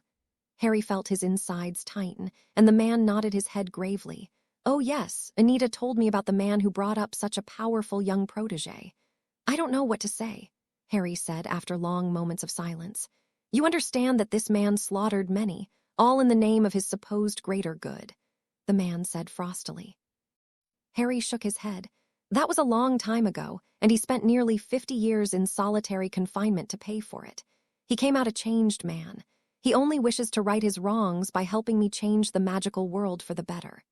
"Can one really redeem himself after being responsible for so much death and destruction?" the man asked with a serious tone. "In most of the world's eyes he will be irredeemable, but to a kid who could have lost himself in the dark arts without a proper guide or mentor, he will only ever be the father figure he so desperately needed. Grindelwald never asked me for anything, even now. He just wants me to do my best and change the world for the better. I have learned from the mistakes of my master," Harry said passionately. "I don't care what he did before me. Only what he did for me, and when I crush this dark lord in my home country, I will tell the world just who is responsible for my victory. Many will throw a fit, and many will be angry, but if any step against me, I will crush them." Harry wasn't sure if it was the alcohol talking or the need to defend the man that practically raised him, but he felt more confident in his words than he would have been in the face of a man who could have lost everything to his master. After a moment, Sebastian grinned. "There is a fire in you, Harry, one I have seldomly seen in a witch or wizard of any age. You have earned my respect in the short time we have known each other, and as a friend and the father of a young woman who held you on her arm all night, I have to know, do you truly trust this man?" With no hesitation, Harry answered, "Without a doubt." The two held eye contact for a long moment before the man nodded. "Good. My family would be quite disappointed if I ended up crossing wands with a man who killed to protect my daughter." Sebastian offered his hand, and Harry shook it with gratitude and relief. "Thank you for your trust in me, Sebastian." The man nodded, and that was when Apolline and Fleur came into the room. With a slurred, sloppy smile, and after nearly stumbling into the room, Apolline leaned against her husband and began dragging him up towards the door. "Right, I am going to steal my husband now. Fleur will work out your accommodations for the evening. Happy New Year's to you both." Sebastian shot an exasperated look at Harry as he was dragged away, and Fleur let out a little giggle. "We are definitely going to sleep in the guest house tonight. Mama is quite annoying when she's drunk and with Papa. It's disturbing, but I guess it means they are still in love after all these years, non." Harry offered the girl a smile and sighed. "Maybe we can go for a walk if you aren't too tired." "I think we should discuss a few things. I suppose I can tolerate a little more of your company. It's a nice night for a walk, yes," Fleur answered with a tone of fake indifference. Their stroll out of the house was in silence, and they were on the beach sitting in the sand looking out at the dark horizon. Harry had offered her his jacket, which she took appreciatively, and of course he had a fire for them in moments with the area warded off with warming charms following quickly after. Deciding to jump off the deep end, Harry just came out and answered the question that needed to be addressed. "Gellert Grindelwald." Fleur's eyes didn't widen, and they didn't even shift towards him in surprise. "I know. My real question is, did you murder that boy in the astronomy tower?" Harry wasn't sure if it was alcohol influencing his mind, but he was truly surprised. "No, of course not.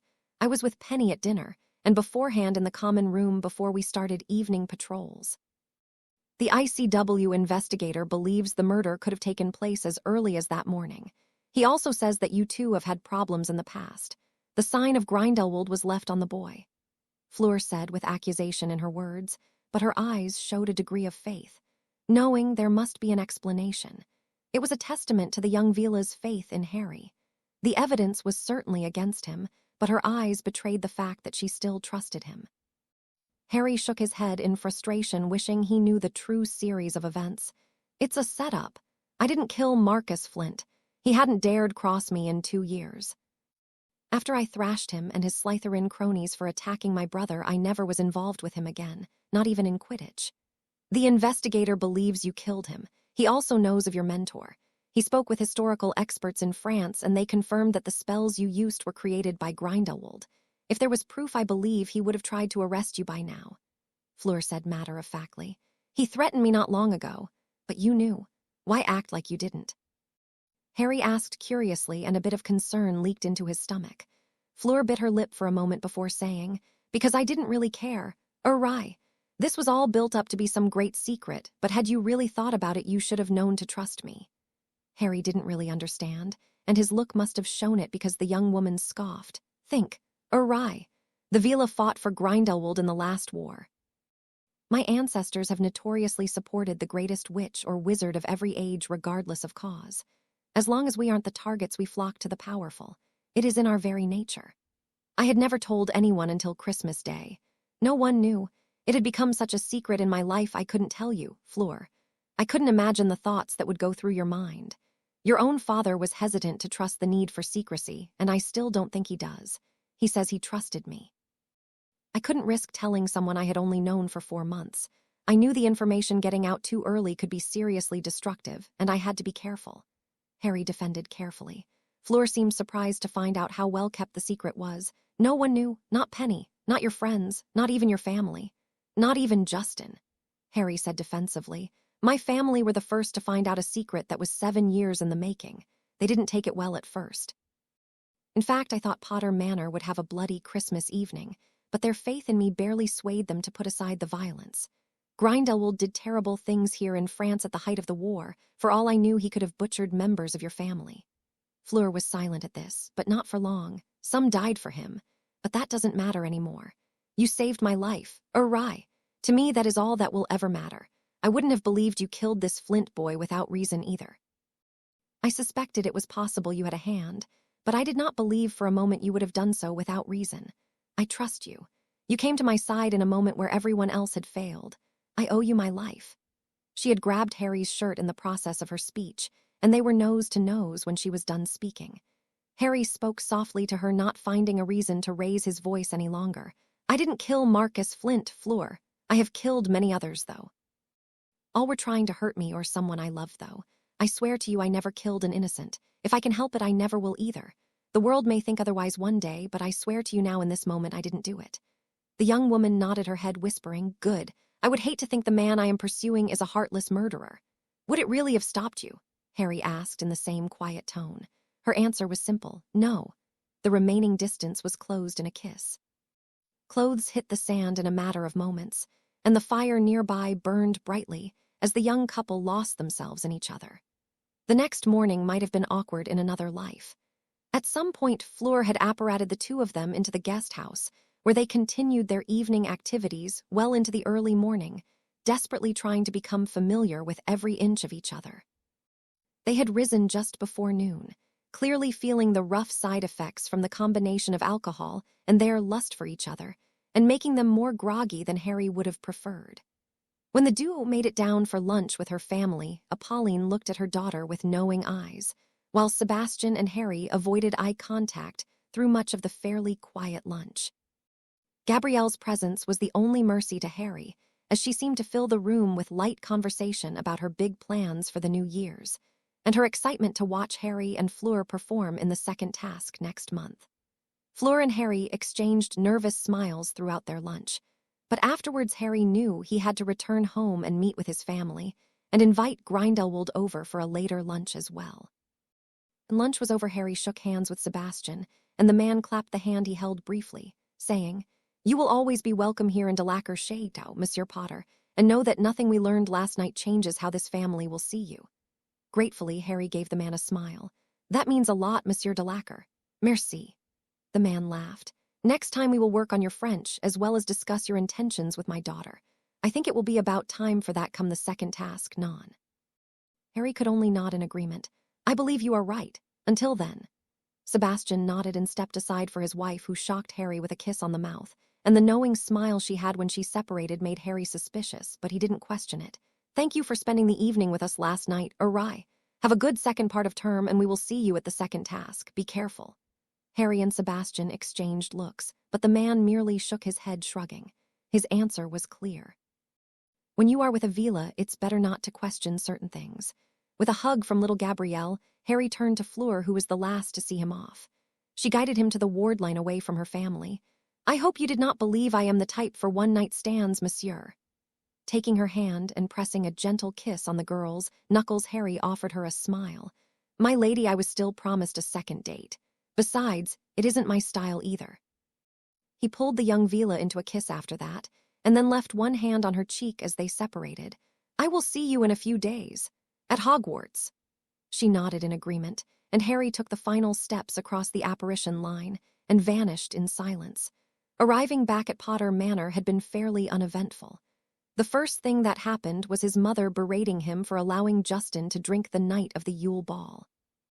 He didn't have to wonder long why his brother gave him up like that, because he found out that he tried to get away with having a few drinks with the Marauders the evening before. It turns out his dad did let the youngest Potter have a single drink after they returned from the party they attended at Bones Manor, so both men were in the doghouse with Lily Potter.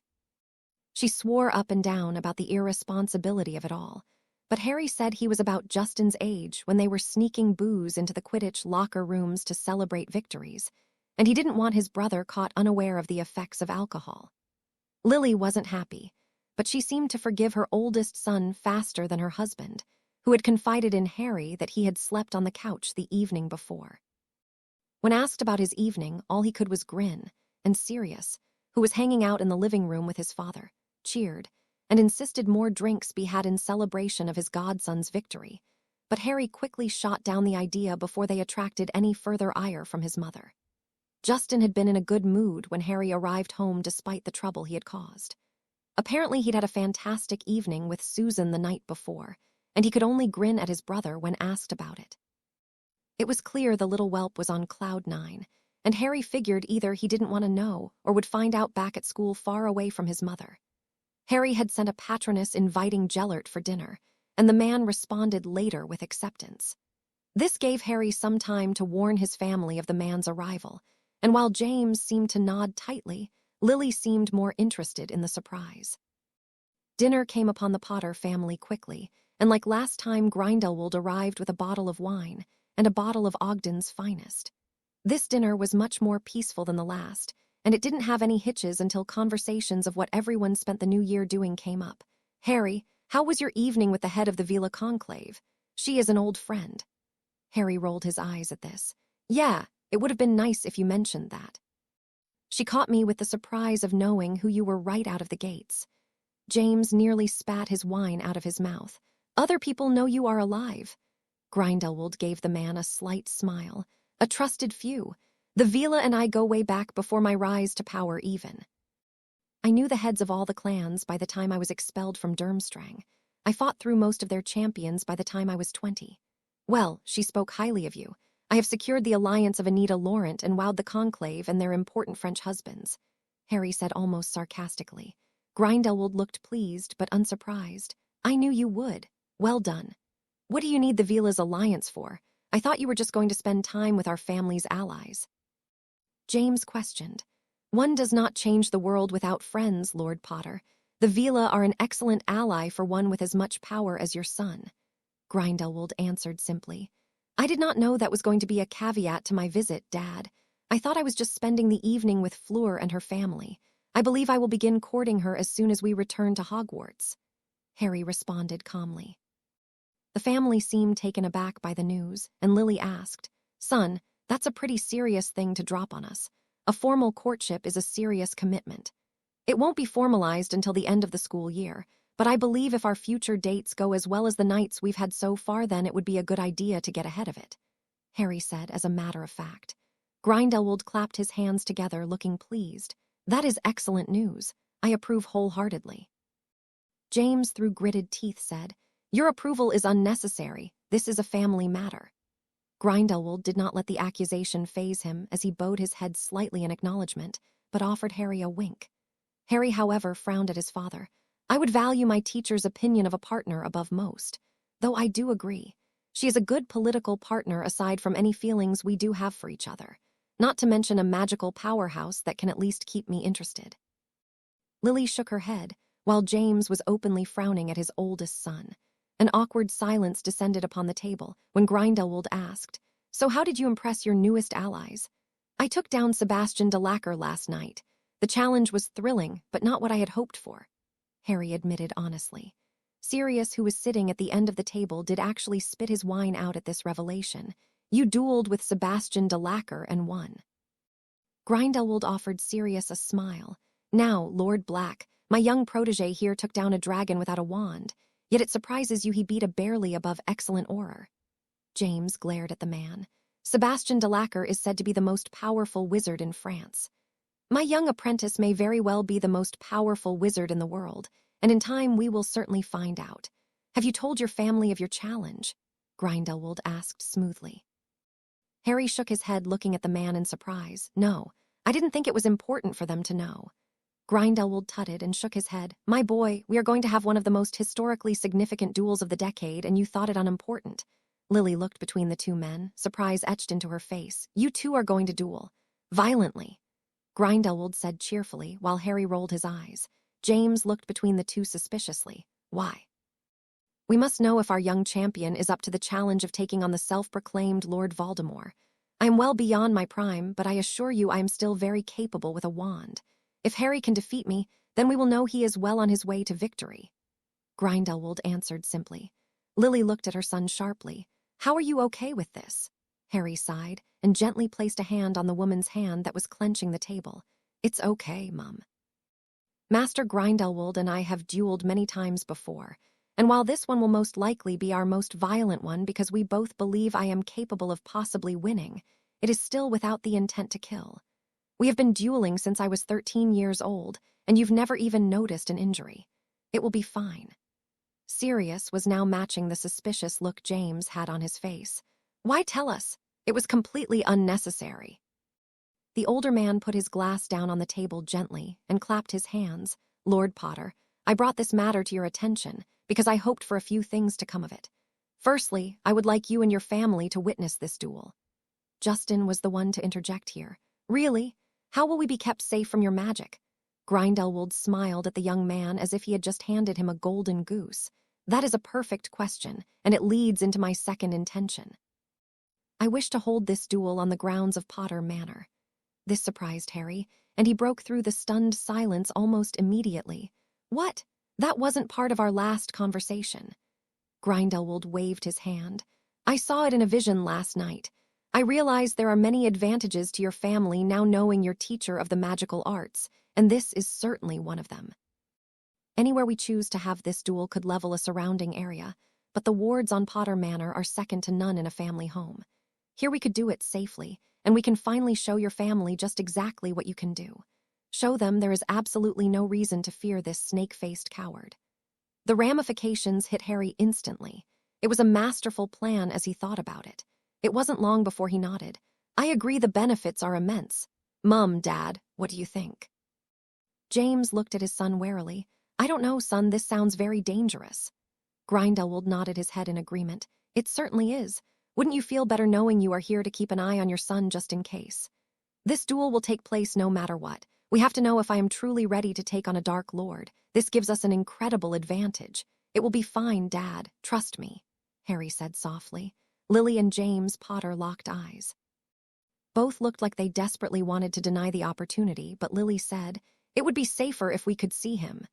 James could only sag in defeat. "I give you my permission. When will you do this?" "Tomorrow," Harry said instantly. Grindelwald nodded in approval. "Yes, alcohol must not play a factor in this, and I believe my young apprentice is a little sleep-deprived from the previous night. He must be well rested." The comment caught Harry so off guard he couldn't avoid the blush that rushed to his cheeks. Sirius howled with laughter instantly, and James could only grin at his son, while his mother was now looking at him with narrowed eyes. Before it could get awkward, Harry stood. "Well, this has all been splendid. What do you say we wrap this up for the evening before it gets any more uncomfortable?" Grindelwald laughed, rising to his feet. "Very well, young one. Get some rest. You will have the fight of your life tomorrow." Harry nodded and hugged the old man right in front of his family. It was with one arm, but still a show of the strength of their relationship. Harry had likely only hugged either of his parents less than 5 times in the past 10 years, so it was a show of loyalty. Gellert offered a bow to the people in the room, wishing everyone a good night and a prosperous new year, with promises to see everyone tomorrow. The students of Hogwarts knew there was something different about the Harry Potter that was walking the halls upon the return from the holidays. Very few would know the reason for the changes in the Potter Heir, but his power seemed to exude from his presence more than before. Now more than ever, the students of Hogwarts, and its guests, knew Harry Potter was a dangerous wizard. Harry had been taking time out of his evenings since his return to Hogwarts to see Fleur and bring her various gifts and trinkets as a sign of his affection. The girl was amused at first, and she quickly began returning the favor with her lines of enchanted jewelry she had been working on. It started with a watch that had lasted about a week. When the enchantments broke down, Harry gave her a few ideas to make them last, left it with her for a day, and then retrieved it again, where it would last nearly twice as long. The oldest Potter son loved working on magic with the girl he was starting to see as his girlfriend, and looked forward to working on something new every day with her. It brought him a content sort of feeling that he hadn't really ever experienced before, and tried his best not to question what it might represent. In the young man's experience, magic didn't often harmonize in the way his did with Fleur's. In the countless hours of training with Justin in the morning, he realized that Justin's magic was near submissive to his own, in a way that was from their relationship. The older brother, and now magical mentor, meant that Justin had a deep understanding that his brother was the superior wizard, and didn't dare to challenge him in a way that would put the two at odds. Harry knew his magic was likely similar with Grindelwald's when he was younger, but now they seemed to bow to each other, more as equals than master and apprentice. Fleur's magic seemed to glow when they worked on things together. Grindelwald reminded him that iron sharpens iron, and perhaps the two of them worked well together because they wished to prove themselves to one another. Their magic pushed the bounds of their capability, eager to impress the other. It was a sweet gesture, and Harry found himself looking forward to their second date that was rapidly approaching in the form of the Valentine's Hogsmeade visit. Part of him had wanted to just take the girl far away and do something extravagant or show her some great feat of magic far away, but for once his confidant, Sirius Black, had come to the rescue. He explained that it was often a rite of passage to have normal dates around their peers. He also told Harry that it was a great way to show the witches and wizards of all three schools that the pair had intentions with each other. It would be a good way to send a message to more intelligent students that they were off limits to outside parties, and while Harry wasn't worried about witches coming after him, he knew that Fleur's allure would always affect some men's minds. Besides, he could always impress her on a third date if one was to come to pass. Other than Valentine's weekend, the second round of duels was coming up between Beauxbatons and Durmstrang. This would be the final round for Durmstrang, and the first for Beauxbatons, and Harry had to admit to Fleur and Amy that he looked forward to watching the two handle Victor and Alexia. Justin and Harry were training on an early February morning. They had been working numerous charms that would work with impressive effects underwater, and Harry had to admit that Justin had taken to them like a fish to water. The spells were not only powerful, but they had some serious range when Justin cast them. Harry himself had not figured out just how he would captivate the audience in the next round, but after slaying a dragon in the first task, he knew he would need to at least equal that spectacle to maintain his standard of performance. He felt anything less would only disappoint himself and those watching him. Part of his problem was that he was unsure who they would take as a hostage. If Grindelwald or Justin were options, he was certain it would be one of them. Even Fleur might have been a possibility, but with two of them being fellow champions, and the other long believed to be dead, that left him in a bit of a dilemma on who to be looking for. He suspected Penny could be the choice, or even Cedric. If the family was captured, it could be either of his parents or Sirius as well. As he thought about the other champions, he wondered if their selections would be easier. For Justin, Susan was a certainty, which made his preparation for the task an easier venture than Harry's. A combination of dozens of tracking charms, and the bubble head charm with the spell repertoire he had now should work out nicely. It might even see him in second place behind whatever Harry came up with. As the brothers wrapped up their training for the day, they talked about the upcoming Valentine's Day weekend and their plans before the second round of the dueling tournament. This conversation was interrupted by a short, dark-haired young woman standing in their path back to the castle. She was alone and staring at the two young men with an expectant look.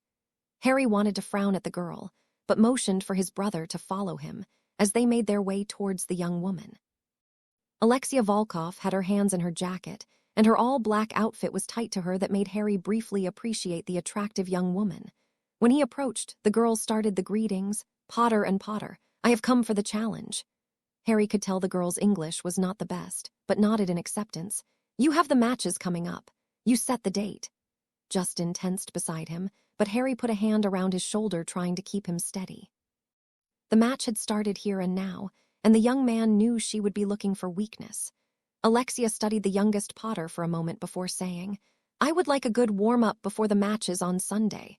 Let's meet on Saturday afternoon." Harry frowned, knowing that it may interfere with his plans with Fleur, but he agreed nonetheless. "Very well. I will have the wards up and ready just outside of Hogsmeade. You may, of course, bring any you wish to spectate, but I suggest keeping it small unless you wish to draw a crowd and possible attention from the castle's staff that may not approve. This is acceptable. Good day, gentlemen," the young woman said with the shortest of head tilts in their direction, effectively ending the conversation when she walked off. Justin whistled quietly through a long exhale. "Well, she is a ray of sunshine. She is your first real test. She is fast and crafty. She will hurt you if you're not careful," Harry said with a warning in his tone. The The young man sighed. It will be good to know what I can do. Besides, after watching you and him duel, I have been kind of craving a new challenge. The memory of his brother's face after the duel with Grindelwald came to mind immediately, and he chuckled. Yes, I was often that way too. He would show me memories of his more challenging rivals in the Great War, and then I would always be anxious to weigh my own against someone new. That was why I had Sirius put me in those dueling competitions when I was 13. I wanted to see if I could be like him. He still isn't what I thought he would be. I expected a snake-faced, red-eyed monster of a man. Instead, he looks like a grandpa, and even acts like one until a wand reaches his hand. This made Harry openly laugh. I think a lot of people would be thrown off by just how much he can be like Dumbledore in his age. I can certainly see how the two became friends in their youth. Justin shook his head. When I hear his name, it still makes an uneasy chill go up my spine, but then I see him and it's not like anything I would have guessed. I told you, Justin, time changed him, but the world will never see it that way. When the truth comes to light, many people will seek him out, or me, to challenge him. As you have now seen, that won't go over well. He may be older, but he would still destroy anyone short of a centennial wizard, Harry said thoughtfully as they crossed into the courtyard, where he had been threatened by the ICW investigator several weeks prior. The two didn't say many words until it came time for them to go their separate ways for the evening. Do you think I can beat her, Harry? Harry grinned at the concern in his brother's voice. As he began walking up to Ravenclaw Tower, he called out over his shoulder, "Doesn't matter what I believe. It matters what you do." Inwardly, the young man chuckled as he threw Grindelwald's training at his brother and continued towards his common room to prepare for his classes that day. Scene break, the rest of the week went by quickly. Harry had explained to Fleur that Alexia and Justin were going to be taking up a small portion of their time on Saturday to have a duel, and instead of being upset like most women, might be she beamed at him in excitement. Bon, now I get a chance to study two future opponents. This had made Harry grin, and thank Merlin that the girl he was interested in didn't get upset when plans became unhinged a little. It was almost an inevitability with Harry that things would be constantly evolving, so he was happy to know the girl was flexible, and that she held an interest in magic so deep a little change of plans was nothing to her. Saturday morning, Fleur and Harry had gone to a coffee shop in Hogsmeade and had a light breakfast, just enjoying their time together.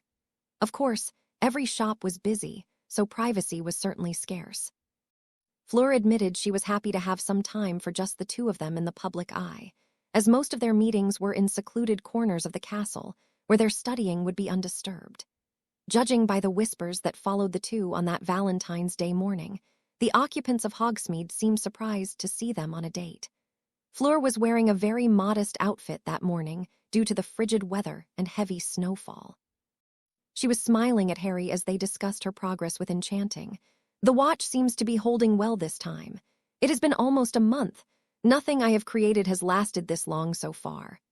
The blonde was clearly excited about how far her enchanting was coming with some subtle direction from Harry. She had the power, and she had the spells right. But what Harry taught her was a level of finesse and control that followed intent deeply into enchantments. This might last another few weeks by my guess, too. The shield charm inlay in the runes may not hold as well, but if someone tried to surprise me, I still think it would hold, and that second of saving grace would likely be the difference between victory and defeat. Fleur looked very pleased by his words as she pushed some hair behind her ear. We will keep working. If I can make everything last a month, I will have a possible business line. 3 to 6 months, and I could be at mastery level. Harry raised his glass slightly to the girl as he sipped at the hot tea. You are capable. I have a feeling by the end of the year you will have watches down to a science. Just keep working on it. Words of encouragement were the only ones that ever left his mouth in terms of Fleur's talents in enchanting. There was no doubt she had a gift and patience few could match, and Harry wanted to nurse her ability. The way she looked at him when he encouraged her always made it worth it, too. She put a hand on top of the one he had laying on the table, and she played with the back of it with her thumb. Thank you for helping me. It seems unfair that I can't help you with anything in return. Teaching is a great help to it. I have studied these things for years and been able to do it myself for a while, but being able to teach it shows a sign of mastery that I would one day like to display to the world. Besides, Enchanting is only a starting point for what I would like to do with my future inventions. You want a career out of it, and a little fine-tuning was all you needed to be at that level. Don't think my help did anything but speed up the process. You were always capable." She clenched his hand in thanks and said nonchalantly, "You know my father will be arriving for the second task, and I imagine that regardless of the outcome, there will be some celebrations after. I believe he will also be seeking you out to ask your intentions." Harry nodded, not allowing his confident demeanor to shift even though he felt a little anxiety at the thought. He wasn't afraid of Sebastian Delacour, but he also wanted the man's approval. Having known his background, Harry worried the man may discourage his daughter from further pursuing a relationship with him. He did not wish to hurt Fleur, nor cause a rift in their family. He felt his odds were decent, but still a small part of doubt lingered in the back of his mind. "I guess it is good you brought it up. I would hate for us to misunderstand each other." Fleur looked surprised at his words. "You think we are misunderstanding each other?" Shaking his head, the young man grinned at the edge of worry in her voice. "I don't think so, but I will be the first to admit you would be the first girl I have actively pursued, and the whole, talking about your feelings thing sounds immensely painful to me, so I am happy we can talk about it, without being awkward." Nodding her head slowly, she offered him a soft smile. "I admit to not having much experience in this category either, for obvious reasons I am sure you can guess." Accepting her comment with a nod of understanding, he replied, "Of course. I will be honest and say I told my mother and father that I had every intention of entering a formal courtship with you at the end of the year." The girl's eyes widened in surprise. "A formal courtship? May I ask why? Aren't those a little outdated and English?" The question might have insulted others, but Harry only grinned. "A formal courtship offers you a certain level of protection as you pass through this country. Anyone attacking or insulting you would risk the full wrath of House Potter. If you were just my girlfriend, or my significant other, then the people of my country and others may not take it very seriously. It could make you an easy target for those who would wish to hurt me, and when the truth comes out about who practically raised me, then the number of attempts on my life may increase exponentially. With that being said, I realize I have come to really enjoy your company. You relax me in a way that no one has ever been able to do before, not even my master. There is no other way for me to say we mesh very well together in my opinion." The bluntness seemed to surprise Fleur, and she gave him a sly grin. "It doesn't hurt that I am a French villa though, does it?" Harry returned the playful grin with his own. "No, that certainly doesn't hurt. Pretty faces, however, are a dime a dozen, and you are so much more than that." The two looked each other in the eyes for a long moment, and Harry felt the girl's allure slip a little, making him chuckle, breaking their moment up before it could gain any heat. Fleur heaved a breath. "Then I will expect Papa to be inquiring if I would be interested in a formal courtship with House Potter. We will make the purebloods' heads spin with the possibility that the next Lady Potter will be a Vila," Harry joked. "Just another filthy half-breed in the ranks of English society," Fleur joked back. The two shared a smile, and Harry glanced at his watch before dropping a galleon on the table.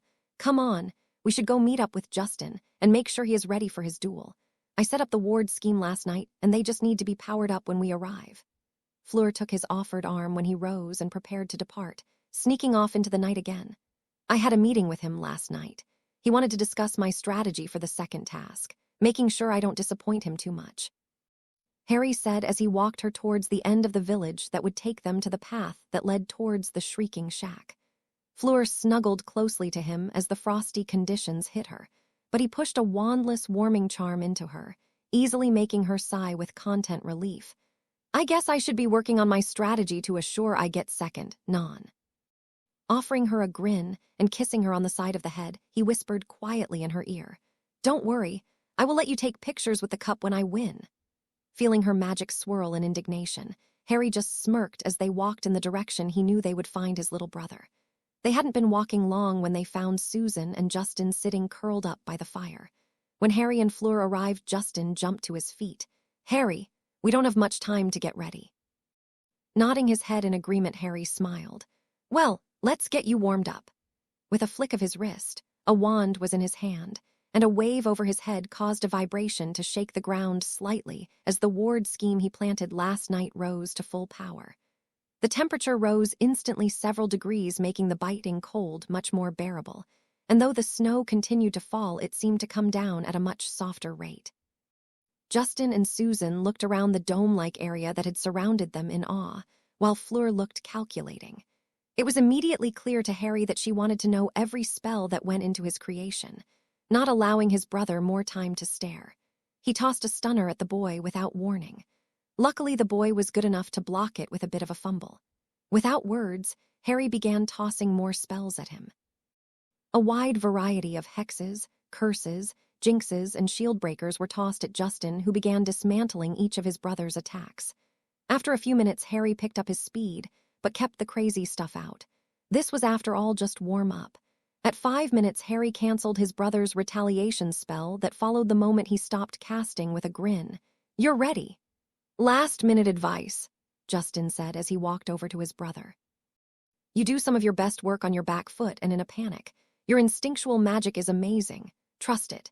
Trust your magic from beginning to end, and you will do well," Harry said wisely. Justin nodded thoughtfully at his brother's advice before taking a deep breath.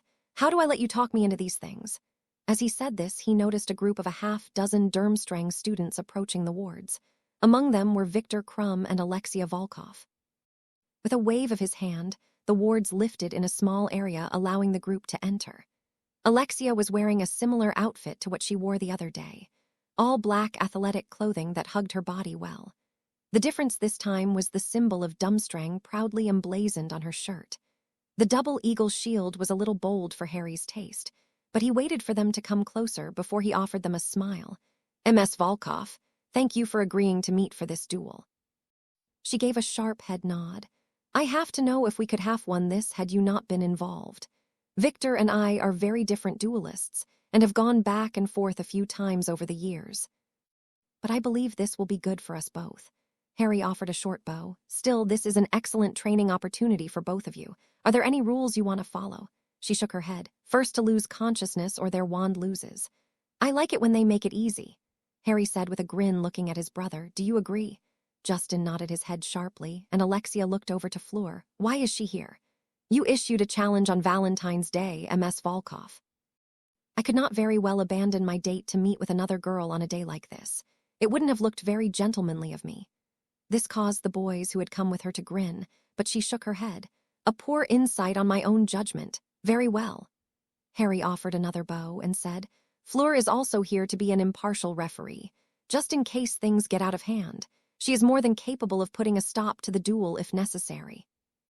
Fleur squeezed Harry's arm at this last-second revelation, but he knew her acclimating was good enough to show no outward emotions. With a final nod from Alexia, the other Durmstrang boys backed up to exit the ward scheme. Harry did the same, offering Fleur a wink as he moved towards Susan, gesturing to her to follow him to safety. The two lined up across from each other with the standard 15 meters apart, and Fleur looked at Harry for a signal to get it started, which he gave with a subtle nod. Fleur called the opponents together, and Susan gripped one of his folded arms hard. "Harry, I know you and Justin train really hard together, but what if he gets hurt?" Patting the girl's hand gently, when Fleur started the countdown, he responded with, "We need to know where his skill level is. I am sure your grandmother has told you there are some dark things going on in the background of our society, and with recent events, this is the safest way to really gauge his abilities. I won't let anything happen to him here, no matter what the Durmstrang contingent may try.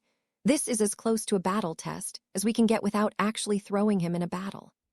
Spells were being traded the moment the final numbers were called, and Alexia was on Justin in a snap. When Justin had dueled Krum, there was a lot of power being thrown around. That day, Justin proved himself to be capable of standing in a power contest, but this was a battle of finesse and speed. Harry had to admit the boy struggled to get his rhythm in the beginning, but when he did, it became a beautiful show of ability. Justin was transfiguring things around him in a way that would have made James Potter and even Albus Dumbledore proud.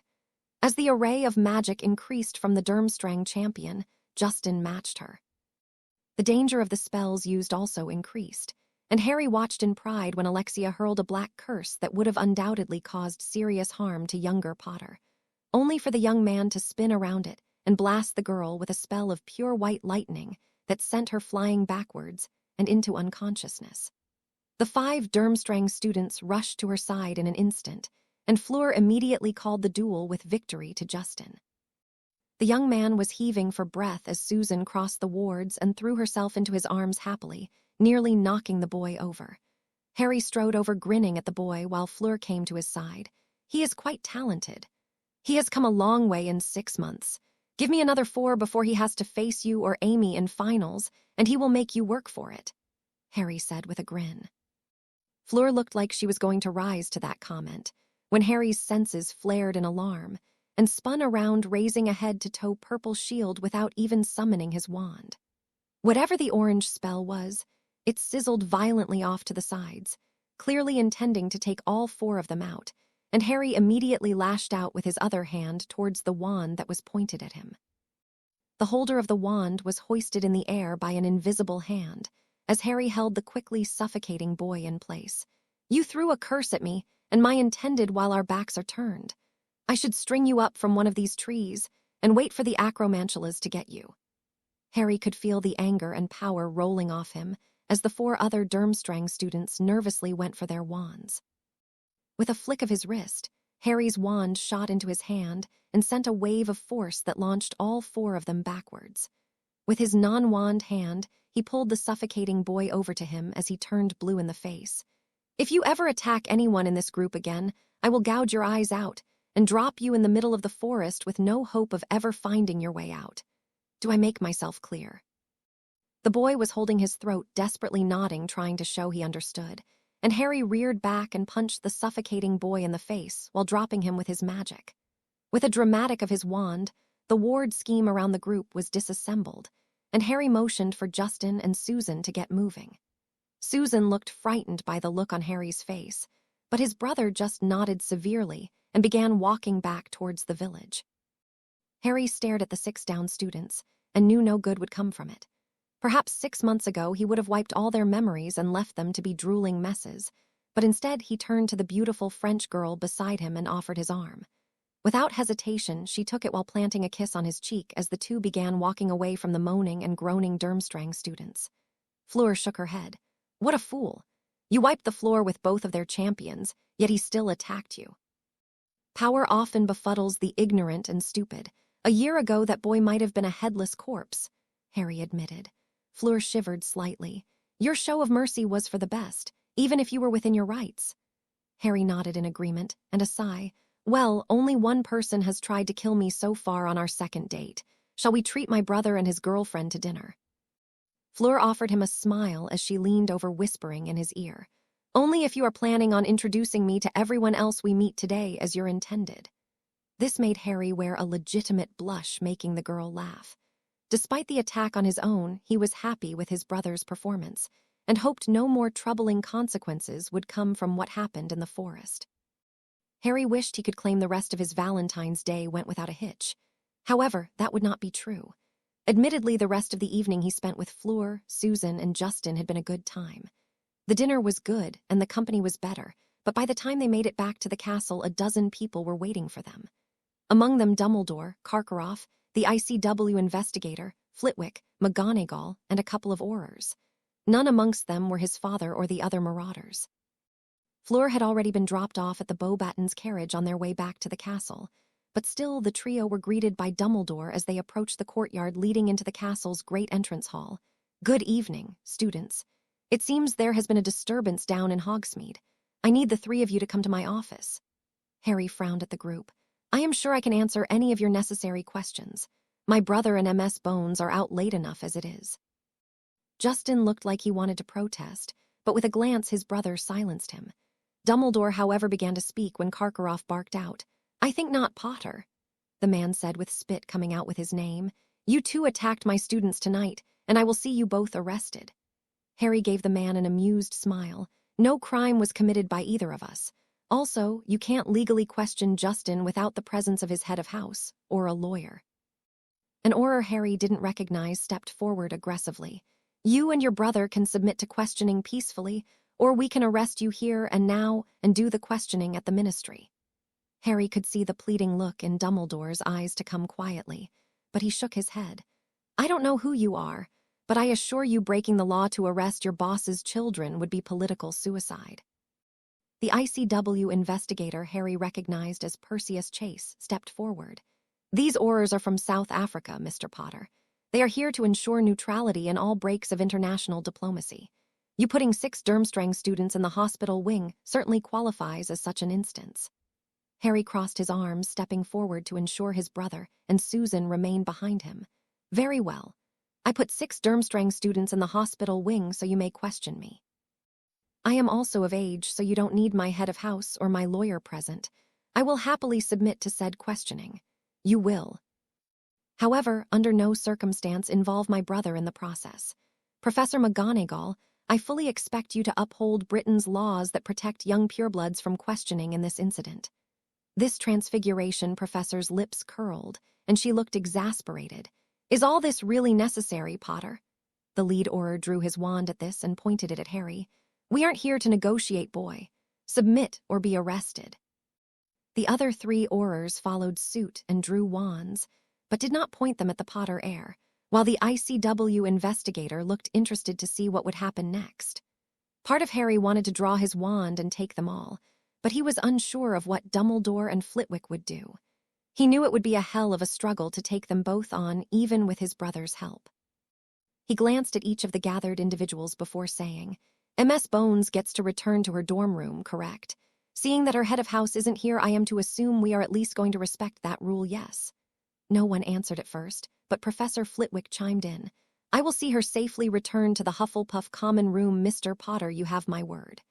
When no arguments followed, Harry nodded. Very well. Come, Justin. Justin, with a worried look towards his brother and a final kiss on the cheek for Susan, followed behind as the Aurors surrounded the pair and began marching them back towards the castle with Dumbledore and Karkaroff leading the way. The march to the headmaster's office was done in silence. When they arrived, the Aurors began strategically placing themselves around the room, while Karkaroff, Dumbledore, and Detective Chase found themselves at the center of it. When Dumbledore found his seat, he nodded at the investigator, clearly inviting him to begin. Mr. Potter, first of all, my brother is here, but only I will be answering the questions. Please continue, Harry said impatiently. The man frowned at Harry. Mr. Potter, I don't think you understand the trouble you are in. I don't think you understand that I really couldn't care less about the amount of trouble you think I am in. I'm here to keep my brother's sterling silver reputation spotless. So please, if you are going to conduct an investigation, get to the point, Harry said with a snap. The tension in the room was palpable.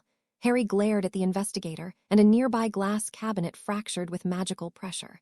This caused the man to flinch, and Harry to grin, while he rebounded with the question. The report is that your brother attacked Ms. Volkov today just outside of Hogsmeade. Completely unfactual. Ms. Volkov agreed to a duel between my brother and herself. She agreed to terms as overseen by Champion Delacour and Champion Crumb. Any other baseless accusations you want to file? Karkaroff scoffed. Obviously the boy is lying. Harry rolled his eyes. Let's skip the rest of this interrogation and collect our side of the story. That will make this much easier. My brother and Ms. Volkov agreed to this duel. While this is against school rules, it certainly isn't illegal. If you wish to give my brother, and by extension myself, a detention for setting up, we will accept the punishment willingly. Now this was all supposed to be a friendly exhibition match, until one of those morons threw an unidentified spell at myself and Champion Delacour. From there, instead of murdering the idiot, which was well within my rights here in Britain to do, I choked him with a wandless levitation charm, and then punched him in the face. When his buddies tried to jump and I threw an area of effect blasting curse that knocked the remaining 4 out. Ms. Volkov's injuries will have come from the completely honorable duel she had with my brother. She holds no blame in Durmstrang's cowardice. No one said anything for a long moment, and Dumbledore finally glanced at the pensive ICW investigator. That sounds like a plausible scenario. We have now heard both sides of the story. Mr. Chase, what do you wish to charge these boys with? That story is a pile of dragon shit, so let's start with criminal assault. Karkaroff answered for the man. I want at the very least for this boy to be arrested. Harry rolled his eyes. I can submit a memory. It would never hold up in court. It was self-defense, and even by international law I could have killed the idiot. Consider all this to be an extremely cool use of my better judgment. Wandlessly, Harry summoned the pensive from nearby and pushed it towards Dumbledore. What's it going to be, headmaster? You are still the chief warlock. It is your responsibility to see international law upheld. I will submit my memory, and then if you think the Aurors have a valid case, then you can place me under arrest." Dumbledore stared into Harry's eyes and sighed after a moment. "Submit the memory. The investigators and I will review the memory and get back to you." Perseus Chase immediately protested. "He can still be held under reasonable suspicion until the viewing is over." Dumbledore shook his head. "If all is as Mr. Potter has reported, then you have already overstepped your legal boundaries as is. Dare I say, when James Potter finds out about all this, a severe complaint will be launched against the ICW Investigation Department. Mr. Potter is not going anywhere this evening, and can easily be tracked down if there is further need for him." No one else said anything for a long moment, so Harry cheekily winked at Karkaroff. "Well, this was fun.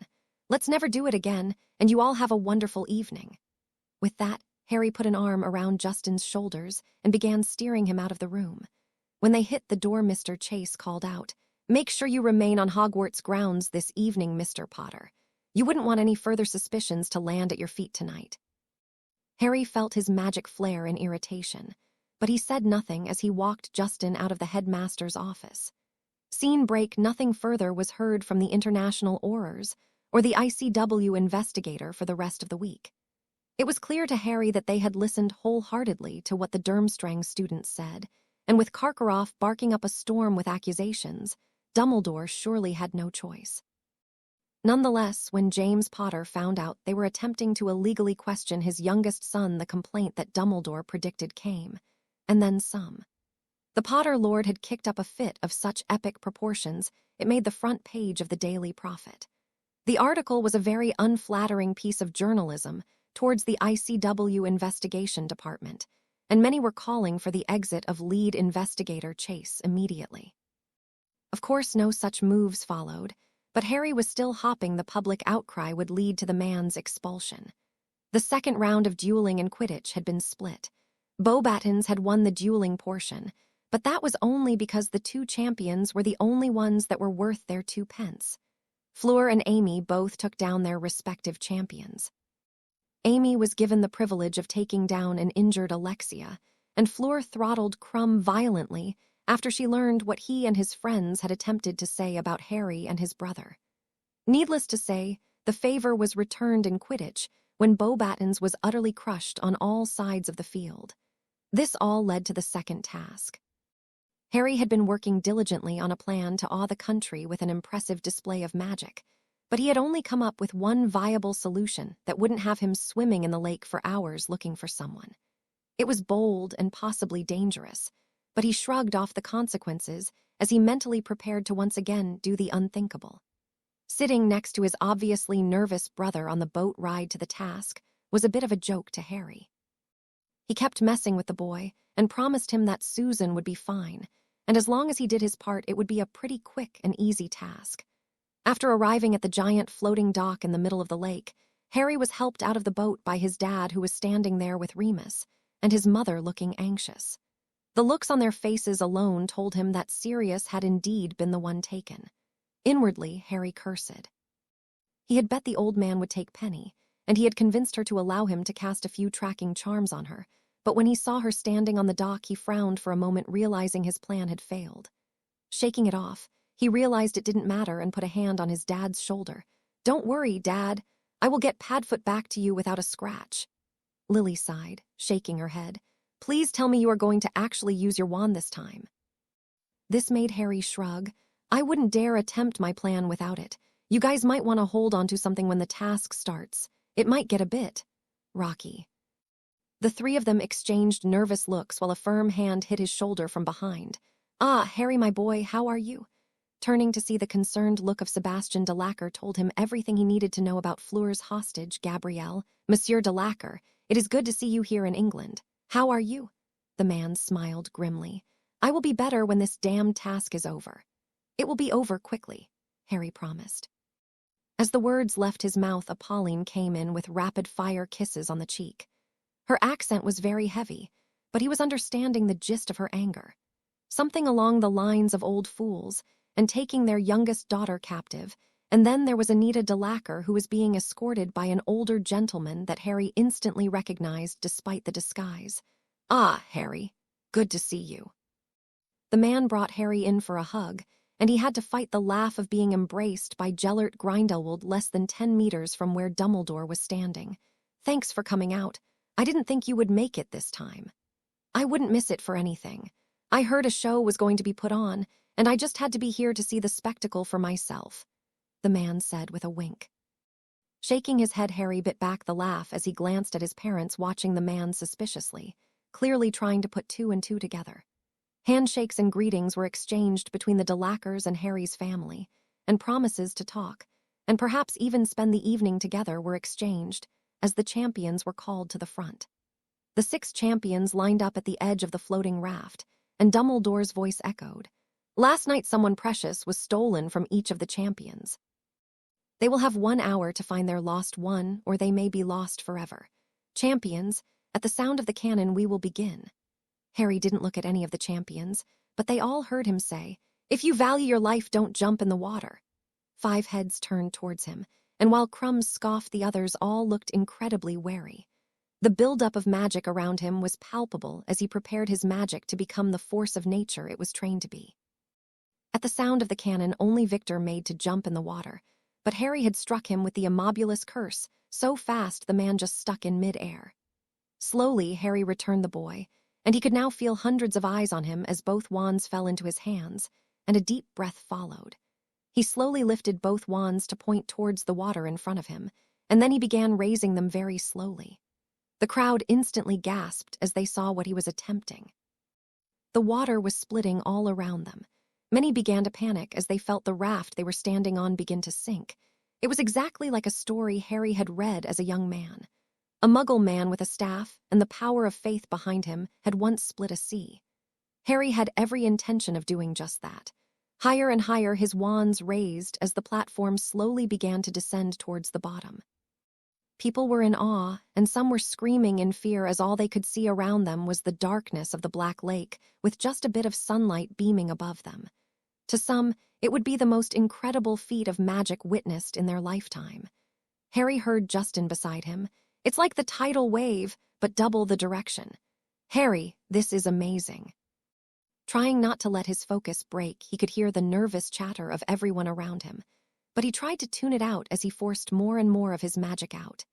He knew they had to be getting closer to the bottom. With one wand remaining in the air holding the waves in place, Harry roared out in exertion, and with his other wand, a blast of power knocked water aside for nearly 100 yards where he could sense Sirius was. When the water rushed past his godfather, it smoothed out, carefully depositing him and 5 other hostages into the sand. It was clear this was an area merpeople inhabited because the architecture seemed intelligent. With a strained effort, he summoned Sirius with his wand and barked out to the other champions, "You know where your hostages are. Go." Justin, who was more used to his brother's insanity, immediately plunged off the platform using the bubble head charm as he dove into nearby water and took off like a shot. It took the others a moment to follow, but as soon as Sirius touched the dock, Harry released control of his spells and began funneling water immediately below them until they rose back above water to thunderous applause. When it was over, Harry crumbled to his knees in exhaustion. His father had his arms around the boy protectively in an instant. "I got you, Harry." Deep breaths. Next to him, Sirius was spitting out water and coughing aggressively while Remus was clapping him on the back.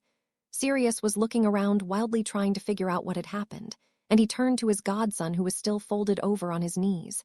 "Did we win?" Harry had his dad help him to his feet, and Remus helped Sirius to his, and the 2 men embraced happily. Sirius shouted over the applause, "Is someone going to tell me what in Merlin's saggy bollocks is going on?" The roars of applause rose again when 2 bodies shot onto the platform, landing roughly on the wooden deck. Harry found some energy to cheer when he saw his brother and a familiar redhead spluttering out water. The Potter brothers had taken first and second, with Fleur and Amy appearing shortly after, and the other champions not far behind. The task was over inside of 20 minutes. There was a lot of excited chatter, and Fleur was holding onto her sister tightly, listening to her chatter away in French. When the couple made eye contact, she mouthed the words "thank you." It was true Harry had done them all a favor showing them where the hostages were, so he offered a sideways smile and a wink in return. Dumbledore's voice came over the airwaves through the sonorous charm shouting, "Attention! The winner of the second task is Harry Potter." The Hogwarts contingent screamed its cheers as Harry grabbed his brother's hand and held it in the air in triumph, as Dumbledore continued to announce that Justin had come in second, Fleur in third, and then listed the other placements. This left Harry remaining firmly entrenched in first place, Fleur in second, and Justin in third. When the announcements were over, Harry was besieged with congratulations, handshakes, and claps on the back in approval. Eventually, Fleur's family made their way over to him with hugs and congratulations, while Grindelwald just gave him an approving smile, shaking his head at the audacity of Harry's plan. Others tried to question him on how he did it, but he merely smiled at them all until his head of house asked. He promised an explanation on Monday. The remainder of the afternoon was very much a celebration. Harry's family had rented out a large private room at the Three Broomsticks where the Delacours, Potters, and friends could join.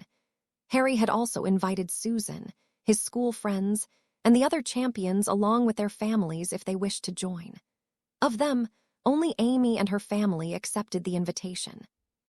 It was a nice celebration among family, friends, and new allies, and the atmosphere remained light as people pestered Harry with questions of how he performed his feat of magic, and how he even came up with the idea. In the end, it was this day that they finally realized just how special a wizard Harry was. Not even Dumbledore had completed such impressive magic at such a young age. Harry took it all in stride, trying not to let it get to his ego, but even he knew he had done something that was thought of as impossible. To separate such a large body of water didn't only take an immense amount of power, but also an inordinate amount of control. Harry kept Fleur at his side all evening, and was seen continuously holding her hand, which led to some good-natured ribbing from Herbert and Cedric, who had of course come to celebrate. When the time came to return to the castle, it was just the Potters and the Delacours. Of course, Grindelwald and Anita were still sipping their drinks, watching their family celebrate with fond smiles. And when Sebastian Delacour put an arm around Harry's shoulders, the conversations around the room lowered to hear the two men speak. "Harry, your magical abilities astounded many today, and it has been a fine evening of celebration. Now, however, we must discuss the thing we last spoke of on New Year's morning." Fleur, who had been standing next to Harry, rolled her eyes. "Really, Papa?" James, who had been watching the interaction unfold, approached the two with a knowing smile. "Sebastian, are you over here harassing my son?" The man protested. "Of course not, James. However, my daughter is a beautiful woman from an esteemed line in France. I merely wish to know your son's intentions, and I gave him time to ponder them over the last few months. They were a shining star together at the Yule Ball, and made another lovely couple at our home on New Year's. Yes, we heard you and Harry might have had a disagreement," Sirius said with a grin. This made Sebastian laugh. "Not at all. A friendly exhibition match where he threatened to drop a tidal wave on me. I had little doubt he would attempt something similar today when I learned of the task. This young man has earned my respect in a duel, but also my undying gratitude for what he did for my daughters on the night of the World Cup. Any honorable intentions towards my daughter would have my approval." Fleur grinned at Harry while they were all bantering. "Are your intentions truly honorable, Monsieur Potter?" "Not even a little, madam. I would have figured you knew that after New Year's." The young man returned quietly into her ear. This made the girl blush a little, and Harry jumped back into the conversation. "Well, your daughter hasn't driven me crazy just yet. I have enjoyed my fellow champions' company a lot in the past few months, and I think I can honestly say my intentions are sincere.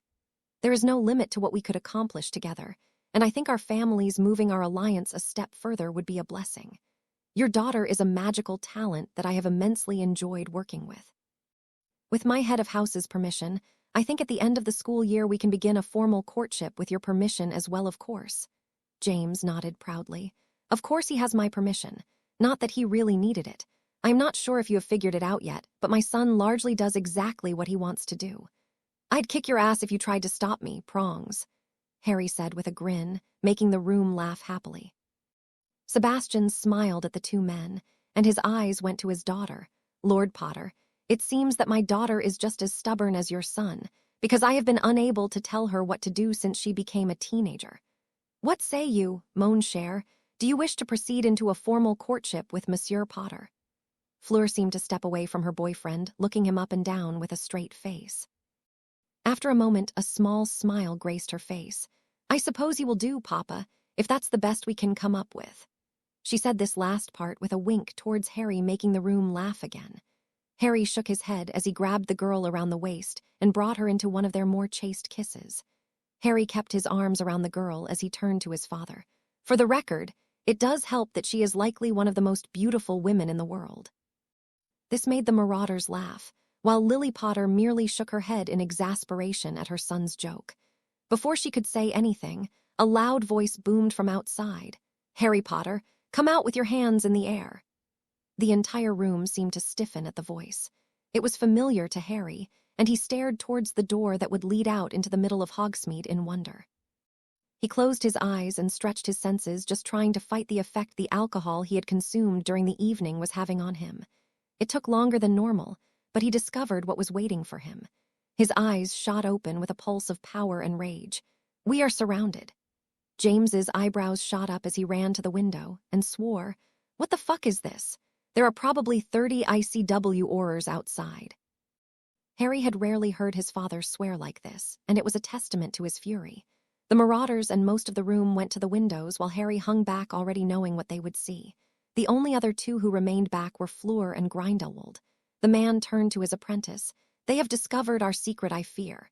They can't have any proof. They have enough to arrest you and take you before the ICW. It is enough, Grindelwald said with certainty. You knew this would happen, didn't you? It's why you risked coming to the task and being so close to Dumbledore, Harry said with a hint of accusation in his voice. The man merely smiled. I told you I would not miss my apprentice's rise to power for anything. I saw this vision as a possibility, as I see many others like always. Harry shook his head. You shouldn't have let me celebrate. You should have. What I should and will do, Harry, is protect you, just like I have since the beginning, Grindelwald said with finality as Fleur watched the two go back and forth. This was really her first time in the man's presence, knowing exactly who he was. She suspected after the task that the man had in fact been Grindelwald after escorting her grandmother, who had not been romantically involved with a man in the last decade. It was a decent cover, but she had seen through it with suspicion, but not with certainty. A voice from outside boomed again. Mr. Potter, you are surrounded. Come out with your hands up. There is nowhere to run. Lily spoke after a moment of silence descended through the room. He's right. These wards they have put up are immensely powerful. Whatever this is, they must be certain it's legal. James turned to Harry sharply. What did you do? Harry immediately spat back, allowing his nerves to fray with the alcohol in his system playing a factor. Nothing other than the task today and the fight you already knew about from 2 weeks ago. I have hardly even been around since then to do anything wrong. Sebastian frowned. Well, let us at least go out there and see what they want. James shook his head at the man. He goes out there without a wand, and the first thing they are going to do is put him down. Lily added, any other way he goes out will be seen as resisting arrest, and they will curse him anyway. Harry watched his family argue back and forth for a moment, and his eyes flitted to the Delacours, who watched him with worry written on their faces. He took a deep breath and glanced at Grindelwald, who nodded his head. Pushing himself off the bar he was leaning against, he spoke.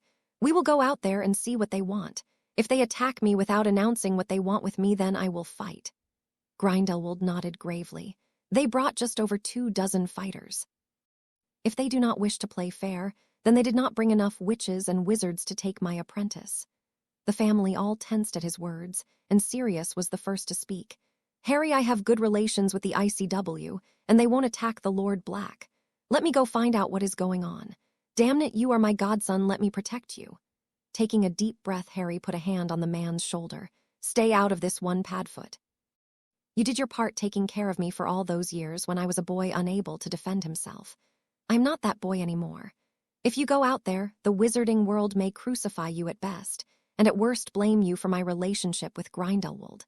It is no secret half your family supported him in the war. If you go out there, you basically confirm suspicions that will already be laid at your feet, and they won't even be true. Trust me. We can handle this. Turning to his father, Harry shook his head and sighed. Dad, do what you have to do. Don't get involved. Your career is likely in jeopardy, and the same goes for you, Mum. We will handle this. The confidence in his words silenced the room. Sirius and James looked like they wanted to argue, but Harry merely stepped past the man. "Stay out of this fight. It may not end well." With that, the two men walked to the front of the three broomsticks and stepped out the front door to see nearly 24 wands pointed at them. Perseus Chase was standing in front of the Aurors wearing a large smile. "Good evening, Harry.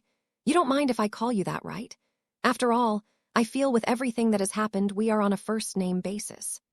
Harry said nothing as he eyed the witches and wizards that held him at wand point. They were all wearing the standard blue Auror robes, but the badges on their uniforms suggested this was an international contingent, not a British one, which explained how they kept it from his father. Harry swallowed thickly before saying, "All right, Percy. First-name basis is acceptable. What is all this about?" The man pulled a piece of paper out of his back pocket and made a show of squinting before he started reading. "This is an arrest warrant issued by Chief Warlock Dumbledore.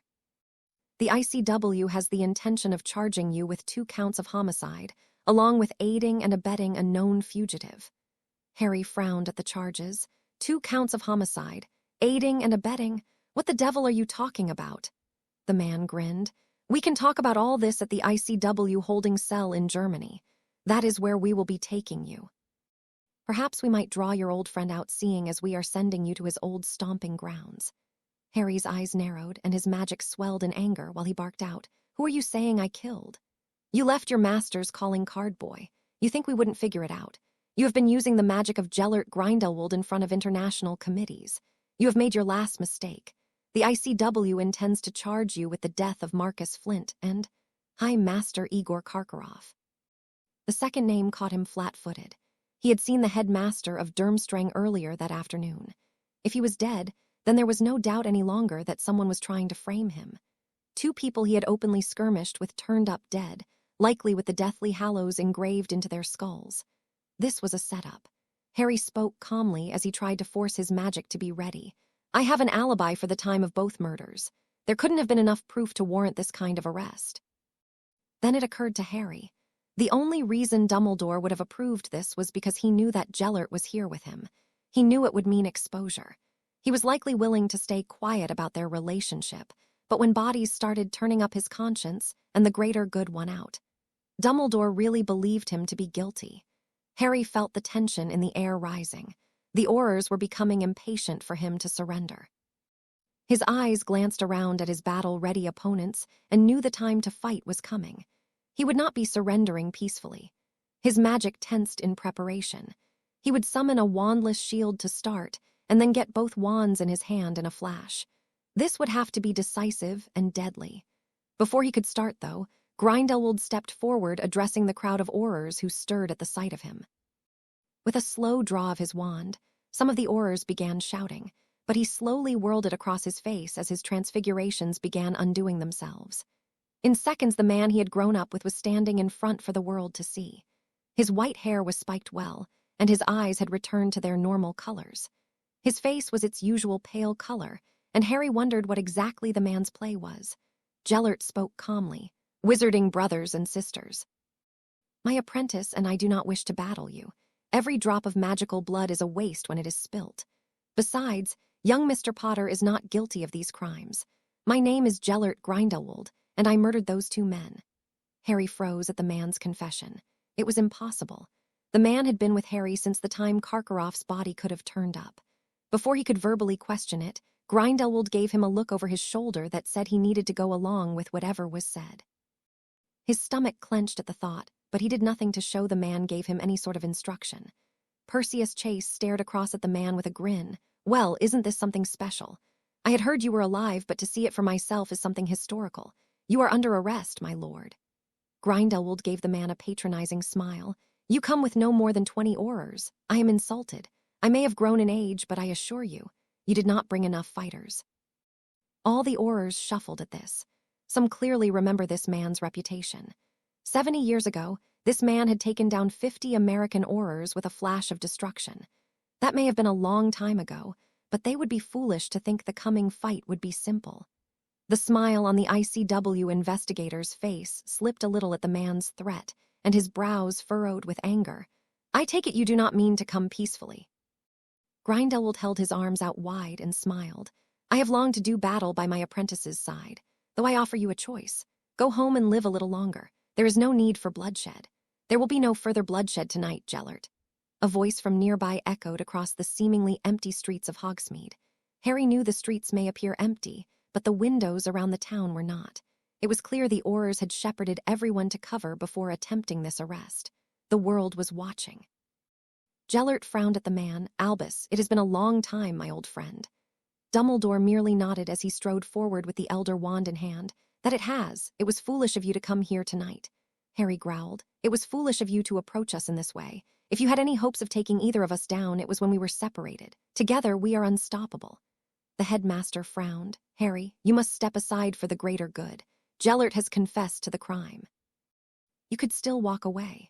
Silence echoed through the village while Harry contemplated what was said. It wasn't long before a wand shot to his hand. I made my decision in the Black Forest 7 years ago, when I pledged my life to being the best wizard I could be, and the man beside me made me into exactly that. Grindelwald now stepped back to stand beside Harry with a look of pride etched on his face. Loyalty is something infinitely valuable, Dumbledore. Besides, who will defeat your Dark Lord if you allow this to happen? It is not Mr. Potter's destiny to do so, Dumbledore said with a frustrated look on his face. Gellert shook his head. You mean to doom us all. You have no idea what I have seen. The type of terror that this Lord Voldemort will wreak on the world if he goes unchallenged will make what we did in the Great War look like child's play. Before Dumbledore could respond, the ICW investigator stepped forward. Gellert Grindelwald, you are to be taken into custody for war crimes. We are no longer interested in this conversation. Surrender, or be taken by force. Mr. Potter, you have conspired with a dangerous enemy of the magical community, and will be charged in a manner befitting the crime. A final flash of Harry's eyes told the man exactly what would happen next, but the words are what started it off as the young man spat at the group. It's treason, then. In a flash, Harry had a massive shield up as dozens of curses came sailing toward him. A green killing curse was in this mix, and with his spare wand, a massive amount of earth came up and swallowed the offense, while Grindelwald flicked his wand out, banishing the ground towards the Aurors, making them scatter in a panic. The master and apprentice did not start this fight, but they had every intention of ending it. In a moment, Grindelwald had conjured up massive rocks, while Harry began transfiguring them into a range of weapons, animals, and other battle transfigurations as he began banishing them back at the Aurors, who could barely scrounge up any sort of defense. Dumbledore was doing his best to disarm Harry's creations, but they were too numerous. In a last-ditch effort, the headmaster shot a torrent of water at Harry, but Grindelwald had frozen it with a flick of his wrist, and Harry broke it into thousands of pieces, sending the icicles flying back at the man who then turned it all to sand. In that time, Harry was on the remaining Aurors in a flash. Chase was attempting to engage him, but Harry merely pounded him with blasting curses and bone breakers, downing the man in seconds. Grindelwald barked out a command, and Harry instantly obeyed when he comprehended the word. Shield! A dome-like protection appeared in front of the duo as a blast of lightning nearly shattered Harry's spell, and another large piece of rock that seemed to come from the sky nearly broke what remained of the shield. In return, Grindelwald flashed his wand in a large horizontal slashing motion, downing over half a dozen Aurors in one strike. Harry's eyes widened at the spell he had never seen before, and he glanced questioningly at the man who was smiling widely. It was a moment they had long awaited for. In Harry's mind, it would always be against Death Eaters, not ICW Aurors, but still, the thrill of battling beside his magical mentor was something he would likely never forget. A few minutes passed with the numbers dwindling, until only the 3 magical titans were all that were left standing. Dumbledore was heaving for breath when Grindelwald and Harry stopped bombarding him with magic. The two stood before him looking as fresh as when they started, while the tired man seemed to be nearing defeat. Grindelwald spoke to the man in a calm voice. Surrender the wand to my apprentice, Albus. He will need it to defeat this Lord Voldemort, a monster we created. You clearly know you are outmatched here. Dumbledore glared at his old friend. A magical titan that we could train from the beginning. You took all our old plans and brought them to fruition. You could have done so with the other Potter boy if you had only paid attention. My apprentice has brought him further in a year than all the tutors did in the previous 10. You had all the methods, and a chosen champion that was willing to work hard and get dirty, but you did not use him. I did not make such a mistake. Harry was perfectly willing, and I only ever pushed him as hard as he was willing to go. Look what can be achieved. This man is 17 years old, and he is as close to perfect magically as I ever could have imagined. He would have wiped the floor with our 17-year-old selves together, Grindelwald said with excitement, walking towards Dumbledore. Dumbledore didn't even raise his wand to attack the man as the remaining distance was closed and they were just a few feet apart. We could have done this together. Trained dozens of wizards with Harry's caliber and talent. A new breed of magical power. All our ideas worked. Just look at what he has accomplished. Think of what he can still do. Albus, for the greater good, I am begging you. Harry now didn't understand just what his master of the magical arts was saying, but Dumbledore clearly did. The Potters and Delacours slowly stepped out of the bar, taking in the scene with shock. Not a single one of the Aurors were still standing, but at the same time, none had lost their lives. Harry and Grindelwald had fought to injure and incapacitate, not to kill, not like the Aurors had been. Fleur walked up to Harry and took his hand as Dumbledore and Grindelwald stared at each other for long, silent moments. She leaned over close to him. "Are you okay? Right?" He could only nod his head as he tried to understand the silent conversation between his teacher and his headmaster. After another few long moments, Grindelwald nodded with a smile and stepped aside, turning to face Harry. His back was to Dumbledore, but the old man showed no further sign of hostility. Grindelwald beckoned Harry forward, and he squeezed Fleur's hand softly as he came forward. When he was close, Grindelwald held a hand up. "Take your birthright, my boy." Harry's eyes widened as they shot to Dumbledore. His blue eyes couldn't have conveyed such opposite emotions if he tried. On one hand, he saw defeat, but on another, he saw hope. Harry raised his wand, slowly expecting Dumbledore to fight back or show some sort of resistance, but neither of those things happened. With a slow, deliberate flick of his wrist, Dumbledore's wand sailed from the older man's hand into the air where Harry reached out and caught it. The ground shook as golden showers of sparks flew from the wand, and lightning boomed in the distance. Harry could hardly believe it. The Elder Wand, the Death Stick, was now his to possess. Dumbledore sighed before saying, "You must go now, Gellert. You as well, Harry. I will create a window for you when the third task comes around, but until then." Grindelwald nodded in acceptance, while Harry turned to Fleur and his family with a sad smile. "I will be in touch, don't worry." James and Lily both frowned at his words, and James spoke. "You are a fugitive now, Harry. You attacked those ICW Aurors. They attacked us first, attempting to arrest me for a crime I did not commit. We will prove that quickly and be free of this nonsense. Just say nothing of your knowledge of my magical mentor. Nothing. You will all be fine." Harry said, attempting to make his intentions clear. Before he could say anything else, his brother cut him off in a big hug. "Be careful out there, Harry. Contact me for anything. I will do whatever it takes to help." Harry smiled at the boy and embraced him back. "You know I will. Keep up your training, kid. You will be okay, and I will be back." When they separated, Harry ruffled the boy's hair and then turned to Fleur. She gave him a sad smile. "I just had to fall for the most dangerous wizard of the last decade. It was my charm, I know. I'm sorry it came to this. You will prove your innocence and return to me immediately," she commanded softly. With a nod and a kiss, Harry sealed his promise. "You have my word." She grabbed him before he could depart and kissed him a final time, before Grindelwald cleared his throat. "My boy, we must go." Harry nodded his head and pried his eyes away from Fleur as he walked towards the man who put a hand on his shoulder. "The sun will shine on us again someday soon, my friend." In understanding, Harry merely shook his head and looked back to his family, offering one last sad smile before they both disapparated. When the portkey landed, Harry felt the rage coursing through his veins. His own arrogance had led him to this moment of failure. His confidence in his abilities was absolute. For good reason, too. Between him and his master, they had taken down over 30 of the ICW's finest, not to mention Albus Dumbledore to boot.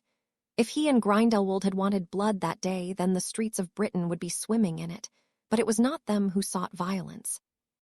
The Elder Wand twitched in the hands of the young sorcerer as he felt the rage trying to tempt him to return to Fleur and his family. Just as he had all but made up his mind to go back and burn the village to the ground, the hearty laughter of his master snapped him back to reality. Emerald green eyes shot to the man he had worshipped for the last 7 years, and all he could feel was surprise. Their cover had been blown. Their plans were exposed. They would have nothing going for them at this point. The only thing they had to look forward to at this point was looking over their shoulders, yet his master continued to laugh. After a minute, Harry's agitation began to increase before he spat out, "I am glad you find our situation so amusing. We failed. We were exposed far earlier than we ever imagined." Grindelwald merely turned his sparkling blue eyes towards his apprentice with nothing but a fond expression on his face. "My boy, if you think anything that just happened was short of destiny, then you are mistaken. If you think that the unequivocal defeat we just handed the ICW was a failure, then you are mistaken. You were half pissed and magically exhausted from your task this afternoon, yet we still managed to wipe the floor with the world's finest wizards. It may take a few days, but that realization will grip the hit wizards by the throat in the coming days. They will realize just how outclassed they are in the upcoming fights, and at the very least they will be discouraged, but I suspect more." Harry's eyes widened at the insinuation. If sobriety had grabbed him during the battle earlier, it now gripped him like a vice. "We just sent a message to the ICW, didn't we?"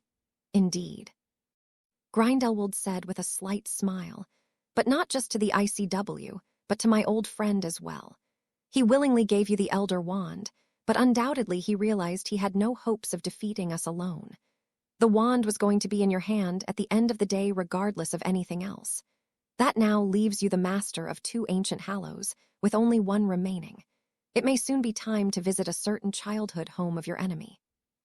Never have you, and by extension of me, been so close to the title of Master of Death. It is a moment in history that I had long since given up on till tonight. I always feared my only friend would pass without being defeated, leaving the Elder Wand negated. But tonight, you took a massive step towards victory. It is unquestionable that Albus was the master of this wand, and now it is your time to go forth and seize our destiny." Harry fingered the wand in his hands, while his eyes stayed on his master, who paced the room thoughtfully. It was clear that the man was deep in thought. He could feel the power of his ancestors' wand flowing through him, but he had to ponder the cost of such an achievement. His exposure meant that his family would be taking a political pounding. The pressure to defeat Voldemort had never been as high as it was now. He had to now prove to a world that he had all but given up on years ago that he was worthy of being its champion.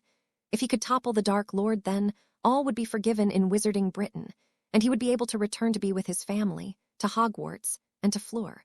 "What do we do now?" Harry asked, giving the man his full attention. Grindelwald smiled as he held out his hand. Knowingly, Harry nodded as he allowed the Elder Wand to be wrenched from his hands. Thunder boomed as the wand connected with the man for the first time in 50 years. His eyes pulsed with power that Harry had never before felt from the man. The briefest moment of doubt flashed through his mind as he watched Gellert look at the wand reverently. What if the man decided redemption was overrated, and Harry had just handed the former Dark Lord the most powerful weapon in the world? The thought vanished before the implications could fully form as Grindelwald walked slowly to stand beside Harry. Placing a hand on the shoulder of his apprentice, he smiled. "Now your true training begins. Now we will take leaps forward in magic that the world will never have dreamt of. We have much to accomplish in the short time before the 3rd task.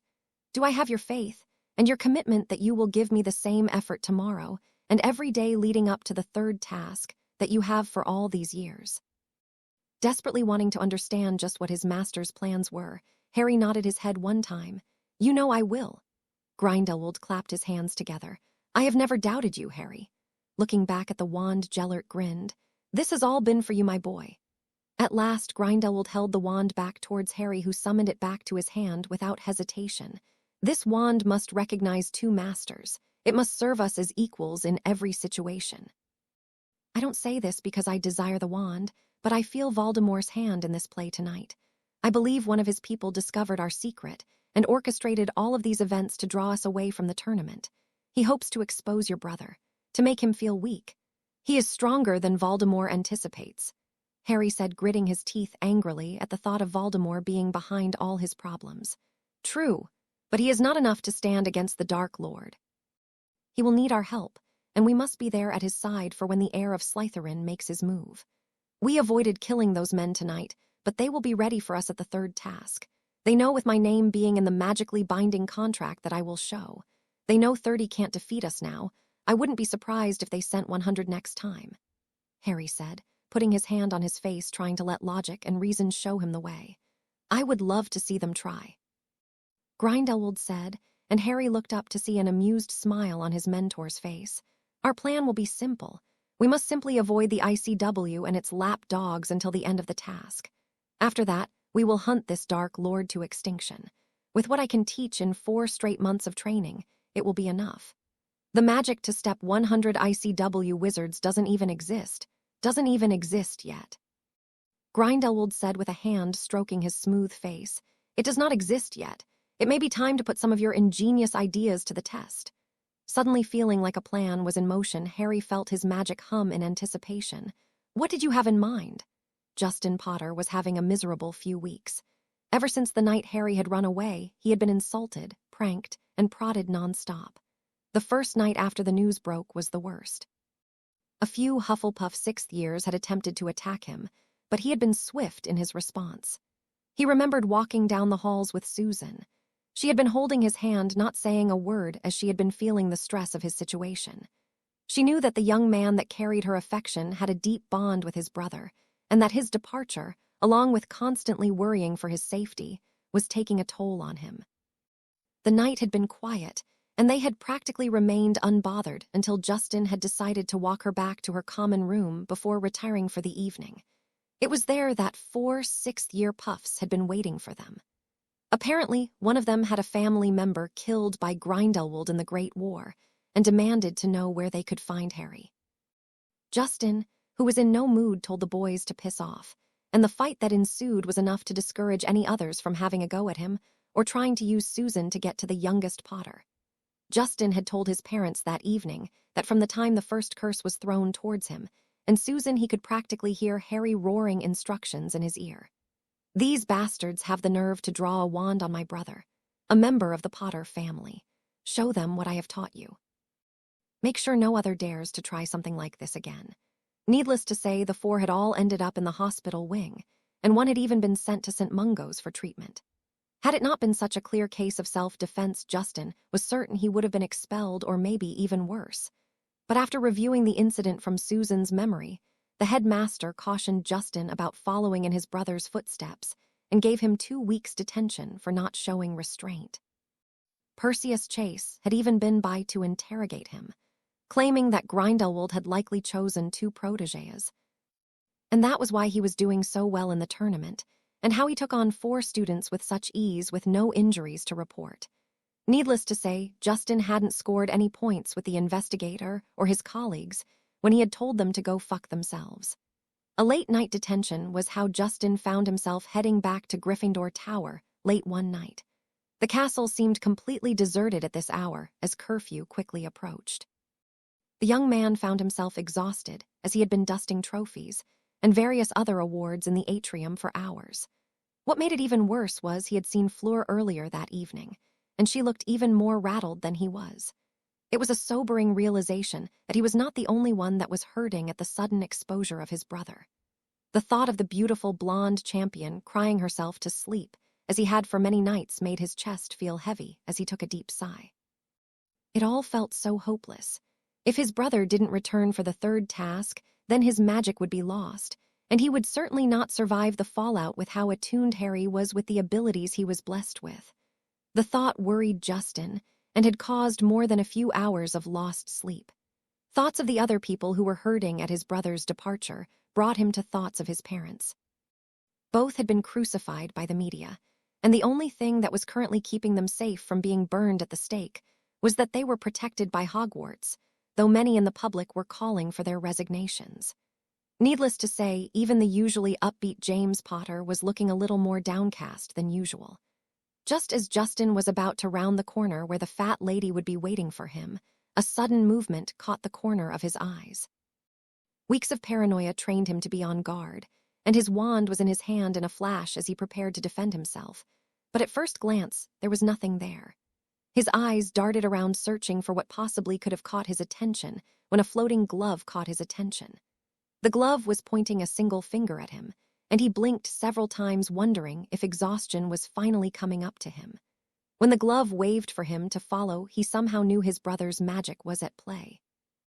He followed the glove down several flights of stairs, and the thought of being caught by a teacher, prefect, or ghost never even occurred to him, nor did he care. Harry was finally calling for him, and he would answer. The glove led him down a long corridor to the second floor, and when it stopped at the girls' restroom, he immediately knew what was happening, and had to fight the urge to burst through the doors and go head first down the tunnels that would lead to the Chamber of Secrets. Instead, he glanced around before pushing the doors open, and saw that the sink in the middle of the bathroom was in fact open for him to enter without hassle. This time, however, he noticed a set of stairs that would lead him up and down if necessary. Without hesitation, he continued to follow the glove deep into the depths of the school. As he descended further and further, he realized how much cleaner the corridor leading to the chamber was, and knew his brother must have been hard at work.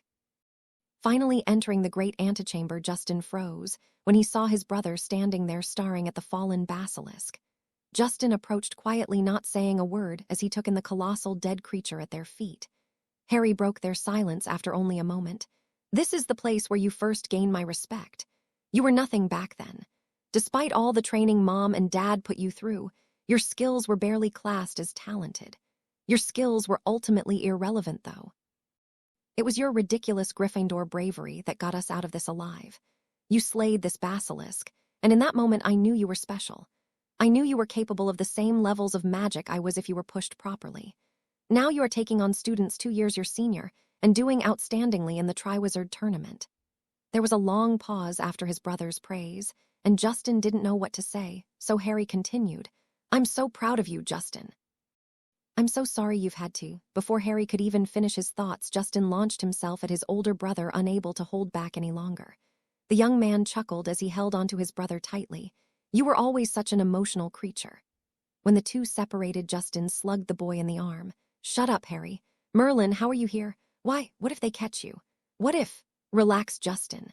30 of them couldn't take me down last time, and I was half drunk and exhausted as well. If any of them followed you, then I will obliviate them into the next century. As for why I am here, that should be obvious. I am here to see you. I knew things wouldn't be good, and I wanted to get a rundown on what's been going on. Gellert and I have been busy with our plans for the third task, so I've hardly had time to check in on anything." This made Justin take a deep sigh of relief. "You both have a plan. Merlin, Harry, I have been losing my mind with worry over the whole thing." Chuckling, the young man shook his head. "Don't worry. The plan is crazy, but it's going to work. Tell me about Mum and Dad. Has the ICW been giving you guys trouble?" Justin wasted no time in telling Harry everything that had been happening. He had undoubtedly been talking for an hour straight, while his brother merely took it all in without saying a word. The good news was there was no official word from the ICW as a governing body. It was mostly the lead investigator that Harry should have killed in hindsight was giving them trouble. The only parts of Justin's story that seemed to faze Harry was the news that Fleur had taken it all rather poorly, and that his mother and father were under intense scrutiny. Taking a deep breath and running a hand through his hair, Harry sighed. "I don't want you to worry about Mum and Dad. If they can make it through the school year, everything is going to be okay." Hunting Voldemort down and putting his head on a spike had become mine and Gellert's top priority. We were content to let things evolve and allow him to come to us, but we think he is behind all of this. Somehow he is pulling the strings, and his reach must be enormous for this to have all fallen into the place it has. If we bring the Dark Lord to his knees, then magical Britain will fall in line. The rest of the world will take more time, but the British ministry won't turn over someone that is a hero in their eyes, even if the ICW raises hell. Before Hogwarts starts next term, I suspect we will have this all wrapped up, so please don't do anything rash." Justin took a deep breath before nodding his head. The thought of the end of Voldemort being a reality was something he could hardly even comprehend.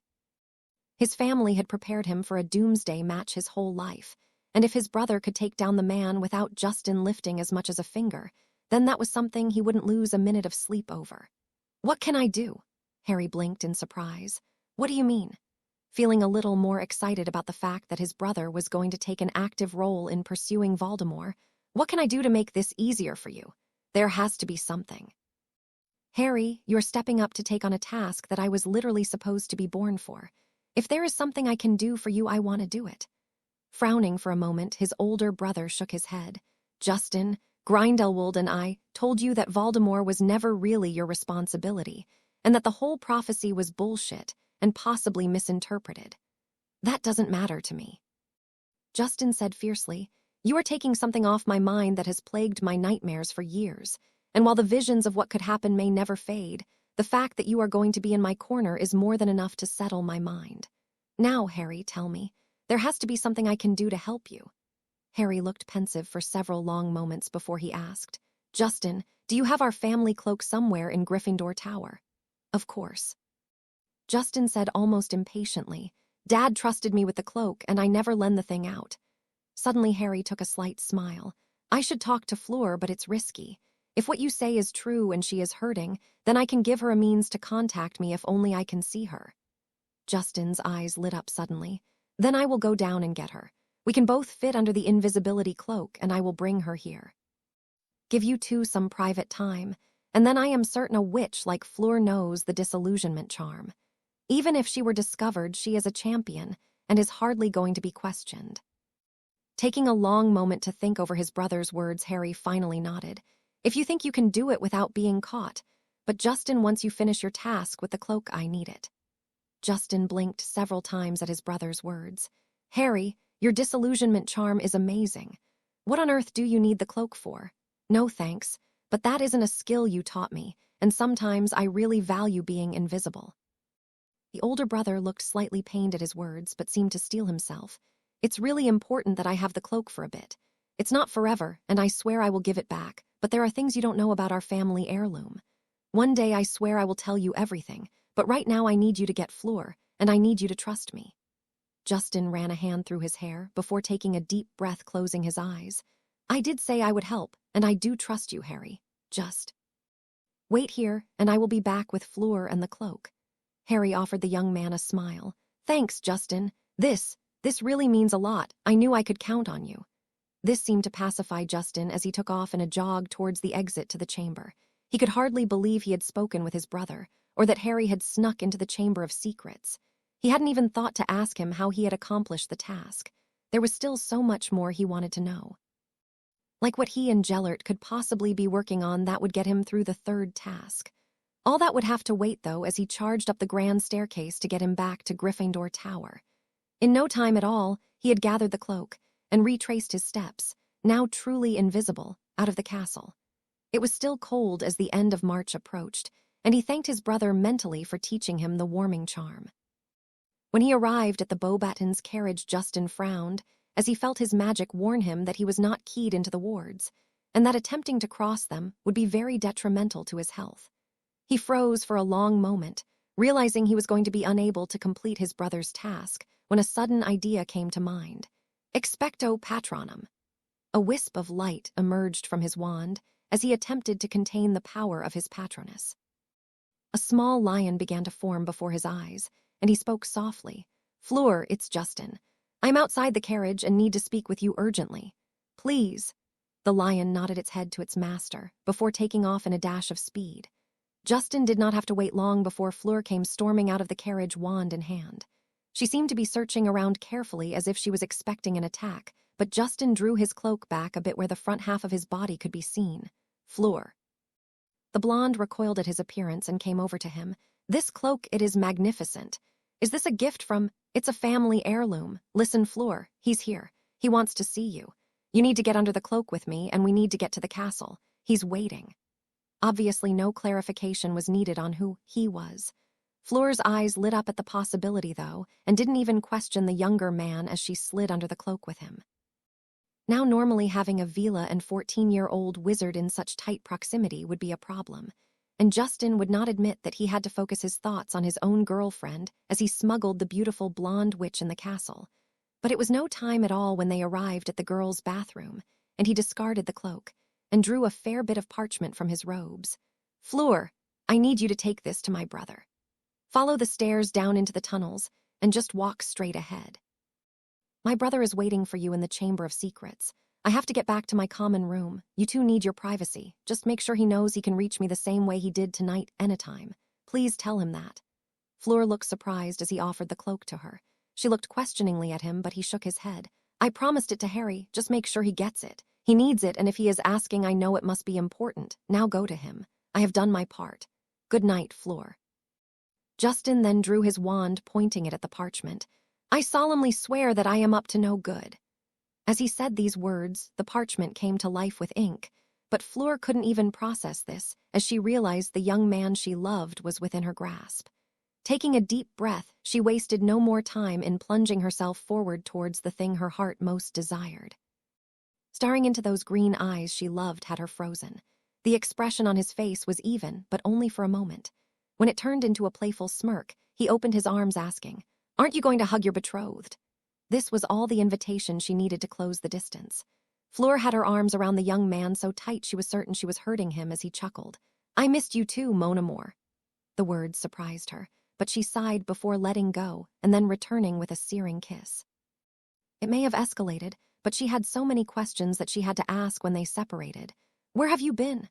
"Grindelwald and I have created a fortress of wards, charms, and defensive traps. It would take most of the population of Wizarding Britain to capture our base camp at this point. It is there we are attempting to create a feat of magic that will change the world," Harry said with an air of confidence that she missed so deeply. "What can you tell me?" Fleur asked, desperate to help in any way she could. "For the safety of everyone involved, not a lot. I just want you to know that I will be back for the third task. Grindelwald and I have a plan. I just had to see. I had to know you were okay before I went back." Without a moment's hesitation, Fleur took both of Harry's hands. "Take me with you. We can iron out your plan together. We can come at this together, and it will give us a better chance of success. What is even your goal in all this?" Flattered and touched by her words, Harry smiled at the young woman as he cupped her cheek. "It means the world to me that you would be willing to take such steps for us to be together, but I don't believe it is necessary. Gellert and I have this handled. Our goal is for me to win this tournament and then hunt down Voldemort this summer. Wipe out anything that keeps him anchored to this world and put an end to him before he ever truly gains his power. Something big is still coming, and our endgame must be to show the world that I am not some dark pariah that is destined to be the next world-ending threat. Voldemort may not be enough. It is possible for the next several years I will have to go around the world stamping out every dark lord that even attempts to rise to power. But if that is what it takes to prove to these people that I am on their side, then so be it. I don't want to have to look over my shoulder or have you looking over yours just because of who my mentor is. At the same time, I can't forsake him, not after everything he has done for me. And I would never ask you to," Fleur said immediately.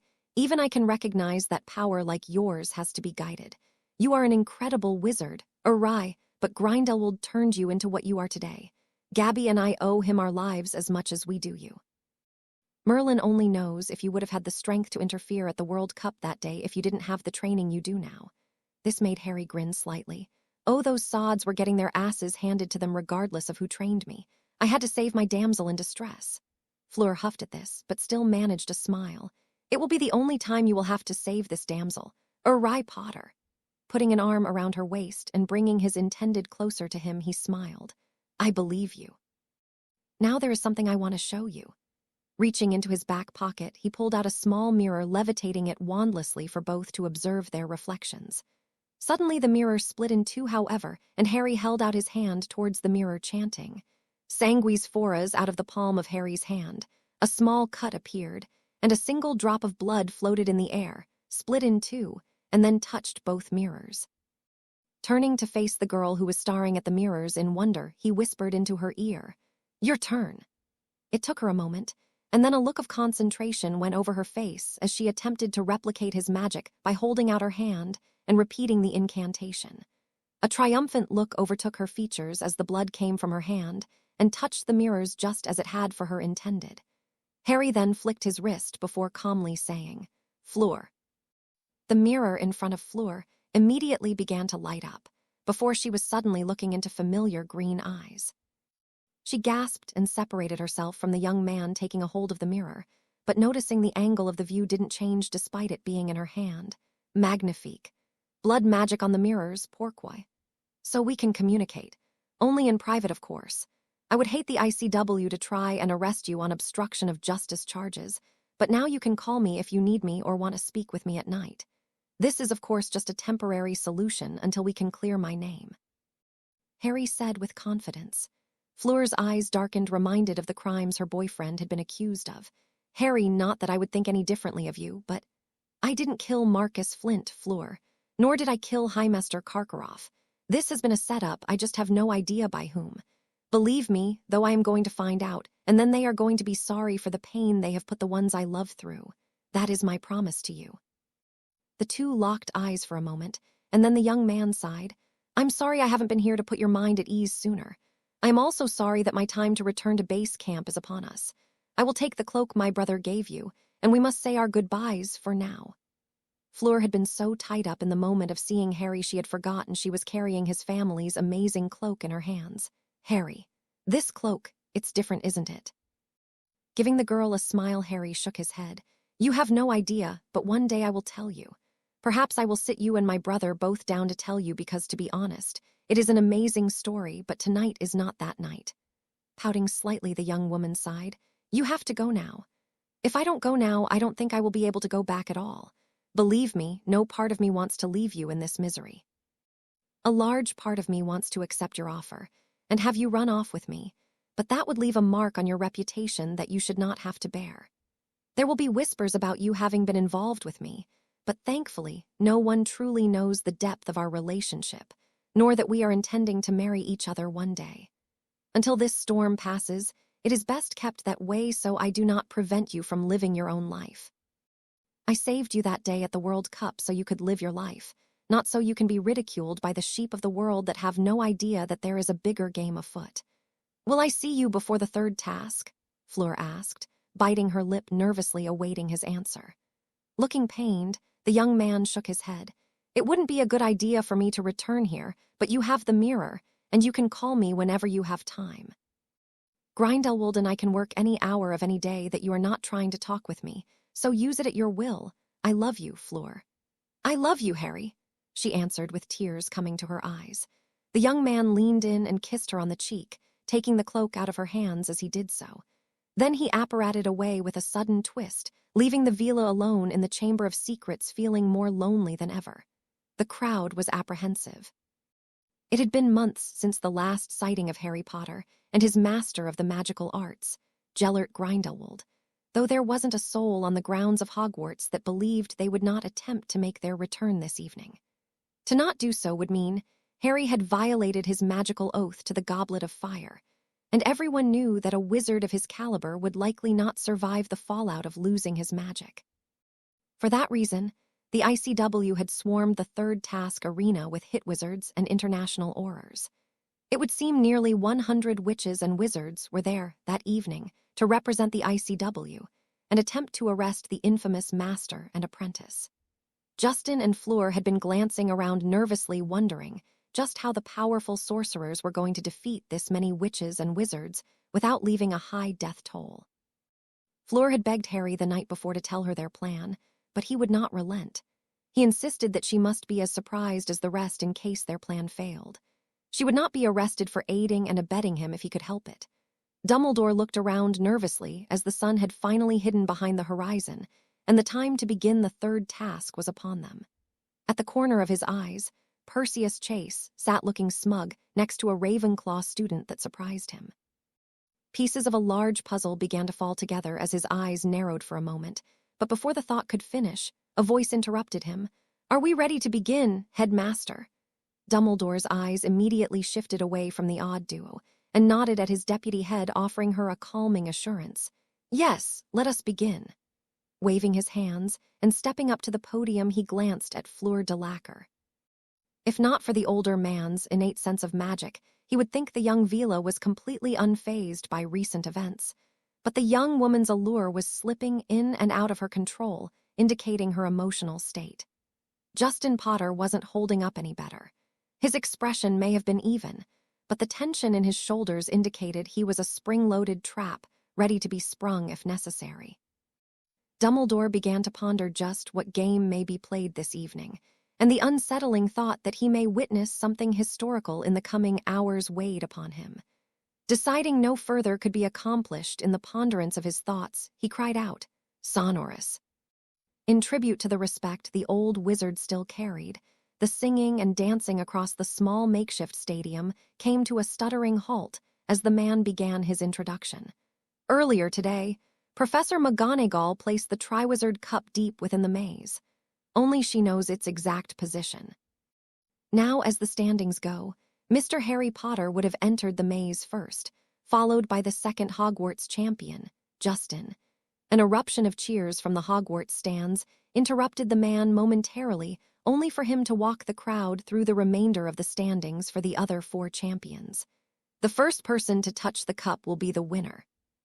I have instructed the staff to patrol the perimeter of the maze, and should any contestant wish to withdraw, they must only shoot up red sparks with their wand signaling their withdrawal from the contest.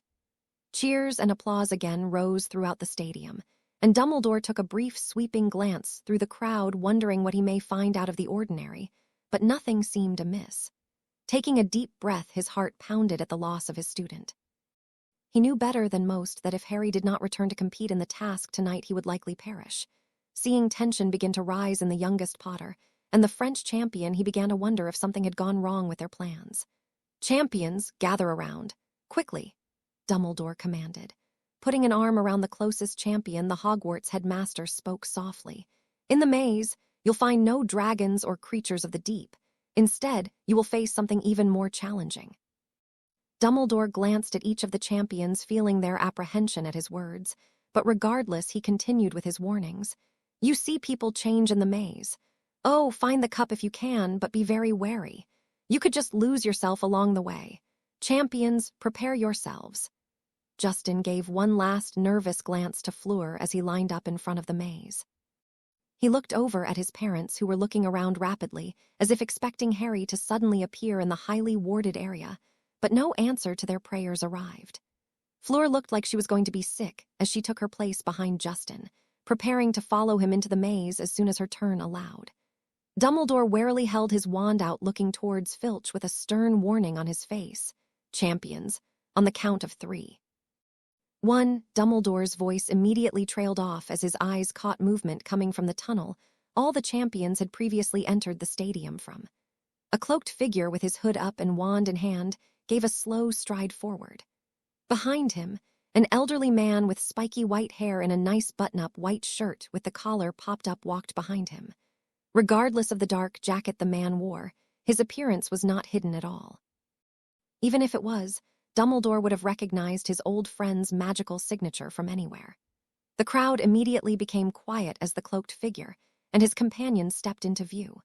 Bustling in the stands clearly indicated the Aurors and Hit Wizards were trying to jump into action, but the Duke didn't even grace them with a glance as they walked straight toward Dumbledore. Dumbledore slowly dropped his wand into his hand, prepared to defend the lives of the innocent if he must. But already knowing that they would all perish despite his efforts if Harry chose to battle with him while holding the Elder Wand. Knowing his old friend would not have risked his apprentice if he didn't have a foolproof plan, Dumbledore spoke to the older man. "I expected Harry because of his commitment to the goblet, but you shouldn't have come, Gellert. You are both outnumbered over 50-1. The man offered a sinister smile in return to those words that made the skin crawl of all who could witness it. Now, Dumbledore. You know I have overcome much greater odds than that. It would be foolish of these witches and wizards to engage my apprentice and I in combat. We are not here to choose violence. We merely wish to fulfill young Harry's magical binding contract with the Goblet of Fire. After that, we will depart in peace. No blood needs to be spilled today." Turning to face the 100 or more wands facing him, Gellert raised his hands unarmed and cast a wandless, sonorous charm. "You hear that, my brother and sisters. There is no need for violence. My apprentice merely wishes to finish this contest, so there is no risk to his magic. Who here would deny him his right to live?" A familiar voice immediately called back. "Gellert Grindelwald, you are under arrest. Get down on your knees now and surrender. Harry Potter, for consorting with an enemy and wanted mass murderer, you are to be treated equally guilty. Surrender, or we will take you by force." The voice of Perseus Chase echoed around the stadium, and it seemed to freeze the world for a moment. Grindelwald looked at the ground as if he were greatly disappointed in his child before raising his eyes. Let it be known, it is not we who are violent.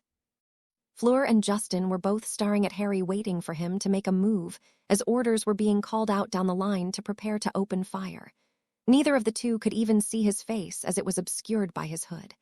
Grindelwald finally turned and placed a hand on his apprentice's shoulder. "My boy, it is time." At this time, the crowd heard the lead investigator call to his force. "Let's take them."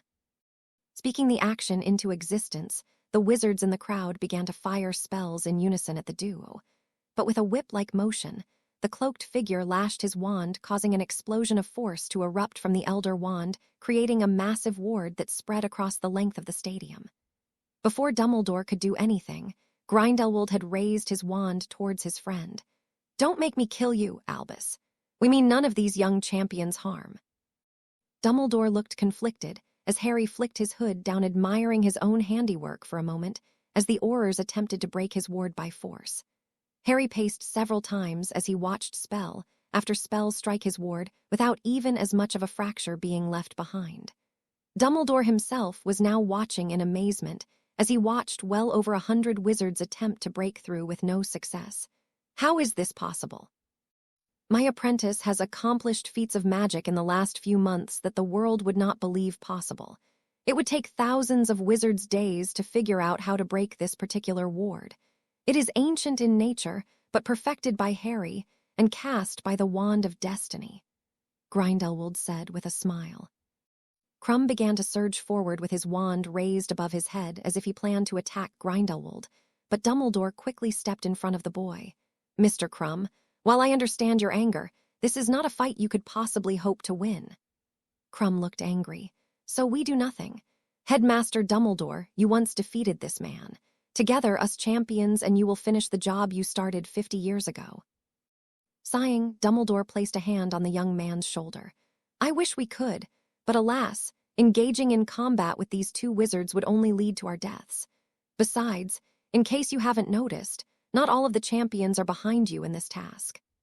Justin had already surged forward in the meantime, embracing his brother tightly, while Fleur had walked over to the pair, taking his offered hand with a loving look clear on her face. Amy was watching the scene in confusion, clearly unsure of what to do, while Alexia could clearly remember the last time she faced off against the Potter brothers in a duel, and those were under fair circumstances. She understood any fight that followed the current situation would be anything but fair. When Harry finished the reunion with Justin, he pulled Fleur into a soft kiss. "I told you I wasn't going to let you win this tournament so easily." As he separated from the breathless Vila, he strode towards the entrance to the maze, and then turned to face the assembled champions. "I promise all of you that I mean no harm. I only wish to complete the final task so I do not lose my magic. If we encounter each other in the maze, I will not engage you unless you attack first." Krum spat at the boy. "I refuse to compete alongside a murderer." "Then you will be dead as soon as my hand touches the cup for refusing to compete." Harry said without care, "Don't be a fool, Krum. I swear to you on my life and magic that we have not interfered with the creation or design of this task. We all have an equal chance of finding the cup upon our entrance to the maze." Krum stared at his adversary with hatred for a moment, before finally giving the slightest nod of acceptance.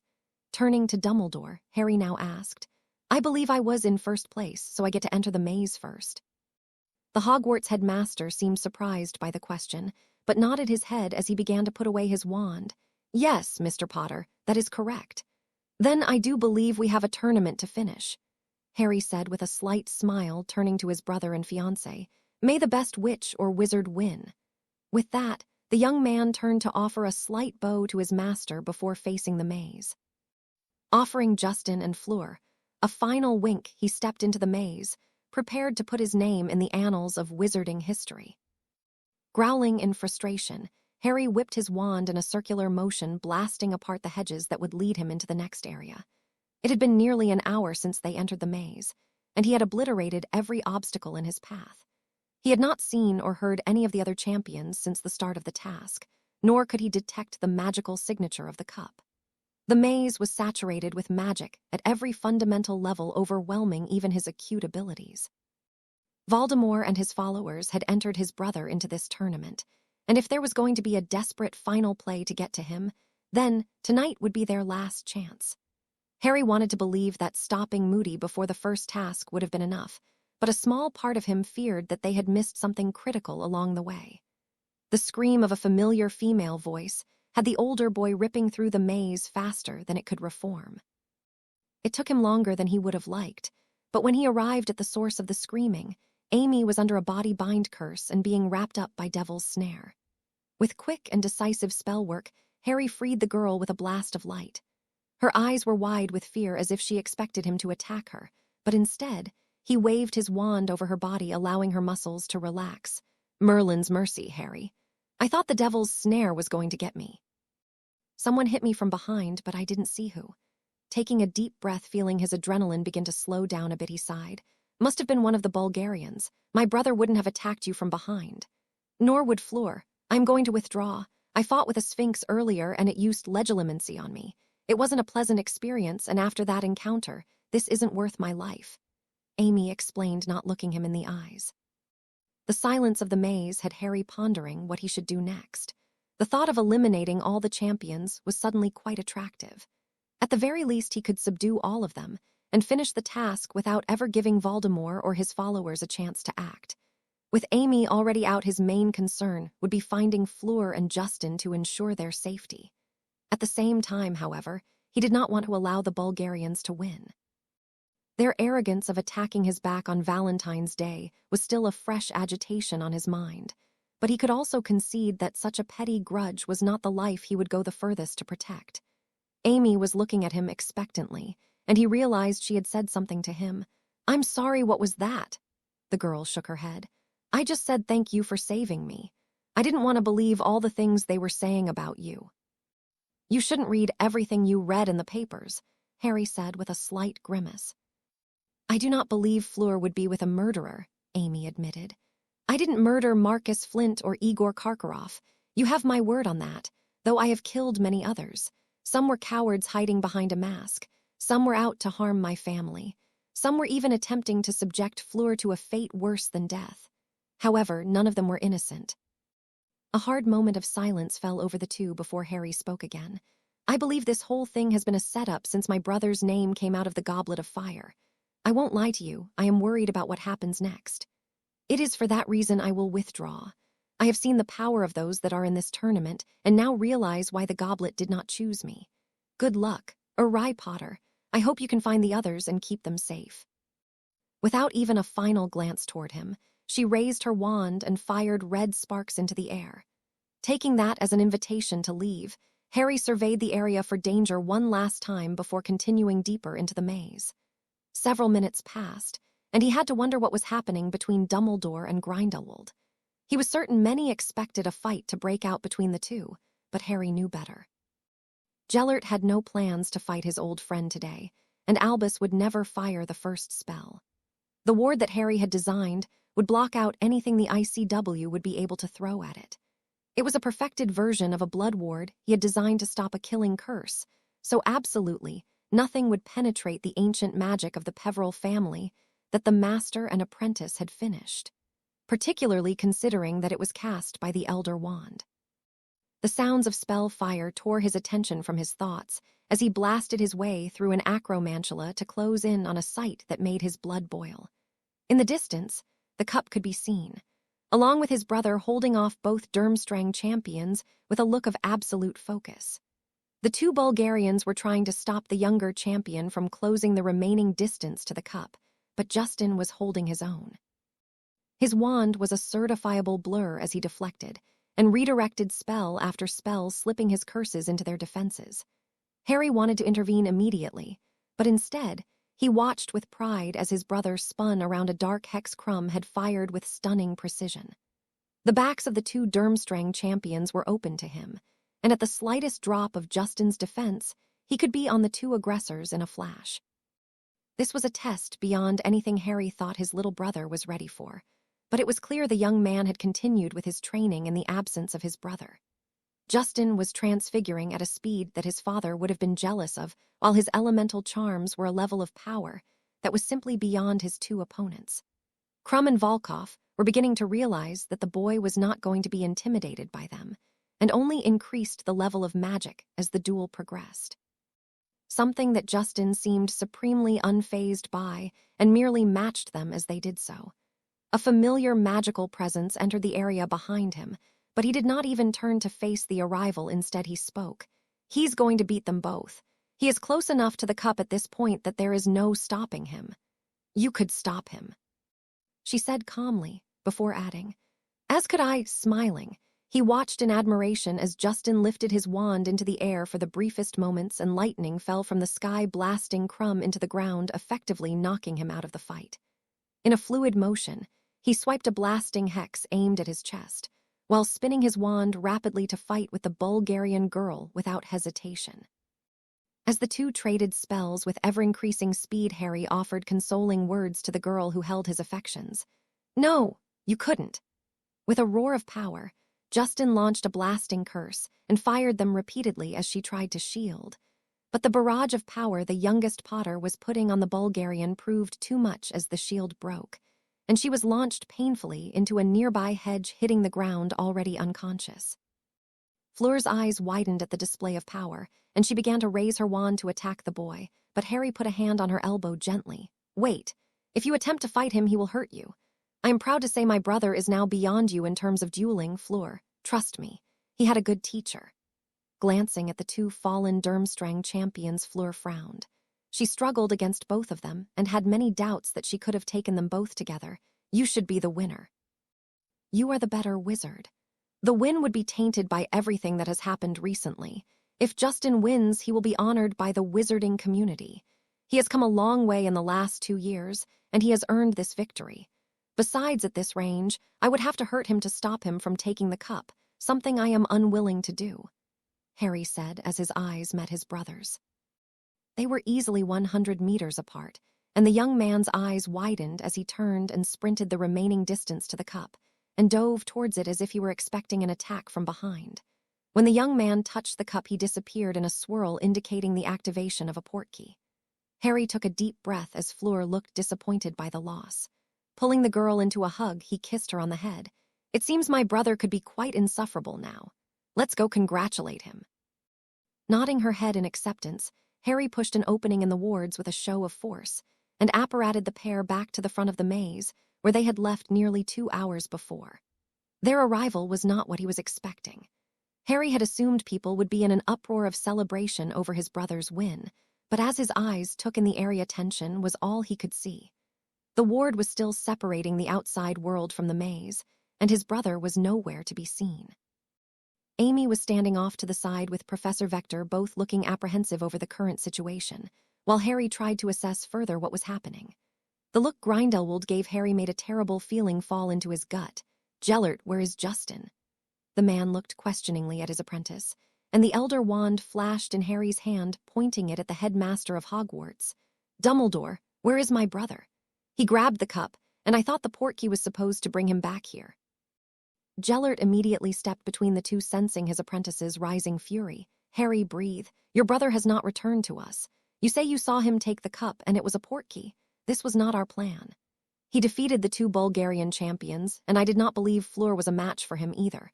I could not have stopped him without hurting him, so I let him take the cup, Harry explained, panic rising faster and faster into his chest. Dumbledore's eyes narrowed. The cup was indeed a portkey, but your brother should have arrived back here in an instant. Something has gone wrong. Grindelwald closed his eyes, entering a deep concentration, and those inside the ward felt a sharp saturation of magic enter the area. Harry, on the other hand, was not idle. He quickly began waving his wand around in an intricate pattern, but quickly became angry. He must be behind some powerful wards.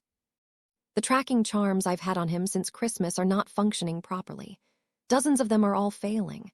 I can't get a lock on him. The crowd was clearly getting restless, and spells once again began to probe Harry's ward. The older teenager looked into the crowd, however, and saw the concerned faces of his parents. His father was on his feet with wide eyes, and he mouthed Justin's name, making Harry's stomach turn as he shook his head slightly. The man seemingly fell into his seat as he put his hands in his face. Lily quickly seemed to be putting together the problem while rising to her feet and verbally shouting something at the other two marauders who jumped to their feet, desperate to assist in any way they could and avoid the infamous Lily Potter temper. Harry's mind was swirling as Fleur's voice registered with him. There has to be a way we can track him or the portkey. We would have had to be on the spot where he used the portkey within seconds. Precious minutes that we can't get back have passed at this point, and there is no hope of tracking him that way anymore. Harry admitted with frustration, clearly overwhelming his sense of reason. Glancing towards Grindelwald, Harry saw the man was still in a trance while he looked to Dumbledore in hope. The man had an inkling of an idea of how they might be able to find the youngest Potter, but the man offered no solutions. A loud swear word escaped his lips, causing Fleur to flinch back in surprise, but he hardly had time to consider the young Vila's feelings. He needed a solution, and quickly if he was going to save his brother. How could this have happened? Harry had heard Dumbledore say that McGonagall had placed the cup in the maze this morning. Someone had to have tampered with it beyond that, but who and how? It was then that Harry's eyes shifted back to the crowd and saw a very unwelcome sight. Roger Davies and Investigator Chase were having seemingly whispered words in the stands, and a very grim picture seemed to be painted in his memories. To his own horror, Harry quickly realized that he had missed the play. His enemies had been conspiring separately from the beginning in such a way that he had completely missed it. It was like watching a train wreck inside his own mind with horrid fascination. He seemingly couldn't pull himself out of the line of thought that he was currently on. "Dumbledore," Harry said softly. The headmaster stepped beside Harry in question as his green eyes never left the Ravenclaw prefect. "The Davies family originates from France, don't they?" The Davies family originates from France, don't they?" Harry asked sharply, cutting the man off. Dumbledore nodded his head in reply. This was something that Harry caught in his peripheral. When we were on the train to Hogwarts back in September, Roger Davies approached me quite angry that I was allowed to walk free following my defense of Fleur. I asked him if he was mad that I killed his mum or dad, and he nearly attacked me. I now realize I probably did in fact kill one of his parents that night, which, if I am not mistaken, led us down the path we find ourselves on now. When the body of Marcus Flint was discovered, it was Angelina and Davies that found him in the astronomy tower. Mr. Davies was quite aware of the animosity between the two of you. The headmaster whispered softly. His family also may have been able to identify the cursed flames you used in the first task. What about Karkaroff? That Death Eater was beyond the skills of Davies. I have no doubt he had help. Harry said with fury continuing to rise through his body. With the knowledge of how I became so powerful, and who my teacher was in the magical arts, Davies framed me, carved the Deathly Hallows into his victims, and contacted the ICW with all the information he had gathered. Perseus Chase told me that I had been careless, and he was right. I let an enemy go unchecked, and now my brother is going to pay for my short-sighted behavior. I became so focused on the threat of the ICW contingent I forgot about the original ploy that led to Justin and myself being entered. Harry's throat tightened as he turned to face the blue eyes that were missing their usual twinkle that annoyed Harry many times over his years at Hogwarts. Headmaster, I failed my brother, and if he has not returned to my side by the night's end, there will not be a safe place on this earth that you can hide Davies from me. Before Dumbledore could speak, a raven flew into the area, immediately flapping in front of Harry. The young man was stunned by the arrival of a creature that was identical to his own patroness, and he wondered if he had meddled with time for a moment, before the creature spoke in the voice of his brother. "Graveyard. He is back." The sinking in Harry's stomach felt crippling at this point, but not a moment passed before he whirled on the headmaster. "Voldemort is back, and he is at a graveyard." "Think Dumbledore? Where could that be?" Dumbledore looked surprised by the question, and seemed to flounder for an answer when Grindelwald's eyes shot open, both flashing a golden color before returning to normal. "Our time is very limited, and we face a threat that the world has never seen before. The fight of our lives awaits us at where Tom Riddle SR is buried." Harry frowned at the words of his master before Dumbledore's eyes widened. "Little Hangleton Graveyard." "The Dark Lord and his allies await us," Grindelwald said with certainty. Harry looked skeptically at the older man. "They are no match for the three of us." "The four of us, you mean," Fleur said fiercely. Immediately, Harry protested. Fleur, this is going to be a fight between 4 magical titans. You can't be there. You would only get in the way. Grindelwald finished for Harry, who didn't want to insult the proud Vila. Before Harry could half-heartedly defend the girl, Dumbledore chimed in. I would not even allow the other Potters to join us in this fight, my dear. Let us handle this. I can apparate the 3 of us there, but Mr. Potter, you must undo your own admittedly impressive ward before we depart. Nodding in understanding, Harry turned to the blonde woman beside him. Tell my parents what is happening, but don't tell them where we are going. Tell them I have never failed to protect my brother before, and I won't start now. Fleur, looking frustrated and worried, nodded her head. You have 1 hour, then I will tell them, and I will come for you. Giving a nod of assent, he pulled the girl in by her waist, offering her a soft kiss. She whispered soft words in his ear, but he merely nodded in understanding, not registering anything beyond the comfort of her tone. Turning to face Dumbledore and Gellert, who were finishing up a quiet discussion, Harry offered them both a determined look. Headmaster, you told me that it would be a historic day when we all fought side by side. We end the Dark Lord here and now making a new mark on history. A new step forward for all of us. Together. Gellert and Albus traded looks before nodding in agreement. Albus spoke. I will apparate all of us, but I am uncertain of what odds we will face when we arrive. We should be prepared for anything. Anything, Gellert said in agreement, looking at his apprentice with a look that Harry did not quite recognize. Wanting to question the man's words, Harry was instead prompted by the headmaster to take down his ward so they could depart. He took a deep breath as he created a circle with the Elder Wand, then made a large diagonal slash. The ward seemed to split diagonally and slowly begin to crumble into pieces, and before the contingent brought by the ICW could attack, the 3 titans disappeared in a swirl across the country to face their destiny. The soaring of his heart had been short-lived. He had done it. Justin had beaten his older brother to the cup. Having taken down both Durmstrang champions, he felt the win had been more than deserved. When he saw Harry and Fleur enter the long corridor, he had wasted no time in scrambling backward towards the cup, expecting Spellfear to follow, and was only moderately surprised when it never came. The euphoria was ruined, however, when the portkey flew from his hand, and he hit the dirt hard. Recognizing the familiar pull of a long-distance portkey, the disorientation threw him, but only for a moment. Sensing danger, he instinctively raised a shield as a red light flashed towards him. Rolling towards his right, he cried as his ankle locked up under a rock, but facing an unknown threat, he buried the pain as his brother taught him, and whipped his wand in an arc of destructive blasting curses. Roars of rage followed his spell fire, followed by cries for help. UFOOLS. He cannot escape. The voice made a sharp pain lance the length of the lightning bolt on his forehead. It felt as if a hot iron had been pressed against his skin. It was worse than any normal burn, however, worse than any broken bone. It was as if he was back under the cruciatus that Peter had once held him under, but he couldn't fathom the cause. He staggered under the weight of a dozen stunners hitting his shield, and only then did he realize that his attackers were wearing the familiar black robes and silver masks. Death Eaters, at least a dozen. His wand attempted to fire back, but as soon as he did, he was caught in the chest with a bright red light, and darkness consumed him. Copper was the first thing he recognized when the lights of the world came back on, and his eyes opened. The feeling of both of his hands being in chains lifted above his head nearly had him panic before he realized why Copper was flooding his senses. Blood. The taste was familiar to him, and he wanted to spit to give himself relief of the taste, but not knowing the circumstances of him being chained up prevented himself from doing so. His tongue moving in his mouth caused a pain to lance through his mouth, and he knew he must have bit his tongue when he had been stunned by the Death Eaters. As his mind began to process exactly what was happening around him, he realized the world was quiet. The creatures of the night were even silent. The only audible sound was a lone voice. 13 years it's been. Not one of you tried to find me. Roaring the names of his followers, Justin lifted his eyes to see the man rip their mask off, causing them to groan and fall to the ground in some type of pain.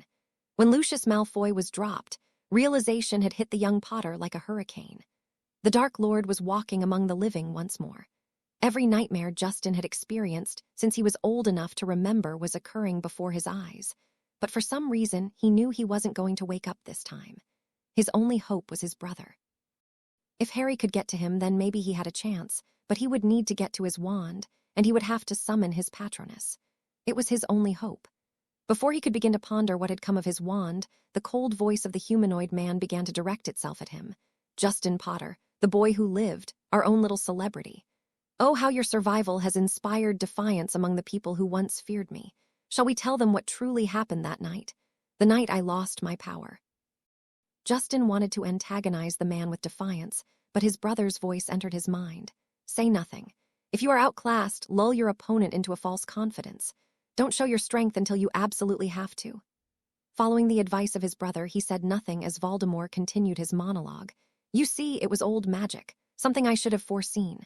When dear, sweet Euphemia Potter wouldn't even raise her wand to fight me, she enacted a powerful ritual. No matter, though. Things have changed. With a movement that was so fast the Dark Lord may have apparated, he was upon Justin in a flash. I can touch him, you now. With a finger pressed into his famous scar, Justin wailed in agony. Voldemort seemed to relish his pain, and he nearly laughed with joy as he released his hold upon him. Stepping away, the man faced his followers. The time for us to take our place in the world is nearly upon us once again, my slippery friends. There is merely a small task I must attend to first. Let us call it a safety precaution until we see this till the end. Lucius, were you able to do as I instructed? Justin's eyes went to the blonde, whose gaze shifted to meet the young man's eyes, but they flicked away just as fast. My lord, I completed the task to the best of my ability. 5 of the items you requested were gathered, but I fear that one of them has been lost to us forever, destroyed by the youngest Potter boy. A look of fury crossed Voldemort's face, and a red curse caused howls of agony to rip from the Death Eater's throat. You will pay dearly for that mistake, Lucius. I entrusted you with my diary. It was magic beyond anything you could possibly understand, and a foolhardy error on your part that cannot be undone. But make no mistake, you will pay me back with everything you have if necessary. You have failed me, Lucius. Lucius trembled as the Dark Lord summoned a black bag from the man's cloak. With a flick of his wrist, 4 items began to slowly levitate out of the bag, and all gathered looked on in wonder. A ring, a locket, a tiara, and a cup rotated in a circle, and Voldemort looked at each of them with clear reverence written on his face. A quick lesson in history is in order, my friend. This ring and the locket both show the connections I hold to the ancient families of this country. The Gaunt family ring was once held by the Peverell family, and the locket of Salazar Slytherin. You may also recognize the lost diadem of Rowena Ravenclaw and the cup of Helga Hufflepuff. I intended to find an item from Godric Gryffindor for the completion of my collection of historic items, but alas, I chose to go with something a little more personal. I have never been a sentimental type, but this item certainly deserves its place in history. When Voldemort released his own wand, and it began swirling in the circle of items, Justin stared in horror, wondering what could follow next. He knew the look of affection the Dark Lord gave the items could only mean doom for his own life, but continued to say nothing as Voldemort called out the names of Malfoy, Nott, Avery, and Macnair. The 4 of you have been chosen to hold one of my special items on this night. You have been chosen for your magical abilities, and should be honored to possess such ancient magical relics. You see, the 4 of you, along with my most faithful, will be wielding these objects to ensure my return to power is undeterred. I hear our enemies have collaborated, and could truly pose a threat to me. I will not allow this to happen. With these items in your possession, you will each be an unstoppable force. A man that Justin recognized as Walden Macnair questioned the Dark Lord. You're most faithful, my lord. A loud feminine laugh entered the graveyard at this point, and the Dark Lord allowed a sinister smile to spread across his face. My dear Walden, you don't truly believe I have been able to accomplish all I have tonight without the assistance of my most powerful follower. Young Barty showed me the way, and I merely tweaked his brilliance to my own needs. A pale woman entered the graveyard. Her black curly hair was a mess, and Justin instantly recognized the woman from old newspaper articles that were in his father's office. Bellatrix Lestrange strolled past the other Death Eaters to stand just behind Voldemort. My lord, we are all ready. Justin's eyes widened at the sight of the woman, while Voldemort glanced at him, letting out a soft chuckle. Oh, are you starting to understand, little Potter? Barty may have put your name into the Goblet of Fire, but it was Bellatrix that guided you here tonight. When Barty fell to your brother's hand, I felt something I had not felt in many years, desperation. I knew I needed a capable follower to enact my plan. It was then I arranged for Narcissa Malfoy to take the place of her sister in Azkaban. A simple polyjuice switch that has been maintained for months. Lucius didn't even notice his wife's absence. Tusk, Tusk. Lucius, I imagine you will have a hell of an explanation to give your wife once I break out my other followers. Not to worry, though. She will be free by dawn tomorrow. The words caused Bellatrix to let out another cackle of laughter that made Justin want to crawl into a ball and surrender. Clamping down on that feeling, however, he tried to continue observing what was happening around him, hopping for a solution to present itself. Voldemort waved his wand, and the 5 items floated to each of his previously named followers. To Lucius went the diadem, Macnair the cup, Avery the locket, not the ring, while finally the wand went to Bellatrix. At this, Voldemort summoned the crooked wand from Bellatrix's hand into his own. This will do until I have taken the Elder Wand from Dumbledore. Justin could not help it when he heard this. He was unsure if he was hysterical or just coming to terms with the inevitable. Oh, my lord, you haven't heard. Justin spat the words, my lord, as if they were a sickness, and Voldemort twitched slightly at his voice, but turned to face the boy with a look of contempt, allowing him to continue. The most powerful wizard alive now holds the Elder Wand, as my brother took it from Dumbledore after the second task. You have no idea what you are up against. Voldemort nodded with a slight smile. Oh, I have some idea. The wizard trained by Gellert Grindelwald himself. I'm sure he is an excellent source of knowledge. After all, I have seen the memories of the first and second tasks. He is an impressive wizard, of that there is no doubt, but even with the Elder Wand he is no match for me and my safeguards. Justin couldn't help but snorted. You are wrong. When he finds out you have killed me, he will hunt you. You won't have to go looking for him. He will hunt you and your followers to extinction. The young man's eyes turned defiantly to his followers. Live a little longer and run. My brother will figure out where we are sooner, rather than later, and you will all be dead before he could finish his words.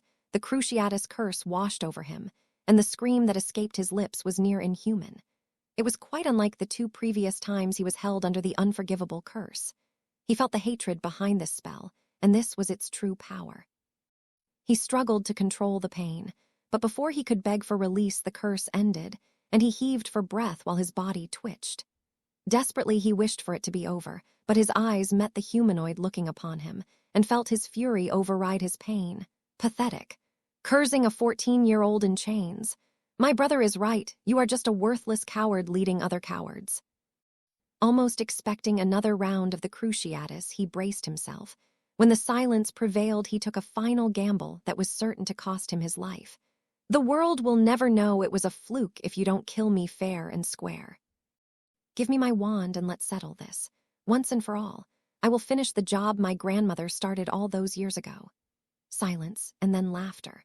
Voldemort strolled forward until he was within striking distance, and then backhanded the boy with a flick of his wrist. You truly believe, you are truly so arrogant to think you can best me, boy. Give me my wand, and I will show you that I was trained by the most powerful wizard to ever live. You have no idea what he is capable of. What I am capable of? Justin spat angrily, his plan already formed in his head. Voldemort nodded and then smiled. Oh, how you could have been my own son. I see much of my youthful arrogance in you. Justin wanted to say something snarky like, there's no reason to be insulting, but knew he was on thin ice with his taunting and restrained himself. I will grant you your final wish, but first I must see to my followers. A final step must take place before our duel. I do hope you don't die in the initial trading of spells. You have set my expectations quite high for your abilities, Mr. Potter. With that, Voldemort whipped around to face his followers with Bellatrix's wand in his hand. With a whispered incantation, he launched a black spell that broke into 5 pieces, striking each of the followers. But at first, there seemed to be no effect before the screaming started. Each of the 5 followers in unison unleashed tormented cries, causing the others to scramble backward in fear. Bellatrix recovered first as she lifted her head, and her eyes shined dark red. Justin watched in horror as each of the others followed suit. Voldemort grinned as he turned back to Justin, flicking his wand, causing the chains holding him up to disappear. The young man hit the ground hard, and he groaned as the aches of the Cruciatus threatened to overwhelm him. His wand hit the ground in front of him, and Voldemort cried, Pick it up, pick it up." Quickly realizing his window of opportunity was approaching and closing rapidly, he scrambled to his feet, wand in hand, prepared to defend himself. But Voldemort merely looked at him appraisingly. "You've been taught to duel, I presume. First, we bow to each other." When Justin merely stared, trying to determine exactly how suicidal his plan was, Voldemort tutted. Now, Justin, you wouldn't want to embarrass your brother now, would you? I said bow." The imperious curse overtook his senses, but only for a moment. When he stood strong, Voldemort tried the command again, and his knees buckled, but he again held strong. Voldemort merely grinned appraisingly. "Very good, Mr. Potter. My expectations continue to grow. If we are going to skip the pleasantries, then I suppose I will just kill you. Avada Kedavra." Justin blinked for a long moment as he remembered his brother's lesson on wards. "You don't yet have the power to apparate through anti-apparition wards. Don't forget, though, that doesn't mean you don't have options. Just because you can't escape the boundaries doesn't mean you can't move within them. Don't forget that." As the green curse filled his vision, he spun without hesitation, apparating away from the curse. The man roared in rage as Justin dropped behind the tall skeleton he was once chained to. Expecto Patronum. A raven erupted from his wand, and if his heart hadn't been racing, he would have stopped to think that his patroness had changed, but instead he said, "He's back. Graveyard, help!" The raven took off just in time as the Reaper came to life behind him and attempted to remove his head with the scythe. Justin was not idle, though, as he knew he had to survive until his brother could unravel his clue and come for him. He could only hope he could hold out until then. With a slash of his wand, the Stone Reaper exploded into thousands of pieces that he transfigured into sharp objects and hurled them in the direction of the Dark Lord. The debris was quickly turned into a swarm of large bats that Justin quickly set on fire and attempted to hurl back at Voldemort. The Dark Lord laughed as he wrestled control of the fire and turned it into a giant snake-like creature. Justin stared in horror as it hissed at him and began to come at him. His brother's control over water, however, inspired him as he unleashed his most powerful water charm to shield him from the attacking serpent. Quickly realizing it wasn't enough, he once again apparated, but this time a green spell zoomed past his ear, and Voldemort roared with rage. "You will have to do better than that, Potter. You cannot use the same trick twice against Lord Voldemort." Justin wanted to roll his eyes, but Voldemort launched a spell at the ground, causing the earth to rise up and try to throw him backward. But Harry had used this spell against him before and knew exactly how to reverse it. With a blasting curse and levitation charm in quick succession, he uprooted the soil in front of him, causing the Dark Lord's spell to launch over his head with an effect that certainly would have caused his death. Seemingly having surprised the Dark Lord momentarily, Justin went on the offensive with a speed he could only hope would hold him back. He threw everything he had at the man. Blaster, shredding hex, piercing charm, organ-rupturing curse, bone breaker to the head, heart-splintering curse, and every bit of dark magic his brother had ever taught him. He felt hatred for the man that had taken his childhood from him, taken the attention of his family from his brother, causing him to be alienated, causing the family to be divided. He had almost lost them so many times over the years, and it was this abomination's fault. Justin would make him pay. His speed was something that even his brother would be proud of, as he roared with rage, allowing it to fuel his magic. Having no idea how long his chain of spells went, he was suddenly lifted off the ground and launched backward in between spells. Suddenly, he was floating in the area with the feeling of a hand on his throat. Looking down, he saw the Dark Lord holding him up without even using his wand. "I'm going to kill you, Justin Potter. You were quite the unexpected surprise, and I almost wish I could convince you to see things my way. You would have made quite the apprentice. If your brother is half the wizard you are, he will make quite the adversary. Alas, it will not be enough. You see, Mr. Potter, only I can live forever." "You will never get away with it," Justin choked out. "He's coming for you, Tom." A final look of rage crossed the pale wizard's face as he raised his wand. "Defiant to the end, I see. Just like your blood traitor grandmother. No matter, your tale ends here, Justin Potter." Avada. Justin closed his eyes at his name, but the flash of green light never came. Instead, he found himself falling to the ground, landing on his injured ankle, causing agonizing pain to go through his body. Mayhem was the only sound he could recognize as he opened his eyes to see how he had survived his encounter with the Dark Lord. Tears immediately began to spring to his eyes as his mind processed what happened. His brother was standing there with a look of absolute fury on his face, and the elder wand sparking dangerously in his hand. Voldemort was staring hatefully at the young man that merely spat, "Get away from my brother." At those words, two other apparitions brought two elderly men to his side. Both had wands drawn, and Justin sobbed at the sight of Gellert Grindelwald and Albus Dumbledore ready to do battle. Arriving just inside the wards of the graveyard, Harry, Dumbledore, and Grindelwald were treated with a spectacular sight. Justin was unleashing magical hell upon Voldemort himself. His speed was something to behold, but the look on the young Potter's face told Harry that it was a final move of desperation. The destruction around him was an indication of just how much defense the young man had needed to use. Before Harry could go forward to intervene, Dumbledore put a hand on his shoulder. "We need a plan of attack, Harry." In the time that the young man's eyes shifted to the headmaster of Hogwarts, Voldemort had slipped past Justin's defenses and was now holding the boy in the air with some sort of magical choke. Harry's heart felt as if it had been gripped by fear, and he growled out, "I have a plan. Attack." The magic of the young sorcerer seemed to sing as the elder wand pulsed with power, and he disappeared with the slightest twist.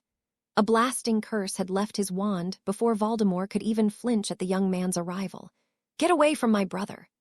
Having been thrown backwards, through the air, Voldemort crashed into the ground hard, but before Harry could curse him again, the man was back on his feet with a look of rage on his face. Dumbledore and Gellert, however, had apparated to each side of Harry, wands drawn in the defense of Justin Potter. Harry spoke softly over his shoulder, never taking his eyes off of the Dark Lord. "Stay behind me no matter what. You are safe now." Voldemort growled out, "A foolish sentiment if you truly believe that, Potter." Harry glanced back and forth to the older wizards at his side. "Standing before you, Tom, are the 3 greatest wizards of the century. Don't worry, you will make the top 5 if we expand the list." Voldemort snarled at the young man's words, but Harry didn't stop there as he addressed the Death Eaters, shifting nervously. "You should all run, maybe live a little longer. This is over." A maniacal grin slowly began to spread across the face of the pale-faced Dark Lord. "Oh, my dear Harry Potter, you have no idea the lengths I have gone to escape death. No idea what preparations I have taken to face off against the combined might of the 3 most powerful wizards of the century." Voldemort repeated the young man's words back mockingly, but Harry did not understand why the man was deluding himself into thinking he was going to best the 3 of them with only a handful of followers. Before he could retort, however, 5 of the Death Eaters began to stride to the Dark Lord's side, and Harry was instantly wary of them.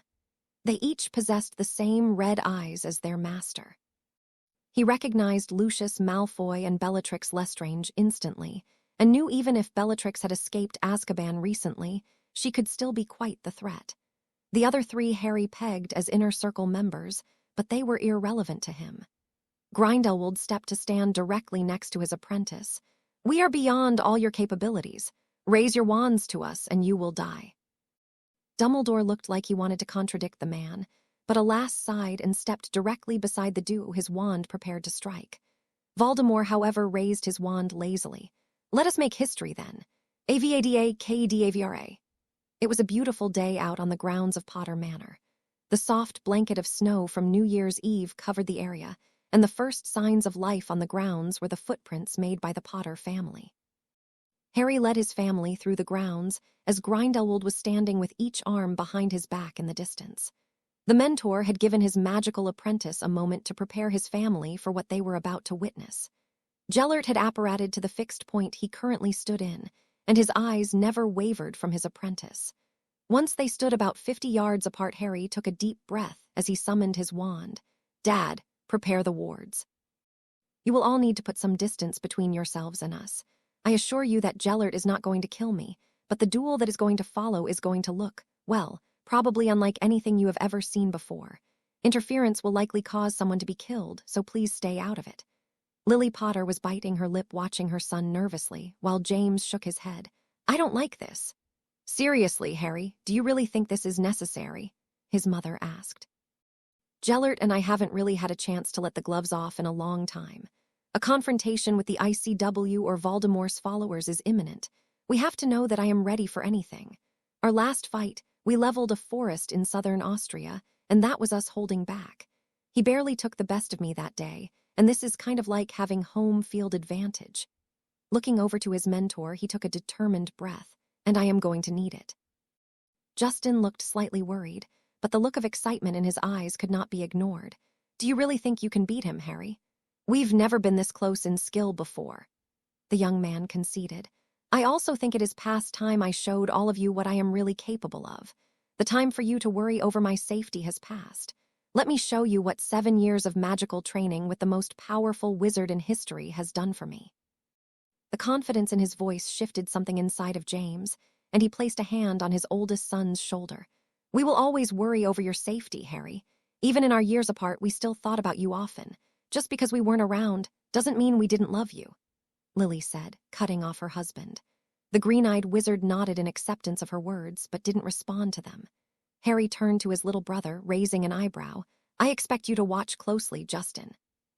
There is a lot you can learn by seeing how Gellert paces the duel. I have no doubt that he will control our tempo for a while as I probe for a way to beat him. Witness how magical titans do combat, because one day I expect you could stand amongst us if you were so inclined to. Harry did not give the younger boy a chance to respond as he strode out to meet his master of the magical arts. When they were 20 meters apart, Harry glanced behind him to see that his family had moved out of the line of fire. He felt the wards around Potter Manor flare to life as well, and his magic seemed to thrum inside of him, relishing in the power of his ancestors' magic surrounding him. As one, each offered a formal bow to the other. Both raised their wands in preparation for attack, but a few tense moments passed where neither moved. Deciding to make the first move, Harry grinned before slashing his wand aggressively across his body, unleashing a bright white ball of fire that went zooming towards Gellert. The man lazily flicked it to the side, and sidestepped his apprentice's follow-up blasting hex, while easily dismantling his conjuration of a metal wolf. Smiling, he slipped under a rupturing curse with the fluidity and grace of a much younger man, while returning fire with a rainbow of curses, hexes, and jinxes.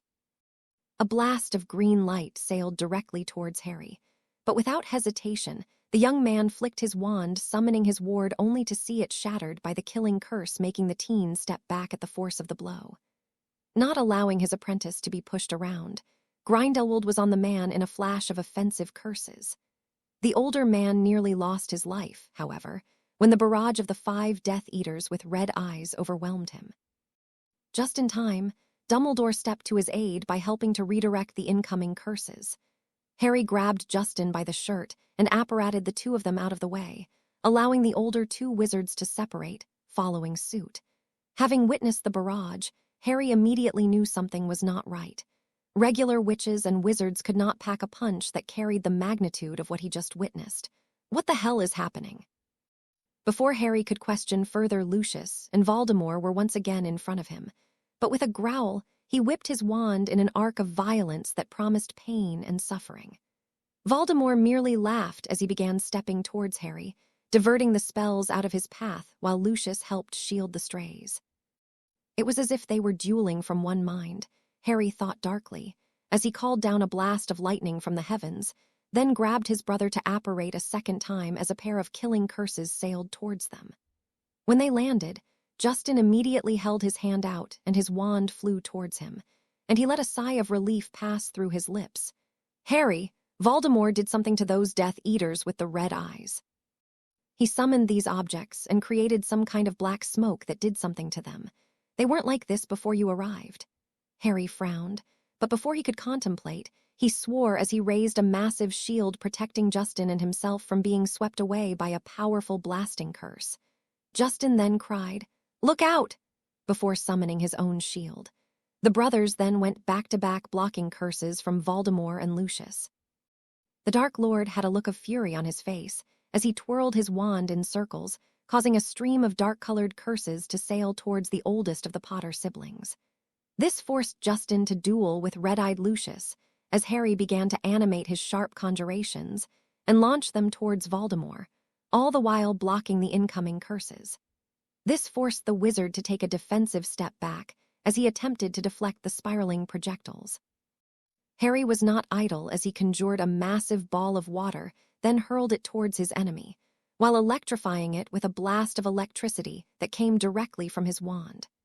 Knowing he had bought himself a moment, he turned to assist his brother, and immediately turned the tides in his favor by putting a hole in Lucius' chest with a gouging hex. Just in time, Harry turned back to summon the ground in front of him to absorb a killing curse, and to Justin's credit, he deflected the debris created from the impact of the curse right back at Voldemort, temporarily allowing the two brothers to engage the snake-faced wizard together. Harry's sense of dark magic flared behind him as he dove to the side, tackling his brother as a black cleaving curse nearly took them both down. Before Harry knew it, he was deflecting curses from two directions as Lucius, and Voldemort surged forward to pin him down. Justin returned the favor of saving the siblings when he wrapped his arms around Harry's torso, tackling the pair into an apparition. The two tumbled as they arrived at their destination, and Harry was on his feet in a flash, his wand sparking demonstrating his rage. What the hell? I punched a hole through that bastard's chest. How is he still breathing? Suddenly Gellert and Dumbledore appeared at their side, both looking worn, and while Dumbledore looked weary, Gellert looked furious. Some type of soul magic I have never seen before. We are going to have to use very destructive magic to take down his followers. Nodding, Harry explained that he had put a hole in Lucius Malfoy's chest, but Gellert scoffed. I nearly incinerated the woman, but she just laughed in the Dark Lord's voice as she put out the flames, and nearly took my head off in retaliation. Dumbledore immediately provided an answer. Tom has somehow managed to imbue his followers with his abilities. Their magical abilities are increased, but not at his level. Regardless, they seem quite indestructible. I would suggest we deal with them as if we were to deal with other pieces of necromantic magic. Cursed fire, Harry said, providing the answer to the others. As he said this, several pops were heard, and the Dark Lord and his followers were before them, led by Voldemort himself. The man smiled widely. Now you seem to realize the severity of your situation. We are too much for the three greatest wizards of the century. Harry had to bite his tongue from following his taunt up with acidity, because he was uncertain of the probability that they would all walk out of the battle alive. Gellert stepped beside him while speaking to Dumbledore. Take young Mr. Potter and two of our red-eyed friends, Albus. Harry and I will hold the main group down together and finish this. We have dueled together the most in our years together. We will handle this. Dumbledore didn't even hesitate to comply with Gellert's request as he grabbed Justin by the shoulder, and with a mighty blast of fire pushed Nott and Avery off the line, while apparating across the graveyard and engaging the two from behind. This started a barrage of magic to begin between Gellert, Harry, Voldemort, and his three Death Eaters. James and Lily watched with horror as they watched their son duel with Gellert Grindelwald. To any observer, it would seem the two were desperately trying to kill one another. Only the smile upon the older man's face indicated they weren't. To the wizened wizard, he was having the time of his life. His magical protege had risen to a level that he had never dreamt of. No punches were being pulled by the older man as he shifted, turned, and destroyed the world around him to try and land a clean hit on his apprentice. 30 minutes into the duel, however, Harry continued to hold a look of absolute focus on his face. His wand was a blur of motions as he attempted to prove to his family what he was capable of. The older man was no match for his apprentice's full capability, and as the mentor watched, he was beginning to understand that perhaps a time was coming where no one would be. With a quick move, Harry apparated out of the way of a curse, landed, threw a trio of hexes before apparating again across the field, and repeating his task of wearing the older man down.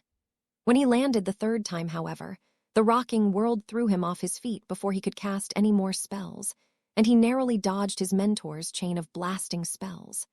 When he found his defensive rhythm, the look on Gellert's face was clear. You will have to do better than that. With a nod acknowledging the man's skill, Harry continued to methodically inch his way back towards the offensive and figure out a way to win this duel. The tempo of the duel was unlike anything Harry had ever experienced. 4 casters, 3 of whom could not be killed by normal means, and the other who was an amazingly gifted wizard, made this scenario impossible to replicate. In all Harry's years of training, nothing could have prepared him for this. Nevertheless, the thrill of being beside his magical mentor with nothing but the intent to kill and survive flying from their wands made Harry feel unstoppable. The first mistake of the duel was made by Voldemort himself when he attempted to summon the cursed flames and kill Harry and Gellert in one fell swoop. This backfired as Gellert began to engage the three followers at once, while Harry exerted his will over the cursed flames and redirected it upon Lucius Malfoy. This time there was no recovering or getting back up as the man screamed for a single moment before vanishing into nothing. In a roar of fury, Voldemort unleashed a massive black curse that wilted the ground as it approached the two magical beings, causing them to apparate out of the way before landing and reigniting the fighting with the upper hand. Voldemort now only had two of his followers to assist him, and the tides were turning. With a grin, Grindelwald watched as his apprentice fought the three viciously at once while he summoned his own version of the cursed flames for the first time in nearly 70 years. The blue flames that erupted from his wand quickly encased the 5 wizards, and Grindelwald mockingly called out, "Now, my lord, let us play by the rules. No cheating." Before Voldemort could do anything, Nott was consumed by the blue fire, while Harry stepped straight out of the circle with no problems, taking a slight reprieve, as Voldemort and Bellatrix battled the circle with increasing desperation as it shrunk down. As Harry watched for a moment, his attention turned to Dumbledore and Justin dueling with one final enemy with increasing success. A surge of euphoria hit Harry as he realized they had a chance. Not wasting another moment, he raised his wand and bellowed out, "Fiendfire!" The blast of heat that followed nearly brought the entire battlefield to a halt, but Grindelwald simply allowed his own spell to be defeated as he apparated to stand beside his apprentice. With a swirl of the Elder Wand, the fire came crashing down upon the two, and while Voldemort was able to repel the strike, Bellatrix quickly became consumed by the cursed flames, ending the last of the red-eyed followers as Dumbledore and Justin joined Gellert behind Harry as Voldemort attempted to wrestle control over the cursed fire. Knowing the man was done for, Harry did not stop the man from destroying his creation, and Voldemort stared hatefully at the young wizard as he heaved for breath. The world stilled as Voldemort and Harry only had hateful eyes for the other. Harry broke the silence. "No one is going to interfere, Tom. Today you will die one way or another, but what happens next is strictly personal. You murdered my grandmother, sent your followers to torture my godmother, and took a personal interest in trying to kill my brother. Your grudge is with me now. There is no other way. I won't allow it. You have stood on the shoulders of better wizards, Potter." Voldemort spat. "If that's true, then there is nothing stopping you from killing me. I would love to see you try," Harry growled back. As if prompted by the heavens, the two raised their wands simultaneously with the intent to kill. Conjuring a flock of ravens and a fire whip in 2 quick twists of the wand, Harry had his creation eat the killing curse that sailed his way while his whip found its mark across the battlefield. An hour had come and gone. Harry was hard-pressed to take an advantage over the man he considered the most powerful wizard in history. His only hope was to outlast the man, and despite the smile remaining on the older man's face, Harry could tell the duel was beginning to wear on him. It was the fact he noticed this that Harry pushed everything he had into his earth-shaking spell, while ripping the ground apart at his mentor's feet. Simultaneously, the young man apparated continuously around the warded area, attempting to dismantle the man, and in a roar of frustration, he unleashed a string of blasting spells that continued to stream from his wand. Grindelwald, of course, blocked the initial spell, but the more magic that poured from Harry's wand, the harder it became to hold back his apprentice's power. With a twist, the man apparated, but before he could raise his wand in a show of offensive power, he felt a wand placed against his neck. "Yield!"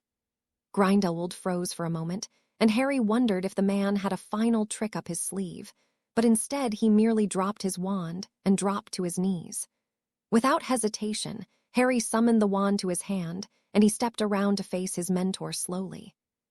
Still wary of a possible trick, what Harry saw, however, surprised him more than any trick the man could have done. There were tears in Gellert's eyes, and he didn't even attempt to hide them. "Look around, my boy. Do you see what you are capable of? 7 years it has taken you, but you have finally defeated me." Harry did as instructed as his eyes glanced around their battlefield. The grass was singed, while the trees surrounding the area were destroyed.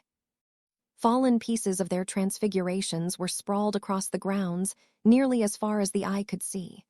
They had truly created a mess, and the weight of what Harry had done settled over him as he offered the man back his wand. Gellert looked upon his student with pride as he was helped back to his feet. "My pride in you cannot be understated, my boy." Looking up to the cries of excitement from Justin, Harry braced himself for impact as the boy launched his arms around his shoulders. "Merlin, Harry, I thought I pushed you in our duels, but that was something else." James, who followed behind with his arm around his wife, looked slightly troubled. "Son, that was terrifying to watch. You could beat me, your grandfather, and his father before him together. As your father, that isn't easy to admit, but you were incredible." Lily could only nod for a moment before saying, "What you went through to become as talented as you are, Harry, I can't even fathom it." "When I told you I would kill Voldemort, Mum," Harry said suddenly as he caught the accusatory look his mother sent at Gellert, "I meant it. He harmed members of this family and would kill people dear to me. Voldemort is my responsibility now. And your son will make him pay for his crimes." Gellert said, assuring the family as he placed a hand on his apprentice's shoulder. "Whatever it takes." Voldemort's wand arm had been severed as he fell to the ground in defeat. Before the fallen wand could hit the ground, Harry had summoned it to his hand, and without hesitation fired a severing curse at the man's head. Watching the head fall from the shoulders of the monster that had terrorized the wizarding world for over a decade, Harry let out a deep exhale. When the man's head hit the ground, Harry turned to face the surprised group. "It's over." The two older men looked to the teenager in shock, but Justin merely hurled himself forward, embracing his brother, a sob escaping his throat. "Thank you, Harry, thank you." Instinctively, Harry wrapped both his arms around the boy, holding him tight. "I did it for our family, Justin. He can't hurt you anymore. I promise." The shaking shoulders continued as Harry looked to Gellert and Dumbledore, who stared at the fallen body of Tom Riddle with equal looks of unease. The oldest Potter son gave them both a nod as he felt the shoulders of his brother stop shaking. As he moved to separate from the young man, however, Harry felt an incredibly sharp pain enter his back as Justin pounded something into him. Gellert and Dumbledore both let out inaudible yells that Harry couldn't even process. As he separated from the boy and began to crumple, red eyes looked down upon him. "A promise you were foolish to make, Potter." A foot hit his chest as he fell the rest of the way to the ground. A wand was in Justin's hand in a flash as he attempted to cast the killing curse on Harry, but a roar of pain made the brown eyes of his brother return as he himself fell to his knees. "Harry, I can't hold him back." Gellert scrambled to Harry's side, helping him to his feet, removing the knife from his back, and casting healing spells over him as Dumbledore stepped between the groups to defend either side if necessary. The sight of Dumbledore enraged Justin, however, as he roared out a series of spells, and his eyes returned to the same red shade of Voldemort's. Harry watched as Voldemort turned Justin's power into a formidable weapon against the headmaster of Hogwarts. Justin was not only powerful, but fast and incredibly aggressive as well. As Gellert worked magic into Harry's wound, he found the strength to separate from the man, but Gellert attempted to stop him. "You can't hurt him, Harry. I know you can't. Let us handle this. I won't allow either of you to harm my brother," Harry said as his eyes remained on the duel in front of him. "That isn't your brother anymore, and if he is still in there, he won't be for much longer," Gellert pleaded. "Only after he kills me do I give you permission to intervene," Harry said stubbornly, before twisting into an apparition, landing directly in between the headmaster and his brother. Dumbledore ceased his spellcasting at once, while Justin froze for just a moment. It couldn't be clearer to Harry that his brother was still in there trying to fight his way out. "Don't give up, Justin. You can beat him." Justin dropped to his knees, agony written across his face, wand still in his hand. "You can't save your pathetic brother, Potter. Only I can live forever." Ignoring the man's throaty voice that left his brother's throat, Harry shook his head. "You aren't pathetic, Justin. You are a great wizard. You have amazing potential, and I am going to show you how to be better than those you saw here tonight. Don't give up on me, Justin." A flash of green light left Justin's wand, but Harry weaved his head out of the way, attempting to disarm the boy. But the fight kicked off from there as Voldemort retook control and found his feet. Harry was desperate not to hurt the boy, but Voldemort was fighting to kill, of that there was no doubt. Magic that his brother could not have possibly known was flying from his wand, and undoubtedly Harry was fighting for his life as well as his brother's.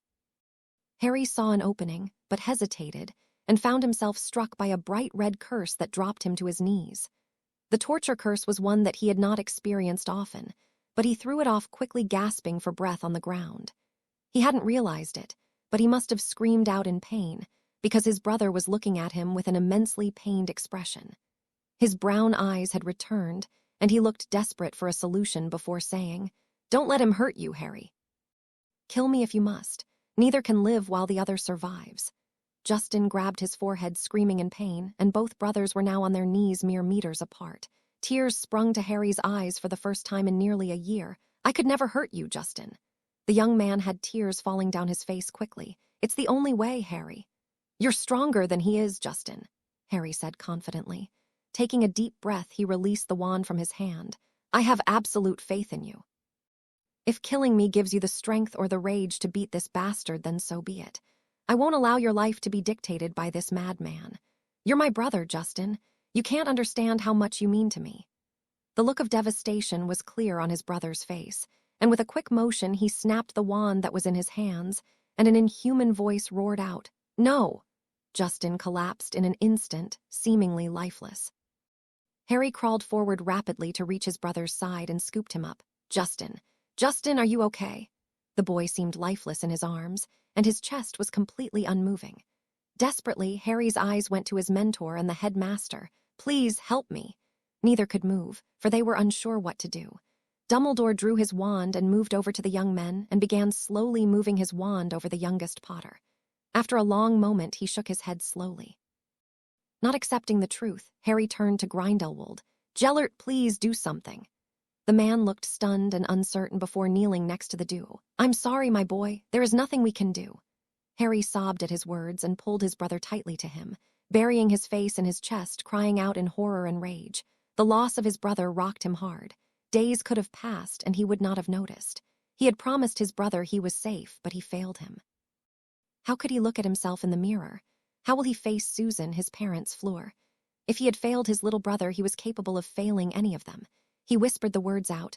"Why did this happen? We had won. All the power in the world, and we couldn't prevent my little brother from dying." Neither of the older wizards said a word as they watched the shattered young wizard say words over his little brother. "It won't be for nothing. I will burn their beliefs to the ground. You have my word. Another like Voldemort will never rise in my lifetime. I swear it to you, Justin." "Were you always this dramatic?" A hoarse voice whispered so quietly only Harry heard it. The young man flinched like he had been electrocuted and looked down with hope written across his features as Justin's eyes peered wearily at him. "Hey, I think he's gone." Harry was thankful he had not made it off the ground because he was certain he would have crumpled in disbelief. You were dead." Justin nodded. "I was. I saw Grandma on the other side. She told me it wasn't my time yet."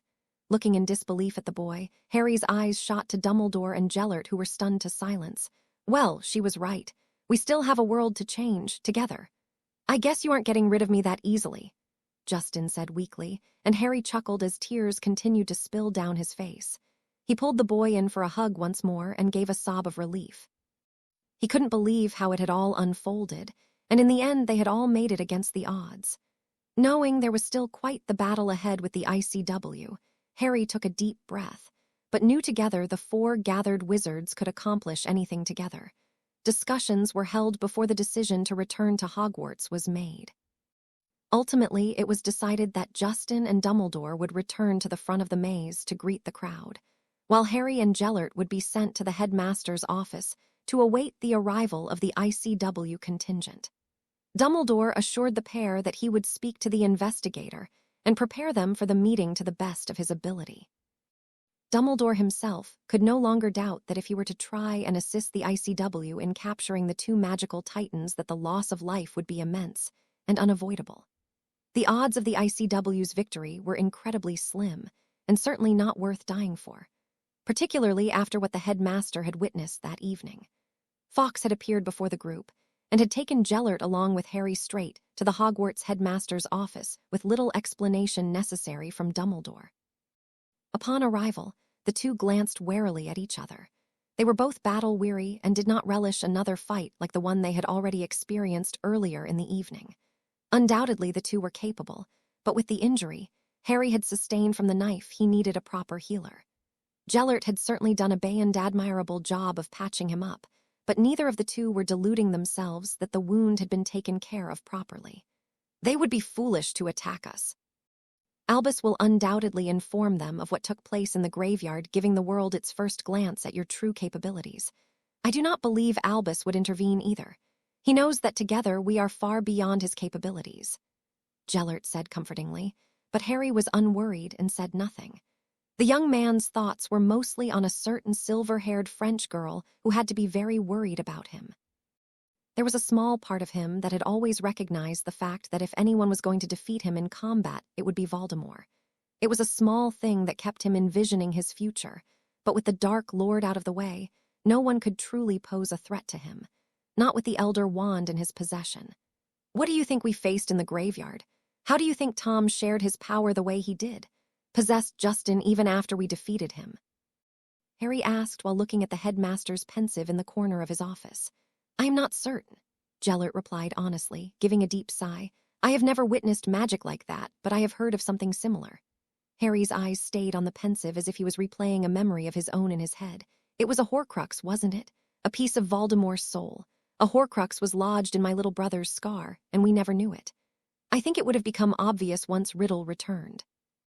It was apparent his very presence caused your brother significant pain. Had we seen this, we would have had time to research a way to get rid of the Horcrux without killing the host, Gellert said comfortingly. Is the Horcrux truly gone? Harry asked skeptically.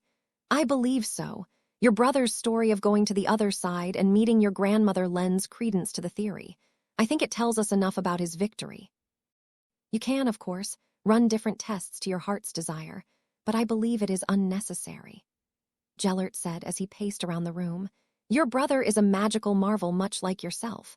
I believe his abilities in acclimating and the trauma he went through this evening gave him the strength to dissolve the Horcrux himself. It would be prudent to keep an eye on the lad to ensure he did not absorb the soul shard, but if that were the case, I think the changes would be minor.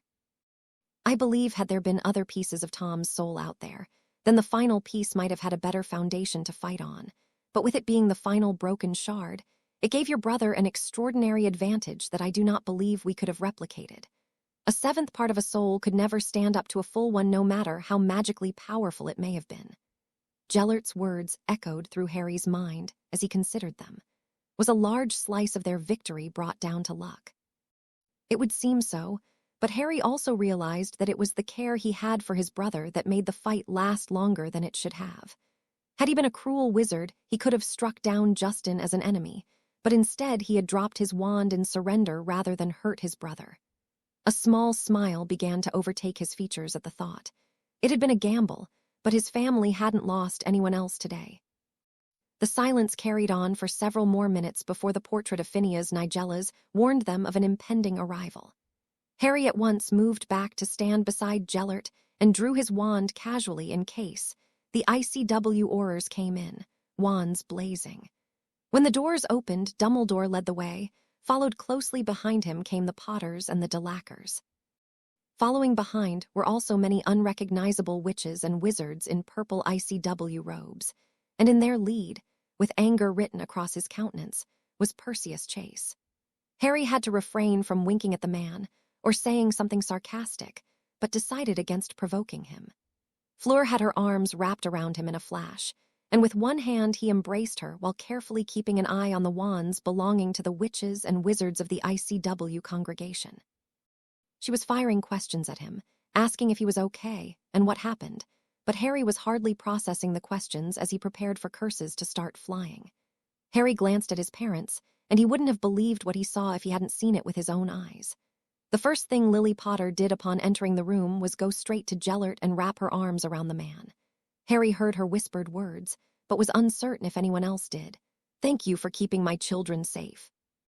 When the two separated, Gellert looked stunned.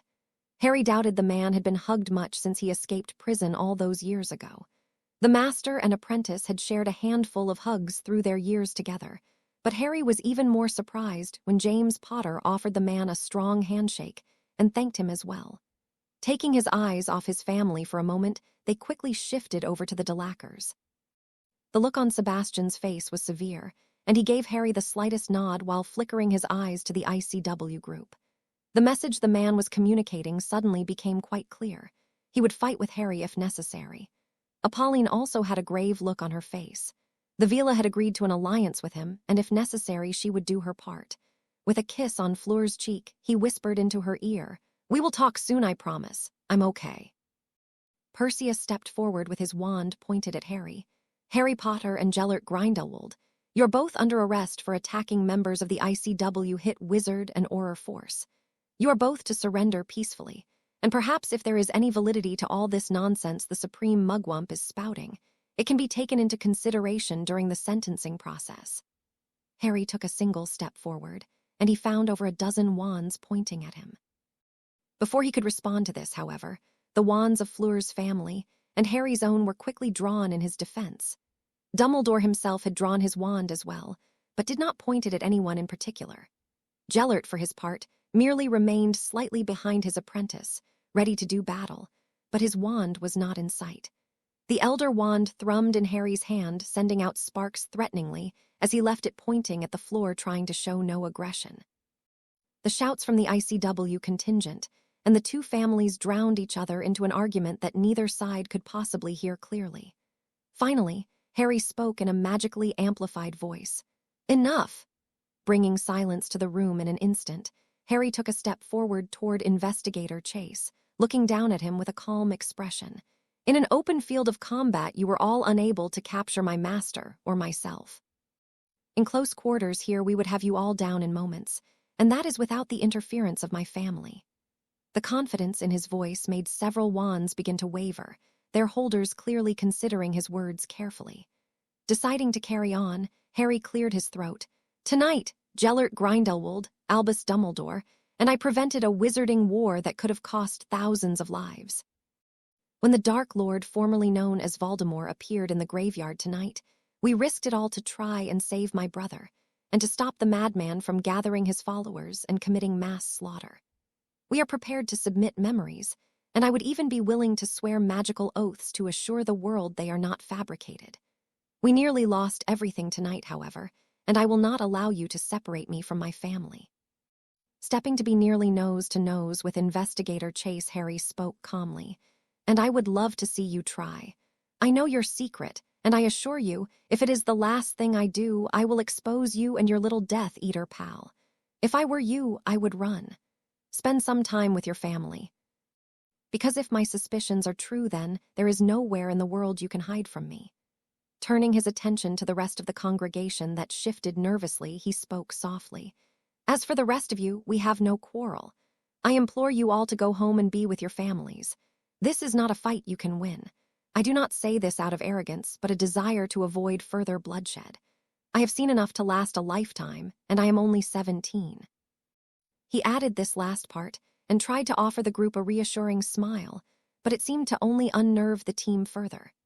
Clearly, some of them remembered their last encounter vividly and knew they did not really stand a chance. A woman from behind the lead investigator called his name, and the man twitched slightly before finally nodding. "I will see you soon, Potter." As the man turned to depart, the other ICW witches and wizards followed suit, and Harry couldn't help his final taunt. "Not if I see you first." The man froze for a moment, and Harry braced himself, wondering if the man would prove to be foolish or not, but clearly he intended to live a little longer, and continued forward without any further hesitation. When the door to the headmaster's office closed, Harry took a deep breath before turning to his mum and dad. "Is Justin in the hospital wing?" James Potter nodded, taking a breath. "Yes, being guarded carefully by Sirius and Remus. He is safe now." "Thanks to you, Gellert, and the headmaster," Lily added. "The Potter family owes you two quite a debt for protecting members of its family," James said, looking from Grindelwald to Dumbledore.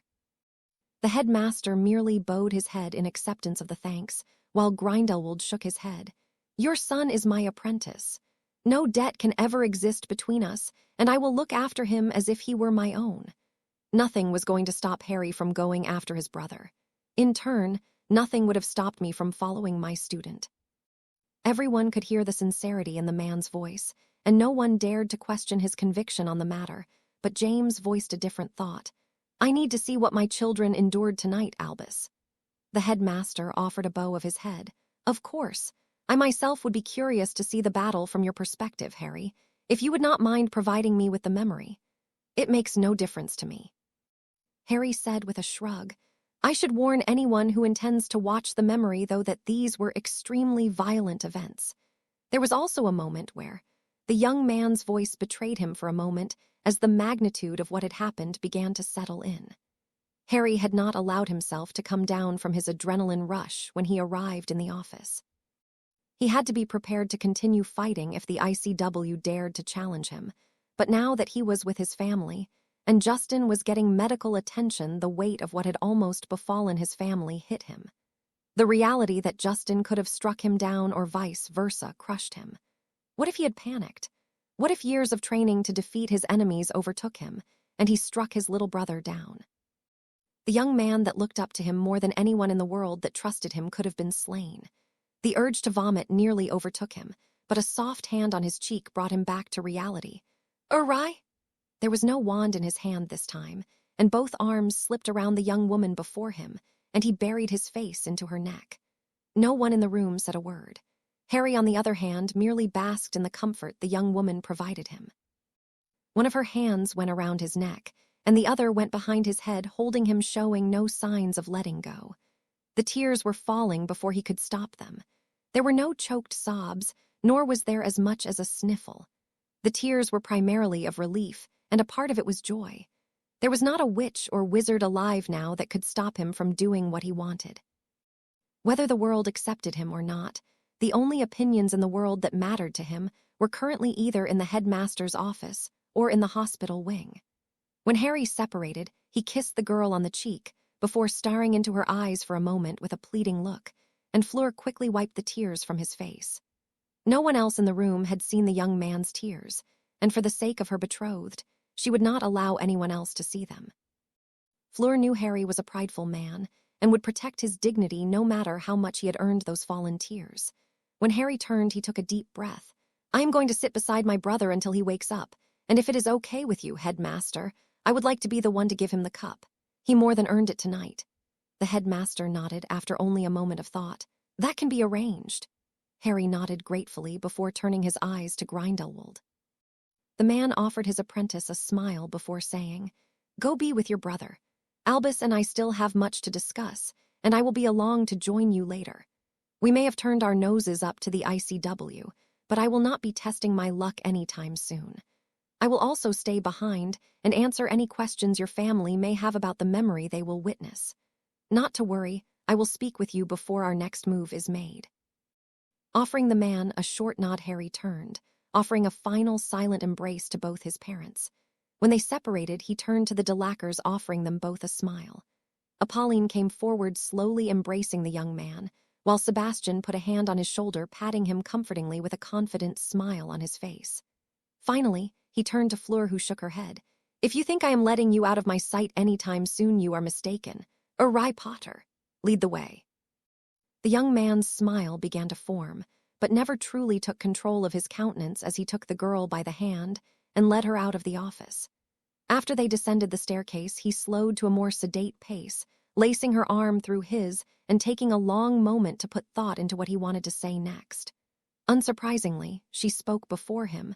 I think I would like to get married in France, if that is okay with you. The question stunned the young man, but only momentarily. After what I have put you through these last few months, I think I would marry you on the moon if you wished. Fleur nodded approvingly. There is a beautiful town out on the water, west of Bordeaux, that would be perfect. I spent a summer there when I was a little girl and fell in love with it.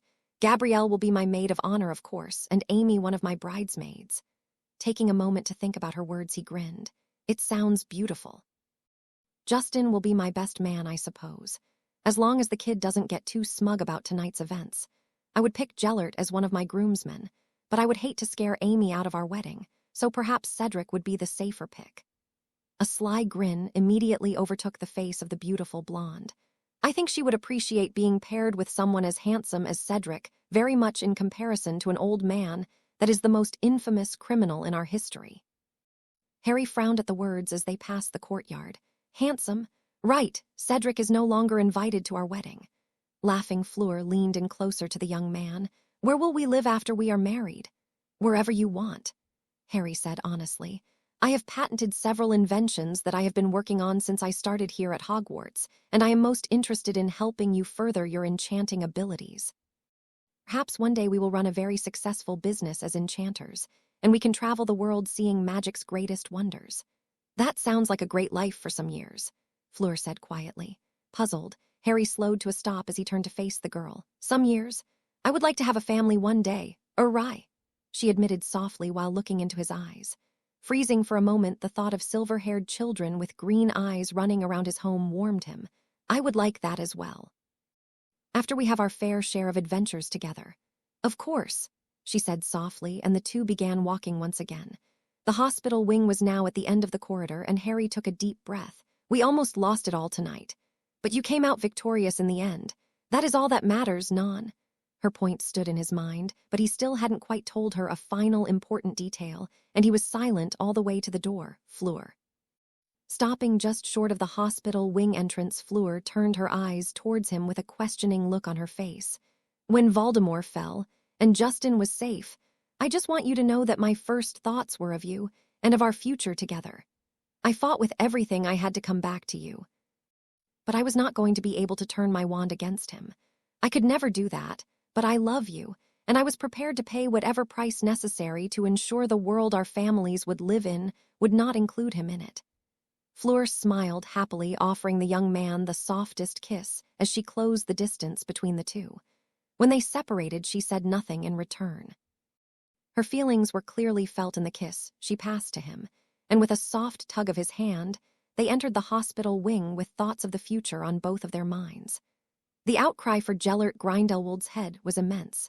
The ICW had held some of the longest meetings in its history, following the days of the Triwizard Tournament. It was during these meetings the world was shown just what the magical juggernauts had accomplished in the graveyard. The world was also shown just what Harry and his brother had endured in those final moments, and how much the oldest Potter son was prepared to sacrifice in order to ensure his brother's safety. It was unanimously agreed that no dark wizard could possibly have made that sacrifice, but the same was not being said about Gellert. Surviving members of the Great War, and even families of the fallen during the war, publicly ostracized the ICW for not taking the man in for his war crimes. It was true that he was guilty of his past indiscretions, but the question of who was capable of arresting him was left unanswered.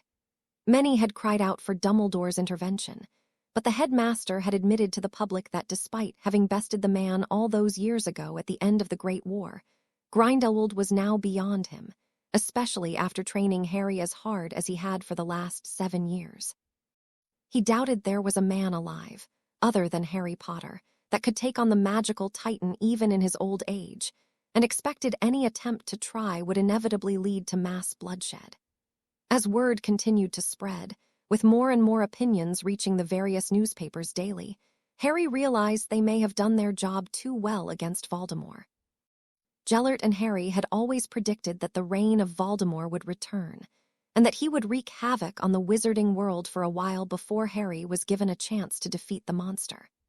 Having defeated him in a near-private ceremony before he could ascend to his previous horrifying power did not leave a grateful wizarding community as they had expected.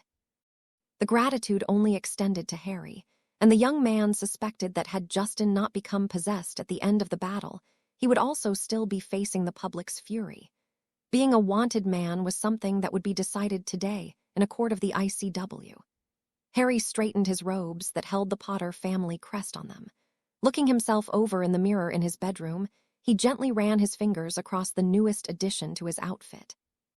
On his lapel was a gift from Grindelwald, a simple piece carved in solid silver, the symbol of the Deathly Hallows.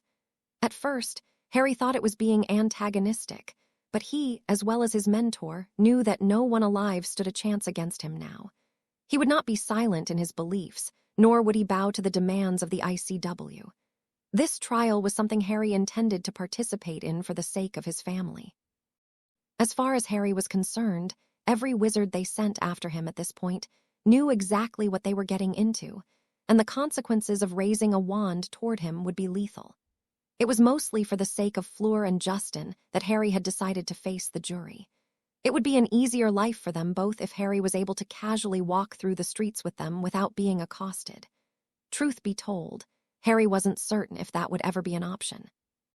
After the memory had been released to the public by the British Ministry of Magic, people were calling the Potter brothers heroes. Calls for orders of Merlin, and titles were being shouted down the streets of Diagon Alley. But still, the international community wanted a piece of Harry. Harry had already cleared his name for the deaths of Igor Karkaroff and Marcus Flint by making magical oaths and submitting to Veritaserum questioning by the Minister for Magic, Amelia Bones herself. It was enough for the woman to issue him a pardon when she became interim minister, and Harry knew that regardless of the outcome of this trial, he would be safe in Britain, which was why he demanded the trial be held in his home country if they wished for him to attend. A knock on his door drew him out of his thoughts as he called out permission to enter. In the mirror, the face of his fiancée appeared. Turning to face the woman, he offered her a small smile as she asked with a nervous expression, "Are you ready?" Offering the woman a nod, he walked over to her, placing a kiss on her cheek. "I am. There is no need to worry. The ICW wouldn't dare try to arrest me here, and they wouldn't be allowed to bring the type of manpower it would take to arrest someone like me anyway. The British ministry is in my corner at this point. The world won't be happy with what I have to say, but they will have to live with it. This ends today." Sighing, the young woman wrapped her arms around Harry's neck, putting her face on his shoulder. "I just don't wish to live the rest of my life looking over my shoulder, mon amour.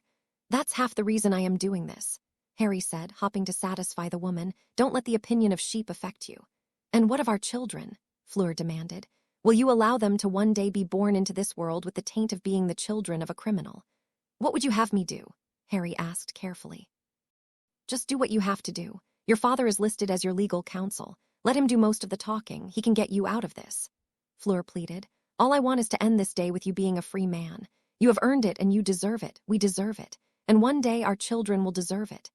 Green eyes met blue, and a tense moment passed before Harry acknowledged her request with the slightest of head movements. He did not wish to deny the girl anything, so assured her, "Very well. I will try not to antagonize the ICW. Will you still wear that?" the woman asked, gesturing towards the silver pin on his lapel. Frowning, the young man nodded. "I will not hide who I am from the world, the heir to the Potter family and the apprentice to one of the most powerful sorcerers to ever walk the world. It may come with a stigma, but it was something you agreed to when being with me." Biting her lip for a moment, the woman conceded the point, and Harry put her hand through his arm with a soft smile. "Now let's get this over with. I want to get on with my life and put all this behind me." Fleur gripped her fiancé's arm with an uncertain squeeze and followed the man through the house, where Fleur's family and his own were waiting by the Fleur network. Sebastian and Apolline both offered him consoling smiles, while his own parents looked very nervous. Justin, on the other hand, merely sat on the nearby couch looking supremely unworried, something Harry was rather grateful for. "I am ready." James nodded his head, coming forward and placing a hand on his shoulder. "Once we enter the courtroom, just let me do most of the talking. We are pleading not guilty to all charges. I hold a lot of sway as Lord Potter even in front of the ICW, and they all remember what our family has done for the world throughout the centuries. It will help that your struggle in the graveyard is still at the forefront of their minds, so let me end this for you." Glancing at Fleur, Harry took a deep breath before nodding his head. "Very well. I will trust you this time, Prongs." Justin gave a sigh of relief at that before cheekily saying, "They were thinking you would be difficult." "I have a compelling reason not to be," Harry answered his brother with an assuring smile. No one questioned his words further as he stepped toward the Fleur and whirled across the country into the Ministry of Magic atrium. What awaited Harry wasn't necessarily a surprise, but still, he grinned at the sight of dozens of international aurors lined up on each side of the atrium in anticipation of his arrival. Mixed in the group were a few British aurors, but the Potter Heir was certain that most were from the international delegation. At the end of the tunnel was the Minister for Magic, Amelia Bones, and of course, the Chief Warlock, Albus Dumbledore himself. Next to both of them was a massive pale-skinned man Harry had never seen before, but judging by the symbols on his robe Harry guessed, he was likely in charge of the international aurors. A part of him was hopping to run into Investigator Chase again, but perhaps it was for the best that the man was not there to antagonize Harry. Once the Potter contingent had arrived, Harry began his walk through the atrium with James and Sebastian on each side of him. When Harry made it to the three at the end, the young man greeted Dumbledore first. "Hello, Headmaster. I see all the stops have been brought out for my arrival." The man offered Harry the smallest of smiles before saying, "Indeed. Harry, you are of course familiar with our Minister for Magic, Amelia Bones." Harry offered a slight bow to the woman who gave him a nod in return, before Dumbledore gestured to the other man. "This man is Brady Merritt. He is from the American Horror Office. He is now the head investigator for the ICW following the unfortunate events surrounding Perseus Chase." Harry looked at the giant of a man that was Brady Merritt and offered the man a nod. "Investigator Merritt, a pleasure." The man grunted. "Mr. Potter, it seems that regardless of the outcome today, my department owes you an apology. I assure you that there will be no more illegal maneuvers by the ICW. Investigator Chase has been suspended and is under house arrest, pending the investigation results. The illegal warrant Chase attempted to execute was a gross miscarriage of justice, and for that, you have my apologies. The death of Igor Karkaroff should have been fully investigated before any charges were brought to your person. Your minister assures me that she was thorough in your questioning to ensure you were in no way knowledgeable or culpable in the deaths of Marcus Flint and Igor Karkaroff. You will not be placed on trial for either of those crimes today, but an investigation is still pending." James and Sebastian both seemed to visibly deflate in relief at the man's words, while Harry seemed contemplative. Glancing over his shoulder to Fleur made him halt in the biting response that came to his mind, so instead, his eyes returned to the hulking man in front of him. "I accept your apology, Investigator Merritt. Let us hope this trial can come to a conclusion we are all satisfied with." The two both offered each other the slightest of nods, and the man spoke now with a slight bit of apprehension in his eyes. "Now, Heir Potter, as we are about to descend down into the courtrooms, you will not be allowed to carry a wand for the duration of this trial. You are to surrender it before we begin." Narrowing his eyes, Harry turned to Dumbledore before saying, "Very well, but I will only surrender it to the Chief Warlock. Let's just say my wand is special, and it requires extremely delicate handling. I would trust very few with it, and while the Chief Warlock would not usually be one of them, I will make an exception to satisfy the courts." Merritt and Amelia Bones exchanged looks before the man conceded with a nod, and Amelia spoke. "I think that will be an acceptable accord for this unique set of circumstances." Harry wandlessly summoned his wand to his right hand and eyed it carefully before offering it to the headmaster. Before the elderly man could take it, Harry, however, lowered it. "No tricks, Dumbledore. I am very attached to this wand now, and it is my birthright. I would not take kindly to anyone attempting to separate me from it. I am still very in tune with the original wand that Ollivander gave me, and I assure you I will come for any who would attempt to separate me from my new partner." Amelia and Merritt both frowned at his words, but Dumbledore merely nodded in understanding. "It is, as you said, your birthright." Satisfied, Harry handed the man his wand, and the headmaster smiled at the connection between himself and his former wand, before sliding it into his sleeve without further hesitation. Turning his eyes towards the others, Harry asked, "Shall we begin?" Merritt immediately nodded and made a slight gesture with his hands. 4 Aurors stepped out of line from nearby, and the lead investigator explained, "These gentlemen will escort you to the courtroom. We will meet you there to begin your trial." Nodding in understanding, Harry offered a final, reassuring smile to his family. A knowing look went towards his little brother, who he knew was holding his first wand on his person, just in case the worst were to happen. Justin caught his gaze and offered the subtlest of nods, confirming that he had done as his brother asked, allowing Harry to feel a slight relief course through him before following the small squad of Aurors to the elevator. Harry had anticipated the ICW would attempt to remove his wand from him and had to have a contingency just in case. The ride down was uncomfortable, and none said a word. Harry had stretched his senses to push his magic out warningly, but at the same time, he was ensuring that none of the 4 were going to try anything suddenly. When the group exited the elevator, Harry was practically frog-marched to the courtroom where the ICW had already gathered. Upon his arrival, the entire room went quiet, and Harry sat in the chair in the middle of the room. There had to be at least 100 delegates or more from the ICW, as Harry surveyed the room carefully with his eyes trying to remain as calm as possible. It didn't take long for his family to fill a small section for guests in the back of the room, nor was it long before the 3 lead prosecutors entered. Dumbledore rose after all had taken their seats and began the procession. "Good morning. My name is Albus Percival Wulfric Brian Dumbledore, Chief Warlock of the Wizengamot. Sitting with the prosecution are Amelia Susan Bones, Minister for Magic, and Brady Patrick Merritt, Lead Investigator for the ICW. I hereby bring to session on July 1st, 1994, the matter of the International Confederation of Wizards versus Harry James Potter." Harry felt a small ball of anxiety for the first time settle in his stomach, but Dumbledore did not stop there. "The charges that are to be reviewed are that Harry James Potter aided Gellert Grindelwald in his escape from the ICW, while fully aware that the man was a known and escaped war criminal, and that he attacked ICW Aurors while doing so. For the record, the charges of the murder of Igor Karkaroff and Marcus Flint have been dropped due to sufficient evidence provided by the British Department of Magical Law Enforcement." A few murmurs went up throughout the room, but no one raised an audible complaint. After Dumbledore left a moment for the side chatter to stop, he turned his eyes to Harry. "Mr. Potter, how do you plead?" Before Harry could answer, he glanced behind him where his dad in his Wizengamot robes stepped down from the stand. "Witness for the defense, Lord James Charles Potter, father to Harry James Potter." Whispers once again filled the courtroom as his father stepped to be at his side and offered his son a squeeze on his shoulder. "To all charges we plead not guilty." Amelia Bones nodded. "Noted. Mr. Merritt, it is your floor." The large man nodded his head before turning his eyes to Harry. "Lord Potter, Heir Potter, I am going to ask some clarifying questions for the court. Do you understand?"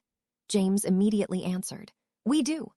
Merritt nodded before gesturing to an image that was being projected in front of the entire ICW. Harry immediately recognized himself and Gellert standing side by side wiping out scores of Aurors and Hitwizards. "This image has been verified by experts." "Mr. Potter, do you recognize these images?" Instead of speaking up, James spoke for him. "We do recognize the images." Merritt nodded. "Can you explain the circumstances of this image for those that were not present?" James nodded, carefully packing in front of Harry as if he were protecting him from the man's words. "We were celebrating my son Harry's win of the second task at the Triwizard Tournament. It was a celebration among family and friends. A voice brought us out our evening, and former investigator Perseus Chase of the ICW announced that they had the place surrounded, and Harry was under arrest for crimes we knew he did not commit."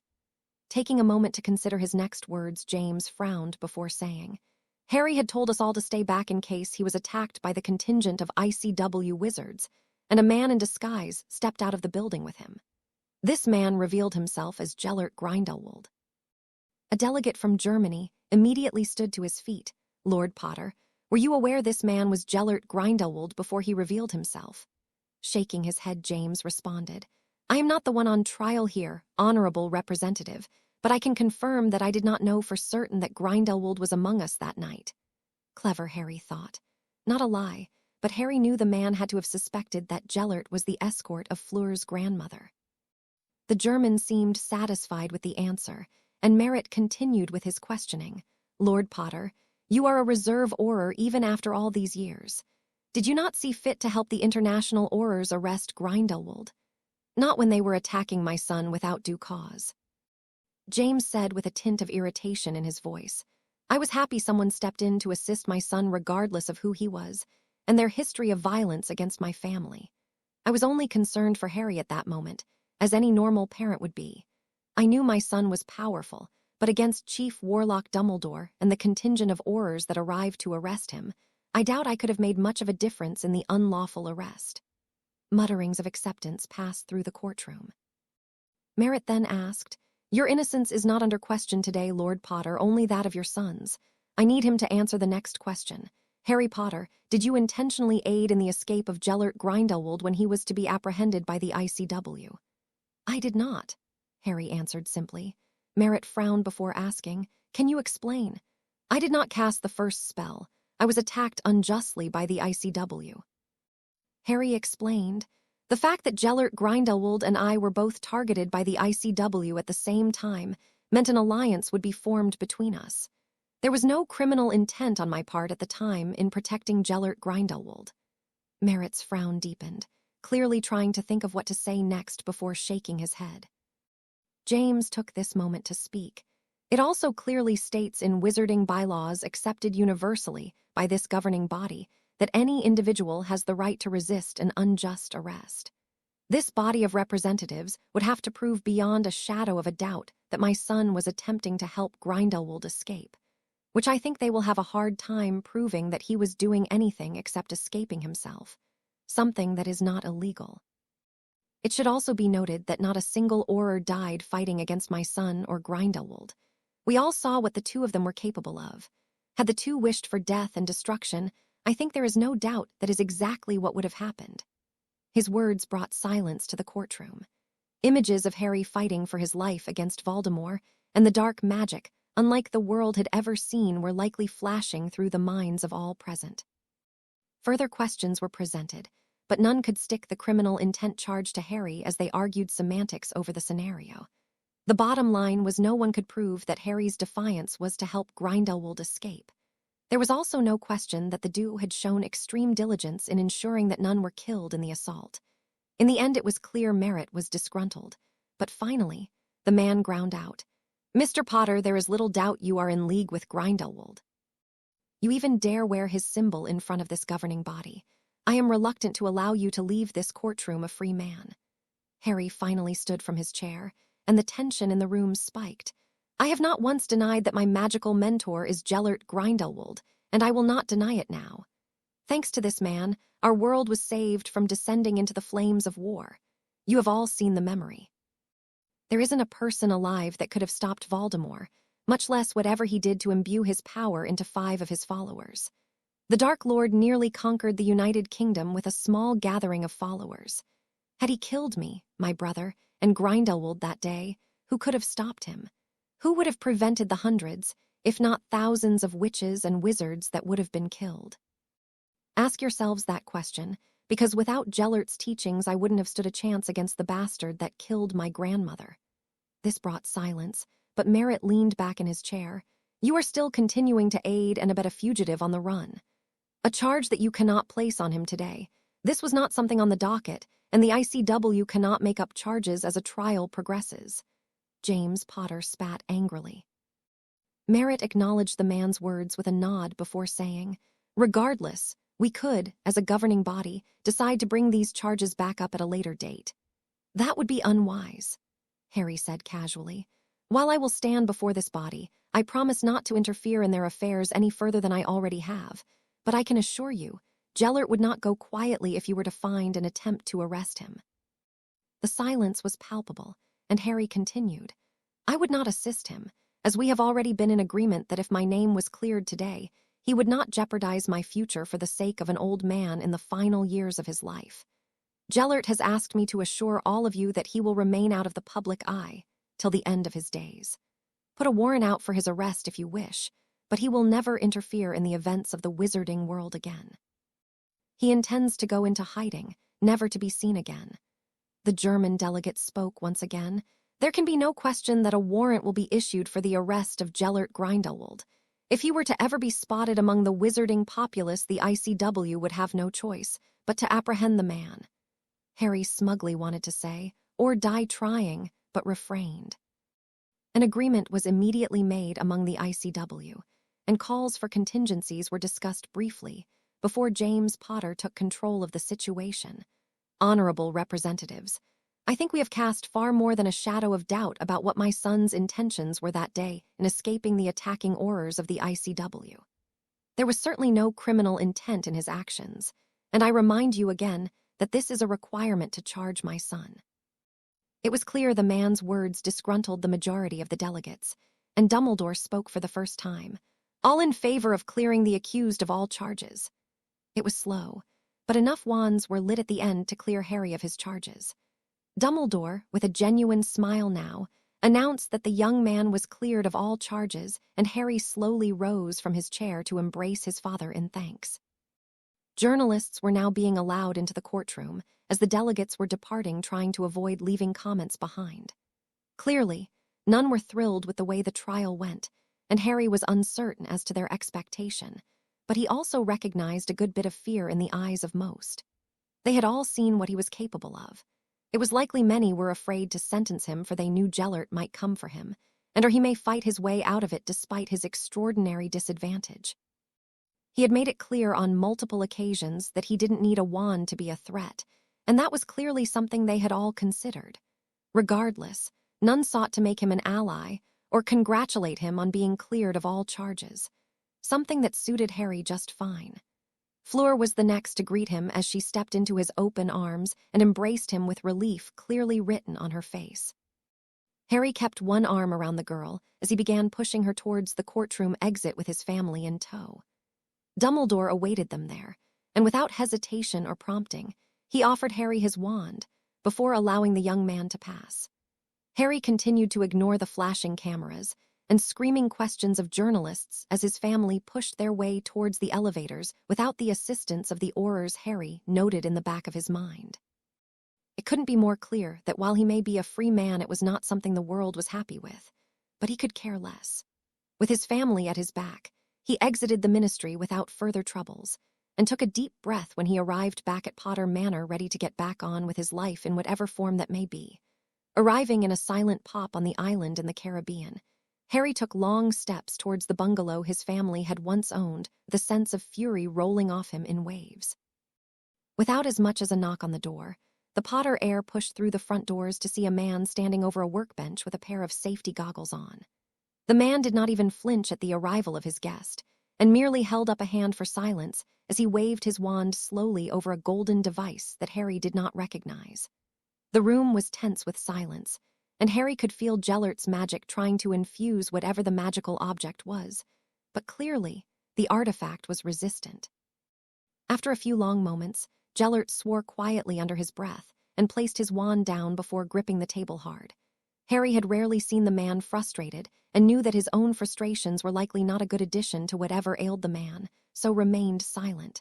Gellert, however, did not like to mince words. "I take it Investigator Chase has been cleared of all charges." "There wasn't enough proof to convict him," Harry said with disgust. "I was there at the trial." It didn't really seem like their hearts were in it. Gellert nodded thoughtfully for a moment. "Do you plan to seek retribution?" "Fleur insists that I don't," Harry said bitterly, "but the man tried to ruin my life, spread doubt among people I care about, and would have seen us killed or imprisoned if the opportunity arose. I can't help thinking he didn't act alone either. The man is too spineless to kill without cause, too cowardly to murder two people just to frame someone else. Part of me wants to go after him just to ensure there are no more enemies hiding in the dark." The man closed his eyes and seemed to reach for the future with his mind, but he shook his head. "I am afraid the future is clouded to me at the moment. I see nothing but darkness at the moment. Part of me believes my time is coming." Frowning, the young man approached the table to stand across from his mentor. "Are you sick?" "I am in the best health I have been in many years," Gellert answered with a thoughtful voice, "partially in thanks to your family. This property is the best weather I have seen since my years in France.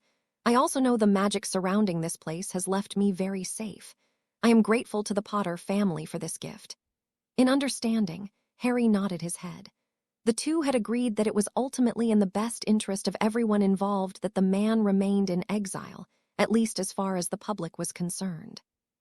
James and Lily had gifted the man a Potter property, a small, unplottable island he could spend the rest of his days wanting for nothing.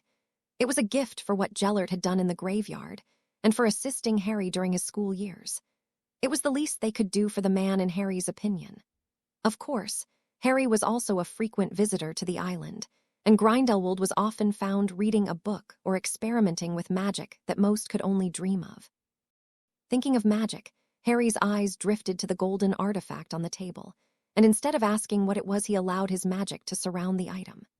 At first, confusion was the only emotion he felt. Grindelwald watched his apprentice carefully, knowing that curiosity would take over the young man. The master of the magical arts knew his apprentice was uniquely qualified to make an assessment of the artifact he had created, but had no idea the type of reaction his magical signature might cause. Harry continued to feel the object with his magic when the artifact began to glow. In response, Harry took a step back, sensing danger, before suddenly visions began crossing through his mind at rates he could hardly process. A battlefield, explosions, magic hurling across vast areas, hundreds of witches and wizards attempting to slaughter the other, death and destruction as far as the eye could see. The vision changed in a flash to the Elder Wand in the hand of a young man Harry could hardly recognize, then another vision of the Cloak of Invisibility on the shoulders of a stranger, and finally, the stone sitting in a quiet shack in the middle of the woods in the hands of a man that caused a chill to run down Harry's spine. The visions ended as quickly as they had begun, and Harry realized he was on the floor heaving for breath while Grindelwald stood over. "Are you okay, my boy?" Nodding, he stood to his feet with the help of the older man and glanced at the object on the table. What the bloody hell was that? Grindelwald hesitated for a moment before shaking his head. Magic that is perhaps too dangerous to experiment with. What did you see? Harry relayed the fast visions he saw, and by the time he was done, Grindelwald had a troubled expression on his face. "I will have to think on this. Speak of this to no one. Give me your word, Harry." Taken aback by the seriousness in the man's voice, Harry nodded his assent, and Grindelwald hummed in thought, packing back to his side of the table. The silence lingered for a long moment between the two before he asked, "I think it wise to keep an eye on this investigator Chase. As you say, there could be other skeletons in the closet that have yet to reveal themselves. I believe killing him would be unwise for the foreseeable future. If I see anything that should change my mind, however, you will be the first to know." Feeling unsettled by the entire visit, Harry did not grace the man with an answer, but stared at the object on the table with trepidation. The end of the summer had come and gone for the Potters and their allies. Harry and Fleur had married as soon as the leaves began to change in the autumn of '94, and bought a house in France for the two to share their lives together. The wedding was a beautiful occasion, held off the coast of France, just like Fleur had always wanted. During the speeches, Justin had started off with a heartwarming story of how the two had grown close, but ruined his kind words by taunting the powerful couple that they had won enough in life by being together, and expressed his hope that the loss of the Triwizard Tournament wasn't too unbearable. In the time following the wedding, Harry had helped Fleur establish her business as an enchanter. Her work was already being highly sought after, and she worked more than Harry would have liked, but due to this, the young wizard busied himself by continuing the training of his brother. Justin had expressed interest in being a duelist when he graduated, and took that aspiration to heart while pushing himself to be the best he could be. Needless to say, Justin had aced his owls the next year, and Fleur's business had boomed. It took the entire year for the world to calm down and forget about Gellert not being in prison. Occasionally, an article would pop up in foreign publications speculating about where the man may be, but the non-stop harassment Harry had received was beginning to go away. Not many days went by where Harry didn't think about his encounter with Gellert's odd magical artifact, but the man had not mentioned it since that day. Every time the memory crossed his mind, an unsettling feeling passed through him, but he didn't know what to make of it. He thought about broaching the topic with his mentor, but Gellert seemed like he didn't wish to speak of the incident until he had the answers he was looking for, so Harry respected the man's wishes. In Justin's final year at Hogwarts, Harry surprised the world by entering the dueling circuit. Needless to say, the young magical titan decimated witches and wizards around the world for a year straight, and announced his immediate retirement following his victory at the World Championship in France. The celebration held at Delacour Chateau on the evening of Harry's victory was legendary, and the young man teased Justin at every turn that although he may have beaten him to the Triwizard Cup, he wouldn't be beaten by his little brother again. This was something that had amused the family immensely. When Harry was questioned as to why he had bothered with the dueling league, he created an uproar of hilarity when he stated that it was merely to show Justin how it was done. Justin's graduation night was the next time the Potters and their allies gathered. Having just been a few months since Harry had won the dueling world championship in France, the family was grateful for a new excuse to gather and celebrate. Potter Manor was a lively place that summer evening. Many of the Potter family allies had arrived, and the grounds were spilling over with guests. It could never be said that James Potter and his marauders couldn't throw a party, because extravagance could hardly begin to describe the lengths the family had taken to hold such an event. Harry was thankful that his brother had turned into a humble young wizard. The teen was more than capable thanks to his brother's tutelage, and was constantly reminded that there was much to learn on his road to becoming a master of the magical arts. Harry watched the party from the back of the room, with Grindelwald standing beside him in disguise. Both were sipping on a glass of wine, enjoying the scene before them. Justin was dancing with Fleur, and Harry had not taken his eyes off the pair during their time together. Gellert chuckled. "You are going to give your secret away if you keep starring, my boy. We may be surrounded by allies," Harry said quietly, "but I wouldn't be doing my duty as a husband if I didn't keep an eye on my wife and her condition." The man held his smile. "Are you going to tell everyone tonight?" "If the opportunity presents itself," Harry answered in amusement. "I would hate to upstage my brother on his big night." "You can't lie to me, Harry. I know the two of you take amusement in your little games." Grindelwald chided with no malice behind the comment. "It's what brothers do," Harry replied innocently. A voice to their left didn't even cause the two to look away at Justin spinning Fleur around the dance floor. Most girls would be jealous to see their boyfriends dancing with a villa on their graduation night. Putting an arm around the girl that stepped to his side, Harry shook his head. "You know Fleur's allure has never affected him. To my little brother, Fleur is more like a sister to him as the years have passed." Susan smiled at the comment, but as the song ended, she dragged Harry by the hand. "Well then, I am going to steal him away after you have a dance with me." Harry heard Grindelwald laugh merrily behind him as the stunning redhead dragged him onto the dance floor and began dancing with the man she had come to admire.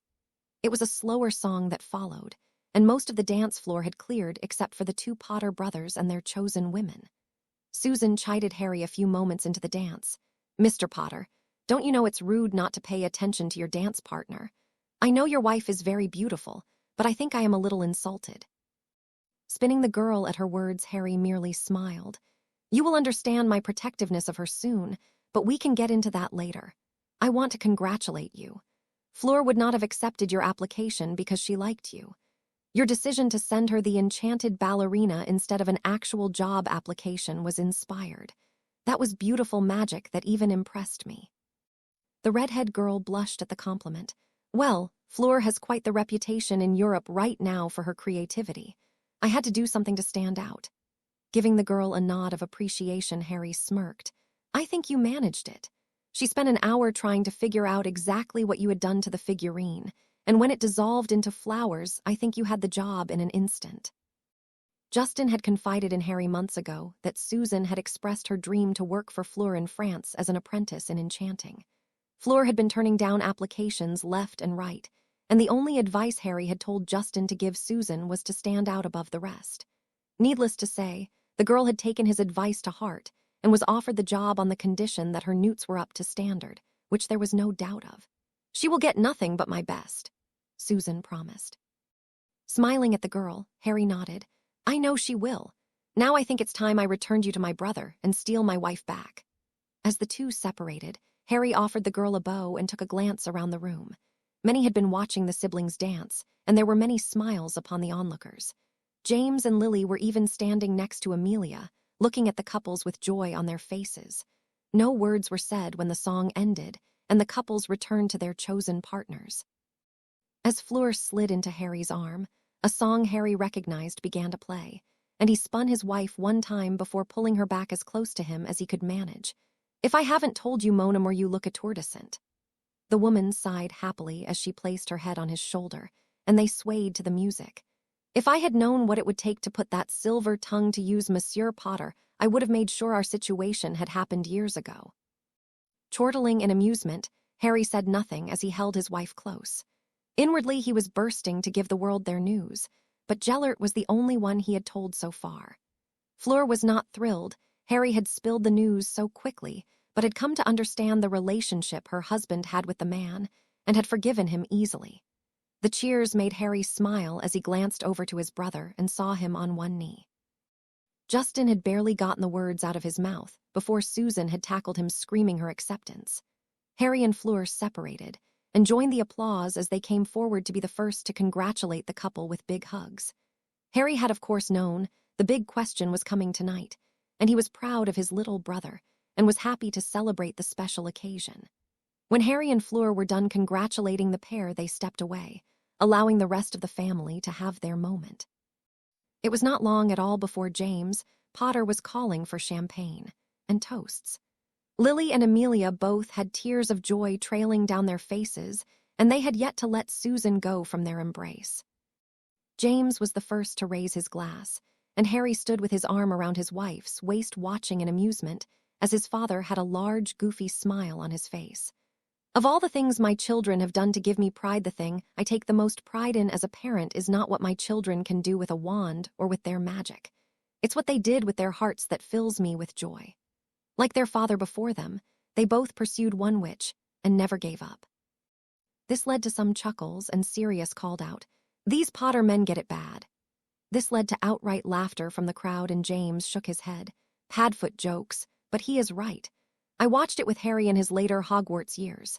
He was buried in his studies and inventions until Fleur came along, and it was clear to me when I saw pictures from the Yule Ball that my oldest son was ensnared. With Justin, it was very much the same. I remember getting the letter telling me that my youngest son had asked Susan to be his girlfriend, and every time I saw them together, I saw a little of myself and Lily in them. I'm just glad Susan fell for my son easier than my wife did for me. This caused more laughter, and James again raised his glass. "Susan, I am immensely happy for you and my son, and I cannot wait to welcome you to our family on your big day. To Justin and Susan, and the years of happiness that will follow you too." Everyone raised their glasses to the toast, even Fleur, but she easily handed it off to her husband, playing it off smoothly as Harry vanished one of the glasses with hardly a second thought. The party went well into the night, and when it started to wind down, the family was all that remained. The Potters, the Delacours, the Marauders, and 2 Bones women were sitting in the family room speaking in groups when an elf appeared with a dusty bottle of fire whiskey and a dozen tiny glasses on a tray. James threw an arm around his youngest son, looking slightly intoxicated, which caused Harry to roll his eyes and Fleur to giggle. "I have been saving this bottle for a long time. It is from the year you were born in 1980. With the snap of his fingers, the elf opened the bottle and began filling the tiny glasses magically before sending them into the waiting hands of the families gathered. James looked like he was about to propose another toast, but Harry stepped forward. "Sorry, Prongs, you will have to allow me this time." The man looked like he would protest, but the laughter in the room dissuaded him, and he smiled at his oldest son. Harry turned to face his brother. "Justin, you and Susan have a very bright future ahead of you. You have both worked incredibly hard to be in the positions you find yourselves in. Susan, I know you are going to be great working under Fleur, and Justin, living up to my name on the dueling circuit will be a tall order, but I am certain you will manage it." He said this with a wink towards his brother, making the family laugh, and Sirius to pound Justin on his shoulders in consolation. "You two have done something truly difficult, and that is to earn my respect. Your hard work, dedication, and love for each other are going to continue to make our families proud, to make me proud. You all know I am not the type to be emotional, but I love both of you, and I am really looking forward to seeing what you will do with your future. Cheers." The glasses were raised, and the contents drunk with hardly a grimace, although when Fleur handed Harry her glass, it did not go unnoticed this time. James offered the woman a fake bow. "I'm sorry, Fleur, I forget our lowly English drinks are not to your liking. Can I get you something else? A diamond-encrusted bottle of wine, perhaps?" The gathered group chuckled, but Harry was quick to defend his wife. "No, Prongs, it's not good for a woman in Fleur's condition to drink." The room fell into complete silence. At the corner of Harry's eye, he saw the wide smile of Gellert and tried to hold a straight face. James repeated the words slowly. "Her condition."